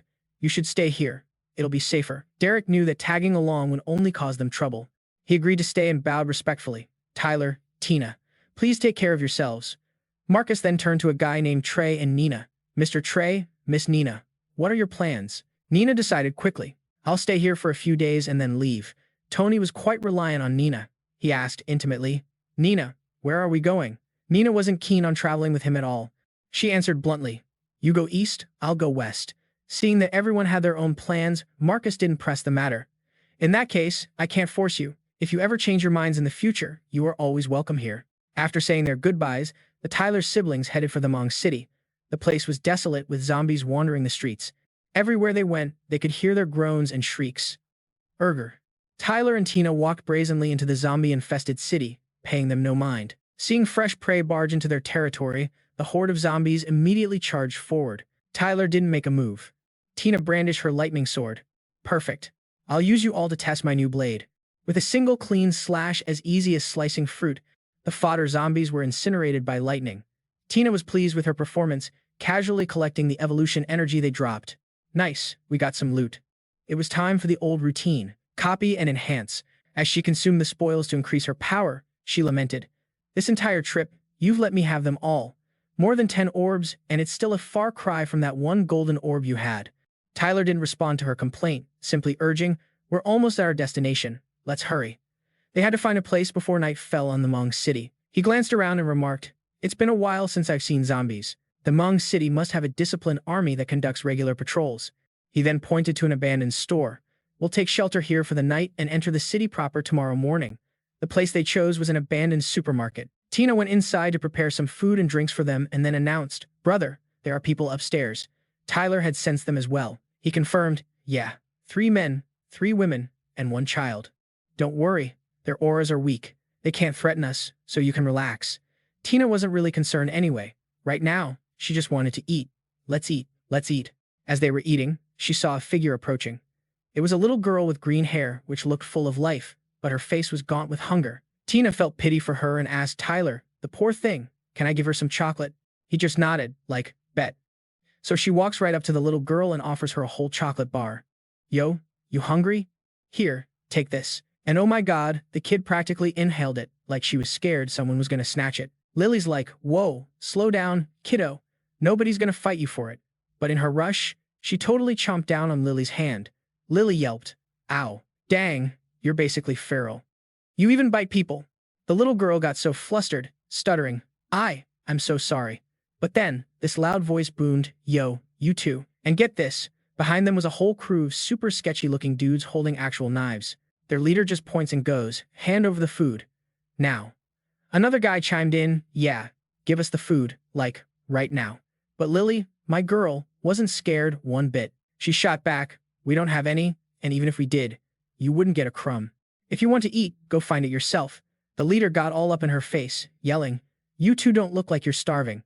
You're definitely hiding food, so fork it over." One of his scrawny goons added, "Yeah, and if you don't, I guess you two are our next meal. So fresh and clean. Bet you taste amazing." LOL, but against real power, those threats were just sad. Ryan just raises a hand, and guys, it's literally CRSEKling with purple fire. He tilts his head and says one single, terrifying word, scram. The whole group freaked out. This one girl with them just gasped, he's one of the Evos. Seeing them just frozen there, Ryan was like, "If you don't get lost, I'll literally burn you all to a crisp." And these guys, being just regular dudes, immediately started scrambling away. Our bad, we're leaving now. Please spare us, sir." After they bounced, Ryan turned to check on Lily's hand. "How is it? Is your finger okay?" She replied, "Yup, it's already healed. All good." He got serious then. "All right, let's pack up and get moving. We gotta reach Trenton before it gets dark." But just as they were about to leave, he sensed people outside. The rumble of a truck engine got louder and louder. Ryan just told his sister, "Get ready for a fight." Lily gave a little nod.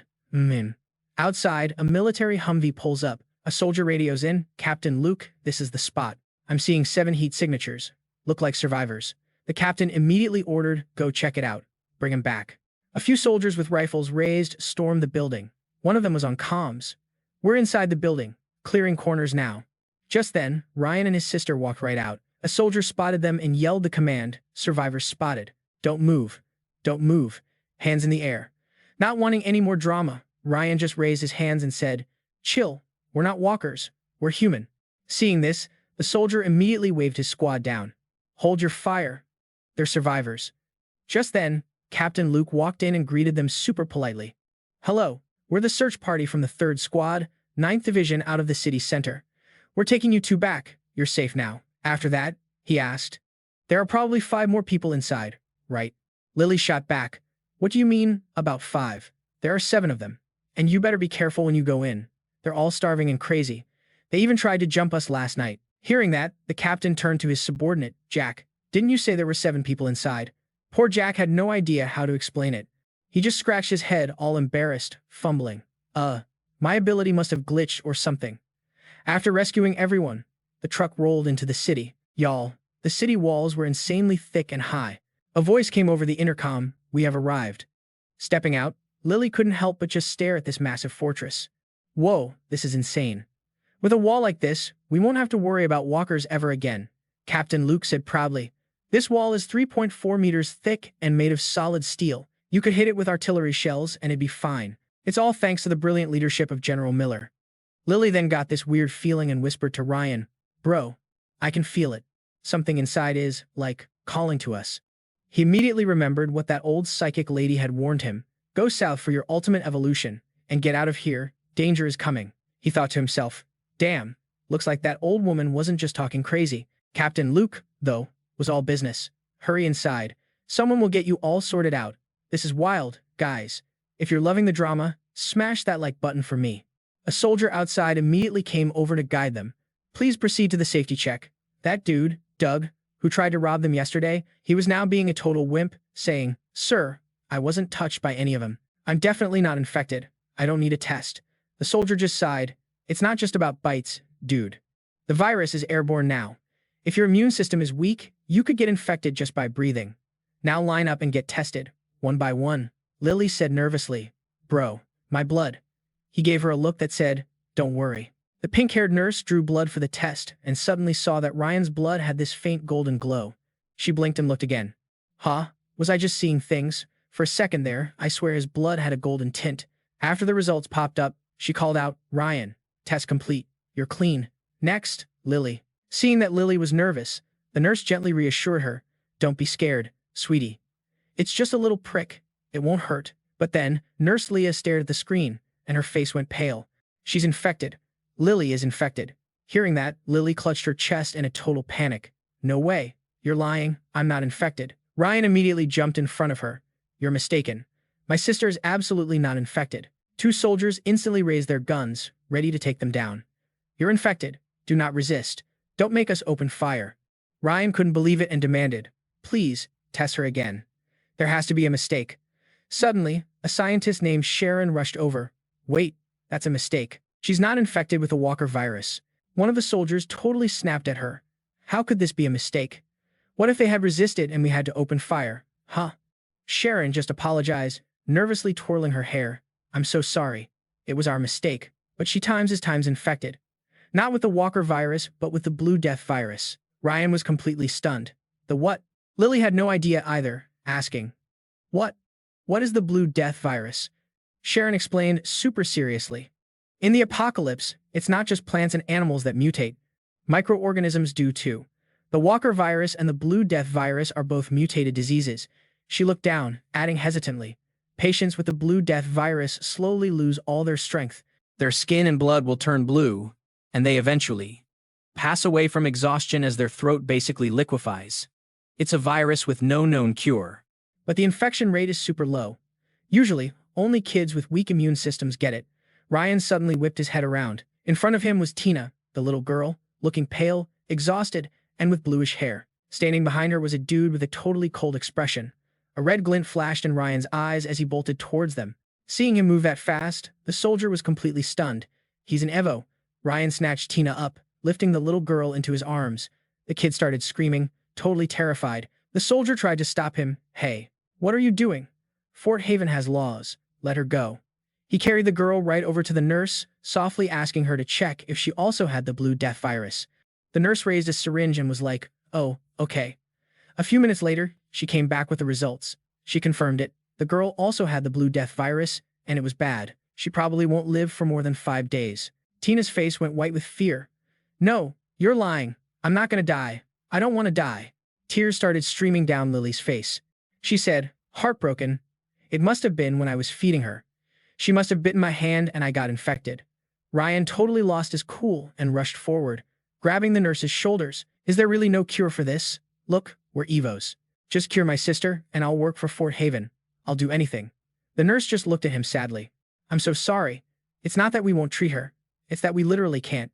A while back, a general's son died from this disease, and we couldn't save him either. Lily just looked at the ground, her eyes full of sorrow. She choked out, Bro, it's all my fault. If I hadn't fed her, I wouldn't have gotten infected. Ryan just stroked her head reassuringly. It's okay. How could this possibly be your fault? Don't worry, we'll find a way. A soldier gently advised them, Please come with us. Given your condition, you can get special care. Ryan just replied, That's not necessary. I'll take care of her myself. The soldier was pretty surprised but nodded. All right then. But you have to come for a checkup every 3 days to monitor her condition. Once she hits the critical stage, you have to cooperate with us for quarantine and observation. You can go now. Someone at the entrance will set you up with work. After they left, the chaotic exams continued. Over on one side, a nurse read out results. This person is infected with the Walker virus. Please follow us to the quarantine area. The patient screamed in terror. Impossible. I'm not infected. The soldiers just raised their guns to control him. Please cooperate with us. If you keep resisting, we will open fire. The sun rose high, shining down on everything. Lieutenant Greg stood watching the newly arrived Evos. They were all working their butts off. Suddenly, his subordinate came over to report. Lieutenant Greg, these are the Evos who were just processed. There are a couple with special circumstances. Ryan and Lily were in the crowd, just looking around, totally lost. Lieutenant Greg's sharp gaze immediately locked onto them. He walked right up to them. What are your names? Judging by your clothes and accent, you're not from around here, are you? Not from the Austin safe zone, I'm guessing. Ryan quickly introduced them. My name is Ryan, and this is my sister, Lily. We're from Summit City. Hearing Summit City, Lieutenant Greg got real interested. You're from Summit City? What's the situation like over there? Ryan just shook his head. We left a while ago, so we don't know the specifics, but it didn't look good. Afterwards, Lieutenant Greg stood in front of the whole group and laid out their options. All right, everyone, listen up. We are in some seriously tough times. Each of you has to prove your worth to survive. You're all young, you're all strong, and you have 2 paths in front of you. 1. Stay in the base and do manual labor. It's grunt work, for sure, but you'll be safe. Option 2. You can join the army. It's going to be dangerous, no cap, but you'll get way more resources and a higher status than anyone else. The second Lieutenant Gary finished his pitch. Some evolved dude shot his hand up, zero hesitation, picking option 2. I want to be a soldier, take out those freaky monsters, and get revenge for my family. Lieutenant Gary gave him a nod of approval and was like, That's what I like to see. Anyone else got that fire? Another guy joined. Then a third one piped up. Yo, I'm in. I want to join the army too. Right then, Lieutenant Gary turned to Ryan, gesturing at him. Ryan, my man, you gonna weigh in. You survived the trek all the way from the ruins of Chicago without getting got by zombies. That makes you a straight-up survivor. You don't want to be a soldier? Ryan just shot back, all chill. Nah, I'm good. Gary looked totally annoyed. If you're not joining the army, you volunteering for hard labor down at the Denver construction sites. Then, Ryan crossed his arms, not even giving a crap about Gary's attitude. And he just says, deadpan. Don't have time for that either. Gary's voice got real low, like a warning. Ryan, you gotta face reality, my guy. If you want to live here, you gotta pull your weight. Titan Command doesn't support freeloaders, even if you are an evolved. Ryan pulled out 2 glowing evolution energy crystals, saying coldly, oh, we won't be freeloading. Peep this. 2 evolution energy cores. This gets me and my sister a place to crash here. Is that enough? Gary's eyes went wide when he saw the glowing rocks in Ryan's hand. Evolution energy, his whole vibe shifted, and he started trying to sweet-talk him again. Ryan, look, I get it. You're stressed about your sister's condition, right? Just sign up, and there might be a way to cure her down the line. Ryan just scoffed. Didn't some bigwig's kid in this base have the same sickness? He wasn't cured, so why should I believe you can help my sister? Gary got all flustered, trying to save the pitch, throwing out all these juicy offers. There's stuff you don't know, man. Our Titan Command Science Division is leveling up at, like, an insane rate. We even cooked up this stuff called the Lone Star Serum that can boost a person's physical stats by, like, a few times, and especially H factor, which jacks up your muscle mass. Your sister's illness? We could totally have a cure for it soon. Ryan's lips thinned, and he's thinking, okay, this serum he's talking about is probably that gene-tempering drug. For Titan Command to have it, there's only one possibility. They got a dimensional relic stashed somewhere. If he could get into that dimension, Lily's sickness might actually be cured. After a beat, Ryan finally caved. If that's the deal, then my sister and I are in. Gary lit up like a Christmas tree. Yes. All right, everyone who's enlisting, follow me. Then they all hopped in a truck and took off for the barracks. The streets of what used to be Denver were ghost towns, nothing like the packed highways from before. In the truck, Gary was riding shotgun, arms crossed, trying to feel Ryan out. In the Titan Command base, we basically rebooted civilization's whole operating system. Life's tough, but it's secure. What do you think? Ryan didn't even bite, just shot back a question. Right now, the head honcho of Titan Command is Henry. Commander Henry, right? Gary was like, basically. The high command here is a trio. You got Commander Henry, Commander Doug, and the big one, Commander Rex. Ryan was shook. 3 leaders, damn. Lily was just in the back, soaking it all in. Gary kept going. All 3 of them are sharp as hell. They started building this army like right when the apocalypse kicked off. After most of the zombies and mutant beasts popped up, the 3 bosses were smart enough to team up and run Titan Command together. But word on the street is, Commander Henry's crew has a little more juice than the other 2. Sooner or later, he's going to be the one and only shot caller for Titan Command. While he was spilling all this tea, Gary glanced back at Ryan and made his move. Real talk, I'm on Commander Henry's team. Join us, and I promise you, your future's going to be bright. Ryan just crossed his arms, looking like he was deep in thought. We'll see. Gary didn't push it. He just sat there, waiting for Ryan to make up his mind. Pretty soon, they rolled up. Second Lieutenant Gary pointed. All right, that building's the registration spot for the army. Everyone go get checked in, and you're officially in. The line moved, and finally, it was their turn. Walking up to the desk, Ryan said, I'm here to sign up for the army. The girl, Julie, looked up, kinda surprised. Oh, then she explained, my station is for registering evolves. Come on, follow me. As long as you can prove you're an evolved, you're golden. Then she led them into the testing area. Everyone inside was staring, super curious. Someone yelled out, all hyped. Yeah, finally, some fresh meat. But another dude just sneered. Hold up, could just be some clown who snuck in here for the good food. After that, Julie started the ability test. Let's do this. First up, strength test. Punch this machine, and it'll show your power level. 200 kilograms or more, and you pass. Ryan just wound up and slammed his fist into the machine. Seeing the number, Julie's jaw hit the floor. 1,000 kilograms, and that was just a punch. Bro, are you a tier 2 evolved or something? Ryan just scratched his head, all humble. Nah, my power just amps up my punches. It can make my fists way stronger. Julie was seriously impressed. All right, a normal person's punch is only about 50 kilograms, so your body is like 10 times stronger. That's insane.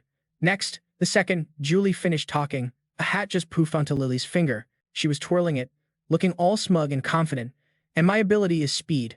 Seeing the hat, some guy across the room clapped his hands to his head, looking around frantically. My hat? Julie's eyes crinkled as she grinned. Amazing. You two are definitely evolveds. Welcome to the team. A dude named Spike, chilling in a chair with his arms crossed, just busted out laughing. Haha, not bad at all. Then Julie led the two of them to meet a superior. She snapped a salute. Second Lieutenant Zhao. Sir, these two are our new evolved recruits. Please take them to the barracks to get settled. Zhao just nodded. I got it. He turned to them. What's up, you two? Name's Zhao. From now on, you're part of the evolved squad. You'll go through some training, and if you kill it, you'll get awarded a military rank. Easy peasy. Ryan was silent. Lily just let out a tiny whine. We still have to train? Oh. Sergeant Zhao quickly ran them through the syllabus. The training covers physical conditioning, combat skills, recon, wilderness survival, and weapons handling. Don't sweat it. For evolves like you two, this'll be a cakewalk. After that, he led the way. He kept talking. Let's go get your paperwork sorted. Then you can hit your dorm. The army had set them up with some pretty sweet dorms, clean, tidy, warm, you name it. I mean, they weren't like pre-apocalypse condos in Miami, but they were way better than the busted-up ruins outside. Oh, heads up, Zhao said. The guys in your squad are a real motley crew. They were all sorts of things before they got their powers, so watch your back. Best not to start any drama. Ryan quickly found his assigned room. He just threw the door open without knocking. Everyone inside jumped and stared. A guy named Hector groaned. Seriously? They sent a new guy already? He pointed at a bald dude sitting in a chair and sneered. Yo, newbie. You gonna come say what's up to brother Spike or what? Ryan completely ignored him and just pointed to an empty bunk to check. That empty bed's mine. Hector totally lost it and screamed. Kid, are you deaf? I told you to come say hi to Spike. He grabbed Ryan's shoulder, hissing through his teeth. You arrogant little punk, how dare you ignore us? You think this camp is like the outside world? Anyone can get their butt kicked in here. Ryan's eyes went ice cold. His whole vibe turned dangerous. He just growled, get your hands off me. Livid, Hector swung a punch at Ryan. You got nerve, kid. Today, I'm gonna teach you some respect. Ryan snatched his hand out of the air, stopping the punch cold. Hector was shook. You. Ryan twisted his arm, and Hector went stumbling back. Ow, dude, it hurts. It hurts. Let go, let go. Spike, looking absolutely furious, roared, stop. Ryan let go. Hector was shaking, blowing on his wrist and whimpering. Damn, that hurts so bad, so bad. Hector yelled from behind him. Spike, get him. Teach him a lesson. Someone else chimed in. Yeah, show him who's boss around here. Spike stomped toward Ryan, all menacing. You might be strong, kid, but in front of me, you better check yourself. His face was pure rage. As he cracked his knuckles, you could see this crazy spiritual power swirling around him. Or do I gotta just mess you up? Ryan saw the energy flowing around the guy and was actually kind of surprised. Oh, a creation type ability. Spike pointed at the floor, looking down at Ryan like he was trash. Kid, I'll give you one last chance. Get on your knees, say, Spike, my bad, I was wrong, and I'll let it slide. Otherwise, I'll beat you so bad you won't even be able to cry for your mama. Ryan's expression was just ice, his eyes sharp as glass as he growled. I'm not in a good mood. Stop looking for trouble, and don't make more for me. Enraged, Spike threw a punch and rushed at Ryan. But get this, before he even got close, Ryan sent him flying into a wall with one kick. Oh my god, smash that like button if you did not see that coming. His body just slid down the wall like a wet noodle. All he managed was a single scream. Ah, Hector's face went totally pale. Did you see that? He took Spike down in one hit. Hector was absolutely terrified. The next morning, Ryan woke up, brushed his teeth, and washed his face. He checked himself out in the mirror, fixing his uniform, and was actually impressed.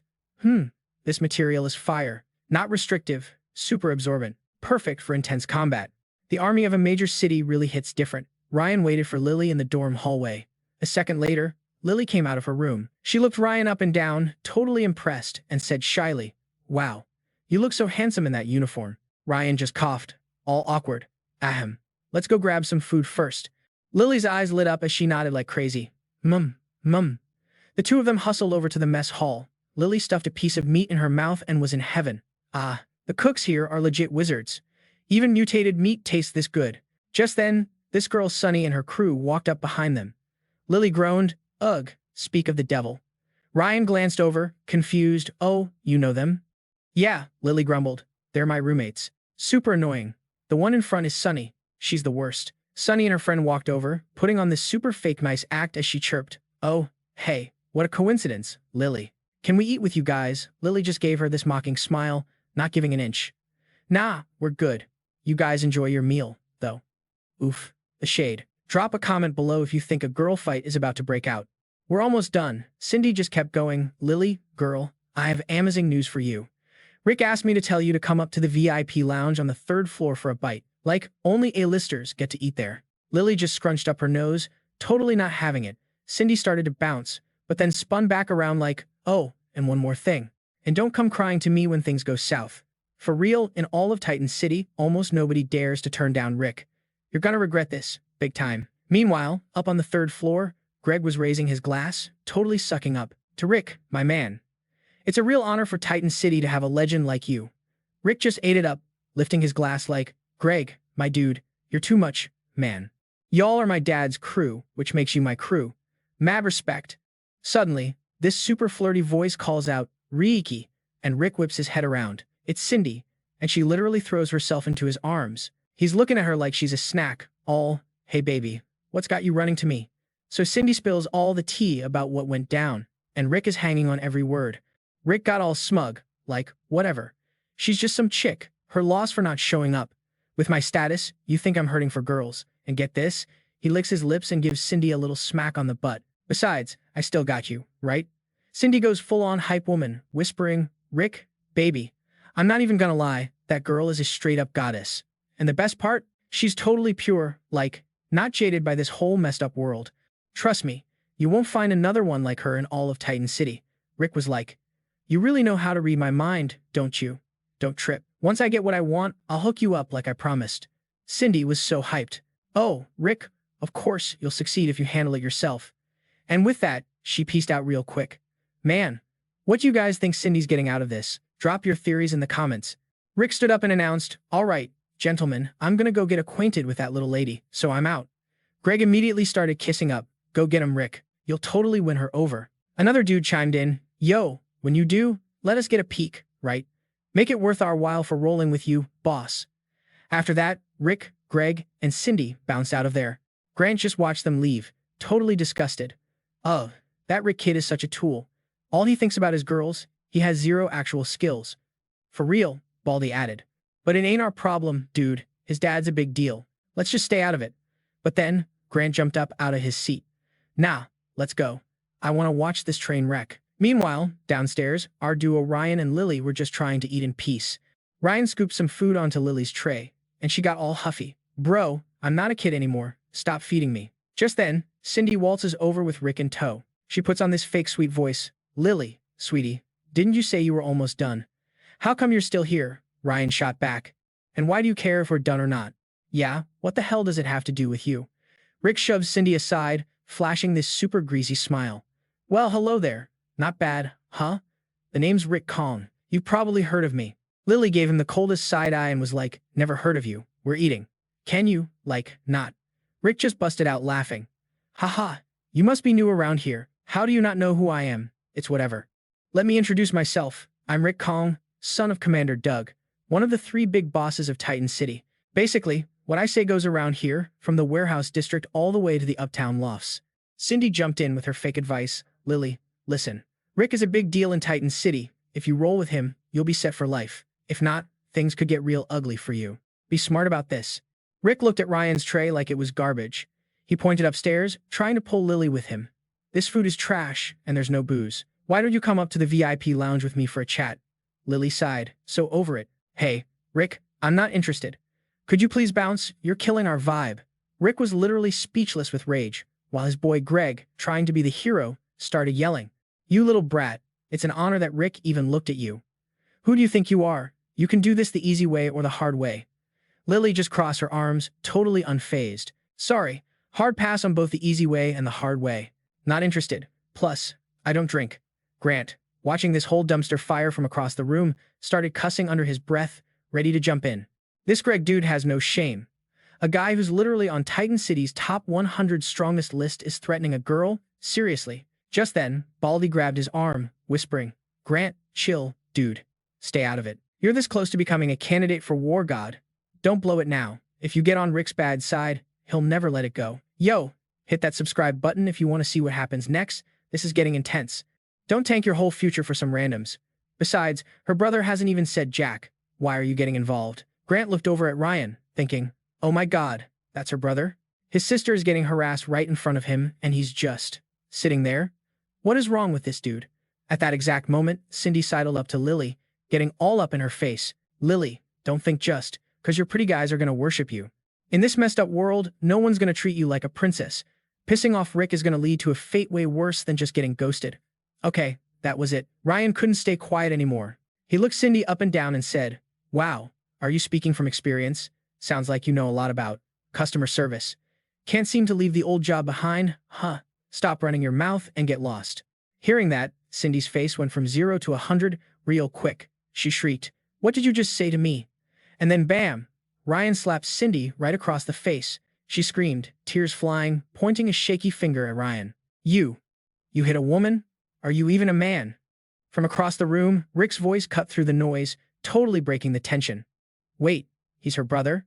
Lily just looked bored by the whole thing. She crossed her arms, puffed out her cheeks, and looked away like she couldn't care less.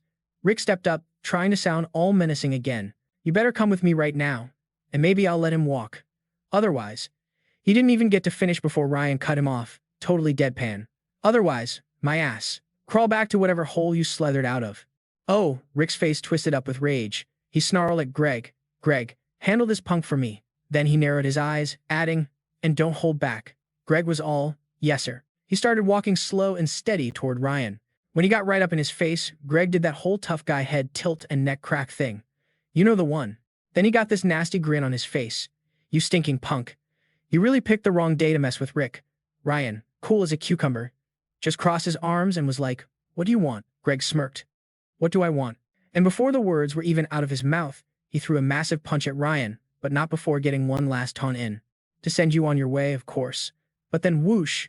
In a flash, Ryan leaned back just enough to dodge Greg's punch. It was like something out of the Matrix. Greg's fist just sailed through empty air, making him totally lose his balance. Thinking fast, he dropped a hand to the floor and swung a low kick at Ryan's legs, trying to sweep him. But nope, not that easy. Ryan totally saw it coming and leaped into the air. Some dude in the crowd was like, whoa, so fast. Grant, who was watching from the sidelines, got super pissed. That bastard Greg is seriously trying to end him. It's a miracle his opponent is quick enough to be dodging these kill shots. He was getting heated now, his voice rising. This is insane. Over a few words, you're gonna try to murder a guy? Baldy rushed over and pulled Grant's arm. Hey, man, this has nothing to do with us, he whispered. He glanced back at the fight, adding, don't get yourself worked up. A second later, Grant stormed off into another room. He was fuming, plopped down in a chair, and said through clenched teeth, what is this world coming to?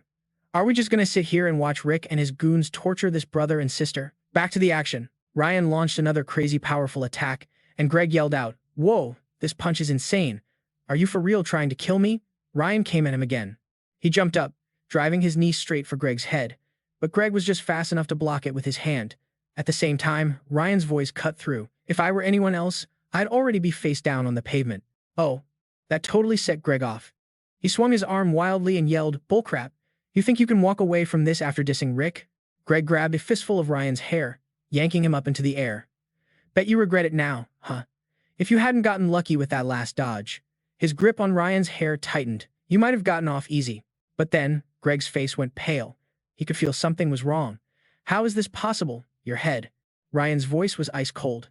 My head. And in that split second, wham! Ryan's fist shot out and connected right with Greg's face, sending him flying backward into a wall. Ryan finished his sentence. Is not made of dough. After landing that insane blow, Ryan dropped to one knee, bracing himself with one hand. Meanwhile, Greg hit the wall hard. He spat out a mouthful of blood, his eyes rolled back, and he just crumpled to the floor, out cold. The whole crowd was shook. People were yelling, who is this guy? How did he just one-shot someone like Greg, who's got a constitution like 20 times stronger? Is he, like, a level 2? What even happened? I couldn't see a thing, but Rick was just seething, gritting his teeth and growling. You. In an instant, this crazy dark energy started radiating off him. You have no respect for the rules. Guess I'll have to deal with you myself. Taking out Greg means you've got some skills. I'll give you that. Then he lifted his foot and stomped, literally shattering the stone floor beneath him. As he stalked forward, he said coldly, but you should know. With that, Rick leaped into the air and launched a kick, yelling, "That level 2 and level 1. He aimed a brutal kick straight at Ryan's head, adding, "Are completely different worlds." But Ryan saw it coming, leaning back and dodging the attack like it was nothing. Then, cool as you like, he shifted back into an attack stance, clenched his fist, and swung hard at Rick, delivering a textbook perfect uppercut that caught him totally off guard and sent him stumbling back. A moment later, Ryan's deep, cold voice echoed through the room. To be honest. He lowered his gaze just a bit, his eyes like ice as he stared down Rick, and slowly added, "Well, you're gonna have to like and subscribe to find out what he said next. This is getting good. Yo, you are literally the weakest level 2 evolver I have ever met." And hearing that, y'all, Rick totally lost his mind, struggling to sit up while running his busted mouth. "I swear, I'm gonna end you and your sister, too." Then he looks up, all crazy-eyed, and is like, "I'm gonna chop you both into a million pieces." But before he could even finish, this shiny black boot just slides right into view, getting closer and closer. Just as Rick growled out those last two words, Ryan just casually places his foot on Rick's shoulder, and then bam slams him down. With so much force, he's forced to kneel on the ground. Rick is pinned flat, completely shocked and furious, with veins popping on his forehead. He just snaps, "You psycho. You dare make me kneel in front of you?" Now, you'd think this is where Rick would have his big anime power-up moment, right? Nope. Instead, he just screams at his cronies, "What are you useless bums waiting for? Aren't you gonna save me?" One of his boys hears this and tries to talk some sense into him, like, "Bro, don't be reckless. If you get him clipped, you're not walking out of here either." Another one, too scared to even get close, just yells from across the way, "Yo, what are you doing? Let young Mr. Kong go right now." Suddenly, a loud voice booms from the hallway, "Make way, make way. Lord Rick has arrived." Rick struts in like he owns the place, walks up to Ryan with a majorly ticked-off frown, and says, "Kid, I suggest you let him go." Hearing his voice, Ryan doesn't even turn around, just gives him a little side-eye over his shoulder. The disrespect is real. Sue, watching this whole train wreck from across the room, is totally bugging out. "Oh, this is bad. This is so bad." No matter how tough this Ryan kid is, he is no match for Gideon Young, one of the 10 great war gods. Ryan doesn't say a word, just twists Rick's arm behind his back, making him scream in pain, while Ryan just calmly replies, "Is that so?" Seeing this, the other Rick shouts in alarm, "Let go. Let him go. Stop." In response, all he gets is Ryan's ice-cold stare. Ryan just keeps twisting Rick's arm. This move successfully pushed the big boss Rick over the edge, who roars, "Let him go." At the same time, in his rage, little blocks of ice start forming at his feet. Spooky, Ryan glances over with those sharp crimson eyes, thinking to himself, so this is the guy. He finally lets the first Rick go, turns, and looks the big boss Rick straight in the eye. And he's thinking, his physique is probably like 30 times stronger than a normal person. No wonder he's so arrogant. Just then, you hear footsteps approaching, and Grant's voice suddenly rings out, "Yo, why is it so lit in here? What happened?" Hearing that familiar voice, everyone just freezes, turning around in unison like, "No way. Lord Grant, even Lord Grant is here? Talk about a plot twist, y'all." Seeing Grant approach, Rick frowns in annoyance and asks, "Grant, what are you even doing here?" Grant, with his hands coolly in his pockets, just walks by and says, "Where I go is my own business, my dude." He just walks right past him. Seeing this, Rick's face gets all dark as he says, "I haven't broken any rules." In the dead quiet room, Rick's voice just keeps echoing. "Where you go is your business, but I'd advise you not to meddle in other people's affairs. I think you know that." Rick glances at the battered and struggling figure of the other Rick on the floor and continues with a reminder. "If Cody Kong dies here, how angry do you think Commander Kong will be?" Grant hears this and speaks up, trying to be the peacemaker. "Young man, hold on a second." He gently makes a suggestion. "Could you spare Cody Kong? If you take him out, this is going to become a massive headache." Ryan's response to Grant was a straight-up sneer. He laughed coldly and said, "You want me to spare him?" Before he could even finish his sentence, his body was already moving. In a flash, his foot was right in front of Cody's stunned face. Ryan executed a clean kick, sending Cody flying backward. At that exact moment, he also finished his sentence. "All right." Cody slams backward into the wall, and his crew outside all shout, "Young Master Kong, are you okay?" Grant frowned, probably amazed at this kid's nerve. Yet on the surface, he just cracked this weirdly indulgent smile. Ryan had lost all his patience and asked coldly, "Can we leave now?" Cody clutched the arm that Ryan had broken, slowly stood up, and said with pure venom, "Leave? You wish." Then he screamed out an order, "Go. Rick, kill him." Faced with the super tense situation, Grant put his hand out and said loudly, "That's enough." He stood blocking the hostile death glare from Rick directed at Ryan and said sternly, "Each of you take a step back. This drama ends here." Seeing that things weren't going his way, Cody gritted his teeth in fury. Then he roared, "You just wait. I'll make you suffer a terrible death." Ryan completely ignored his threats, and as he pushed the door open to leave a 5-star review on Yelp for worst welcome wagon ever, he said gently, "Lily, let's go." Grant glanced over at Ryan, watching him for a moment before sighing to himself. If only he hadn't provoked Cody Kong, he thought. He's a real talent, worth recruiting. What a pity. 3 days later, at the outdoor training grounds down by the pier, Lily cheerfully ran over to Ryan and called out, "Brother, are you done with your training too?" Seeing her, Ryan immediately asked, "Lily, how have you been? That girl Sonia hasn't been bothering you again, has she?" Lily tilted her head, thinking for a moment, then replied, "Nah, she moved out a few days ago. She probably got scared after seeing you absolutely wreck that one dude." Hearing this, Ryan became thoughtful for a moment, then said in a low voice, "It's the same for me. I don't know if everyone is afraid of me because I took that guy out, or if they're avoiding me because they're scared of getting dragged into my beef with Cody Kong." Suddenly, Lily cheerfully changed the subject, smiling brightly as she said, "Oh, right, look at this." At the same time, she held up this tiny potion bottle in her hand. Ryan looked at it and said in surprise, "Whoa, is that a tier 1 potion that can increase your physical stats?" Ryan nodded in response, and then she explained, "We had a competition today." After a pause, Lily placed a hand on her hip and said with a proud smile, "I won first place."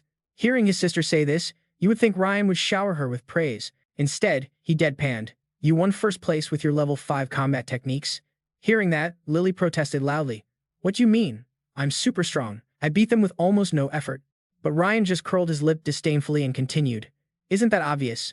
Your physique is 40 times stronger, while others are considered strong if they're just 10 times stronger. You fighting them is like a pro baller playing against a bunch of preschoolers." After hearing that, Lily puffed out her cheeks angrily and said, "I'm not letting you have it. I'll just chug it and use it myself." Suddenly, Ryan turned to Lily and said urgently, "Wait." Hearing him call out, she asked with wide eyes, "What is it?" Ryan warned her with a super serious tone, "Don't just use it recklessly. If a low-level evolver uses this tier 1 potion, it can increase their physique by 3 to 5 times. For people at our level, it's practically useless. More importantly, this thing isn't like pure evolutionary energy. It'll cause a conflict between your evolutionary level and your physical enhancement. It's a bad mix." Hearing this, Lily's eyebrows shot up and her eyes widened in surprise, saying, "Then why are so many people fighting over this?"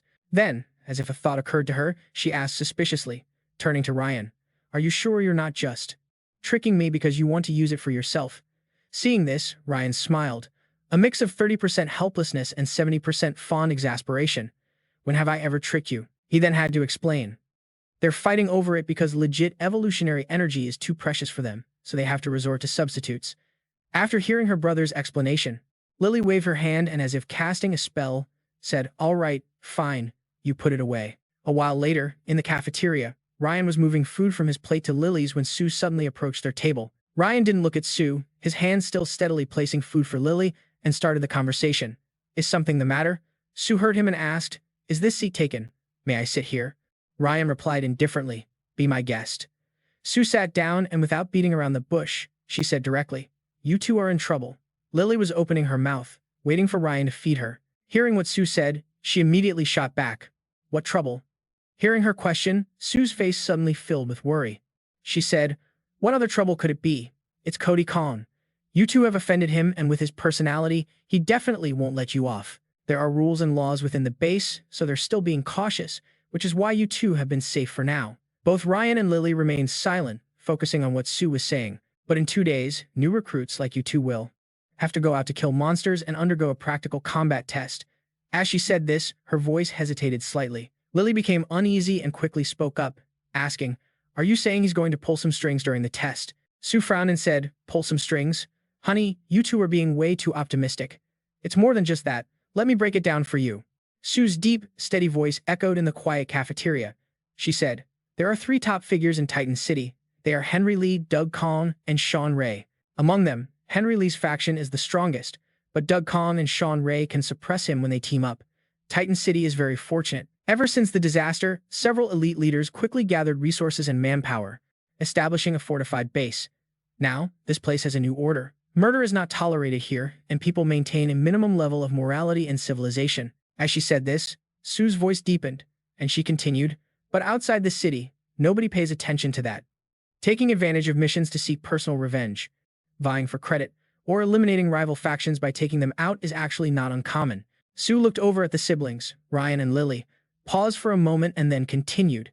The practical combat exam this time requires going outside, and Cody Kong will definitely use his connections to assign you two to an area where his people are. At that point, your opponents won't just be zombies or mutated beasts, but also all the evolved individuals whose factions will surely try to curry favor with Cody Kong by hunting you down. After Sue finished speaking, Lily's beautiful face didn't show the slightest bit of worry at all. She merely raised an eyebrow in surprise and let out a soft "oh."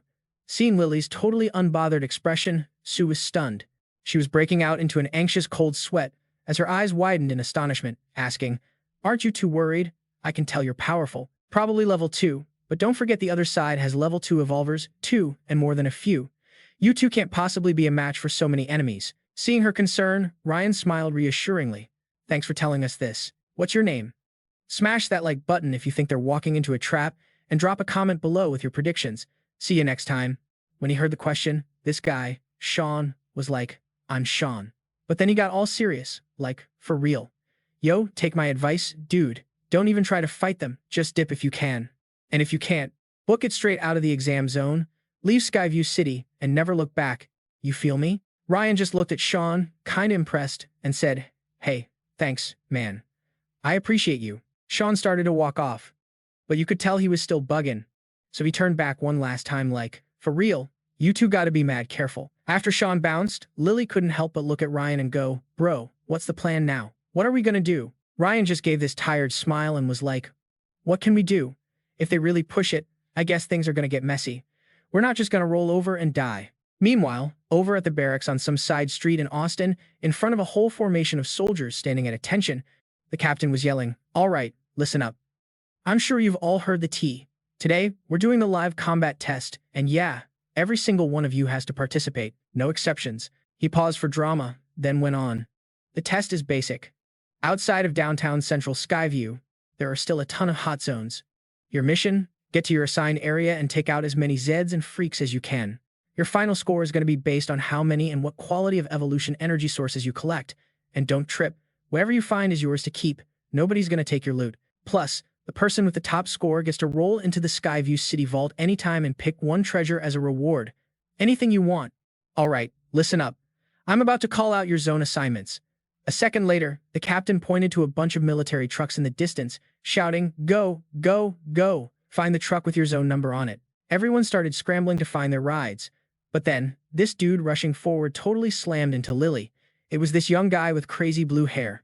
Looked super surprised to see who he ran into and was quick to be like, "Oh, my bad. I'm sorry." Lily just snapped, all annoyed.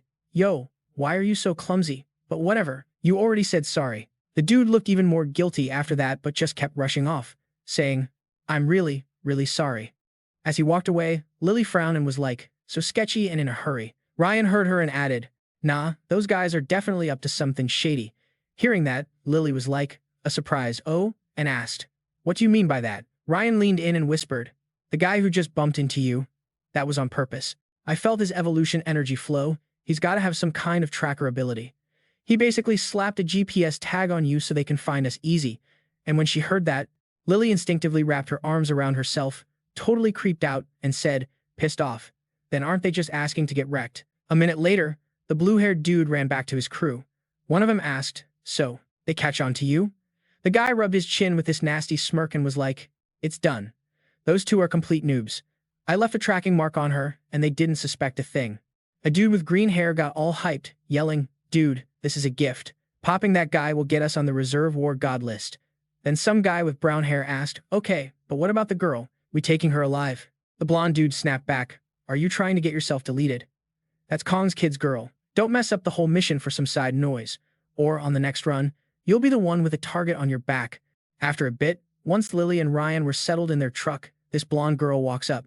She comes right up to the truck where they were sitting and asked, all sweet, "Hey, you two. Are these empty seats taken?" Ryan gave her this ice-cold look and just said flatly, "They're empty. Go for it." But right as she was about to climb in, this rough hand just grabs her shoulder. The dude was like, "Hold up a minute." A whole crew of 4 tough-looking dudes just swaggered over. The Scarface guy in front just jerked his chin at her and ordered, "Find another truck. This one's ours now." After scaring the blonde girl away, the whole crew hopped on. Seeing this, Lily leaned over to Ryan and whispered, "Bro, For real. The line to get wrecked today is super long. Once the four of them were on board, you could just see the shady looks on their faces as they glanced at each other, totally cooking up some scheme without saying a word. A long time later, the truck they were in turned down some random road near the old docks and stopped. Lily and Tyler got out, and while stretching, he said excitedly, "All right, let's get this party started. It's been way too long since I've gotten to really let loose." Suddenly, someone growled, "Hey," making both Tyler and Lily jump and spin around.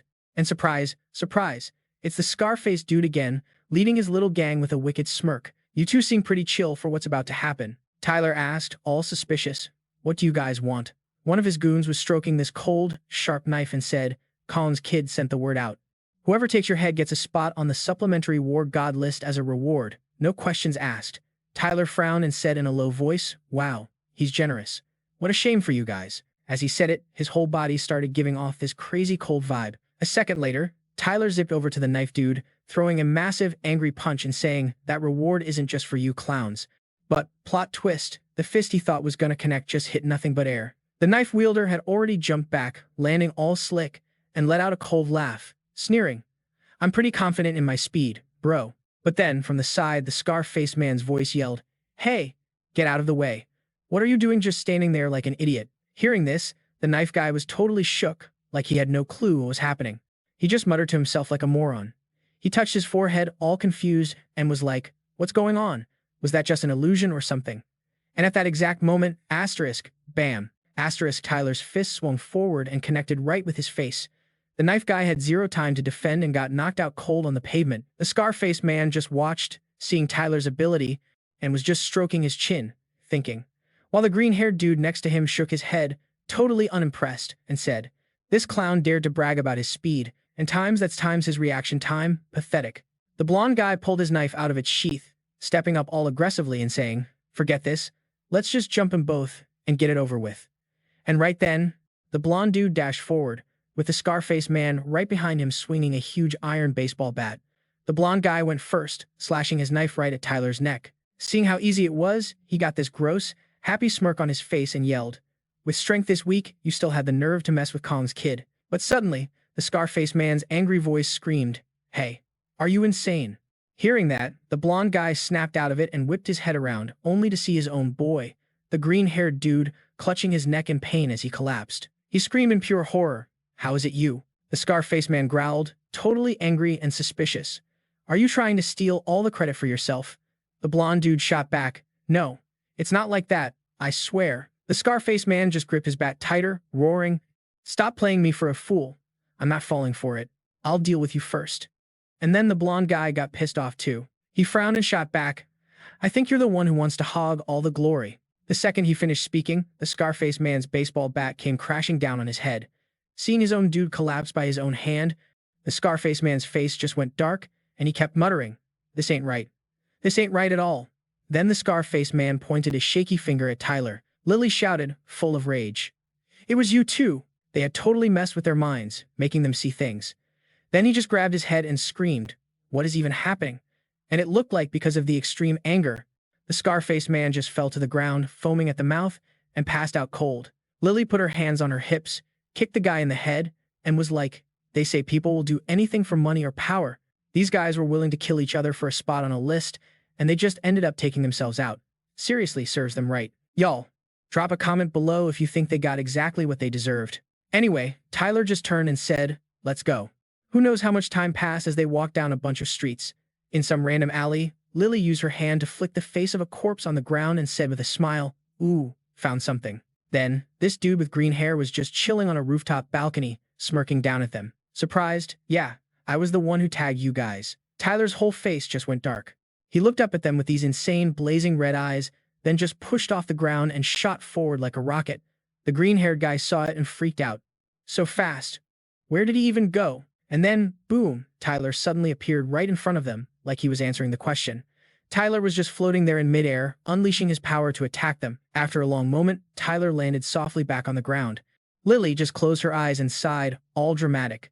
"We've barely hunted any Zeds this morning, but you've already taken out like 30 or 40 evolved humans. Are you even trying to leave any for the rest of us to compete?"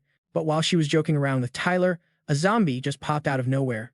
So Lily quickly cut the chatter and unleashed a punch that literally shattered the zombie's head. It only had time to let out a little "ah" before another zombie snuck up to attack Lily from behind. But this time, Lily just froze up, totally clueless about the danger right behind her. Tyler screamed in alarm, "Watch out." The zombie was getting closer and closer to Lily, but she didn't react at all. So Tyler quickly used his spear to take it down. At that moment, Lily's face was ghost white, and she was clutching her chest with both hands. Tyler asked her, all worried, "What's wrong with you? Why were you spacing out in the middle of a fight?" She was in so much pain that she broke out in a sweat, groaning in fear. I suddenly felt like my body was being stabbed by a million needles. Lily clutched her chest, doubling over in pain and groaning. "It hurts so much." Tyler rushed over and held her arm, gently trying to reassure her. "I'm right here." After a second, the pain seemed to stop, and Lily replied, "Don't worry. It's over. I'm okay now." Tyler looked at Lily with so much concern and asked, "How many days has this been happening?" With her head down, Lily answered, "It started 2 days ago, but it was never this bad. This is the first time it's hurt this much." Tyler frowned, super annoyed, and thought to himself, "It has to be the Lamb-2 virus starting to kick in. It's hitting way faster than I thought." After that, they hurried back to their dorm, some little apartment over on Elm Street. By the time they got back, it was late afternoon, and the crazy red sunset was casting this really sad vibe.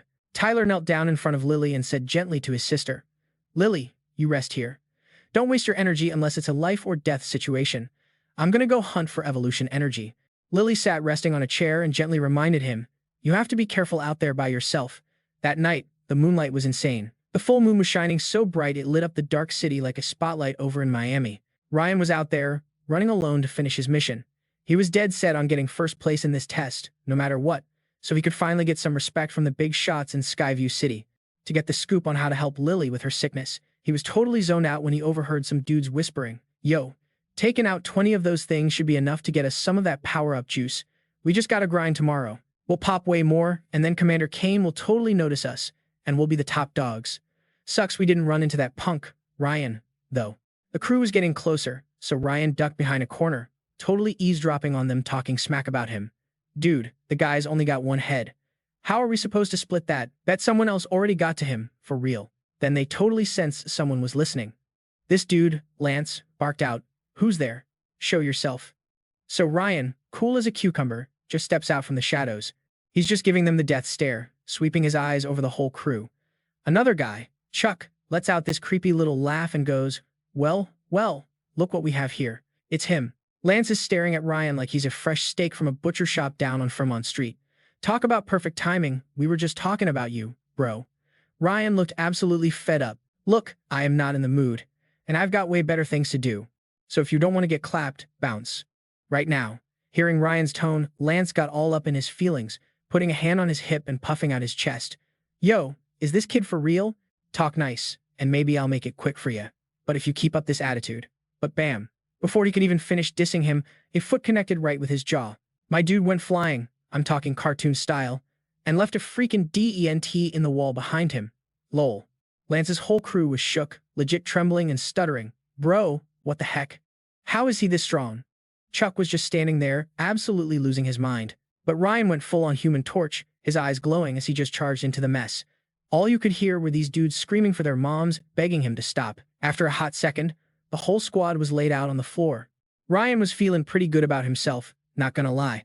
He thought, yo, at this rate, being number one is gonna be a total cakewalk. Then, from a distance, he spots a whole mess of zombies. Like, a legit mob, all swarming in front of this apartment building. Ryan's thinking, hold up, what are they doing? You think there are actual people still alive in there? So, whoosh, he lets loose a fire blast and just torches the lot of them. Crispy. He walks up to the door, gives it a knock, and yells out, "Yo, all clear out here. Those zombies are toast. Everyone's safe now." The door creaks open, and this sketchy-looking dude, Dave, peeks out, his eyes wide. He's totally stunned, asking, "Wait, you did that? By yourself? You took out all of them?" Ryan's just like, "Yeah, man. I'm a soldier from the Tan Mang base. You're safe. We'll have a crew here soon to get you to safety." But Dave starts acting super weird, like, nah, we're good. No need. If there's nothing else, you should probably just go. I gotta rest. Hearing this, Ryan turns to bounce, calling back, "All right, weirdo, your funeral, I guess." This was exactly what Dave wanted. He slams the door shut, but then you hear this girl cry out from inside, "Sir, wait, don't go." Help us. Oh my god. What do you guys think is going on in there? Drop your theories in the comments. Then you hear Dave yelling, shut your mouth. You say one more word, and you're gonna be sorry. Oh, heck no. Ryan whips around and starts banging on the door. Yo, what was that? I'm pretty sure I heard someone yelling for help. Dave's voice comes through the door, all fake and shaky. Oh, that's just my daughter. You know, kids, joking around. It's getting late. You should really get going. Ryan is not having it. He just glares at the door and yells, open this door. Now. But all he gets is crickets. The door is locked up tighter than Fort Knox. Ryan's rage meter just maxes out. He rears back and just kicks the ever-loving heck out of the door. The whole thing just bends, flies off its hinges, and crashes onto the floor. Boom. Dave is standing there, looking like he just saw a ghost, completely pale. My guy was probably thinking, bro, a whole horde of zombies couldn't bust that door, and this dude did it with one kick. He tries to block Ryan, puffing out his chest. Hey, this is a private home, man. You can't just barge in here. Ryan just shoves him out of the way like he's a fly. Dave lets out this little, ah. Ryan blows past him and heads straight for the second floor. A panicked Dave is scrambling to catch up, yelling, hey, man, you need a place to crash. Because upstairs is a total disaster zone. But there's a really nice room downstairs. I'll show you. But it's too late. The second Ryan hits the top of the stairs, he sees a bunch of people just huddled together, looking absolutely miserable, heads down and everything. Just then, a totally winded Dave finally makes it up. Ryan turns to him, and his voice is ice cold. Explain. Now. Dave tries to play it off. Oh, them? They're all survivors. We're just, you know, living. A little post-apocalyptic family from down in Miami, just trying to make it. Hearing this, Ryan gently says to the group, hey everyone, it's okay. You're safe now. Tomorrow, soldiers are coming to take you all to the TN base where you'll be safe, and it's way better than this dump. Suddenly, this brave girl stands up and pleads. That girl is Mia. Sir, you can't leave. If you go, we're not going to make it through the night. He's going to get rid of every single one of us. Ryan's frowning, super confused. Mia quickly adds, sir, look out. He's gonna jump you. Ryan whips his head around to look at Dave, who looks confused for like half a second before, yikes, he pulls a knife out of nowhere with this crazed look on his face and just charges at Ryan. But get this, Ryan doesn't even flinch. He's just standing there, totally calm. Dave gets close, and Ryan just sidesteps him, Matrix style. Dave totally eats it and stumbles past. And then, clean as you like, Ryan brings his hand down with a swift karate chop to the back of his neck, and Dave just drops. Lights out. Instantly. Seeing this, Mia is just staring, her jaw on the floor, stammering. You took him out with just one hit. That's when it clicks for Ryan that something's up with her. He turns back and asks, hold up. You knew he was going to attack me before he even moved. How'd you know that? Mia looks down, all shy, and is like, sir, a few days ago, I got this weird power. I can kind of feel what people are thinking. Hearing this, Ryan's brow furrows. So you're a mind reader? I bet. Read my mind then. Mia gets super nervous. She's shaking her head, fidgeting with her fingers constantly, tapping them together. Sir, you're way stronger than other people. I can only get, like, the basic idea. Like when you were about to leave. Or when he was going to attack you. Ryan reached his hand out to Mia. Miss, come with me. Hearing this, Mia was totally shocked and exclaimed, ah, but what about the others? Ryan answered calmly. Someone will come for them tomorrow to take them to the base. I'm sure you can tell that I'm not lying. Lying? Mia said timidly. I can't read you. Tyler gently explained. Don't worry, I have no reason to lie. One of my missions is to search for and rescue people in danger. By the way, miss, besides reading minds, do you have any other abilities? Mia replied, I can also kind of influence what people are thinking. That creep. He would choose one of us every few days. He was going to pick me, but I used my power to influence him and make him stop. Ryan glanced at Mia, thinking to himself that it was a type of Jedi mind trick. Look, I'm proposing you follow me from now on. You in? Mia's face just lit up, and she quickly agreed. I agree. You're a good person. You can protect me. I'll do anything. Then Tyler asked Mia, what's your name? She stammered. My name is Mia. Suddenly, a whole new squad of people appeared in the distance, walking right toward them. Yo, isn't that Tyler? Mia sensed the danger and worriedly urged, Sir, they're here to kill you. We have to run. Tyler just whips out his spear, which bursts into flames, his expression going dark and cold. Mia, get back. A moment later, the whole group was defeated, and they were all on the ground, screaming their heads off. Mia looked around, completely bewildered, while Tyler silently glanced at her. He said coldly, So, still think I'm a good person now? Mia put a hand on her chest, thinking. I could feel their greed. They were really determined to kill you, but she hesitated before continuing. If they didn't have any killing intent towards you, would you have let them go? Tyler calmly replied, maybe. Then he turned and continued walking forward. What a savage. Smash that like button for Tyler. Alright, that's enough drama for one day. Let's head back. Mia hurriedly followed, asking doubtfully, back? Back where? After a while, the two of them arrived at this dorm building. Tyler reached out, opened the door, and went inside. Mia shilly followed with her head down, and Tina comes running out, all happy. You're back. Seeing Mia, Tina pointed at her and asked Tyler, who is this girl? Mia fidgeted nervously and quickly stepped forward to greet her politely. Hello, my name is Mia. Having been outside all day, Tyler wanted to take a quick shower. He turned to the two of them. You two get acquainted. I saw a water heater downstairs. I'm going to see if there's still water for a shower. After washing up, he immediately returned. As soon as he reached the stairs, he eagerly asked, So, did you two become besties yet? At that moment, Mia was in Tina's arms, her eyes filled with tears. Tina was stroking her head comfortingly, then said sympathetically, Bro, her story is so sad. We have to let her stay with us. Tyler corrected her with a smirk. Watch your words. The term is adopting her. Meanwhile, over in Commander Kane's room at the base, he was living his best life, kicking back with a girl on each arm. Suddenly, there was a knock on the door, and he yelled, Get in here. With his fun interrupted, his face darkened as he angrily shouted, What is it? Couldn't it wait until morning? His subordinate reported fearfully. Commander Kane, it's a disaster. You need to see this right away. He then quickly went to his office. On the computer screen, Tyler stood firm, spear in hand, single-handedly wrecking a whole crowd of people. Commander Kane frowned, asking skeptically, Is this Tyler? The subordinate looked up the information and stammered, Yes, sir. He's taken out many of our men. Kane shoved his hands in his pockets and asked irritably, How many? The subordinate replied, Nearly 500 to 600 people have lost contact, sir. Kane furiously scolded, 500 to 600 people? District D only has a total of 800 to 900 of these powered-up guys, and he's taken out 2/3 of them. Why wasn't this reported to me sooner?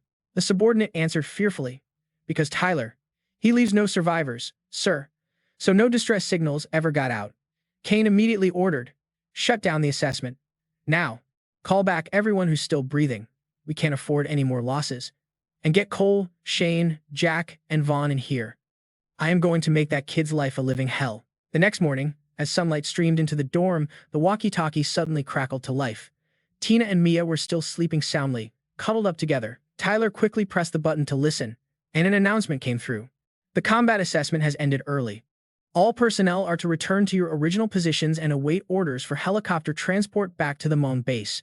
The noise woke Tina up. She asked Tyler, Bro, was this the good thing you were doing? Tyler turned off the device and replied cheerfully, Let's go. A moment later, a bunch of helicopters appeared over the dorm. Down on the rooftop, this blob of black goo suddenly materialized, exclaiming in surprise, Finally, I have awakened. The entity gradually transformed into some kind of primal demon and looked at itself. Just as I expected, all my power has been wiped out. Not even 1/1000th of what it was at my peak.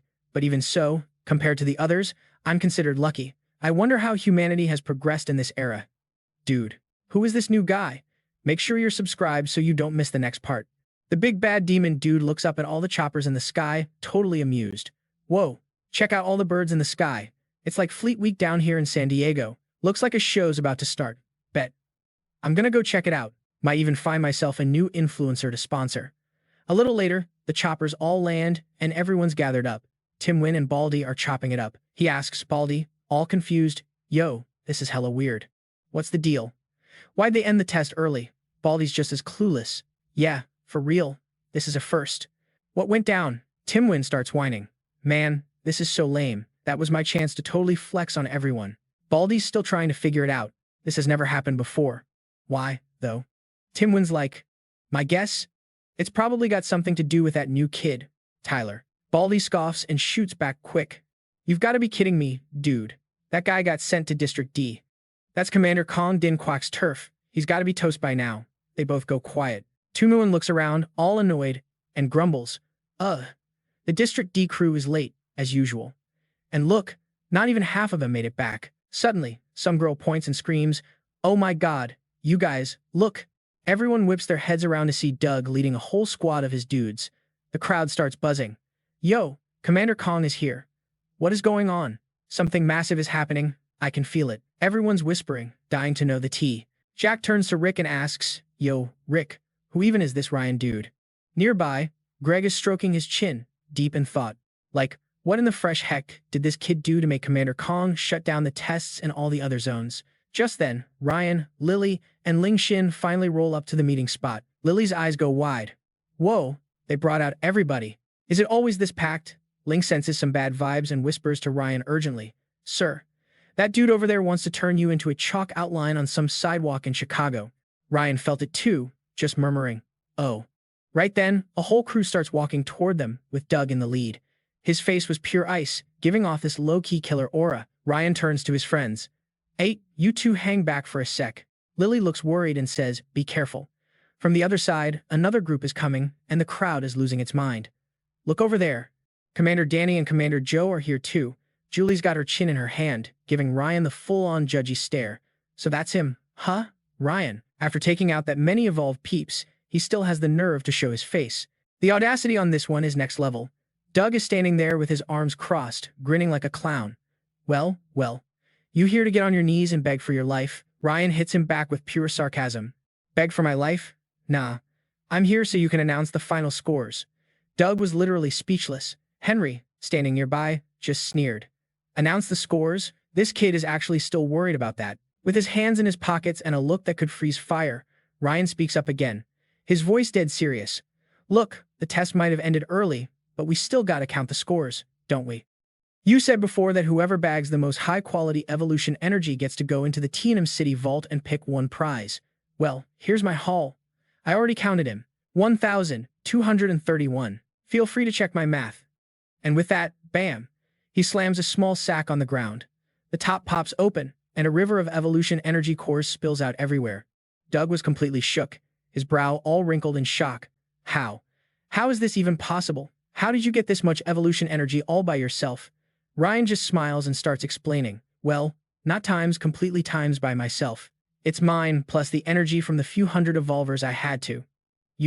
Retire. Over 1,000 ain't that much, but even so, nobody could possibly have more than me, right? Alright, chop, let's get those scores announced. Doug immediately puffs up his chest, his face all scrunched up as he shouts at Ryan. Ryan, do you have any idea what the punishment is for killing other contestants during a combat test? Out of more than 900 people from the embankment zone, you took out 600 of them. They were the future of Tianming City.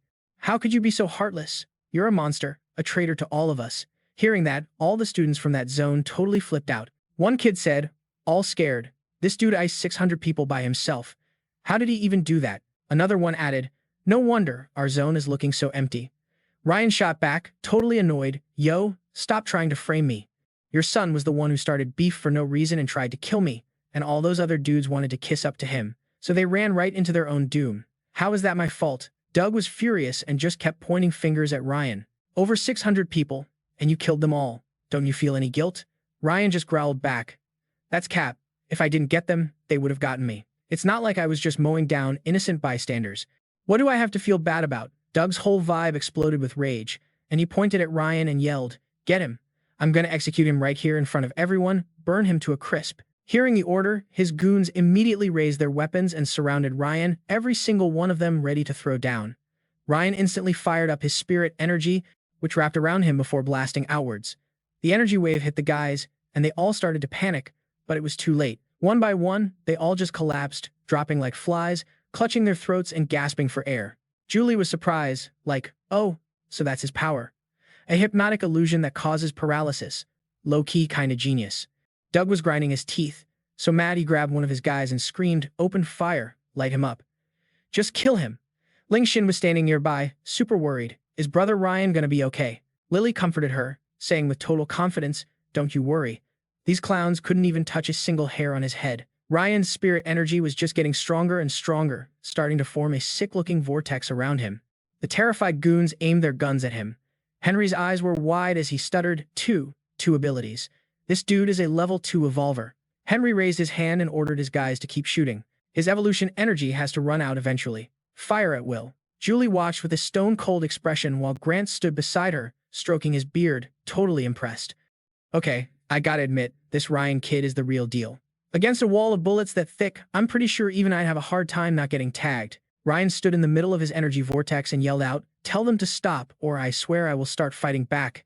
Don't make me go on a rampage." Seeing things were getting out of hand, Henry turned to Doug. "Stop. Commander Doug, tell your men to stand down. To take on an evolver, you need an evolver." The guys just kept shooting.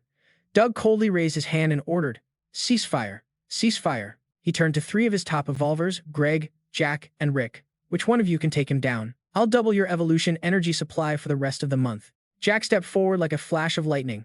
"Let me." Su Yuan stood there with his arms crossed, sizing up the situation.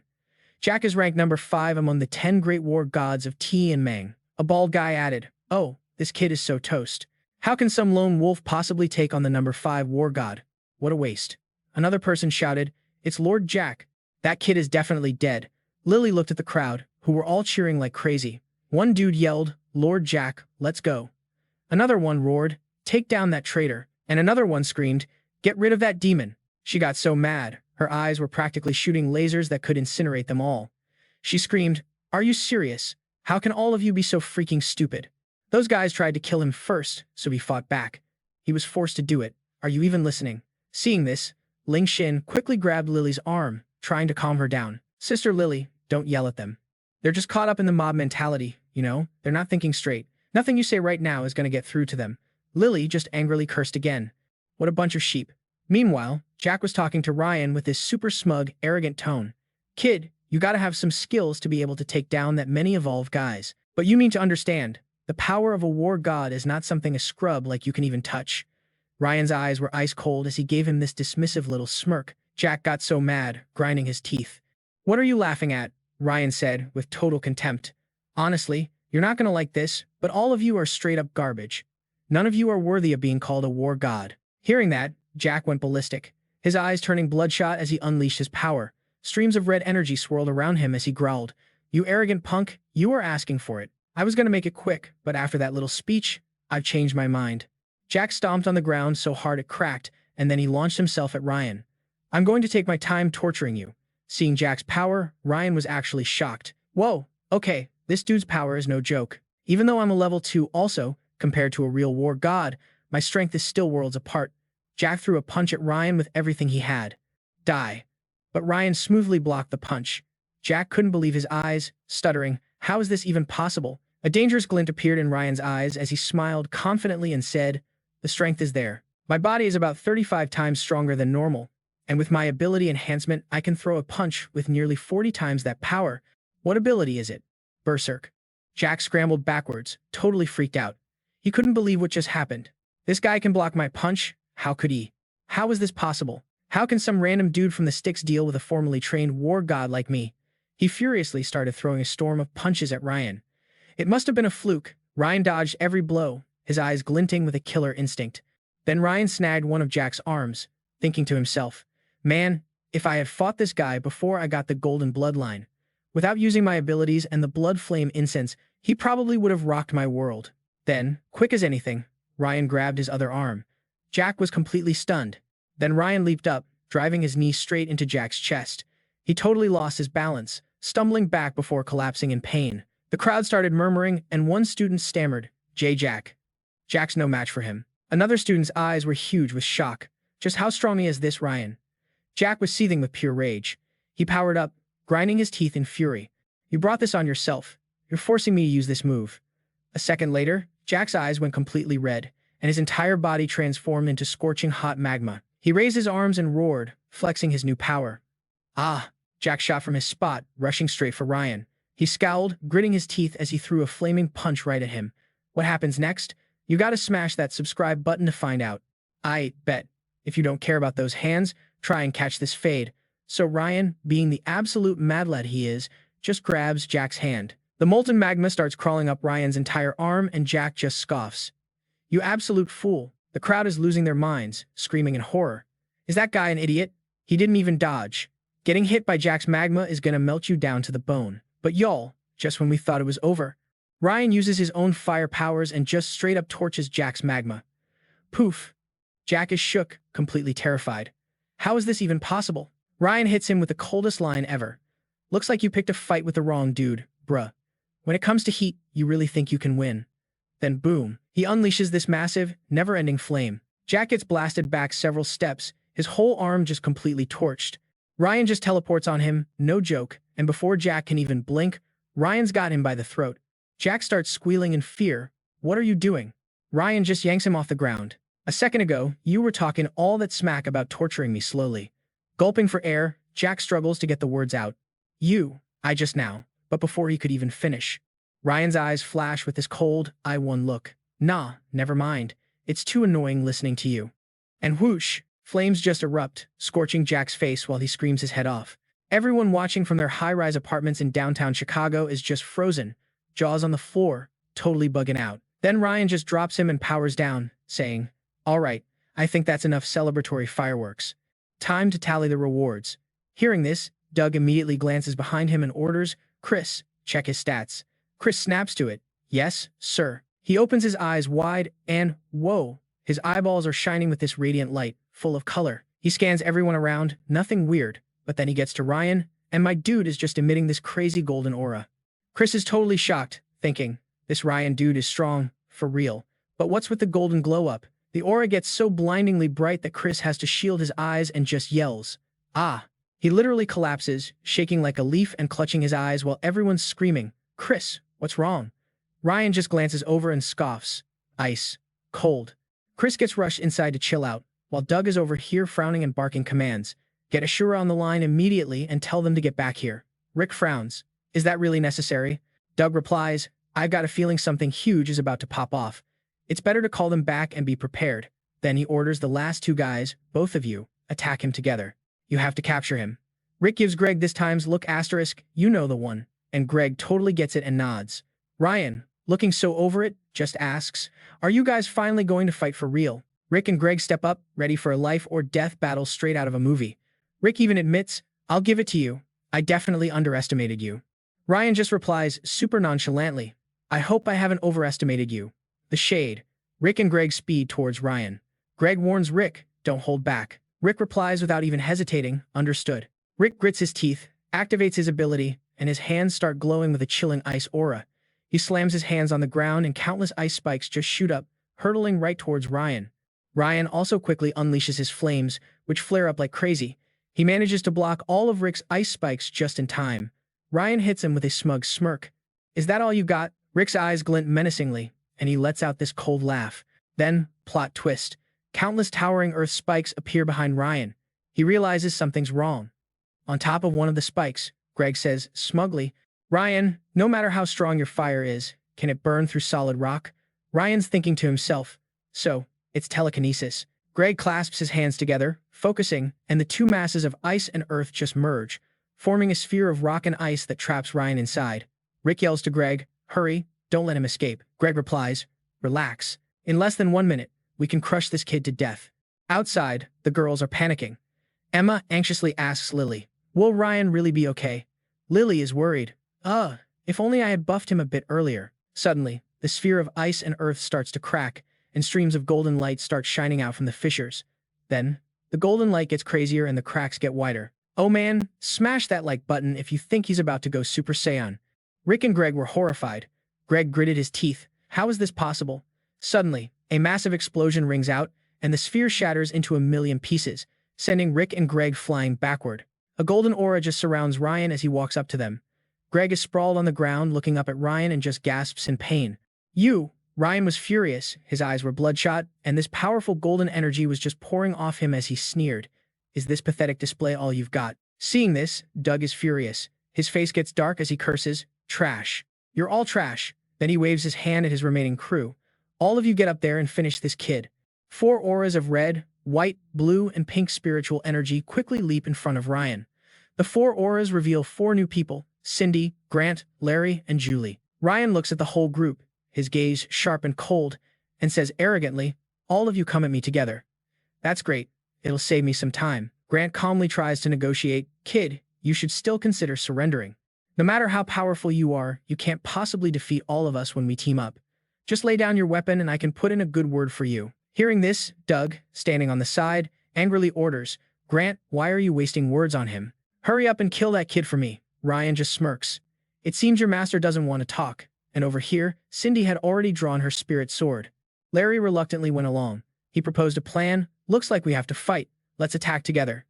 I'll use my plans to restrain him first, and then it'll be up to you guys. Ryan just gripped his spear, ready for battle. Hurry up and come at me. I'm getting bored of waiting. Suddenly, a voice called out, "Wait." And it's Henry, who's been watching this whole drama unfold from the start. He crossed his arms and praised Ryan. For one person to evolve to this degree on their own is indeed a rare sight. Using a mix of praise and persuasion, he proposed, "If you swear your loyalty to me, I can take charge and pardon your past actions." Hearing this, Doug was utterly enraged, veins popping on his forehead. He cursed, spitting as he yelled, "No way. He's a demon who kills without blinking an eye." Commander Xiao, standing behind Henry, gently advised, "He's taken out over 600 evolved ones, and he crippled Jack, too." "Henry, my guy, you must think about the consequences before you speak." Henry just snorted coldly. He slowly walked closer to Ryan. "Ryan, I hold your abilities in very high regard. Jack is gravely injured and can no longer fight, so if you just nod your head, you will become the new war god of Tianmong." The crowd was outraged and started murmuring. One person said fearfully, "But he's killed hundreds of people." Another added indignantly, "Did all those people die in vain? On what grounds?" At that moment, a golden light flashed in Ryan's eyes as he silently assessed the whole crazy situation. Ryan's thinking, "This old fox isn't afraid of the crowd's outrage and still wants to pull me in. Isn't he worried his two enemies will use this chance to overthrow him?" Henry waved his hand, signaling for everyone to quiet down. He spoke to calm them. "Everyone, there's no need to worry." Then he turned back to continue laying out his terms for Ryan. "Of course, you will need to be like the other war gods and have a few devices implanted in your body," he said, half joking. "This way, you won't be able to betray Tianmong City. I'm sure everyone will be willing to forget the past and accept you." Finally, he asked again in a serious tone, "Ryan, what is your decision?" Ryan's lips tightened and he replied with contempt, "Mr. Henry, you've really got it all figured out. Trying to put a dog's leash on me," he answered seriously. "Mr. Henry, you are mistaken about three things." Henry asked, puzzled, "And what three things are those?" Standing amidst the crowd, Ryan retorted sternly, "First, I am not the one who was wrong. Those people wanted to trade my head for status and rewards, so their deaths don't even begin to cover their crimes. I was simply defending myself." His eyes grew cold. "Second, this whole war god thing is nothing special, and I have no interest in becoming one of you." Henry interrupted Ryan. "All right, even if you don't become a war god, you can still stay. So, what's the third thing?" Ryan pointed confidently at Henry. "The third thing is that today I'm here to demand justice." Henry was thunderstruck, completely stunned by Ryan's words. After speaking, Ryan began to channel his power. He shouted coldly, "Words are useless. Make your move." At that moment, Cindy rushed forward, drawing her sword to shield Henry. Grant angrily charged in to fight Ryan, protecting his boss. Ryan's eyes were sharp and cold, his lips pressed into a thin line, clearly showing his determination. He lunged forward, using the shaft of his spear to strike Grant's arm with immense force. Grant was taken out in a single blow, his body slamming hard into the ground, sending rock and debris flying. Over here, Henry angrily continued to curse, "Ryan, you will regret this." He made a finger gun gesture and confidently retorted, "Regret it? With this bunch of useless subordinates of yours?"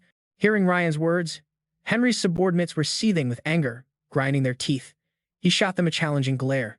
Larry was astonished, his lips trembling as he was unable to speak, while Cindy was rendered speechless, her gaze turning razor-sharp, and Julie ground her teeth in frustration, her face wrinkled in discontent. Larry charged forward in a rage, channeling his spirit energy as his arms shot out to grab Ryan. "You'll pay for your arrogance." Ryan nimbly dodged to the side, simultaneously striking back at Larry's hand with his spear, but unfortunately, he was still hit. One of his hands turned to stone, causing the spear to slip from his grasp. Ryan was stunned, sweat beading on his temples. Standing behind him, Julie crossed her arms and smiled, her eyes glinting with mischief as she taunted, "Hey buddy, how does it feel to be petrified?" Not to be outdone, Cindy also made her move, unleashing her power to create countless blazing firebirds. At her command, they shot forward. The firebirds flew straight at Ryan like a swarm of heat-seeking bombs. Upon making contact, they triggered massive explosions. Ryan gripped his spear, standing firm amidst the fiery barrage. The firebirds crashed into him one after another, creating billowing smoke and flames, sending sparks flying everywhere and forming a massive explosion that engulfed Ryan in a sea of flames. Doug shouted with glee, "Great job." Afterward, thick smoke and dust filled the air, obscuring the view. Y'all, what do you think happened? Drop a comment below and don't forget to share this with a friend. Yo, the whole crowd started whispering, like, for real. Some dude was like, is he done for? And his buddy's like, I don't know, fam. I can't see squat. Then this other guy, all cocky, goes, nah, I just lit him up. No way you walked that off. But then, bam. A figure just blasts through the smoke. Wait, hold up, someone's in there. And it's Ryan, just strolling out of the dust like he owns the place. He just casually brushes his shoulder off, giving these goons the iciest death stare. You guys are pathetic. All you did was kick up some dust. Cindy totally freaked out, like, how is that even possible? That last blast was hot enough to melt steel from a skyscraper in downtown Chicago, but Ryan just went full beast mode, charging forward. He lifts his spear and times just one-shots another dude. Savage. Oh my god, his eyes were totally bloodshot. He gives this crazy side eye, and his spear just flies. No hesitation, Ryan just runs Julie straight through the chest. Girl didn't even have time to blink. Julie just collapses, blood dripping from her mouth. It was insane. Cindy is over there looking back and forth between Julie's body and Ryan, totally bugging out. Then Ryan gets right up in her face, looking mad as hell, and goes, yeah, you can melt steel, but guess what? I'm not steel. And then Ryan just unleashes on Cindy's chest, like a million punches a second. She just crumbles to the ground, totally wrecked. Then Ryan gives Henry this smug look, like, so, Commander Henry, got any last words? The crowd outside starts losing it. People are whispering and panicking. One guy's stuttering, the big shot war gods. They're getting wrecked. Another dude is just sweating buckets, screaming his head off. He's not human. He's got to be a demon. Someone else is just staring, like, how did this even happen? Henry was so mad he couldn't even talk, just sputtering. You. Ryan just glances at him, super calm, and lays it down. Commander Henry, I'll give you 10 seconds. After that, I can't promise any of you are walking out of here. Meanwhile, this character Yuan Gui is hiding behind a wall, watching the whole thing go down from his spot on Ocean Drive in Miami, and is totally loving it. Interesting. This kid isn't repping any crew or anything, but he's already this strong. Fascinating. But then it sees something, and its eyes go wide, like, huh. Ryan whips his head around towards a voice that says, sorry, I'm late. And just like that, a portal rips open in the sky, and out steps Ashura and his whole squad. The crowd goes wild, like they just got rescued from a burning building. You guys are finally back. Ashura scopes out the scene, and his face gets all twisted up, this dangerous glint in his blood-red eyes. He lets out this cold grunt, then walks right up to Ryan and starts sizing him up. Ryan's thinking to himself, okay, this dude is no joke. Straight up physical strength, he might actually be on my level. Doug starts pointing at his crew, yelling, get me 10,000 Tianmong guards. I'm gonna peel this punk's skin off. Ryan gives Ashura another look over and asks out loud, yo, with your skills, why are you wasting your time running with these clowns? But Ashura just ignores Ryan's question and hits him back with one of his own. You've always been a lone wolf, huh? Can't you hear all these people around you? Ryan's face just falls. He looks down all sad and lonely for a sec. That's when the crowd starts hyping Ashura up. Some bald dude roars, Lord Ashura, you got this. Man, drop a comment below if you think Ryan needs a crew. Let us know. The guy next to him is cheering too, like, Lord Ashura, get revenge for our boys. Another one yells, this psycho demon is no match for Lord Ashura. Ashura points at Ryan and sneers, see, you're all by yourself. You don't get what responsibility even means. But then, out of nowhere, someone steps right in front of Ryan. It's Lily, and she looks dead serious, standing there all protectively. She says, real firm, my brother has never been alone, because I'm always with him. All. Ryan is totally stunned and touched, just whispering her name, Lily. Then he's like, Lily, don't waste your breath on this guy. He's just like all the other worthless goons. And Lily's like, I know. That's why I want to help you. Hearing this little heart-to-heart, Ashura just finds the whole thing hilarious. He just lets out this huge, booming laugh. Then, get this, Tyler shoves Lily behind him, standing there all protective with his spear gripped tight, staring down this Tula dude. What's so funny? Tula starts powering up like he just found the final boss in a video game. You're pretty interesting. I want to have a real fight with you. And whoa, Tula's power was insanely bright. Tyler had to shield his eyes, recognizing it was some kind of domain ability. This dude was legit. Tula's power got even crazier, so bright everyone was squinting and covering their eyes. All that energy starts forming into a sword. His eyes flash red and he's still looking down on Tyler. You've got a good eye, kid. Let's see if your skills can back it up. Tula just launches himself at Tyler, swinging that energy blade with this psycho grin on his face, looking like something out of a horror movie. Tyler quickly throws his spear up to block the hit. Realizing he's outmatched, Tyler glances back and yells, Lily, power me up. Lily's like, got it. She raises her hands, channels her energy, and says, bro, You're juiced. Go. Tyler frowns, concentrating hard as his power level just skyrockets. He uses the boost to just YET Tula across the field, totally flipping the script. Then Tyler charges in again. The two of them are just going at it, clashing over and over. Tyler raises his spear to block a slash. Tula dodges a spear thrust, but still gets clipped by the shockwave. Tula quickly backs off a few feet. Tyler's shocked, like, what the heck? His wound. It's healing. Right in front of him, the cut on Tula is just closing up. Tula winces a little but says confidently, "You're strong, I'll give you that. But in my domain, nobody can take me out." Then his face gets all dark and scary. "You're a dead man," and he swings his sword like a maniac right at Tyler. This massive energy wave just blasts towards Tyler. Lily, standing behind him, is totally freaking out. Tyler glances back, doing the math in his head. Can't let Lily get hit. Gotta risk it, he thinks. He spins his spear around to block the blast. K-boom! A huge explosion goes off. Tyler gets thrown back and ends up flat on the ground. Lily immediately runs over, totally panicked. "Bro." She helps Tyler sit up, asking, "Are you okay?" Tyler grits his teeth through the pain and says, "I'm fine." Tula slowly walks over. To take a hit like that and get back up, you really don't disappoint. Tyler just snarks back, "Too bad you've been a bit of a letdown yourself." Mic drop. Tula gets pissed, grips his sword tight, and starts channeling energy. Ready to throw down, Tyler clenches his fist, powers up too, and taunts him. "That healing factor of yours is pretty sweet, huh?" Then he rushes into attack. "Let's see if my spear is faster than you can patch yourself up." Tula just barely parries the hit, thinking to himself, "This is a bad scene, man. I'm gonna run out of gas." But while he's distracted, the tip of Tyler's spear lunges at him again. Tula's eyes go wide with fear, but then he lets out this crazy laugh and catches the spear with his bare hand. Blood goes everywhere. Tyler's jaw just hits the floor. Tula immediately counters, swinging his sword down. Tyler has to dive out of the way as the sword smashes into the ground, just shattering it. Tyler loses his balance and hits the deck hard. Tula yanks his sword out of the ground. Tyler grudgingly admits, "Not bad." Tula shoots back, going all out like that must have worn you out, right? "If you take another hit from me, you think you're getting back up?" Tyler just smirks. Right back at yeah. "Your healing factor is slowing down a lot." While Tula's using his power to fix his hand, he says, "True. My regeneration is hitting its limit." He keeps channeling, roaring, "But I'm not injured anymore." Tyler is surprised. "What's this dude planning?" "Lily, get over here. Quick." He might be trying to throw up some kind of smokescreen. The energy is just insane. Tula's panting, power just pouring out of his mouth. As it gets stronger, he screams in pain, "Arg." And then, dude starts to evolve. His muscles bulge and rip his clothes. His feet turn into these gnarly three-toed monster claws, and two sharp horns sprout from his head. Tula literally looks like a monster now. It's giving major final form vibes, for real.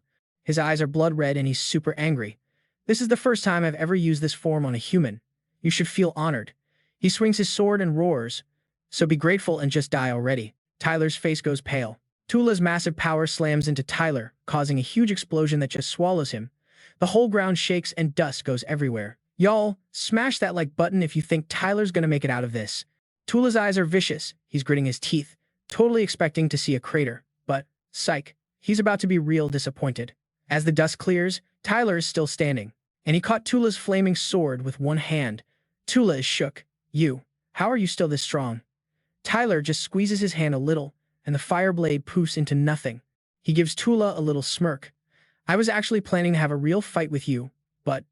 He trails off, ignoring Tula's death glare, and looks somewhere else. "Looks like they're not going to give us the time."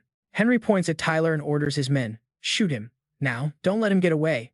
Fuyi quickly jumps in, trying to stop him. "Commander Henry, at this range, Tula's going to get hit too." Henry just growls back, "Are you blind? Tula is no match for him. If we let this kid from Dallas get away, it'll be a total disaster." And with that, he gives the order. Fire. The first shots ring out, muzzle flashes everywhere, and then boom. Thick smoke covers the whole scene. Steve asks, not sounding too sure, "With guns that powerful, that guy has to be toast, right?" The bald dude yells out, all worried, "Where's Lord Ashura?" "Lord Ashura is okay, right?" Fanji replies, "I can't see. The smoke is too thick, and the light is blinding." The dust and smoke finally start to settle, and they can see what happened. Tyler was safe inside a protective bubble, but Ashura was lying motionless outside of it, looking messed up. Tyler seethed, saying, "That Henry guy is seriously ruthless. One more hit like that and I'm done for." Henry saw it too, his eyes wide with shock. "What? You didn't finish him?" Get the second round ready, now. Tyler looks over at Tina and says, all right, you're up. She raises her hand and a little flower bud appears. It lands on the ground and starts growing super fast. It turns into this creature, Nuhoa. Tina holds its petal and says, flower beast, help us out. Nuhoa uses its leaves, one on each side, to lift them up, and their bodies start to fade away. Fongia shouts in alarm. It's a teleport ability. Get him out of here, now. He just waved his hand like some big shot, yelling, yo, hurry up, reload, and let's get round 2 popping. Greg was totally bugging, losing his cool and cussing them out, calling them a bunch of useless clowns. Henry just stood there, silent AF. Then out of nowhere, Max rips open this freaky black hole right next to him, and something starts crawling out. Greg's eyes went wide, like he definitely peeped that weirdness. And, oh my god, just one look and a familiar face pops out. He shrieked like a banshee. Look out! Protect Commander Danny. But before Greg could even flinch, bam, Tyler decks him right in the face. My dude went flying. Tyler just cracks a smirk, rolling his wrist like it was nothing. One of Henry's goons was shook, like, how the heck did y'all get here? Tyler just scowled and pointed, screaming, the hell are you standing around for? Light 'em up. All the minions dropped to one knee, aiming their pieces. A sea of barrels all pointed straight at Tyler and his girl, Tina. But Tina, seeing her shot, gripped her blade and went straight for Henry. The goons were sweating, gripping their triggers, but they were too scared to shoot. Tina got right up on Henry, gave everyone a death stare and was like, don't even breathe. Bro, it was so quiet you could hear a pin drop in that place. Tina pressed the blade right up against his throat and was like, what's up? You want to go boom, dummy? You want Danny to get caught in the fireworks too? Then Doug comes running in from, like a back alley in Philly or something, yelling at him. His neck was getting squeezed super tight. Doug could barely choke out the words. What are you trying to do? Tyler didn't even say a word. He just snatched Doug by the neck and lifted him clean off the ground. Doug was making these awful choking sounds. Ah. Gee. Ah. His throat was getting absolutely wrecked. My guy was foaming at the mouth, his voice just gone. Then with a sick times crack asterisk, Doug's eyes rolled back into his head, and it all went silent. Asterisk. Yikes, asterisk. Tyler just tossed him on the floor. Henry's crew screamed out, dude, you just ended him. Tyler turned back, his face like ice, and called out. Commander Danny, he said, real sharp. I suggest you reconsider that attitude of yours. Henry's brow was all wrinkled up, sweat pouring down his face. I surrender, he stuttered, putting both hands up. I admit defeat. Tyler grabbed Tina's shoulder to stop her. Tina, he smirked, pushing the tip of her blade down. Let's not be rude to the commander now. Henry put on this fake nice smile and held out his hand, trying to make a deal. Look, this was on us. Whatever you want getting into the vault, checking out the ruins, we're cool with all of it. Tyler just smirked. I'm so glad you could make such a wise decision, Henry replied, basically kissing his feet and looking at the wrecked battlefield. For sure, Henry said, then glanced at one of his guys and ordered, take Mr. Tyler to the VIP lounge to chill. So this dude, Sam, immediately goes, yes, sir. He gives this little bow and is all, right this way. Tyler walks a few steps and realizes Tina isn't with him. He turns around, and y'all, she is pissed, stomping her foot like a toddler. First, you tell me to go get him, then you tell me to stop. She was so mad, her little cheeks all puffed out. I'm not your puppet, she huffed. Tyler just gently patted her on the head and was like, I'm sorry, babe, my bad. And just like that, Tina blushed and totally stopped her tantrum. LOL, these two. Anyway, cut to the 3 of them in this fancy lounge. Tina's got her chin in her hand, all broody. You think that Henry guy is planning something shady. Tyler, just casually peeling a tangerine, replies. Nah, probably not, he said, still focused on his fruit. He already folded in front of his whole crew. If he backs out now, he'll look like a total punk. How's he gonna keep his street cred? He popped a slice of tangerine in Tina's mouth and added, besides, Henry should be thanking me. She was confused. Thanking you? For what? And right then, the door swings open. Who do you think it is? Drop your guesses in the comments below. It was Henry. He walked in all polite, like, hey guys, sorry to keep you waiting. The second he sits down, he's like, Mr. Tyler, for real, thank you. Tyler just lifts his chin, all smug. Tina and Max are looking at each other like, what? Cause this dude is being way too nice. Henry gets this sly look on his face and starts talking real slow. Mr. Tyler, you and I both know the one person who could mess with me in Vegas is taken care of now. If you can help me lock this down, I'll owe you big time, Mr. Tyler. But get this. Tyler slams his hand on the table. Yeah, that's gonna be a no from me, dog. He jumps up, looking dead serious, and says, "I refuse." Henry looked completely blindsided. He was shook. Why? He's scrambling now. But with you overseeing things, we can totally avoid a bunch of unnecessary drama and people getting hurt, if you think I'm not being for real. But before he could finish, Tyler cut him off, because I'm not into that life, and he just turns to walk out. Henry's boys start to get up to follow, but Tyler calls back, "Don't trip. I'm not getting involved in whatever turf war you got going on in Vegas." Reaching the door, he turns back around. "So, can you take me to that treasury now?" Henry answered so fast. "Of course." "Sam, take Mr. Tyler to the vault." Sam, who was standing right there, was like, "Yes, sir." Henry just watched Tyler walk away, muttering to himself, "What a strange guy." Okay, scene change. The doors to this huge hall swing open and boom, this insane golden light just floods the whole room. Lily's eyes were literally sparkling as she gasped, "Whoa, so this is the legendary Golden Jade room or whatever." She was looking all around, totally amazed. "Oh my god, come look at this." She ran over to this glass case with a rock in it, smiling and pointing. And Tyler remembered this one time, some old lady on a street corner in New Orleans gave Lily a stone just like it. The old lady was like, "Don't say no. Just keep it safe for me." Lily didn't know what to do, so she just politely took it. Thank you." Back in the vault, Tyler's staring at the stone and thinking, that looks exactly like the one that lady gave Lily. He gets curious and asks about the thing. But even Sam is stumped. "Honestly, we have no clue what it is. That rock is incredibly hard." She explained that even their strongest guy, basically the Hulk, couldn't even put a scratch on it with all his might. "That's why we just keep it here." Lily took the stone out of the case and pulled out the one she already had to compare. She grinned. "They're total twinsies." As Lily stared at the two stones, Tyler watched her, just as curious. "What in the world are these black rocks?" But then, get this. As soon as the two stones got close, they just snapped together. Lily screamed, "Ah!" This crazy bright light just exploded out of nowhere. It was so blinding you couldn't even look at it. When the light died down, Lily opened her hand. The two rocks were gone, and now there was just one. She was totally bugging. "Whoa, guys, hit that like button if you did not see that coming." "Look, what even is this?" she gasped. Tyler leaned in to look, then shook his head. "I have no idea, but whatever it is, it's major." Then, like he just remembered something, he turned his head. "Oh, right." He looked over at Max and asked sweetly, "Hey Max, you see anything you want?" She kinda hesitated for a sec, then pointed to a glass case on the other side of the room. Tyler followed her gaze and was just like, "Oh." Max said it with her whole chest, "I want that." Sam was super impressed. "You got a good eye, girl. That sword is an ancient relic. They say it can cut through steel like it's butter," she said, taking the sword out of the case. "Plus, it has these crazy properties that let it be, like, stored in another dimension."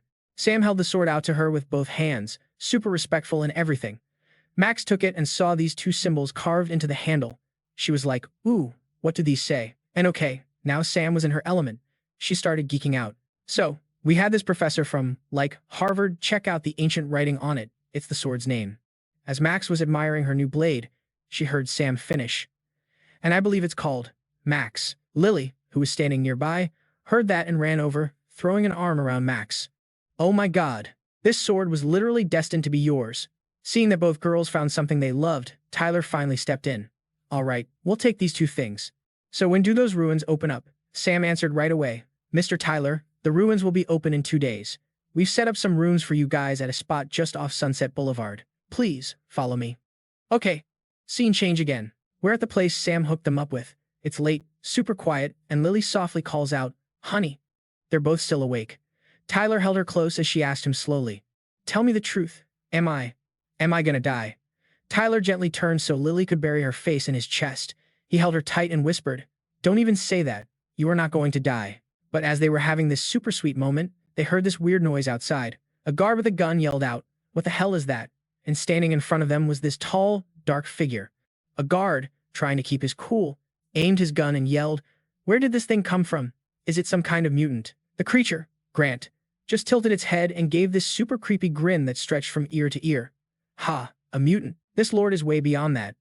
Hearing the yelling, Tyler threw on some clothes and ran out, shouting, "Who are you?" Grant just chuckled and repeated the question back, "Who am I?"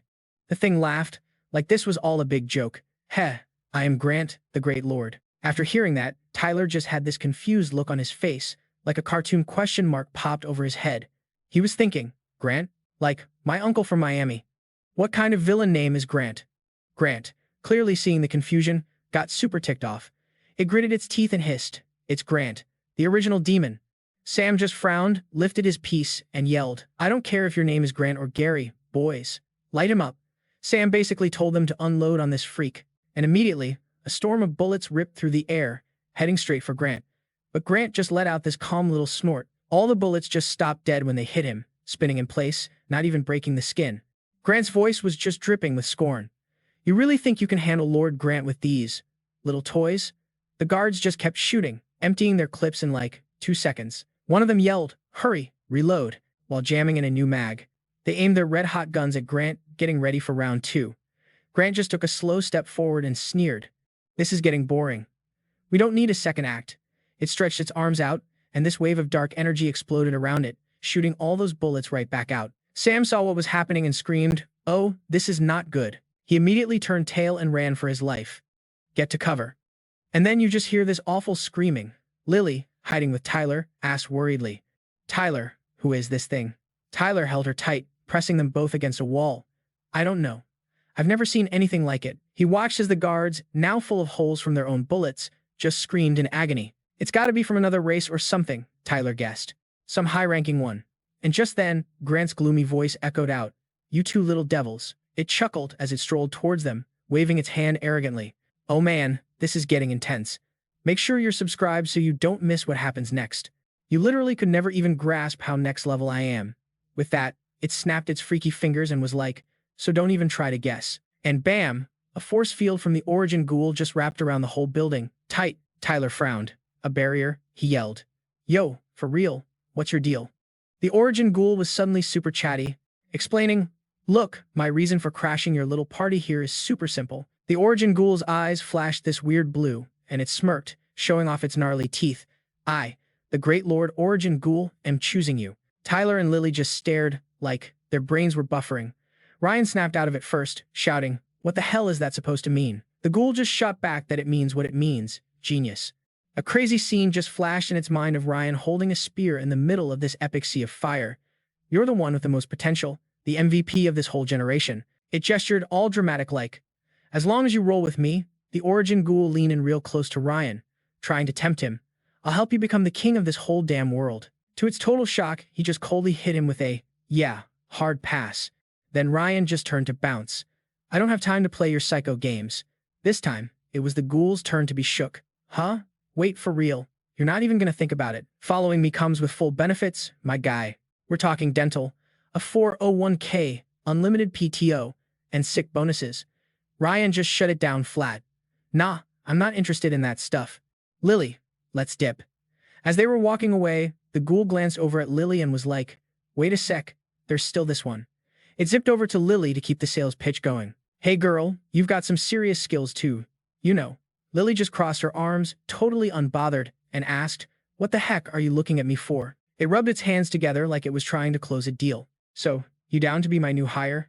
But surprise, surprise, Lily's answer was just as savage. She yelled, "Get out of here. Only a total psycho would want to work for you." The origin ghoul just watched them walk off and let out this long, sad sigh. It said all regretfully, "Man, what a total bummer." Then, the ghoul morphed into this plume of black smoke and shot towards them. As they walked, the creepy smoke got thicker, and the ghoul's voice turned super sinister. "Well, if that's how you want to play it," and in a flash, it popped up right in front of Ryan, roaring like a monster. "Then I guess I'll just have to end you." The ghoul reached out with its pitch-black hand to grab them, but Ryan was not having it. With one clean swipe, he chopped the ghoul's arm right off. And yet, this psycho just started laughing, totally hyped and impressed. "Dude, you really are the real deal." It looked up at Ryan and leaped into the air, but it still wasn't enough. Lily cursed him out. "You freaking coward, pulling a cheap shot like that. Oh my god, you guys, this is getting intense. Let me know in the comments if you think Ryan can take this creep." Things were seriously getting out of hand. The ghoul kept its dark, blank face, but inside, it was totally panicking. "Hey, you can't do that. Aren't you supposed to ask me why your fire blood doesn't hurt me?" Seeing Ryan charging at him with his spear, it was internally screaming, "Bro, you're not following the script at all." With a massive boom, the ghoul's body just exploded into a million pieces. Lily ran to his side and asked, "Bro, did you get him? Is he toast?" Ryan's spear was still stuck in the ground as he answered, "Nah, not yet." Even though I landed a solid hit, it didn't feel like the final blow, you know? In a spot nobody could see, the ghoul had turned back into smoke, just hovering near the floor. It was cackling to itself. Hey hey, and then it slipped through a crack in a door, sneering. You think a mere mortal can take down the great origin ghoul? Puffed. Please. I'll just chill here and recharge for a bit. But right then, Lin showed up, staring at it completely shocked. You? Who are you?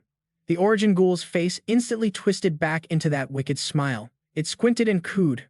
Well, hey there, little lady. You're pretty tough too. Wanna come hang with your old pal?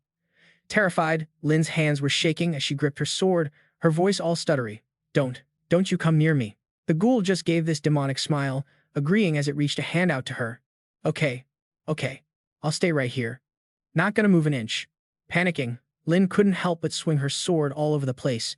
She screamed, Stay back! The ghoul just snatched her sword like it was a toy, totally overpowering her. All Lin could do was scream, Ah! It then grabbed her arm, slowly lifting her off the ground, exclaiming, Well, what do we have here? She struggled like crazy, her body just dangling in the air. The ghoul was so excited, realizing it found someone who could literally charm people's hearts. Lin was terrified, completely trapped by the ghoul, held in its inky black palm. She then screamed for help as loud as she could. Ryan, Lily, help me. Her screams reached Ryan's ears, and he instantly recognized Lin's voice. She was screaming for her life. Lily and Ryan immediately bolted towards the building her voice was coming from. Lily called out, totally frantic, Lin. They both burst into the building. Ryan roared with pure rage. Let her go, he shouted its name. Origin ghoul. It just casually turned back to reply. And why, exactly, should I listen to you? While swinging his massive spear with all his strength, he cursed at it. Can't win a fair fight, so you gotta take hostages? So much for being some all-powerful mystery ghoul, you fraud. Carrying Lin, it just zipped into the air, dodging the deadly attack like it was nothing. The origin ghoul scoffed back. A hostage? Oh, you seriously underestimate me. It tightened its grip on Lin, retorting flatly. When I want to threaten someone, trust me, I have never needed a hostage. Before Lily and Ryan could even react, it popped out these huge wings and just shot up into the sky. The ghoul took off, not forgetting to say a snarky goodbye. Later, Lily urged him, totally impatient. Ryan, do something. Blast him, quick. Ryan stopped her. No, I heard Lin. She got hurt. Suddenly, this insane, sharp pain just zapped through Lily. She collapsed to the ground, clutching her own neck. Seeing this, he yelled out in alarm. Lily. Her whole body was soaked in sweat. Lily clenched her jaw, trying to deal with the pain as she stammered. I'm okay. It's Lin. She's the one who's hurt. He walked over and scooped her up into his arms, comforting her. She's going to be okay. That ghoul, from the looks of it, won't hurt Lin for now.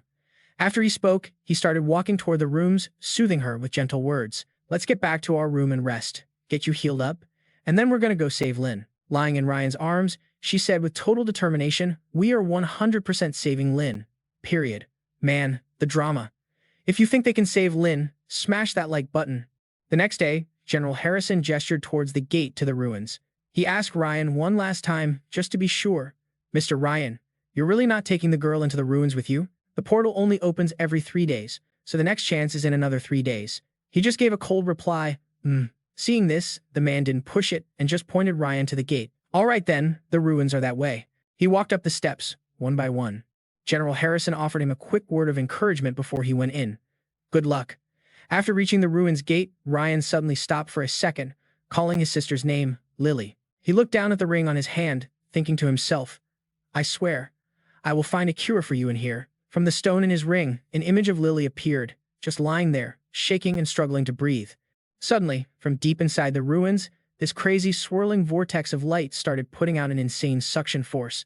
A strong tremor shook the ground as Ryan got closer to the gate. He was literally yoinked by that light, sucked right into the ruins as General Harrison and the bald guy with him just watched. The bald man asked worriedly, General Harrison, you think this Ryan kid is actually going to make it out of there alive? He just replied without even looking. Who knows? It'd be great if he comes back alive. General Harrison said this as he turned to leave. It would be even better for us if he doesn't. The scene switches to another spot inside the ruins. Ryan was lying on the floor, all groggy, as he opened his eyes. All the other people who got sucked in were also starting to stir and sit up at the same time. As soon as everyone was back on their feet, not too far away, a fight broke out between some guys and some girls. A dude named Max yelled, Yo, who the hell are you guys? Why are there other people in these ruins? Fiona, not scared at all, shot right back. And who are times you asterisk. Ryan stood off to the side, just watching and analyzing everything. They don't know each other. Could it be? He turned to look back at the entrance, figuring it out. These ruins have more than one entrance, maybe one in downtown Chicago and another one in Austin. Fiona gave a little awkward cough, then cheerfully stuck her hand out to introduce herself. Hey, my name's Fiona. We're from the Hunters Guild, Denver branch. Zach, standing nearby, raised his gun and said, Boss, the intel said these ruins are loaded with treasure. Why don't we just, take these guys out? Might as well. Max's goons immediately aimed their guns, surrounding Fiona and her friends. A panicked Walter quickly waved his hands and explained, Whoa, guys, chill. We don't have any beef with you. No need for this. Just when things were about to get real spicy, a voice cut through the tension. All eyes snapped over to Ryan. He spoke up, asking, Hey, sorry to interrupt your little standoff, but can I just squeeze past real quick? Hearing this, Zach flew into a rage and immediately pointed his gun right at Ryan. You little punk. Just as Zach was about to pull the trigger, Max stopped him. Zach, cool it. We're all civilized people here. Let's not spoil the vibe. He stood in front of Zach and cheerfully introduced himself. We're from Sin City, and you can call me Baxter. Ryan's whole vibe turned icy when he heard where Baxter was from. He thought to himself, Vegas, a totally lawless place. Suddenly, all these different faces flashed through his mind, one after another. In the future, Vegas would become a major power hub for all the A-rank factions. There's no order there. The strong just run the show. To survive in Vegas, this dude must be a serious player. Baxter stood in front of everyone and held out his hand, proposing his big idea. Everyone, no need to be so tense. We can make a deal. I wonder if any of you are interested? Fiona asked suspiciously. A deal? What kind of deal? He held up a notebook, saying, all confident. According to what's written in this book, there's a treasure inside these ruins called the Spirit Scepter. She asked curiously, the Spirit Scepter? What's that? He immediately dropped an answer that got even Ryan's attention. They say this thing can literally bring people back from the dead. Anxious, Ryan quickly asked him, Wait, what about a mutation disease? Can it cure something like that? Baxter just shook his head, chuckled, and replied, I can't confirm that. Bringing the dead back to life is probably just hype, an exaggeration. But as for taking someone who's super messed up and making them good as new, that's probably not a problem, he added, all excited. The Spirit Scepter's healing power is insane. Our boss back in Vegas is collecting all kinds of treasures with healing abilities. So Ryan was like, I'm out, and just dipped, totally ignoring that dude Yang Xi's death glare. Seeing him just walk off, Yang Xi was shook for a sec before screaming at his boss. But the guy just calmly goes, it's whatever, just let him go. Without even hesitating, Ryan bounced, his steps all confident as he headed straight into the belly of the ruins. Then a voice shouts, Yo, my guy, wait up. Totally grabbing Ryan's attention. He stopped and peeped the source. It was this dude, Duan Shin, running up and waving like he was flagging down a cab in New York City. You headed into the ruins all by yourself. That's mad dangerous, bro. Real talk, those other guys look shady AF. You'd be way better off rolling with us. But then this other dude, Yang Shu, just crossed his arms, looking totally disgusted and sneering. You for real want this random tagging along? Duan Shin was about to step in, but Yang Shu just kept yapping. This kid's clearly got a screw loose or something. Ryan didn't say a word, just kind of frowned, which, oh my god, was the wrong move. When Yang Shu saw that look, he went from 0 to 100 real quick, his bruised ego totally flaring up. He screamed, What's with that look? You got beef with me or something? But my guy Yang Shu had no clue that look was for the freaking kaiju-sized beast right behind him. It had its mouth wide open, showing off rows of gnarly teeth, and was charging at him full speed. Ryan just deadpanned. Nah, I got no problem with you, but I can't say the same for times at asterisk, and then a drop of beast spit landed on the ground. Gross. When Duang Tu finally turned to look, my dude froze solid. He was so stunned his jaw hit the floor, and the beast lunged in for a snack. Luckily, he dodged just in time, screaming his head off. Help me. Seeing this mess, Duan Tan immediately yelled, Duang Tu. Fuang Vu's eyes went blood red as this crazy blue light just enveloped her. And get this, a pair of new ears popped up on her head, so wild. Her eyes were literally blazing, and she dropped into this combat stance. She stuck one hand out and just unleashed a torrent of white fire. The flame just exploded and torched the beast, which screamed in pure agony. Duan rushed over, all worried, asking, Duang Tu, you good? The guy just sat there on the ground, completely zoned out, his eyes glued on Fuang Vu as she went full-on beast mode. Vuong Hu Yen jumped in right after her to help out. He yelled at the old guy, get Duong Tu out of here, then just launched himself at the beast. He pulled his fist back, wound it up tight, and Vuong Huyan swung his arm and landed a devastating haymaker right on the beast's ugly mug. The huge monster crashed to the ground while their scout, Namkeed, hovered behind them yelling, "Everyone, let's move. Quick." Then he dropped the bomb. We got more than 10 monsters closing in on us, people. And right on cue, from a distance, a whole pack of smaller beasts, looking like clones of the big one, started creeping closer. He shouted to everyone, "We gotta book it down the main road, now." Duan, who was now carrying Duong-tu on his back, told Tyler, "Bro, you better come with us." Tyler, looking a little surprised, they all pushed forward together. Namkit looked around and was like, "Great, it's a dead end." Tyler walked up to Duan Tan and said, "Hey, I'm Tyler, from Theme Mong City." The guy looked shocked. "Theme Mong City? Whoa, that's a long haul from our spot in Kwong City." Then Donan jumped in to introduce his crew to Tyler. "Bro, let me intro you to the squad. This here's our captain, Fuang Vu. And behind her is her little bro, Vuong Hu Yan. We also got Nam Ki. He's our eyes and ears, basically. You already saw what they can do." Vuong Hu Yan, all happy, jumped in to brag about his powers. "My ability is rock control. So like, if things get hairy, I'm your shield, fam." Hearing that, Duan Tan also shared his skill. "As for me, I've got a piercing ability. It's an enhancement type." Hearing all this, Tyler shared his thing too. "My ability is fire." Duong Tu just scoffed, looking at him with total disgust. "What a lame power. Compared to my metal control, your little flame trick is complete garbage." Tyler just shot him a look and smirked, totally not taking the bait. "Don't worry, my guy. I don't waste my breath arguing with clowns." "Oh, you know that set Duong Tu off." He flew into a rage, screaming, "What did you just say?" But before a fight could break out, Namket touched a metal plate on an iron frame and called out, "Yo, everyone, check this out." "You think this could be a dungeon?" Vuong Hu Yan stepped up, like, "Doesn't matter what it is." He rolled up his sleeves, cracked his shoulders, and said all cocky, "We'll know once we get inside, won't we?" Fuang Vu, standing nearby, warned him, "Be careful. It could be dangerous in there." His fists literally turned to stone as he shot back. Danger just means there's treasure to be found. Wang Hu Yen charged forward and threw a super fast flurry of punches at the iron frame, sending sparks everywhere. In like 2 seconds, the solid iron frame was just a pile of scrap metal.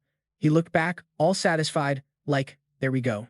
His eyes lit up when he spotted a wooden box behind a zombie. "Look, loot." Fuang Vu immediately reminded him, "Hey, be careful. Take out that zombie first. This one looks like it's going to be a tough fight." The zombie heard them and turned, breathing out this nasty puff of smoke. Duan Tan patted the kid's shoulder. "Little Hu Yan, end it quick. You're juiced up now." His footsteps got crazy powerful, and a single stomp shattered the stone floor beneath him. In a flash, he charged straight at the zombie. Don Tan was cheering him on from the sidelines. "Let's go." Wang Hu Yan threw a punch right at the zombie's face, yelling, "Try this on for size, soul-crushing punch." Tyler just let out this helpless laugh and said to Fuang Vu, "Your brother's got quite the vocabulary, huh?" She just looked confused, totally not getting the joke. His punch literally did nothing, bouncing right off the zombie's skin, which had turned to stone. He gasped. "How is this possible?" And then, bam! The zombie sent him flying with one hit. He tumbled to the ground, crying out, "Ah!" Fuang Vu rushed over to her brother's side. She quickly helped Vuong Hu Yen up as he gritted his teeth through the pain. "I'm okay," he said. "Its skin is just way too hard." The zombie just kept puffing out clouds of smoke, its fiery gaze enough to make your skin crawl. It started creeping towards Don Tan. Seeing this, Vuong Hu Yen screamed a warning, "Old Don, watch out." The zombie's eyes glowed bright red as it shrieked and lunged at Don Tan, swiping with its razor-sharp claws. He dodged like a pro, using his sword to block the deadly attack. Don gripped his sword and zipped right past the zombie, the tip of his blade slicing its hip. He followed up with another slice to its shoulder. The zombie couldn't even react before Dan Tan dropped it, sending it crashing to the floor. Vuong Hu Yan was hyped, "Uncle Don, you're a beast." As Fuang Vu helped him up, he just laughed kinda sheepishly. "I was just testing its defenses. That zombie's hide is tough as steel." Old Don's ability has a piercing effect that juices up his weapons, making it the perfect counter for this kind of monster. The zombie was on the ground, but its eyes were still glowing like red-hot coals. Don Tan stopped the siblings. "You two stay back. It's still moving." He raised his sword to finish it for good. "Let me handle this." But then he froze. "Huh?" The zombie shot up like a jack-in-the-box, its mouth hanging open as this black smoke just poured out of its body. The siblings saw it and immediately hit the deck to avoid it. Don Tan threw his hand up to cover his face, but he knew something was terribly wrong. His eyes went bloodshot and then just rolled back into his head. He stumbled, trying to prop himself up, struggling to get the words out. It's poisonous. The zombie's petrified hand flew towards him. His whole world turned red. As the zombie got closer, all he could do was scream. Ah! It grabbed his entire head, and everything went dark. Just as he was panicking, another hand shot out and grabbed the zombies. Hold on.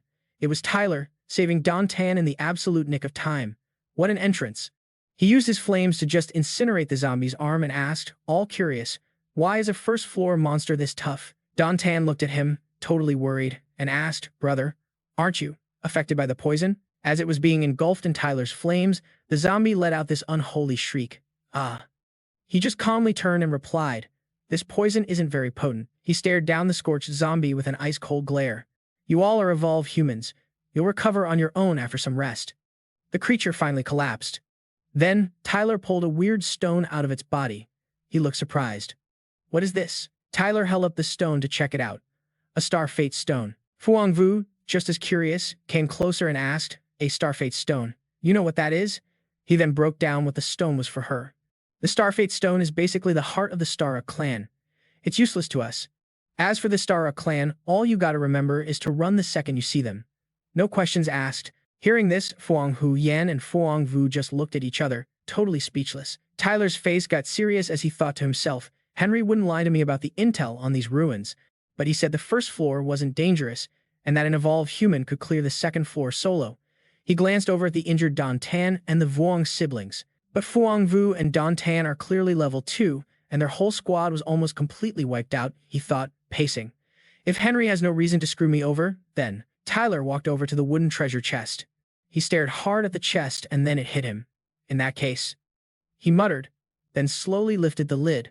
This chest must be the secret. As he opened it all the way, inside was a swirling blue vortex, just like the one at the entrance to the ruins. Fuang Vu, standing nearby, asked, Tyler, what's in there? He replied, a path?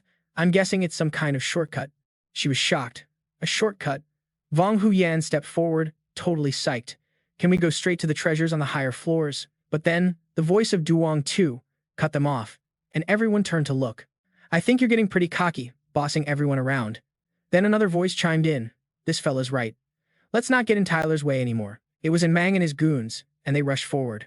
He crossed his arms like a supervillain and announced, hand over your stuff. Thanks for all the hard work. Now you can all just stay here for me. Don Tan gritted his teeth, absolutely furious, and Fuang Vu was just as mad. She yelled, Anmong, you were following us. He just scoffed back. Following? Nah. I'd say letting you act as our little guide dogs was pretty useful. Her face went pale with rage. Seeing his sister get insulted like that, Vuon Hu Yan couldn't take it and cursed. You bastard. Tyler stepped forward. What a pity, he said calmly. I only wanted to borrow the spirit scepter to heal someone. After hearing that, and Mang and Duang Sha exchanged this super evil smile. Duang Sha couldn't hold back his laughter. Haha, the boss just made up that stuff about the spirit scepter having healing powers. This kid actually fell for it. Don't tell me you have a seriously ill relative back in Austin or something. He just kept laughing his head off. No wonder you got so hyped when the boss said the spirit scepter could cure all diseases. Tyler's eyes were blazing with pure fury. His whole face darkened as he asked coldly, you lied to me. Duangsa lectured him smugly. Yikes. What do you guys think Tyler's gonna do? Drop your theories in the comments and don't forget to smash that like button. Alright, let me drop some knowledge on you, fam. That spirit scepter. All it does is summon some big bad ghost. Asterisk, he laughs like a total villain. Haha. Asterisk. It's got like 0 to do with healing, my dude. And bam! Without even another word, Tyler just charges. He lands this sick haymaker right on Duong Sa's chin and yeets him into the air. Bro, Duong Sa is spitting up blood from that one hit from Tyler, flying like he got launched from Cape Canaveral. He goes skidding across the dirt and hacks into this huge rock. And guess who's standing right there? Enmong. Homeboy is shook, but he's trying to play it cool. He snatches up a piece and screams, yo, how'd you get over here so fast? But Tyler's giving him the death stare, for real. That icy glare made Anmong and his little sidekick practically pee their pants, so Anmong starts barking orders, telling all his goons to aim their heaters and get ready to light him up. Quick, get him. But Tyler, he's like Neo from the Matrix, effortlessly dodging every single slug. Anmong just unloads the whole clip, grinding his teeth like freaking heck.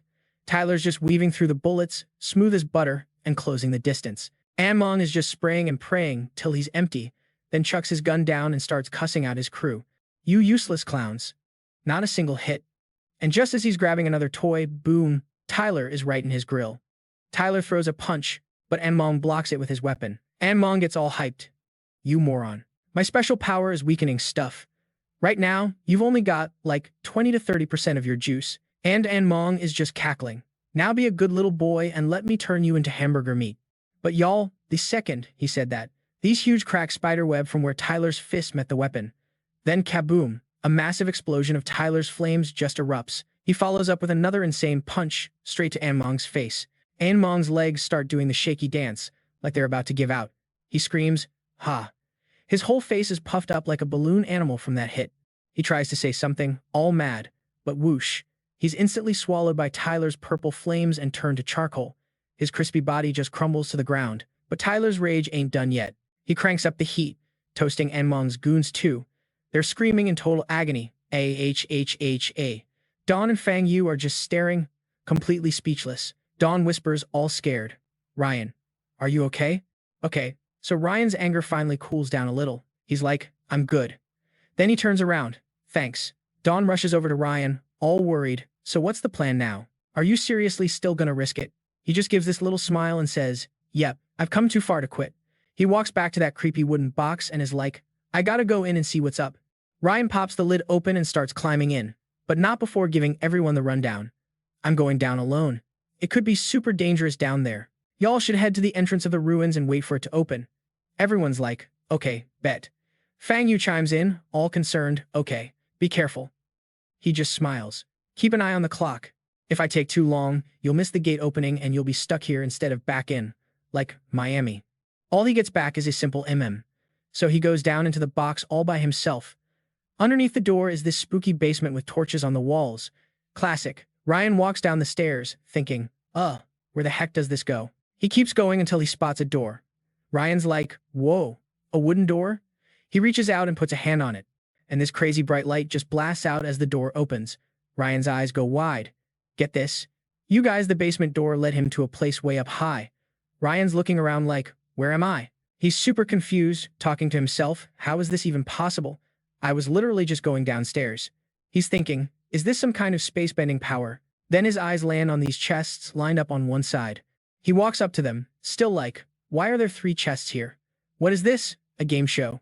Ryan stands in front of the middle one. He stares at it for a hot minute, then suddenly jams his spear right into the lock. He's totally surprised cause nothing happens. No reaction. He stabs it again just to be sure. Yep, nothing. Ryan crouches down in front of the chest, still super sus about the whole thing. Not a single trap. Nah, this is way too easy. So he just uses his bare hands to open it. Ryan carefully and slowly lifts the lid. You can tell he's still hesitating though. He's got that bad juju feeling. As the lid creaks open, a flash of green light shoots out and immediately turns blood red. This red glow is just pouring out from inside the chest. And then this weird little creature jumps out, laughing its head off. Haha. So apparently this thing is some immortal mutant beast named Olex, and it's stoked. Finally, this king is free. This king will make the whole world shake in its boots. But the second Olex finishes his little villain speech, Ryan just scoops him up. The little dude is completely baffled, like, huh? Ryan holds it up to his face and is like, you want to conquer the world? It gets this huge, excited grin. Duh. This king is a genius, destined to be the supreme ruler, the big cheese of this whole era. It's just a shame my timing was off. First, I got enslaved, then I became a freaking grave good. It's so full of itself, smoke is literally puffing from its nose. Luckily, this king has a new power. I'm back, baby. This era is gonna be all mine. Ryan's just looking at this thing rambling on and on, giving it major side-eye. The creature sees this and yells, what's with that look? Ryan just sets it back down on the chest and asks, so, why were you in the box? Ryan's just chilling, having a chat with it. Wasn't there supposed to be an elven scepter in here? It actually answers him. The elven scepter? Only a total N0B would think they'd hide a legendary item on the 4th floor. Olex keeps spilling the tea. Their eyes an elven scepter in the spirit locking tower. But it's on the 8th floor. Ryan's mind is blown. The 8th floor? That's insane. Then Olex drops another bomb. And another thing, once you take the scepter, it'll wake up the big boss locked up on the 9th floor. And at your current level, if you even breathe on his door, you can just kiss the whole world goodbye.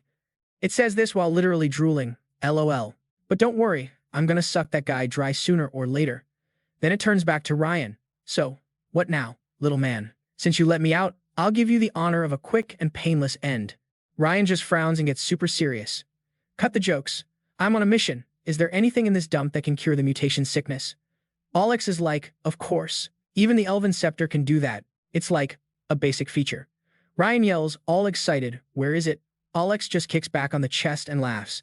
Haha. This king ain't telling you squat. And oh boy, Ryan got mad. He raises his hand to smack it. Hey, you're asking for it. Alex just zips up and flies onto his arm. Then this gross needle thing pops out of its stomach and stabs right into Ryan's arm. Ryan tries to light it on fire. The flames just flare up. You're asking for trouble. The little monster just sneers. You think that little campfire is gonna hurt this king? Alex starts slurping up blood with its nasty little straw. Ryan can't even stand up straight anymore. He drops to his knees, realizing how bad this is. This is not good. He's trying to stay upright, thinking, this thing is draining me, and it's doing it fast. Then he hears a voice calling him, Bro, brother Ryan. Ryan struggles to open his eyes and sees Lily. His body just gives out and he collapses. Oh my god. Luckily, Lily catches him just in time. She's freaking out. Bro, are you okay? He's laying in her lap, barely able to talk. Lily, why are you? Then Lily immediately spots Alex latched onto Ryan's arm. She gasps, what is that thing on your arm? He's gritting his teeth in pain. It's a resurrected immortal mutant beast. It's super dangerous. You gotta get out of here. But Lily isn't scared at all. She's totally calm and just whips out her sword. An immortal mutant beast? Don't worry, bro. My undead lightning ring is basically made for kicking this thing's butt. Seeing her pull out the big guns, Alex gets scared and scoots back a little. It totally panics and yells. The undead lightning ring. Hold up, wait a minute. It sits up and uses its tiny legs to block the sword. Listen, my whole existence is, like, wired into his arm's nerves. If I die, his arm is toast. Crippled for life. It's sweating bullets now, its voice all shaky. So what's it gonna be? If you don't want your brother to be a one-armed bandit, you better listen up. Lily just casually swings her sword, and it asks, terrified. What?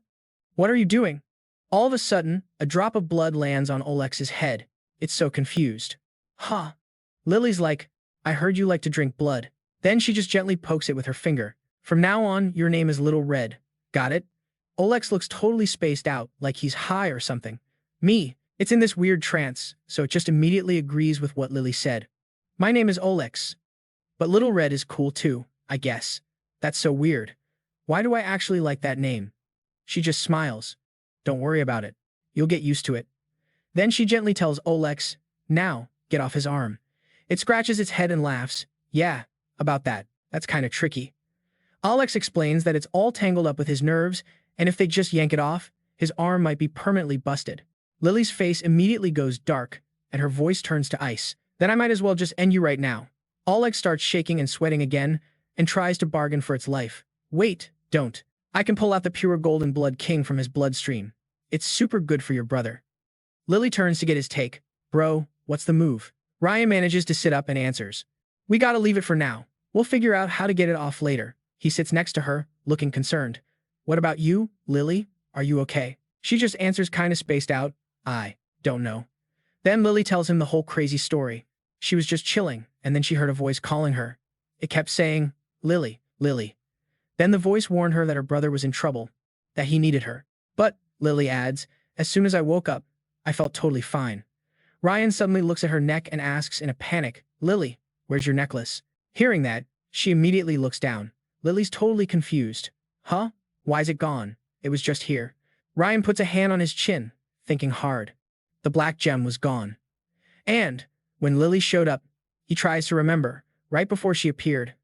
A ton of black smoke poured out of his ring. He's thinking, there was so much black smoke, that means the stone must have saved Lily. Suddenly, these weird noises start up and the whole ground starts shaking like crazy. Ryan's like, an earthquake, this is bad. Lily grabs her head and screams, ah. Alex, still chilling on his arm, pipes up. Run.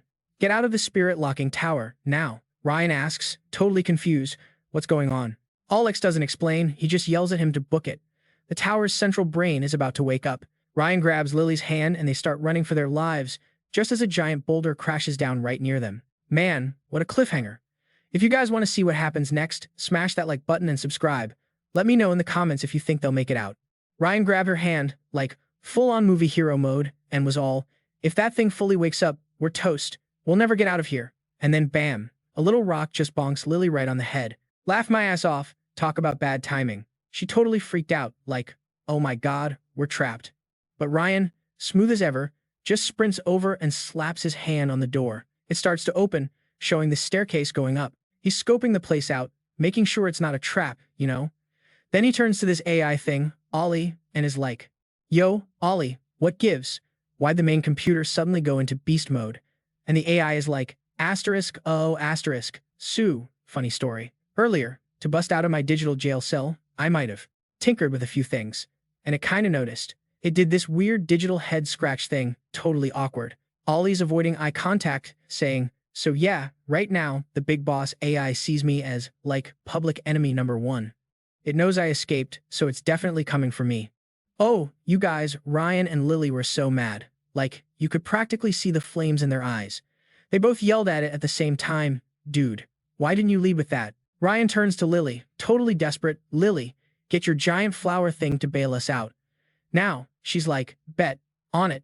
And whoosh, this huge green branch whips by and this massive blue flower just pops into existence. Its vines snatch Ryan right up by the waist, talk about a botanical rescue. So there's Lily, just chilling on a petal like a queen, and she shouts, Flowerzilla, get us out of here, stat. And poof. In a flash, the flower, Lily, and Ryan are just gone. They reappear somewhere else in an instant. Ollie's voice is still in their heads, screaming, hurry up, the portal's closing. You two gotta dip, right now. The flower beast is booking it behind them. After a mad dash, the two of them just take a leap of faith and jump down together. This massive, swirling black hole opens up in the sky, straight up sci-fi stuff. The flower, Ryan, and Lily are just free falling. You can hear someone screaming their lungs out, LOL, then thud. All three of them crash land. The ground is covered in this thick layer of snow. Ryan sits up, totally confused. I mean, 1 second, it's a tech bunker. Now it looks like they're in Aspen, Colorado. He looks around, dazed, and asks, where the heck are we? Bro, the snow is coming down hard. Lily can barely see a thing.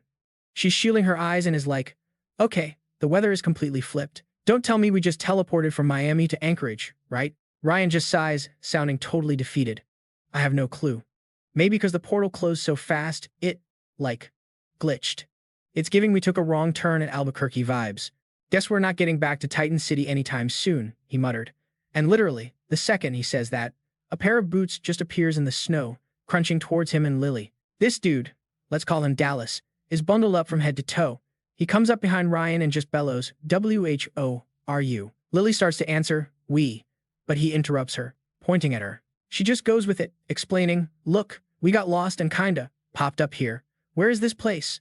Dallas answers her, all dramatic. This is the Frost Zone, and you don't even know where you are. Bold of you to just show up. Ryan deadpans. Yeah. It wasn't exactly on our travel itinerary. Dallas gets this creepy little smirk. You can just tell he's planning something shady. He's like, this place is super dangerous. You should follow me to the gathering point. It's safe there. Uh-huh, Sue Ewer it is. Lily looks back at her brother, like, Ryan, what do you think? Should we trust this dude? And Ryan doesn't even hesitate. Nah, this guy's got bad vibes written all over him. Dallas walks a few steps, then turns back to look at them and asks, so, are you two evolvers? The siblings just stay quiet, and Ryan gives the guy this tired, seriously, dude, look. Well, so much for being subtle. Dallas just whips out this gnarly iron sword from his jacket. He swings it so hard you can hear it slice through the air. Then he screams, all evolvers have to pass a test to earn the right to live. Bro, what? He lunges right at Ryan, but Ryan is way too fast. He sidesteps and grabs Dallas's wrist mid-swing. Dallas is completely shocked, just stammering, you. Ryan's just like, we don't need a permission slip from anyone to exist, my guy. Dallas gets even more pissed and roars. The lives of everyone in Fury's territory belong to the king. You have to come with me. Hearing that, Ryan just casually, crack, breaks the dude's wrist. Dallas screams in agony. Then Ryan twists his whole arm until it looks like it's about to pop right off. Yikes. Drop a comment below if you think Dallas deserved that. Ryan leans in and asks, you said, who's the king? Dallas is shaking like a leaf. The king is. The king, I'm under his protection. If you take me out, he tries to threaten Ryan, the king will never let you get away with it. Bro barely finished his sentence before a fist connected with his chin. Ryan just decks him, muttering, freaking lunatic. And just like that, rambling Dallas was lights out. He walks back over to his sister, all calm, and says, "Lily, let's find a place to crash for the night." But she asks him, super creeped out, "Ryan, you smelled that just now, too, right?" Ryan looks over at Dallas, who's knocked out cold in the snow with his mouth open and a little blood trickling out. Then he answers Lily's question. Yeah, his breath smelled like, well, let's just say his last meal wasn't from a grocery store. Super gross. Ryan pulls her away from the body, warning her, "Okay, so this place is definitely not chill." It's not until it's pitch black out that Dallas's body gets found. A voice calls out, "Found him. Dallas is down." Another guy from his crew, this dude Chip, shines a light on the body and is like, "Damn, he was taken out in one hit. Looks like he didn't even have a chance to fight back." The other person, who's totally masked up, says, "Dallas wasn't a chump, either. His stats were, like, 16 times enhanced." Then he starts guessing. Maybe he ran into a level 2 evolver from another hub. Or, was it an outsider? But then this girl's voice cuts in, all cold. "I don't care. Whoever dared to take out one of our own is gonna pay." She then tells the other two, "Feed his body to the predators." Dang, savage. In less than 3 days, she promises, "We'll find who did this." Chip and the other guy just obey and drag the body away. The girl with the purple hair, her name is Shauna, just raises an eyebrow, her voice dripping with scorn. "Just a second-level evolver thinks they can mess with us? Peeve." Meanwhile, a creaky wooden door opens as Ryan and Lily step inside an old cabin, finally finding some shelter. Ryan looks around and goes, "Looks like some kind of emergency hunter's cabin, maybe off a trail in the Rockies." He does a quick tactical sweep of the room, checking all the corners, then says, "It's hella dusty in here. No one's been here in ages." And right on cue, asterisk GRRUWWL asterisk. The sound comes from Lily's stomach. Oh my god, she turns beet red, and Ryan, who's right behind her, lets out a little chuckle. She whines, "Ryan, I'm starving." He replies all cheerfully, "Me too, let's get some grub." So the two of them set up this cute little makeshift stove. Ryan uses an iron bar to hang a pot over a fire they build with some logs. Lily's just resting her chin on her hands, watching him, and asks, "Bro, what's on your mind?" Ryan's sitting next to her, pulling stuff out of his inventory space like it's a magic backpack. He pulls out all kinds of food. He lays it all on the ground and finally answers, "It's nothing. Just, we don't have much food left in storage. Probably only enough for us for 2 days." Lily's eyes go wide. 2 days? Then what are we gonna do? Ryan just walks over to the boiling pot, lifts the lid, and tells her, "It's cool, don't worry." He drops a block of ramen into the water, totally chill.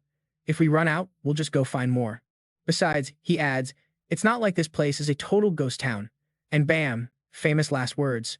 A weird sound comes from nearby, and Ryan's head snaps up, instantly on alert. Lily jumps, too. Ryan yells out in his tough guy voice, "Who's there?" The two of them get up to check it out, and Lily whispers nervously, "Ryan." The sound came from inside that room. Ryan takes the lead. "All right, let's go see what's up." He and Lily creep into the next room. Ryan scans it, empty bed, nothing but a wardrobe. Classic. His eyes lock onto the wardrobe, and he strides over, totally expecting someone to be hiding in there. He flings the door open, and finds a little girl hiding inside. The second he opens it, he yells, "You really think you could hide from us?" But Ryan was totally surprised to see it was just a little kid. It's Zoe. The poor girl is terrified, cowering in the tiny space. Ryan takes one look and figures it out. "Whoa, you've got a stealth ability. No wonder we didn't sense you." Lily speaks softly to her, trying to calm her down. "Hey, little one, it's okay. Don't be scared." Ryan chimes in, "Yeah, we're not gonna hurt you." But Zoe just stammers doubtfully. You're not gonna do what those other people do, are you? Holy crap, what has this kid seen?" Lily gives her a warm smile and says, "Of course not. We have plenty of food." Ryan slides a big bowl of that ramen in front of the little girl and asks, "What's your name? You from around here? Go on, eat. We can talk while you eat." Zoe just stares at the steaming hot bowl of food. The smell hits her, and you can practically see her mouth watering as her eyes light up. Poor kid must be starving. Zoe just starts wolfing it down. Ryan and Lily share this little smile watching her. Once she's totally stuffed, the girl shyly starts to talk. "My name is Zoe Fung. I used to live in a small city, not far from here." Lily asks, surprised. "A small city nearby? Where are your parents?" And just like that, at the mention of her parents, Zoe's whole face just drops. The little girl looks down at her hands and stammers. They were. Before finally whispering, they were taken by those other people. We get this horrible flashback of her dad being attacked. The terror is right back in her eyes. "They're monsters," she cries. "They captured all of us and took us to a camp, picking us off one by one. Back then, Zoe and her mom could only cling to each other in fear. She continues, her voice trembling, they even stored people like they were groceries. Zoe's totally choked up, tears streaming down her face as she tells them everything. Then, I saw a chance and I ran. In the middle of the night. And I've been hiding here ever since. Zoe just rests her head on the table, exhausted. And then, I met you guys. Hearing all this, Ryan's just frowning, thinking to himself, great. Looks like we're stuck in this nightmare zone for a while. These cannibal freaks are a huge problem. I might as well call her Zozo. The little girl looks up, her face all tear-streaked, and just says, okay.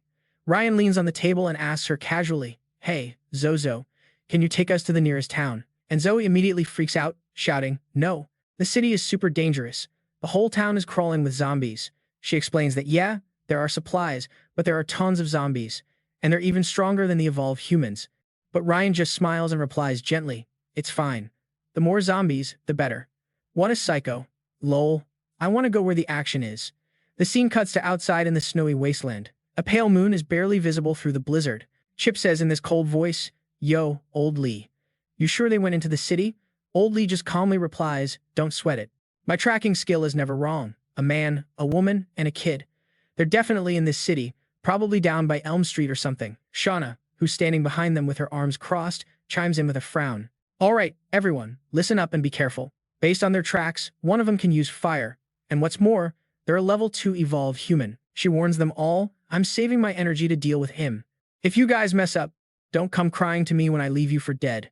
Chip leads the way, saying, all right, boys, let's start the hunt. The whole squad just storms into the city. As they're moving, Chip holds up a flashlight and asks, Old Lee, you got a read on them in here? He scans the room, and Old Lee replies, positive, they're not far. Probably on the second floor. And then, suddenly, a super bad feeling washes over him. Ooh, the suspense. What do you guys think is going to happen next? Let us know down below, and don't forget to like and subscribe. He spun around and was like, yo, boss. Something is seriously off about this place. Another dude totally backed him up, adding, yeah, for real, boss. I'm getting a super weird vibe I can't even explain. One look through the grimy glass window and you could see the snow was still coming down hard, like a blizzard in Denver. So weird.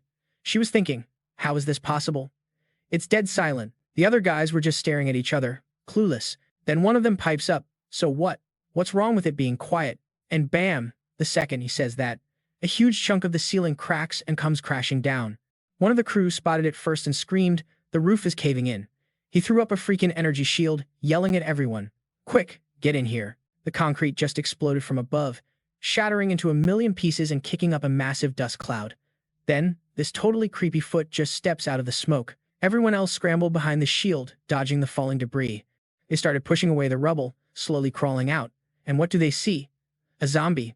Breath coming out like white smoke in the cold and its eyes glowing blood red, just shuffling toward them. Someone shrieked, what is that thing? Another guy, trying to dig himself out, got a mouthful of dust and started coughing his guts out. Chris suddenly yelled, no way, how can this be? He pointed around like a maniac and screamed, guys, look, we're completely surrounded by zombies. Serena was absolutely horrified by the scene, her voice trembling as she asked, how is this even possible? She was talking to herself, like, zombies are never this still. Why didn't we sense a single one nearby? Meanwhile, up on the next floor, right by the hole in the ceiling, Ryan, Lily, and Zoe were just sitting there, smiling like they just won the lottery. He was hyping her up. Zoe, you absolutely crushed it. That was genius. The three of them looked down on the zombie horde below. Ryan said, if you hadn't masked the sound of the zombies, they never would have walked right into that trap. The little girl got all shy from the compliment. Zoe replied, all modest and sweet, nah, it wasn't a big deal. My power isn't strong enough to completely hide their movements. I just kind of cut off their senses from the outside world for a minute. So while those three were having a happy little chat upstairs, it was pure chaos down below. One dude got chomped on the neck by a zombie, and, yeah, it was a mess. Seeing Zoe being so humble, Lily kept praising her. But you did it. You totally baited them into the perfect trap, she added, super excited.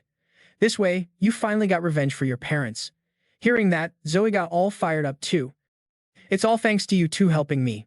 Ryan looked at the happy little girl and couldn't help thinking, man, Zoe's ability has a lot of drawbacks, but it's crazy powerful. The little girl was just beaming with happiness, her face all lit up. Thank you, big sis Lily. Thank you, big bro Ryan. He thought about it seriously. Even though she's weak on her own, bringing her along is definitely going to be useful. Besides, Ryan said in a soft voice, slowly getting up, if we just left Zoe here in this busted-up building on the outskirts of Austin, I'm pretty sure she'd just get eaten by zombies. All three of them stood up. Lily took Zoe's hand, and Ryan smirked. All right, let's dip. I really don't want to watch the live-action version of these scumbags getting turned into zombie chow. But hold up, just as Ryan finished talking, a massive yellow flame just erupted behind him. Ryan felt the heat and whipped around, yelling, "What the heck is going on?" Serena mocked him. "Not bad, kid, you're pretty quick." She literally flew up from the floor below, absolutely fuming. "You really messed us up." Ryan didn't say a word, just raised his hand and shot a blast of purple fire right at her. His flame spread like wildfire and totally engulfed Serena. But get this. Her skin was completely fine, not even a little singed by the fire he blasted her with. Whoa. Serena's whole body was glowing with this faint blue light because plot twist, her power is ice. She laughed like a supervillain. "Haha, bet you didn't see that coming. Did you? Our tracker knew you'd probably use fire."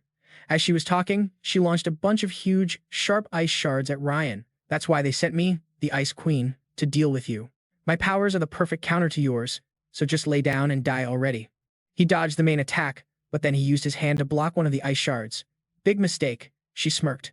"You dare block my attack with your bare hands?" she sneered at him. "You idiot." Instantly, something crazy started happening to his hand. She was gloating. "Did you really think my attacks were that basic? Like I'm just some brute?" He totally fell for her trap, frozen solid on the spot. Serena shot towards Ryan like a rocket, forming more tiny ice daggers in her hand. He was completely stuck, couldn't move an inch. "Man, I got careless," he thought. She leaped into the air, ready to finish him off with a giant ice sword. All Ryan could do was watch. He couldn't move, just gritted his teeth. Not enough time. Just as Serena's blade was about to hit him, Ryan just vanished. Poof. She frantically smashed her sword into the empty ground, only then realizing he was gone. She looked up, scanning the whole area, wondering, where did they all go? She was frozen. She was so mad, her brow furrowed and she was clenching her teeth. "What the? I can't even hear anything." Suddenly, everything felt wrong. The feeling of her clothes, the scene in front of her, it all just disappeared. What's happening to me? Could it be that kid's power? She was completely stunned. Ryan was sweating bullets. He'd just been saved from becoming a human popsicle. He gently stepped to the side. Serena was just standing there, frozen like a statue, totally out of it. With one punch, Ryan shattered her ice sword into a million pieces. Lily ran over, all worried. "Bro, are you okay?" He nodded. "I'm fine." Serena was still stuck in one spot, couldn't move a muscle. Ryan asked, super curious, "Zoe, did you do that? Did you just pause her?" The little girl urged him, "Hurry. She's about to get her sight back." Ryan grabbed a long iron pipe off the ground and reassured her, "Don't worry, I'll just be gentle." And by gentle, he meant he immediately rammed the iron bar straight through Serena's torso, with stuff splattering everywhere. "She's not getting around too." Ryan shoved the bar deep inside her and then yanked it straight out. At the same time, a whole lot of red stuff just gushed out of her like a fountain. She stopped breathing and just fell backward onto the ground. Oof.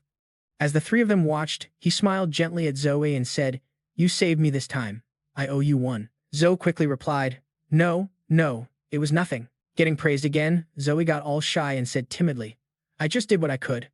And then, a familiar rumbling sound came from Lily's stomach, totally breaking the tense vibe. "Y'all, if you've ever been that hungry, smash that like button." Ryan asked, totally exasperated, "Lily, are you hungry again?" She answered, all embarrassed, "I can't help it. We've been doing recon for the past 2 days, so I've been burning a lot of calories." He pulled out a metal box, and inside was steaming rice and meat. "Eat up, but we need to find a new base, like yesterday." Lily happily sat down to chow down. He sat down and opened up another metal box with another meal and suddenly looked super serious. "The food supplies in this town are completely gone. We need to find a new food source. And fast." A day later, Ryan was leading Lily and Zoe through the dead of night, with snow still falling all around them. He was thinking to himself that it had been half a day of walking since they last ate. Ryan looked at Zoe's tiny figure, getting super worried about the little girl. I mean, sure, his and Lily's bodies were enhanced and could go 2 or 3 days without food, but Zoe was just a normal kid. Just as he was thinking that she probably couldn't last much longer, her foot caught on a big rock hidden under the snow. The little girl stumbled and fell face first into a thick pile of white snow. Lily cried out in alarm, "Zoe." She rushed over to the girl's side. "Are you okay?" Lily helped her up. Zoe could barely answer. I'm okay, Sister Lily." The girl was getting super drowsy in Lily's warm arms, murmuring, Okay. Lily quickly tried to snap her out of it. Zoe. Hey, don't fall asleep out here in the snow. Ryan squatted down, looking frustrated and helpless. I can't believe it's come to this. Suddenly, he spotted something way off in the distance. It looked like 3 caves, and 2 of them had lights on. Ryan immediately told her, Lily, give me Zoe. Hurry, run over there. I think there are people over there. He immediately got Zoe onto his back. Lily helped get her situated and asked cautiously, Bro, are you sure they're not bad guys? Ryan's gaze was dead serious as he replied, We don't have time to worry about that right now. He quickly carried the girl and started running towards the caves, which looked like they were carved into the side of a mountain somewhere in the Rockies. If they're enemies, we'll just kill them. The 3 of them booked it as fast as they could towards the caves. Just as they were about to get there, a dude holding a rifle stepped out and stopped them. He demanded, Hold it, who are you? He eyed Ryan and Lily suspiciously, probably wondering if they were part of some cannibal crew. Ryan spoke up first. We're just passing through. We have a kid with us who's fainted from hunger. Please, help us. I'm willing to trade whatever we have for some food. Another guy, this one bald, walked up and snatched the gun from the first dude's hand. He was way more intense. No way. Anyone who wants to enter this cave has to pass a test first. The other guy quickly waved for someone to come out. Then, from inside the cave, this elf-looking girl with bright blue hair slowly walked out. This little elf walked right up to Ryan, who still had Zoe on his back, and asked just one question. Have you ever eaten human flesh? He immediately said, no. Her eyes, along with these 2 glowing spots on her forehead, lit up at the same time. Her eyes stared straight into Ryan's soul. What do you guys think her power is? Let me know in the comments. Turns out the little elf girl had the power to tell if someone was lying. After a second, she turned to the bald guy and said, They're telling the truth. Let them in. The bald dude lowered the gun and handed a bag of food to Ryan. Hurry and follow her inside. Use this for first aid. Ryan reached out, took it, and replied, Thank you. Standing nearby, Lily couldn't help but whisper, Whoa, did she awaken some kind of human lie detector ability? Whoa, Ryan looked up, actually impressed. As they walked into the cave, they saw a bunch of people working their tails off. They were all painstakingly digging deeper into the mountain. Ryan walked past, looked around, and was amazed. I never would have guessed. This cave looks so small from the outside, but it's huge in here. Lily was about to say something, but then she saw how hard life was for the people in the cave. Lily said, Man, this looks really tough. There aren't many powered-up people here, and with everything outside being a frozen wasteland, it makes sense that life is a little rough. A voice suddenly called out, Hello. A tall man with white hair, with a young boy next to him, introduced himself. I'm Sherman, the leader of this little community. He also gave a quick intro. My name's Ryan. Behind me are my sister Lily and Zoe. We're from out of state, ran into some trouble with the blizzard, so we had no choice but to crash here. Sherman just waved his hand. It's all good. The 3 of you are Evolve, right? We're seriously short-handed here. So please, stay. As he was explaining the rules of the cave, we hand out food periodically. All you have to do is complete the weekly tasks we assign. Suddenly, they heard more footsteps, and someone rushed in, totally panicked, with an urgent report. He yelled, We're under attack. Sherman was shocked. What? He turned around just in time to see that Big Mo had already stormed the place, with like 5 or 6 of his goons right behind him. Oh, it's about to go down. Make sure you're subscribed so you don't miss what happens next. Lily literally just turned her head and was like, Yo, hold up. And then she whispers, Bro, they reek of people. Ryan just nods, like, facts. And get this, Zach gets all fired up. Oh, for real? He jumps in front of Fat Mike and is like, They've got to be with that other crew. Why is this chump back here again? Fat Mike just smirks and goes, To collect the rent, my dude. What else? Oh my god. Fat Mike's words totally set him off. Bro, we just gave you supplies like 4 days ago. It hasn't even been a week. But this dude is still smiling, hands up all innocent-like, and says, Hey man, times are tough out here in the Chicago wasteland. Food's tight. So, get this, he goes. The boss says protection fees are twice a week now. Zach looks like he's about to explode, hearing that garbage, and snaps back. And how are we supposed to come up with that much? But Fat Mike keeps that disgusting grin plastered on his face, looking over at all the people working their butts off. Your little camp feeds this many people, and you're gonna sit there and tell me you're broke? Zach had no choice but to lay it all out. We don't have it, man, and don't try to threaten me with your boss. We ain't got it means we ain't got it. You won't get squat even if you take us all out. Suddenly, this dude's face gets all dark, like he just had a super messed up idea. Then he's like, Look, we're not totally unreasonable. If you guys are out of food, he yells, then just hand over some people instead. 5 should be enough. Seeing him, little Zoe starts shaking and grabs onto Ryan's shirt for dear life. Her brother had no clue what was up and asked, "Zoe, what's wrong?" The little girl just whispered, "It's them." She stared daggers right at Fat Mike. They're the ones who took out my parents. He's just standing there with his arms crossed, totally losing his patience. So, what are we waiting for? Lily turns to Ryan like, "Bro, should we just do this?" But Ryan stops her. "Not yet. If we go in now, innocent people are gonna get caught in the crossfire." Fat Mike got even pushier. "We're not here to talk this out. This is an order, Capus," he declared, super firm. Hearing that, everyone literally just stopped what they were doing. They let go of a cart full of dirt and rocks, and the whole thing just crashed and spilled everywhere. People were terrified, scrambling for their lives so they wouldn't get snatched up by Fat Mike's crew. Zach tried to shout an explanation. Everyone, just calm down. Don't panic." A hand suddenly lands on his shoulder. It's Ryan, with this ice-cold look on his face, patting Zach's shoulder. "Looks like you've got some trouble brewing here." The dude with the orange hair pops up from behind and urgently asks, "Yo, boss, look. Aren't those the two people the big man is looking for?" Fat Mike immediately spun around, holding up this scroll with a freaking portrait of Ryan and Lily on it. He holds it up to get a good look, and it's a perfect match. He was so stunned, his voice was all shaky. You. Fat Mike clutched the scroll, getting super excited. "I can't believe I found them first." He let out this huge laugh. "I'm finally gonna get a promotion today." Ryan just frowned and asked, "Who's your boss? And what's he want with me?" He started walking towards him, one step at a time. "Our boss? He's the leader of the evil wolf base, duh."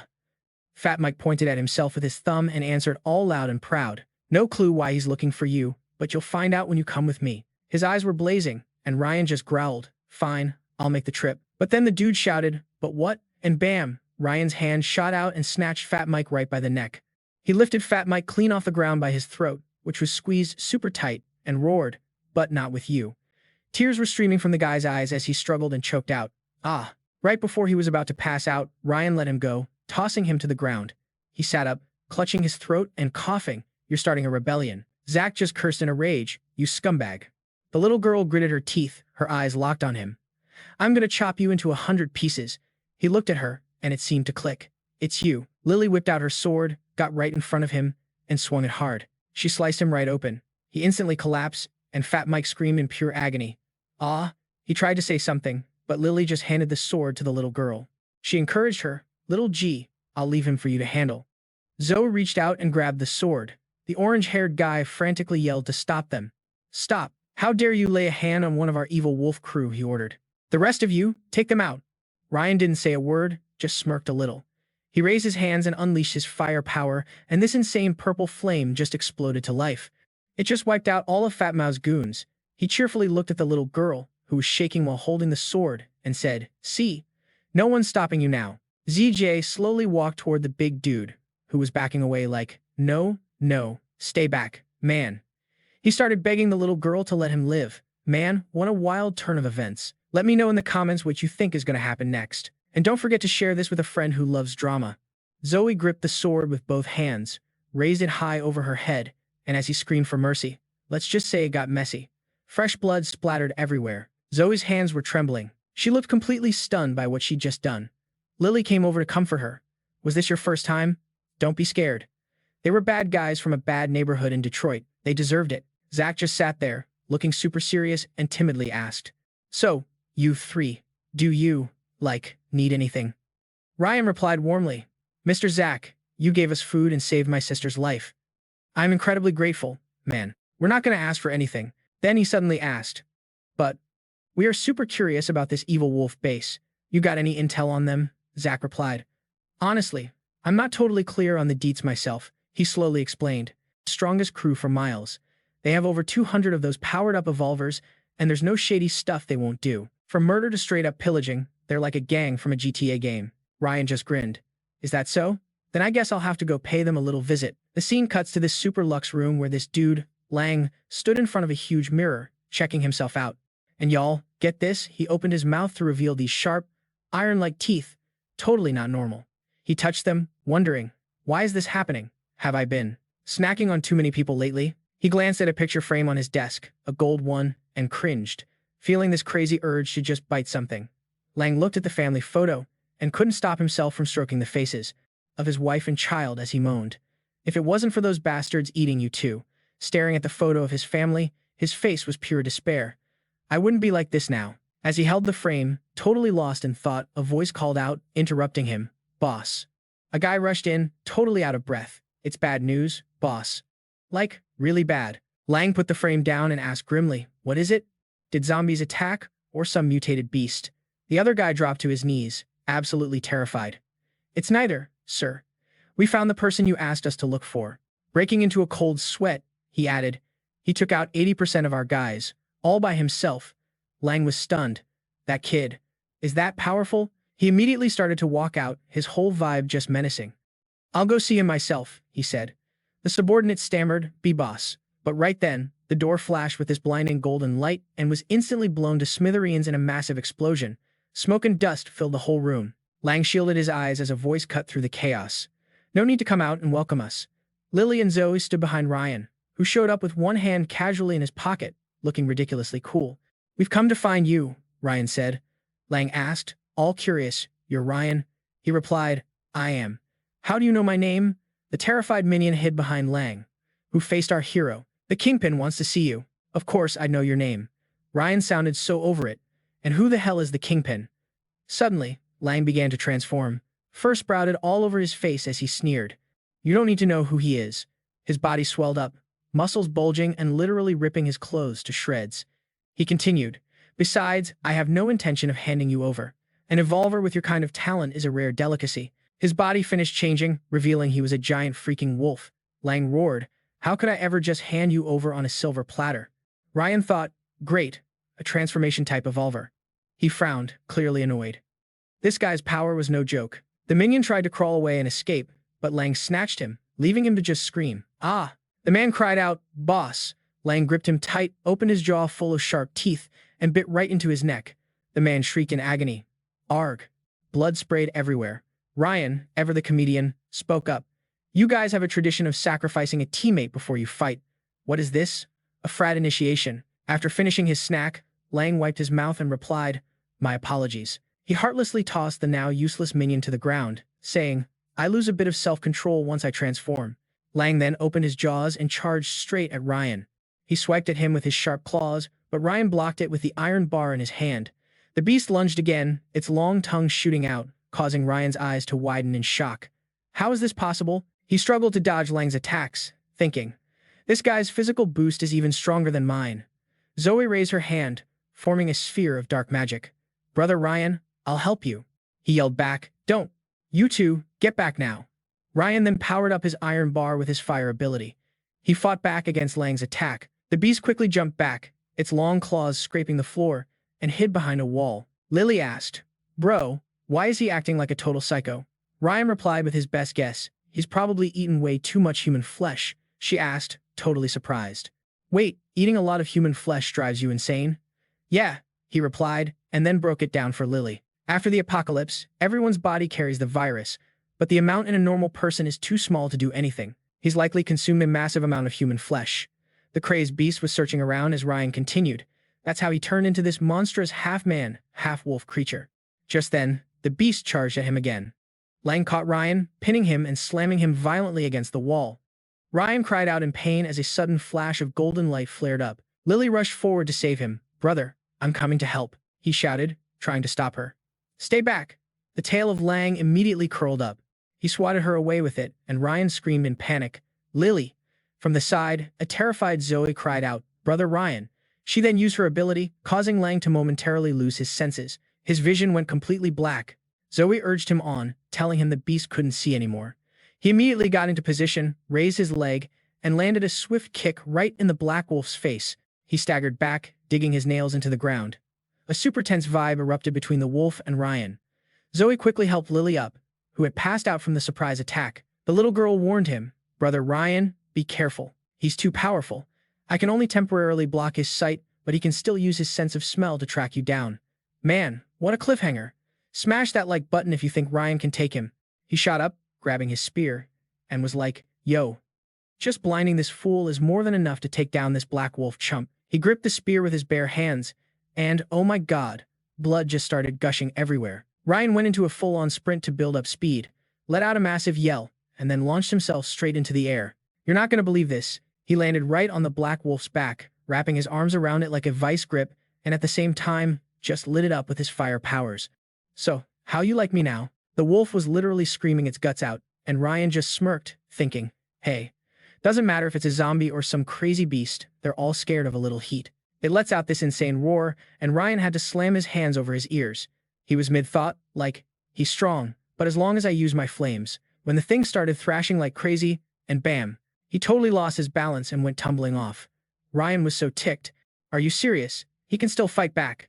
Then, get this, the Black Wolf literally inhaled all of Ryan's flames into its mouth while he was getting back on his feet, gripping that spear for dear life. And then boom, the Black Wolf blasted the flames right back at him. The fire beam ripped through the entire building, leaving a freaking crater behind. He was super lucky to have dodged that just in the nick of time. Ryan was totally gassed, panting and dripping with sweat. Okay, this is bad. Real bad. The sheer power of that attack turned a whole section of the building into a pile of scrap metal. Looked like a busted-up garage in Detroit or something. He stared at the mess and thought, the flames used the wind, and it actually ended up helping that thing. That's when Alex's voice popped in. Yikes, you're not looking so hot, kid. Ryan stood up, and Olex went on. A measly little werewolf is making you look this pathetic? Ugh, fine. I guess this great one will have to bail you out for once. And suddenly, Ryan's entire body started glowing with this insane golden light. Ole was like, I was originally created by the Star Clan to juice up bloodline powers, duh. Ryan looked down at his hands, totally bug-eyed with excitement. You activated my golden bloodline. Ole replied, nah, I supercharged it. You're welcome. Just then, the Black Wolf opened its mouth, getting ready for another round. Ryan just held his hand out towards it, all casual. All right, let's finish this werewolf clown. The wolf unleashed this massive area of effect attack from its mouth. Ryan took the entire blast head-on, didn't even flinch, and just said with a huge grin, huh, interesting. This time, Ryan got dead serious, and his eyes started glowing fiery red. Whoa, is this the power of a souped-up bloodline? Then he just went all out, completely engulfing the wolf's body in a tornado of flames. Ryan was hyped, telling Ole, dude, I had no idea you had such a crazy epic origin story. Ole replied all smugly, but then got serious. Look, you better be a little more careful from now on. It went on to explain, the info that Wolf Dude mentioned might be tied to the Star Clan. I can't be your get-out-of-jail-free card every single time. Got it? As Ryan walked out of the room, he was like, aight, let's go. We're gonna find this baleful star. Lily asked quietly, bro, do you even know where this baleful star is? He figured that any monster that could boss around man-eating ghouls had to be a pretty big deal. Right then, Ryan came to a conclusion. They could definitely find some leads in the biggest city in the Flying Snow realm. Meanwhile, somewhere else, a foot stomped onto the pavement. This bald dude with a massive beard named Anvien was leading a whole crew. All right, people, it's our turn to hit the ruins today. This girl with pink hair, Tiao Huang, walking behind him, turned to warn this younger guy, Xiao Nan. Listen up, you've got like 0 combat experience, so don't go touching anything stupid inside the ruins, okay? The kid who got warned immediately shot back, you and brother Anvien are both my seniors. I'll definitely stick to you guys like glue. But before they could even step inside, the gates to the ruins just creaked open on their own. A crazy light flashed from inside the entrance, looking like a whole galaxy. Someone yelled out, wait! Anvien threw up a hand, stopping his crew, totally on high alert. Looks like someone's already in there. He barely got the words out before this black wind just exploded from the entrance. It formed a freaking tornado that just ripped right through the group. The black wind passed through Anvien, and just like that, his lights were out. Permanently. Tao Huang and Xiao Nan, and literally everyone else on the team, got slammed by that insane black wind, completely knocked off their feet. You just heard all these thuds as people dropped to their knees. The black tornado blew past, leaving bodies scattered all over the ground. Tiao Huang was now lying in a pool of her own blood, gone, and Anvien was already down before her. Amidst all the chaos and bodies, one person was still barely hanging on, their hand reaching out. No, I have to. It was Xiao Nan. He dragged his battered body forward, shaking all over as his strength faded, trying to get his words out. I have to. Tell Commander Danny. The black tornado just kept going, not stopping for anything. It only started to slow down when it reached some place out near the mountains, with clear skies and green trees. When the black wind finally died down, a silver-booted foot stepped out. This dude Augustus appeared, looking all majestic and annoyed. That old high priest was a real piece of work. Had to use up almost all my power just to get away. Augustus just casually retracted the deadly black wind. Whatever, forget it. He dusted off his hands and walked off, already setting a new goal for himself. Alright, so all I gotta do is find Ollie, and boom, problem solved. Meanwhile, back in this frozen wasteland, a whole crew was creeping into the city. And get this, it's our boy Ryan and his sis, Z. Ryan's staring at this massive gate, like, straight out of a movie, and goes, "Yo, is this Snowfall City?" Z's just like, "Yep." But the vibe was so slow, cause they had this crazy TSA-style security check just to get in. Ugh, talk about a drag. While they were waiting, Lily kept explaining. This is the biggest city in the whole flying snow realm. Tons of people trying to survive found all kinds of ways to hide out here. Inside the city, the snow was coming down pretty hard, and the tall buildings were still standing. They still hadn't even gotten into the main part of the city. Lily wondered, "Bro, how are we even supposed to find the baleful star here?"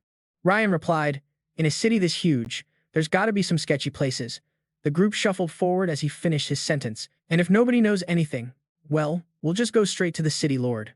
Outside the gate, a soldier stopped Ryan, saying, "Your turn. Names and basic info for registration." Just then, the roar of a vehicle echoed from inside the city. It was this guy, Jiang Cheng, with a whole military truck following him, getting ready to roll out. Everyone scrambled out of the way. Make way for the army. The truck with Jiang Cheng in it was heading out, and as it passed by Lily, he suddenly slammed on the brakes, frozen for like 2 seconds, then immediately ordered the truck to stop. The truck, having just passed Ryan's group, screeched to a halt on Jiang Cheng's command. When the guy hopped out of the truck, the gate guard immediately saluted. "Sir." Seeing the man walk towards them, Lily whispered with a groan, "Bro, not another creep." Jiang Cheng held up a drawing. Standing in front of Lily with the most punchable face ever, he smirked and asked, "Hey there, little lady. Is the person in this drawing you?" Ryan glared at him, not happy at all. "So what if it is?" Jiang Cheng just shook the drawing in his hand, telling a story. "2 days ago, we wiped out a cannibal stronghold down in Texas and we, found this picture on their leader." Ryan stepped in front of his sister, crossing his arms and nodding. "Mame, yeah, we picked up a few of those along the way too. Big deal." Jiang Cheng screamed, "Cut the crap." His yell made everyone turn and stare. "Why is the Calamity Star looking for you?" Ryan was so not feeling this guy's interrogation vibe. He replied coldly, "We have no idea why he's looking for us either." Jiang Cheng took a step forward, getting right in their faces. "You don't know? Anyone connected to the Calamity Star is bad news. Men," he ordered. "Arrest these 3 for me." The officers rushed forward, and Ryan and Lily whipped out their weapons to defend themselves. But before anything could happen, Lily suddenly spoke up. "Brother, I feel something pulling me in, and it's getting closer." Just then, a pair of white boots stepped onto the snow, and a new person said in a stern voice, "That's enough." It was this Ice Queen-looking girl with blue hair. She was Mashur, the city lord's second in command here in Snowfall City. She frowned and totally chewed them out.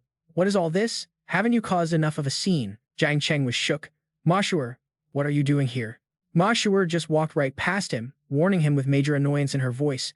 "The people of Snowfall City are already on edge. I'd appreciate it if you could keep a low profile and not cause any more trouble." Jiang Cheng bit his lip, clearly not happy about it, and replied, "I understand." He then got back in his vehicle. "Well, I'll be on my way. East Soil City has a big monster problem that needs dealing with." With that, the truck sped off down the snowy road. In the truck, Jiang Cheng was gritting his teeth so hard, you could see the veins popping in his forehead. He was fuming, scowling at the group in his rearview mirror. Mashur just indifferently watched Jiang Cheng's truck drive off. Who knows what she was thinking?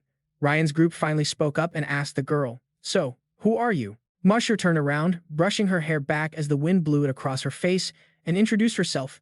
"My name is Mashur. I am the lord of this city. The Calamity Star is an enemy of Snowfall City." Her expression was way softer than when she was talking to Jiang Cheng. "You two are wanted by him, right? Well, the enemy of my enemy is my friend. How about I treat you 3 to a meal?" Ryan didn't say anything, just looked at her, weighing his options. Lily whispered to him, "Bro, I can feel that thing. The thing that's attracting me. It's on her. I'm sure of it." Hearing that, he agreed. "All right, bet. It would be rude to refuse." At the city lord's mansion, in this super ritzy dining room, Moshuer was playing host. "Everyone will be here in a minute." She tossed her hair back, and when she did, she accidentally showed off this necklace with a plain-looking black stone on it. She told a servant, "You can serve the food now." Lily's eyes were immediately glued to that necklace. Ryan saw it too and thought to himself, "Hold up, the gem on that necklace." Looking closer, he totally remembered it was the exact same type of black stone that had saved Lily's life before. Lily spoke up, a little hesitant. "Miss Moshuer, can I see your necklace?" Moshuer looked down at the necklace, and you could tell she was thinking of some sweet memory. Her cold expression totally softened for a second. I'm sorry. This was a gift from my brother when we were kids. It's really important to me. I can't just let other people look at it. Lily knew she couldn't push it, so she just let out a little disappointed, "Oh?" After the food was served, Mashur suddenly asked, "So you all really have no idea why the Calamity Star is after you?" Ryan answered, "No, Cap. We seriously don't know who this Calamity Star guy even is. I want to find him too, actually, to ask him why he's so obsessed with us." Hearing that, Mashur's voice got super heavy with doubt. Find times him asterisk. Seeing the totally confused looks on their faces, she advised, "Then I suggest you get out of this city, and fast. The absolute terror of the Calamity Star is not something you can even imagine." Meanwhile, on the top floor of the city lord's mansion, a pair of slender legs in white shoes walked up to a locked door. The person put a key in the lock and turned it. Inside the pitch-black room, all you could see was a silhouette in the doorway. It was impossible to tell who it was. The person spoke, "Brother, are you okay?" From inside the room, a man's voice whispered softly, "Calamity Star." The man had long blue hair and was literally bound in chains. His upper body was bare, and his chest and face were covered in this chaotic mess of weird patterns. He asked, "Have you found the Calamity Star yet?" "Okay, so plot twist. This dude turns out to be Mo's older bro, Mo Bing. And get this. Mo's the one visiting him, all like, 'Here, have some water. Chill out.' She's trying to calm him down, saying, 'Bro, don't sweat it. We'll find this Calamity Star freak.' So Mo Bing just throws his head back and chugs that water like that Adam's apple action was a whole vibe, not going to lie. But then, total mood killer, he just slumps over, looking super bummed. He's all like, 'Look, it's not just me. Snowfall City is on a timer, and we're running out of time.' Mo is totally freaking out, like, 'No way, bro. Is the whole realm really gonna get wiped out?' Mo Bing is just dead serious. You can tell he's not playing. He says every single prophecy in this creepy old book has been spot on, and he's fighting it, but deep down he knows. Mo's still trying to poke holes in it, though. She's like, 'But wait. If these monsters are as OP as the book says, then why didn't they just, like, yeet everyone in the flying snow realm into oblivion from the get-go?' And you guys, Mo Bing had nothing, not a single clue. Just then, his spidey senses start tingling, and he can feel some majorly bad juju heading for the flying snow realm, a seriously powerful monster. The tea is that nobody knows who this Calamity Star even is. Mo Bing starts getting all frantic, warning his sis that this Calamity Star character already set him up, and even got him infected with time something asterisk. He's like, "We've got a massive threat on our hands. We gotta get the whole realm to squad up." Then out of nowhere, he's like, "So, what's the sitch with the battle at East Earth City?" And Mo's just like, it's not great." She spills the tea about the intel reports. Apparently some giant kraken-looking thing is wrecking the place, and a huge one just rolled up to the party. And here's the kicker. Nobody knows why these monsters have such a beef with East Earth City specifically. It's almost like someone's pulling the strings, you know? She stands up, fidgeting with her water bottle cap, looking stressed AF. Shen Jiang Chang, the last of the 4 big shot generals, is heading to East Earth City with backup, she says. "But if we can't hold the line, we're gonna have to straight up abandon the city." Meanwhile, down below, you've got this whole convoy of military trucks rolling out, looking like they're leaving downtown Miami. Somebody's even talking about hiring some mercs for the job. And who's on one of these trucks? None other than a few of those mercs and our favorite trio, Ryan and his sisters. Lily is still totally fixated on that stone from Mo Bing's necklace. She's like, "Bro, what do we gotta do to get Sister Shuer to just give us the stone?" So ZJ, the little one, pauses for dramatic effect, like, "How about?" And Ryan and Lily are leaning in, waiting for some genius plan. And oh my god, ZJ does not disappoint. She just deadpans, "How about we just swipe it? Laugh my ass off." The words are barely out of her mouth before Ryan gives her a big old bonk on the head. He goes into full big bro mode, lecturing her about how she's just a kid and can't just go around thinking 5-finger discounts solve everything. After his TED talk on morality, Ryan finally clocks the other dudes sitting across from them, and they are giving off majorly sus vibes. Meanwhile, Lily is double-teaming ZJ with the lecture, like, "Besides, Sister Shuer looks so sad all the time. It would be straight-up evil to do that to her." And Z is just sitting there, taking it all in, nodding and humming like she's totally on board. "Aha, sure you are, kiddo." But for real, these warrior guys across from them are just staring at the floor of the truck, looking like they just lost the Super Bowl. Ryan's internally like, "Yo, why are these dudes so wound up? They look like they're about to face down a final boss." But he just shrugs it off and pats Lily's head. "It's all good," Ryan says with a chill smile. "Give it a few days, we'll find the right time to talk to her. I mean, Flying Snow City is desperate for fighters right now, right? If we sign up, do some heroic stuff, and make a name for ourselves, she'll have to listen to us." He's like, But forget that for now, let's get the lowdown on where we're headed.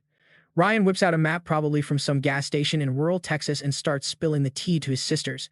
Okay, so word on the street is the monsters hitting East Earth City are no joke. And little Z is like, no joke? You mean, like, super dangerous. Her little voice is just echoing out on this snowy road. And then bam, up in the sky, a freaking tiger appears. And y'all, this ain't your zoo's tiger. It's a massive white-furred tiger with these insane, piercing blue eyes that are just screaming, I'm gonna wreck you against the snow. And oh yeah, did I mention it has a giant pair of white wings on its back? So this thing is basically the king of the ground and the sky. It lets out this deafening roar and then just dive bombs the convoy on the road. The sound of the impact is insane, like a bomb went off, and everyone in the back of the truck gets tossed around like salad.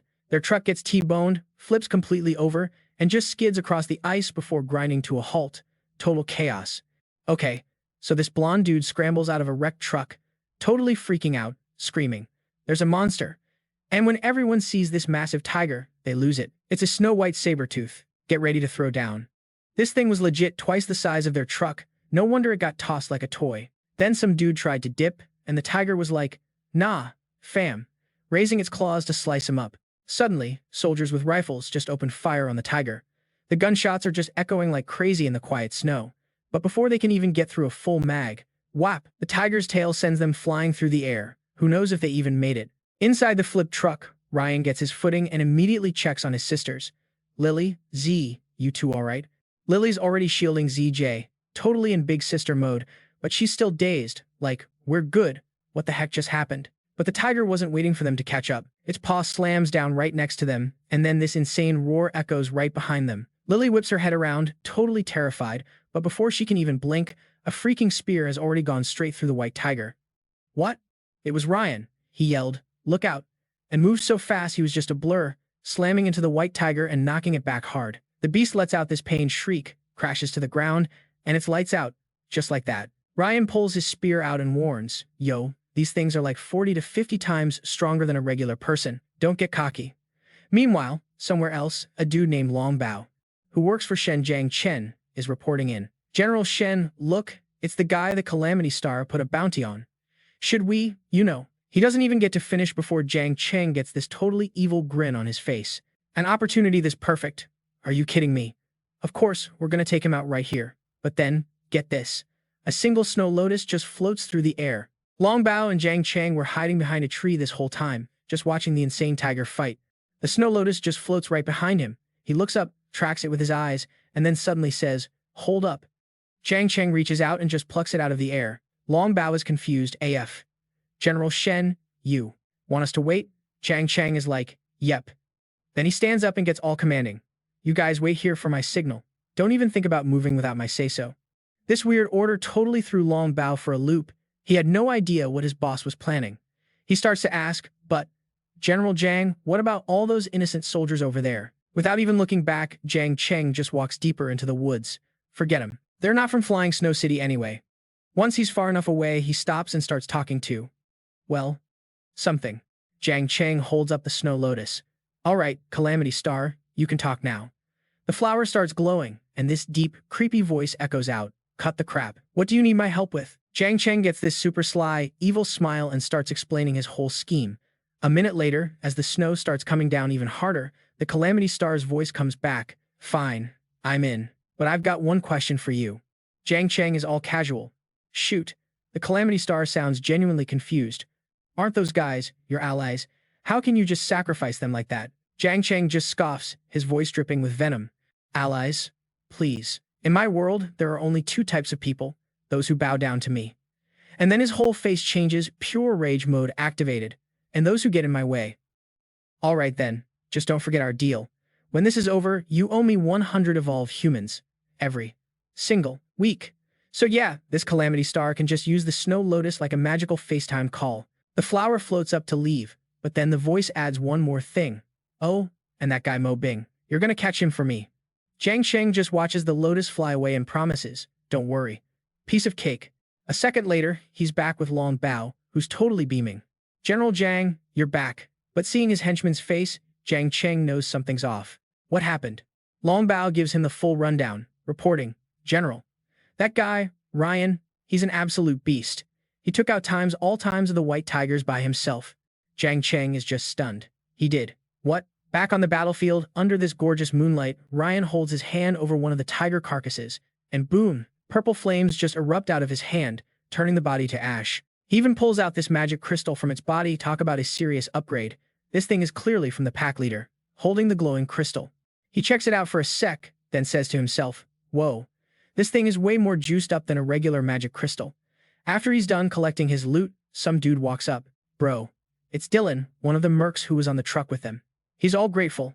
Like, dude, for real, we owe you big time. If you hadn't been here, my whole crew would have been tiger food. As he says this, Dylan's scratching his head, looking super awkward about what he's about to ask. So, thing is, he kinda glances over at the wrecked trucks. Our drivers are toast. And so is our guide. Bro, any chance you could, like, lead us out of here? Ryan strokes his chin, thinking it over. Based on his mental GPS, they're not too far from East Earth City. He puts his hands on his hips and just casually announces, I'm heading to East Earth City anyway. Y'all can tag along if you want, but don't expect me to be your bodyguard. Ryan pulls out his map again to get his bearings, ready to bounce. Back in the woods, Long Bao is reporting again. They're leaving with Ryan and his crew. What are your orders, General Jiang? Should we go say hi? Jiang Cheng is just grinding his teeth, so pissed off he can't see straight. Finally, he steps out and gives the order. You guys head back to East Earth City first, and do not interact with them on the way there. Long Bao's crew is like, yes sir. Jiang Cheng walks over to what's left of the smoldering tiger leader, just sighing to himself. This alpha tiger got absolutely bodied. He calls out to the Calamity Star again. While he's waiting for an answer, he's checking out the corpse, and man, it is a mess. Half its head is just gone, burned away, and its body and wings are twisted into a pretzel. The snow lotus pops back into Jiang Cheng's hand, and he whispers into it, I found the two people you're looking for.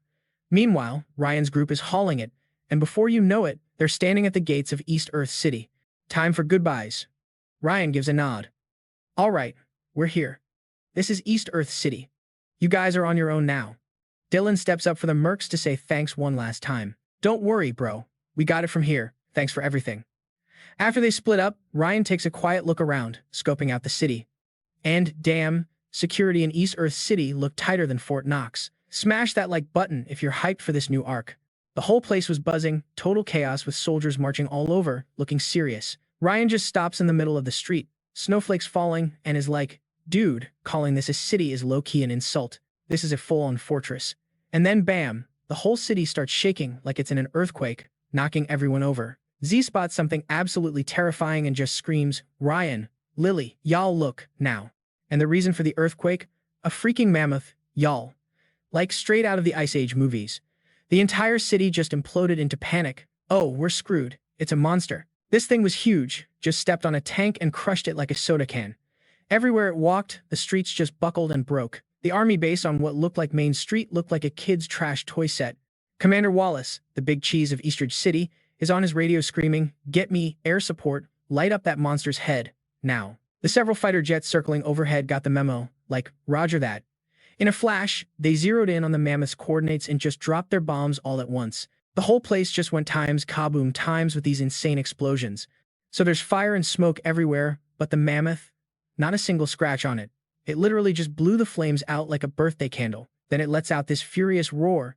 And you guys, the sound waves were a legit weapon. One of the jets gets caught in that sonic boom and its engine just blows.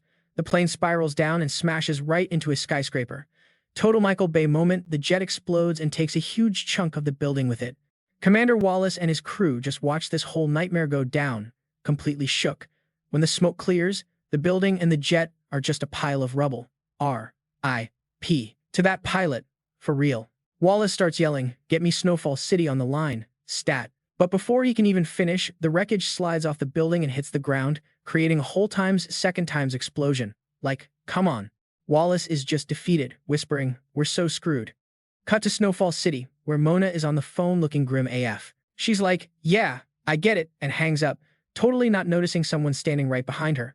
Classic horror movie move. The second she hangs up, this voice goes, so, Eastridge City is getting wrecked by a giant monster? Mona jumps out of her skin and spins around. Milo. Bro, what are you doing here? And it's her brother, Milo. He looks super pale, and get this, his eyes are two different colors, red and blue, giving off major demon vibes. He coughs a little and then just drops this bomb. Right now, in all of Snowfall City, I'm the only one who can take that thing down. Mona is freaking out, basically begging him not to go. But if you fight it now, you'll die. It's a suicide mission. But Milo just gives her this soft smile. I don't have much time left anyway. I gotta do the right thing, you know? Going out helping people. That's a good way to go. Oh my god, you guys, hit that F in the chat for our boy Milo. Mona's heart just shatters. Tears are streaming down her face as she hugs him, like she can't bear to let him go. She's sobbing into his shirt, but she knows she can't stop him. I'm not crying, you're crying. Meanwhile, back in Eastridge City, the Mammoth is still on its rampage tour. It's just leveling the whole place. Commander Wallace has completely given up. He's thinking, is this really how it all ends? He sees the Mammoth coming right for him, and the girl next to him just bolts. But Wallace, he just stands there, totally defeated, like he's ready to accept his fate. He closes his eyes and tilts his head up, waiting for that giant foot to turn him into a pancake. His heart is just screaming, no. He feels so helpless, like a toy about to be crushed. But right then, a blur of motion zips through the snow. The Mammoth's foot comes down with a heavy times thud asterisk. After a second, Wallace realizes he's not dead. He opens his eyes, totally confused. I'm still alive. A voice next to him casually asks, you the guy in charge here? It's Ryan. He literally showed up just in time and is holding up the Mammoth's 1,000-pound foot, and he's still got the energy to be like, yo, I'd suggest you bounce if you don't want to die. Wallace is just speechless, like, who are you? Ryan just grins. Who I am doesn't matter. What matters is, I'm about to solve your little problem. And with that, he starts to lift the Mammoth's foot. This Mammoth was juiced up, like, its power was enhanced 100 times over. The ground under Ryan's feet is literally cracking and shattering, but my man is standing his ground, lifting this thing's leg. He's like, if you don't dip now, I can't promise you won't get caught in the crossfire. Wallace gets it. If he stays, he's just gonna be in the way. I mean, this dude just saved his life. He's gotta take the W. He scrambles up. Bro, thank you, for real. As he's running away, he yells back, you better make it out alive. Ryan just gives this super confident smirk and sneers at the Mammoth. Me. Die to this overgrown elephant, please. The Mammoth realizes its foot is stuck and just goes absolutely ballistic, roaring with pure rage. In a split second, it whips its trunk right at Ryan's gut. It was so fast he couldn't even react. The only thing he could think was, it's too fast. With a loud times SMAC asterisk, Ryan gets launched into a snowbank, sending ice flying everywhere. He staggers back up, cursing, mindless beast. But damn, that strength is no joke. The Mammoth stomps its foot, cracking the ground again, and this deep, gravelly voice, like someone just learning to talk, rumbles out. Mindless, it roars. You're the one who's mindless. Ryan is completely shook by this. You can talk. He's standing there with his spear, looking so small next to this behemoth, and he's just thinking, oh crap, these monsters are evolving way too fast. He's thinking, if this keeps up, the whole Snowdrift realm is toast. Ryan gets ready to fight, kinda kicking himself for never even hearing about Snowfall City before this. But the Mammoth wasn't waiting around. It attacked first, whipping its trunk like a crazy whip. Ryan had to leap up to dodge it, taking a swing with his spear on the way. He sticks the landing perfectly, and a little line of blood appears on the Mammoth's trunk. The Mammoth growls, you little brat. As it lumbers closer, Ryan's muttering to himself, that spear strike, that was everything I had. The Mammoth's voice is all raspy, don't think you can run. Ryan's getting low-key discouraged, thinking, dude, this guy's hide is way too thick. He's gritting his teeth. Suddenly, his hand bursts into purple flames. Welp, no other choice. Gotta try fire. Just then, the Mammoth starts raising its trunk high, looking like it's about to do that sonic scream thing again. Inside Ryan's head, Ollie gets summoned and is kinda surprised. Boss Ryan, you rang.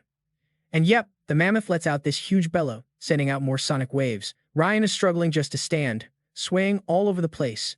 Ollie's like, why are you doing the wobble? And Ryan's like, no time, dude. Power me up, now. But Ollie is totally against it. No way, boss. You just used the enhancement a few days ago. If you do it again, it'll kill you. But Ryan is dead serious. 1 second is all I need. Hurry. Ollie sighs, knowing he's lost this one. Guess there's no other way. The second Ollie says that, it powers him up. Ryan's whole body starts glowing gold, and he instantly channels that purple fire into his spear. Ollie gives him one last warning. Whatever happens next is on you, bro. And with that, Ryan launches himself into the air like a rocket. The speed, the power, it was insane. It totally surprised the Mammoth. In a blink, Ryan was just gone. The Mammoth is looking around, like, where'd he go? And then bam, Ryan appears right on its back, and with all his might, he shoves that flaming spear deep into its neck. The The thing roars in agony and starts running around like crazy. Ryan's just holding on for dear life, still trash-talking it. See, in the end, you're still just an animal. Even though it could talk, the mammoth started slowing down. Ryan thought he had it beat and got cocky. Not so tough after all, huh? Just then, Lily sees the mammoth is under control and rushes over with Z. Ryan, we're here to help. Bad move, guys. The mammoth stomps the ground so hard it shatters and uses the jolt to throw Ryan off its back. He couldn't hang on, thinking, this is so not good. With a heavy thud, Ryan gets flung off and crashes hard onto the ground. Lily and Z run over, totally panicked. Ryan. The mammoth looks back and says, you just wait. I'm definitely gonna kill you. Lily, terrified, hugs Ryan and helps him lean against her. Ryan, are you okay? Ryan is completely drained at this point. He weakly goes, I'm fine. Watching the mammoth retreat, he whispers, I landed a life-threatening blow on that thing. It won't be a problem for a little while. But the second he says that, this sharp pain just rips through him and he breaks out in a cold sweat. Ah, Lily sees it and realizes he is not okay. She's horrified. Ryan, what's wrong? Z jumps in. Ryan, just hang on. I'm gonna numb the pain. But just then, Ollie appears and stops her. Stop. For Lily, seeing Ollie was like a lifeline. She immediately asks, Ollie, do you know what's happening to him? Drop a comment below if you think Z's powers are super cool. Ollie looks at Ryan, who's in so much pain he's sweating buckets in the freezing snow, and explains, Boss, Ryan forced his power up and got seriously hurt. It's a double whammy. He's barely hanging on right now. Ryan is in agony, clenching his fists, his whole body shaking as he's groaning in pain. Lily is a mess, super anxious, and doesn't know what to do. Ollie, what can we do to save him? Ollie lets out a sigh. It had warned him, tried to stop him, but Ryan wouldn't listen, so now there's nothing it can do. We can't help him. He has to save himself. Then Ollie breaks it down for Lily. Because he forced his powers, his blood is literally mutating. If he survives this, he'll get a massive power boost. And if he doesn't? Ollie left that part hanging. Ryan, totally exhausted, is just lying in Lily's lap. He can see Ollie jumping around talking, but it's all muffled. He's just thinking, whatever, I'm too tired. And then everything goes black. He's out cold. Sometime later, in a bedroom somewhere in Denver, Colorado, Ryan's eyes flutter open. And the first thing he sees is Lily, sitting by his bed, with tears just streaming down her face. Oh my god, you guys, what a cliffhanger. Smash that like button and subscribe so you don't miss what happens next. Oh my god, Lily was literally over the moon. And get this, girl, her whole crew was there, Misty and Zoe included. Lily just, launched herself at him for a hug, screaming, you're finally awake. So as Shay is helping him sit up, he can barely even talk, you know? He croaks out, dude, how long was I out? And Misty's like, Ryan, you've been in a coma for 3 whole days. Then she gets all serious and stands up, saying, it's all because of you. Without your help, Eastwood City, Texas would have been totally toast. She was like, for real, if Eastwood City went down, Cypress Falls would have been next on the chopping block. It would have been wiped out instantly. Then, and you are not gonna believe this, she does this super formal, 90-degree bow to him, showing she was 100% grateful. She's like, I'm truly, truly grateful for everything. Ryan was totally bugging out, completely flustered by the whole thing. He just scratches his head, all awkward, and goes, yo, it was nothing. I barely did anything. Oh, so humble. What would you guys do in that situation? Let me know in the comments and don't forget to hit that like button for our boy Ryan. Okay, so get this. Mo reaches up and, dramatically takes off this necklace. She's all, yo, Miss Cindy, you were totally vibing with this rock earlier. She holds it out to Lily as a thank you, saying, it's all yours, girl. Lily, who's been crushing on this stone forever, is totally bugging. For real. Oh my god, thank you, Mo. But Ryan's looking a little sus, you know? He has to double check. He's like, are you sure? 'Cause you were clutching that thing like it was the last slice of pizza in Queens. Ain't it, super important to you? Mo just gives this sweet smile and is like, it's cool. She places the necklace right in Lily's hand. To me, it's just a keepsake. My big bro gave it to me for my 10th birthday. Lily takes the necklace, totally mesmerized by this mysterious black stone. She's over the moon, holding it and feeling this crazy familiar energy coming off it. And Mo keeps talking, whispering in her ear. I feel like in Miss Cindy's hands, it's gonna have, a way better purpose. Then she's like, oh, snap, right. My brother wants to meet y'all too, but he's not really well enough to come out. She gives them the come with me gesture. Could you 3 follow me? Ryan's totally confused. Not well enough? Dude literally just got out of bed. I bet. A second later, this insane, bone-chilling cold hits them, and Lily starts shivering like crazy. Yo, Yo, Mo. Her teeth are chattering as she sees Frost literally creeping out from under a door. Is your brother in there? Mo looks kinda embarrassed, like, my bad, y'all. My bro has a little trouble reigning in his powers. She opens the door, steps in, and calls out, bro. She leads Ryan's crew inside. I brought Mr. Ryan. And in this legit icebox of a room, Bing turns around, and the first thing he says is, my bad, Mr. Ryan. Things have gotten worse lately, and I seriously can't control this ice. Ryan and Lily are completely shook when they see what he looks like. Dude, you're infected. What the heck happened to you? Because honestly, Bing's looking way worse than the last time they saw him. Like half his body is covered in these gnarly ice scales. These weird blood vein things are crawling down his arm and are almost at his eye. He just lets out this little laugh. It's a long story. Let's not even go there. Then he switches up, asking, Mr. Ryan, my sis told me you've got Hunjin on your tail. Ryan doesn't even try to lie, he's straight up facts. So, who exactly times this Hunjin dude? Bing gets straight to the point. That's exactly why I called you three here to spill the tea on this guy. His whole vibe gets super serious and cold just talking about him. Hunjin is a demon that consumes people. Ryan's not even shocked. He's like, yeah, I know his whole crew is a bunch of flesh eaters. But nah, Bing's meaning was way darker than that. No, you're not getting it. I mean, asterisk before times the world went to hell, Hunjin was already dining on the locals. Woo. That tea is scalding. Ryan literally freezes for a solid 2 seconds. He never thought Hunjin could be times twisted. Bing gets this deep frown and spills. Before all this, Hunjin was a certified psycho. He took out a family of 3 and had them for dinner. He was sentenced to death for it. Hearing that, Ryan gets this look on his face, rubbing his chin like, okay, so after the apocalypse, snacking on people makes you stronger, but you lose your marbles, right? For a psycho like him, this world is basically his personal all-you-can-eat buffet. Bing just quietly agrees, yeah. And this look I'm rocking, all thanks to him. Ryan's stunned by that and tries to dig for more info. So what's his endgame?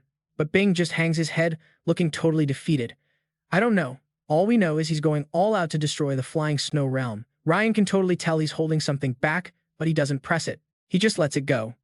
A little while later, we're on this snowy road out near Denver or something, and a soft voice cuts through the quiet. Hey bro, what's the vibe with Bing and his sister Mo? Ryan answers without even blinking. They're good people, for sure, but they're definitely hiding something. He's like, Bing clearly knows some serious tea, maybe something even scarier than that malevolent star creep, but he's keeping it on the down low. And just as he's saying this, he stops dead in his tracks, throwing up a hand to stop the others. Lily, Zay, hold up.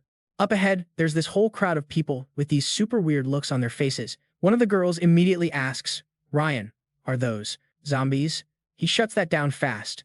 Nah. Based on their dead eyes, he figures it out. But they ain't exactly alive, either. Then a purple flame just poofs into his hand. Someone's playing games. And with zero chill, Ryan just sees the flame of the creepy crowd and is like, handle it. The fire just swallows them whole, turning them to ash. It was brutal. Zay is watching this fire show from the side and is totally impressed. Whoa, Ryan, you've leveled up, big time. Hearing that, he kinda mutters to himself with a little smirk. So this is that golden bloodline power, huh? Then bam. Out of nowhere, this sharp piece of bone comes flying at them. Ryan's spidey senses must have been tingling, because he instantly throws up a shield to block it. He looks up at this shadowy figure on a rooftop, probably some abandoned warehouse in Detroit, and yells, who's up there? The figure is this dude in a freaky mask and a black cloak, and he just starts laughing. Super cocky, he's like, y'all should know who I am. Lily hears this clown and just snaps. You sneaky little rat. Who the heck would know you? Laugh my ass off, go off, girl. Hearing her drag him, he reaches up and pulls off his mask. Little girl, I've been looking for you forever, and you still don't recognize me. When Ryan sees his face, he's totally stunned, stuttering. That messed up face. He stares him down and calls him out. You're the malevolent star. The second he says the name, the dude summons a billion sharp bones. Ding ding ding, good guess. With this psycho smile, he sends the bones flying at them. And for your prize, I'll give you a quick ending. Seeing this bone storm rushing at them, Ryan shoves them back and yells, move. He immediately snags Zay. He's got Lily under one arm and Zay under the other, literally parkouring to dodge all the attacks. It's insane. He's gritting his teeth, glancing back to check the chaos. In a flash, that golden bloodline flame is back. Ryan sets his sister and Zay down inside this protective fire circle. Man, what a brother. Drop a comment if you think Ryan is the best big bro ever. He gently lets them go, but the second he turns around to shield them, You hear that times crunch, crunch times of boots in the snow. And just like that, the malevolent star is right there. Aw, what a good big brother. As Ryan is shielding them, he realizes a sharp bone is already pressed right against his chest. This dude got up on him so fast and is all like, game over, kid. But then, plot twist, Ryan's image starts to get all blurry and just fades away. The malevolent star is completely thrown, like, what the? He's staring at nothing, then gets it together and yells, it's a fake out, an illusion. And that's when you hear a voice from a little glowing hand, Ryan, the malevolent star is too ob. It was Zay. She made the illusion to trick him.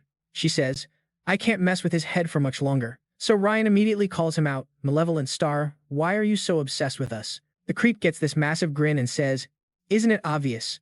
To get a taste of your sister, of course. Lily is horrified. You want to eat me? He answers her like she's an idiot. Duh, I have to eat you. It's like a trial from a god or whatever. Once I chow down on you, I become a god myself. Hearing this absolute nonsense, Ryan is even more grossed out. He gets into a fight stance, cursing. This dude is completely unhinged. Lily, Zay, let's take this psycho down together. Zay is immediately like, bet. The malevolent star steps up, ready to throw down. He's like, talk all you want. Y'all are just appetizers to me. Meanwhile, get this, someone is watching from far away, totally pissed off. That useless piece of trash, the malevolent star, still hasn't taken care of those three. This mystery person is thinking, I was gonna let him deal with Bing, but looks like I gotta get my own hands dirty. Ooh, the drama. Okay, back to Ryan's fight. The malevolent star throws this insane attack, but Ryan blocks it with his spear, does a whole midair flip, and lands perfectly, sliding back to make some space. So sick. Lily looks worried, asking, bro, you good? Ryan's all cool. I'm fine. But then his face gets serious and he warns them. But this guy's physical strength is like 100 times off the charts. You two gotta be careful. His power seems to be all about bones and blood, some creepy necromancer stuff. We need a way to lock him down. Suddenly, the malevolent star gets this look, and his body starts giving off this weird smoke. The next thing you know, poof, he's right behind Ryan, catching him totally off guard. Guess normal attacks won't work on you. And with zero mercy, he shoves the sharp bones right through Ryan's body. No! In total disbelief, Ryan looks behind him. Teleportation? You're done. Xiang just laughs this evil laugh. Yeah, I'll give you that. You know your stuff. He tries to shove the bone in deeper, saying, even though teleporting all over the place slows me down. Just stabbing you with this thing and letting you bleed out should be enough to finish the job, right? But the second he says that, Ryan grabs the sharp tip sticking out of his own chest. YLD. Xiang is actually surprised. You can block my teleport? How'd you do that? And as he's talking, this slim, glowing hand appears out of nowhere. What you think? And where he's pointing, it's our girl, Lily. She's like, do you really think you're the only one who can mess with space? Yes, queen. Taking his chance, Ryan summons his flames again and says, there's nowhere to run now. He spins around and just blasts him with a fireball from his hand. The flames just explode, swallowing Xiang and melting his bone weapon. As he's getting torched, he's screaming, let me go. But Ryan's words just make him freeze up. Let go? As the flames die down a little, Ryan is somehow already holding him by the collar with one hand and has his spear pointed at his face with the other. You sure about that? And then bam, he just runs him through with the spear. Absolute savage. Taking that hit, all his confidence is gone. He's just growling, I'm gonna kill you. But Ryan is fearless, and as the flames roar back to life, he's like, you missed your shot. The fire just erupts, shooting up into the sky like a freaking beacon. Inside that blaze, Xiang is just shrieking in agony. A second later, the flames finally die down, leaving nothing but a pile of ashes in Ryan's hand that just blows away in the wind. He just looks down, watching it go. Then Lily and Zay run up, calling out, big bro, is Yang dead? Hearing them, he just clenches his fist, crushing the last bits of ash, and says, he's dead. Like, dead. For good. Smash that like button for that epic finale, y'all. And tell us in the comments what you think the mystery person is gonna do next. So after hearing him, Lily was all like, oh my god, Ryan, you're bleeding. Sit down, let me fix you up, you big dummy. But while she's playing doctor, Ryan gets all emo, saying, ugh, what a waste. A dude with 2 powers and he chooses to be a supervillain. But Lily wasn't having any of it. She shot back, a waste? Bro, be glad he didn't blow up half of Chicago. It's a good thing he didn't cause a bigger scene. And literally, the second she said that, some super weird thing just poofed into existence right in front of them. It was this freaky black blob, you guys. And then, poof, it just shattered and this super salty looking ghost flew out. Ryan was like, oh, hell no, this is bad. Seeing the ghost get bigger and bigger, Ryan grabbed his spear, looking dead serious. He's like, biting his lip, totally focused, and mutters, "It's a decoy doll." And before anyone could blink, he yeeted that spear right through the giant ghost. But Pisach, the spear just went through it, and the ghost vanished into thin air. Ryan was so mad. Freaking heck, he got away. Lily, always the curious one, asked, "Big bro, a decoy doll? What even is that?" So he gave her the quick rundown. "It's a super rare artifact. If you feed it your blood every day, it can take a death blow for you one time." Hearing that, Lily totally freaked out, crying, "Wait, so Jack's gonna come back for revenge?" But Ryan was cool as a cucumber, just reassuring her, "Maybe, but he's gonna have to wait a while. The side effects from that decoy doll are gnarly, so Jack won't be back to full power anytime soon."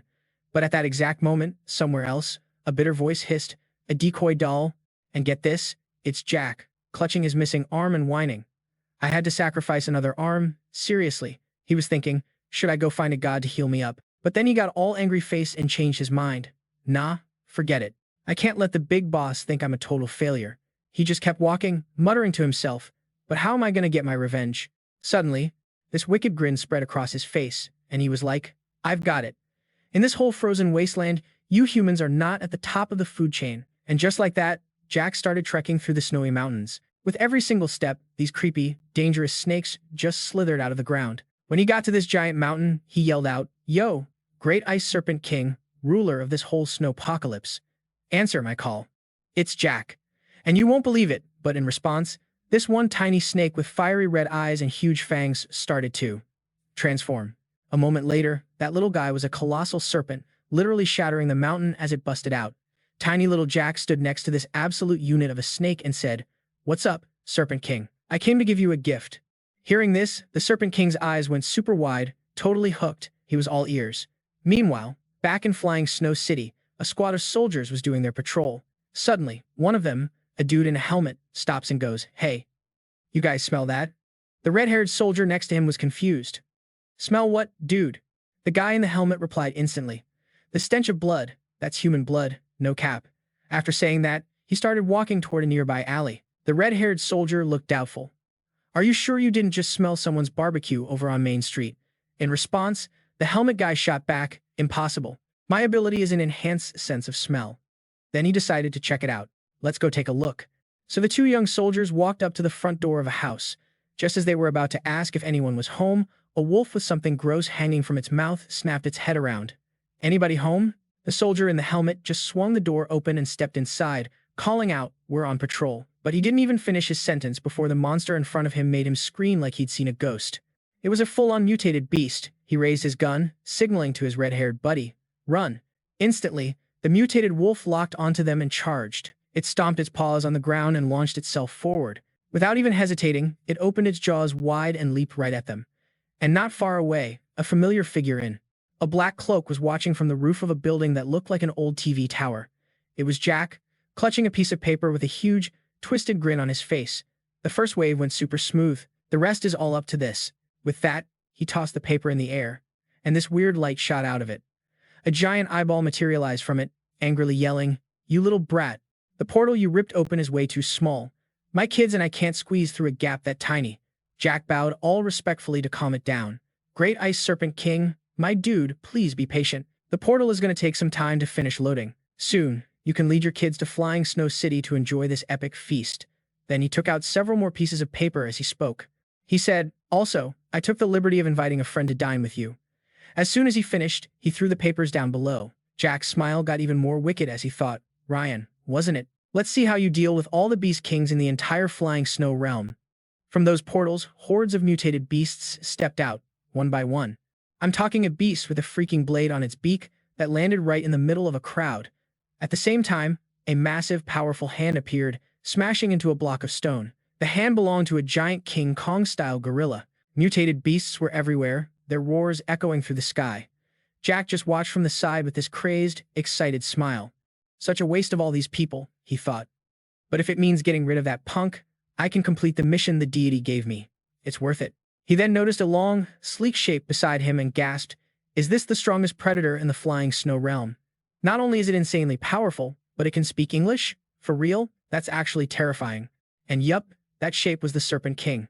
It turned its head to look at him and dropped the threat.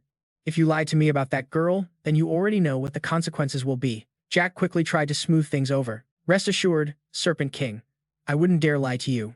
Out loud, he said that, but in his head, he was thinking, laugh my ass off, a beast is still a beast, so easy to trick. That treasure the girl has. He gracefully leaped across the rooftops, thinking, how could I ever let a mere beast like you have it? Meanwhile, inside the city mayor's mansion, Ryan and ZA were reading, while Lily, who had been watching them, got distracted by a noise outside. She immediately got up and went to the window. It's so noisy out there. What's going on? Ryan scolded her without even looking up from his book. Lily, don't be so dramatic. It's not a good look. For better or worse, you're one of the fastest evolvers now, so act like it. But she totally ignored his words. When she saw what was outside, her eyes went wide with horror. When she didn't answer, he finally stood up. Ryan walked over to her, asking, what's happening outside? Why aren't you saying anything? When he got to the window, he saw a literal dinosaur-looking beast right in front of his eyes. He threw the window wide open and vaulted out. This is bad. And Lily wasn't far behind. She leaped out right after him. The mutated beasts have breached the city. Ryan raised his spear, aiming right at the beast as he dropped down on the dino creature. He plunged his spear straight into its head from above, while Lily slashed her sword across its body from below. With their combined power, the two siblings easily took care of the mutated beast. But it wasn't over. There were so many more. She turned to him with a frown and said, are you seeing this? So many mutated beasts have just appeared inside the city. Ryan nodded slightly. I see them. Looking at the absolute chaos, he got worried, wondering where all these beasts came from. Just then, ZA called down to them from the room above. Ryan and Lily, City Lord Moshe is calling for you. The scene switches, and a pair of sneakers carefully steps into a room. Hearing the sound, Moshe turns her head. Seeing Ryan, she rushed over like he was her last hope. Mr. Ryan, you've come. The second he saw her, he immediately asked, why are there so many mutated beasts in the city? Moshe sighed helplessly. We don't know either. It's like the mutated beasts coordinated an attack on Flying Snow City all at once. ZA quickly shared her thoughts. Could this monster attack on the city be related to Jack? Hearing this, everyone turned to look at the young girl. Let us know in the comments if you think she's right. Lily was the first to ask, why do you say that? Just as the girl hesitated, saying, because, the entire ceiling started to tremble violently and then came crashing down. The group coughed in the cloud of dust, not even noticing the new hole that had just appeared above them. When Moshe looked up, her eyes widened in shock. Everyone, look, above them was the giant Serpent King. The Serpent King lunged, attacking Lily. Its mouth was wide open, showing off its sharp fangs. Quick as a flash, Ryan dashed forward, blocking the attack with his spear. Be careful, Lily cried out, worried. Brother, the snake was fast, though. It cleverly whipped its tail, swatting Ryan aside. He was slammed to the ground, totally unable to fight back. Lily screamed in terror. Ryan. Powerless, Ryan just stared tensely as the Serpent King slowly slithered toward him. He yelled, Lily, ZA, help me deal with this overgrown lizard. ZA quickly moved closer, using all her strength to try and hold down the giant snake. Okay, I'll hold it in place. But her actions just made the snake even more furious, its eyes turning bloodshot with pure killer instinct. The Serpent King thrashed around like crazy, breaking free from ZA's power. While it was distracted, Ryan quickly scrambled away from danger. Lily saw that ZA wasn't looking too good and rushed over. ZA, are you okay? ZA was in some pain, but she toughed it out to reassure her, I'm fine. She looked toward the giant snake that was staring them down and said nervously, this monster is way too strong. My powers don't even work on it. The Serpent King looked at them like they were ants and said in a super snotty tone, mere humans want to control this king? Truly a fool's dream. Ryan urgently turned to Moshe and asked, Moshe, do you have any snake charmer flutes or something? Moshe broke into a cold sweat at his insane request and yelled, Mr. Ryan, stop joking. This isn't some python you find in the Florida Everglades. The Serpent King didn't give them any time to come up with a plan. It quickly gathered energy to create a massive ball of light. The orb shot straight towards Ryan's group, forcing them to scatter in a hurry. As fast as a flash, Ryan had somehow appeared above the snake. He raised the spear in his hand, planning to strike it down. Make sure you hit that share button if you're hyped for this fight. But the Serpent King was sharp and quickly dodged to the side, making Ryan's attack totally miss. Faced with such a powerful enemy, Ryan couldn't help but feel tense as he thought. Its movements are crazy agile. It knows how to use magic, and its skin is definitely super thick. He looked at the ferocious snake and thought to himself, this snake is too hard to deal with. It's a good thing there's only one. Oh my god, you guys, out of nowhere, this massive explosion just goes off nearby, making everyone jump out of their skin. And through all the white smoke, a paw with some seriously gnarly claws starts to appear. It's the Ice Wolf King, looking fierce and frosty as it creeps closer, a razor-sharp blade, just casually chilling in its mouth. Yo, you really think you can chow down all by yourself? The Serpent King got even more ticked off at the call-out and whipped its head toward the wolf. Listen up, Fleabag, this little punk was my kill to begin with. So the Snake King goes for the kill shot on the wolf, but my dude is slick and dodges it like a pro. Your prey? The wolf shot back, all cocky. Nah, fam, this is Snowdrift City's prey. And then he lunges at the Snake King, ready to throw down for the prize. It all belongs to ME. And then get this, another monster just shows up, smashing through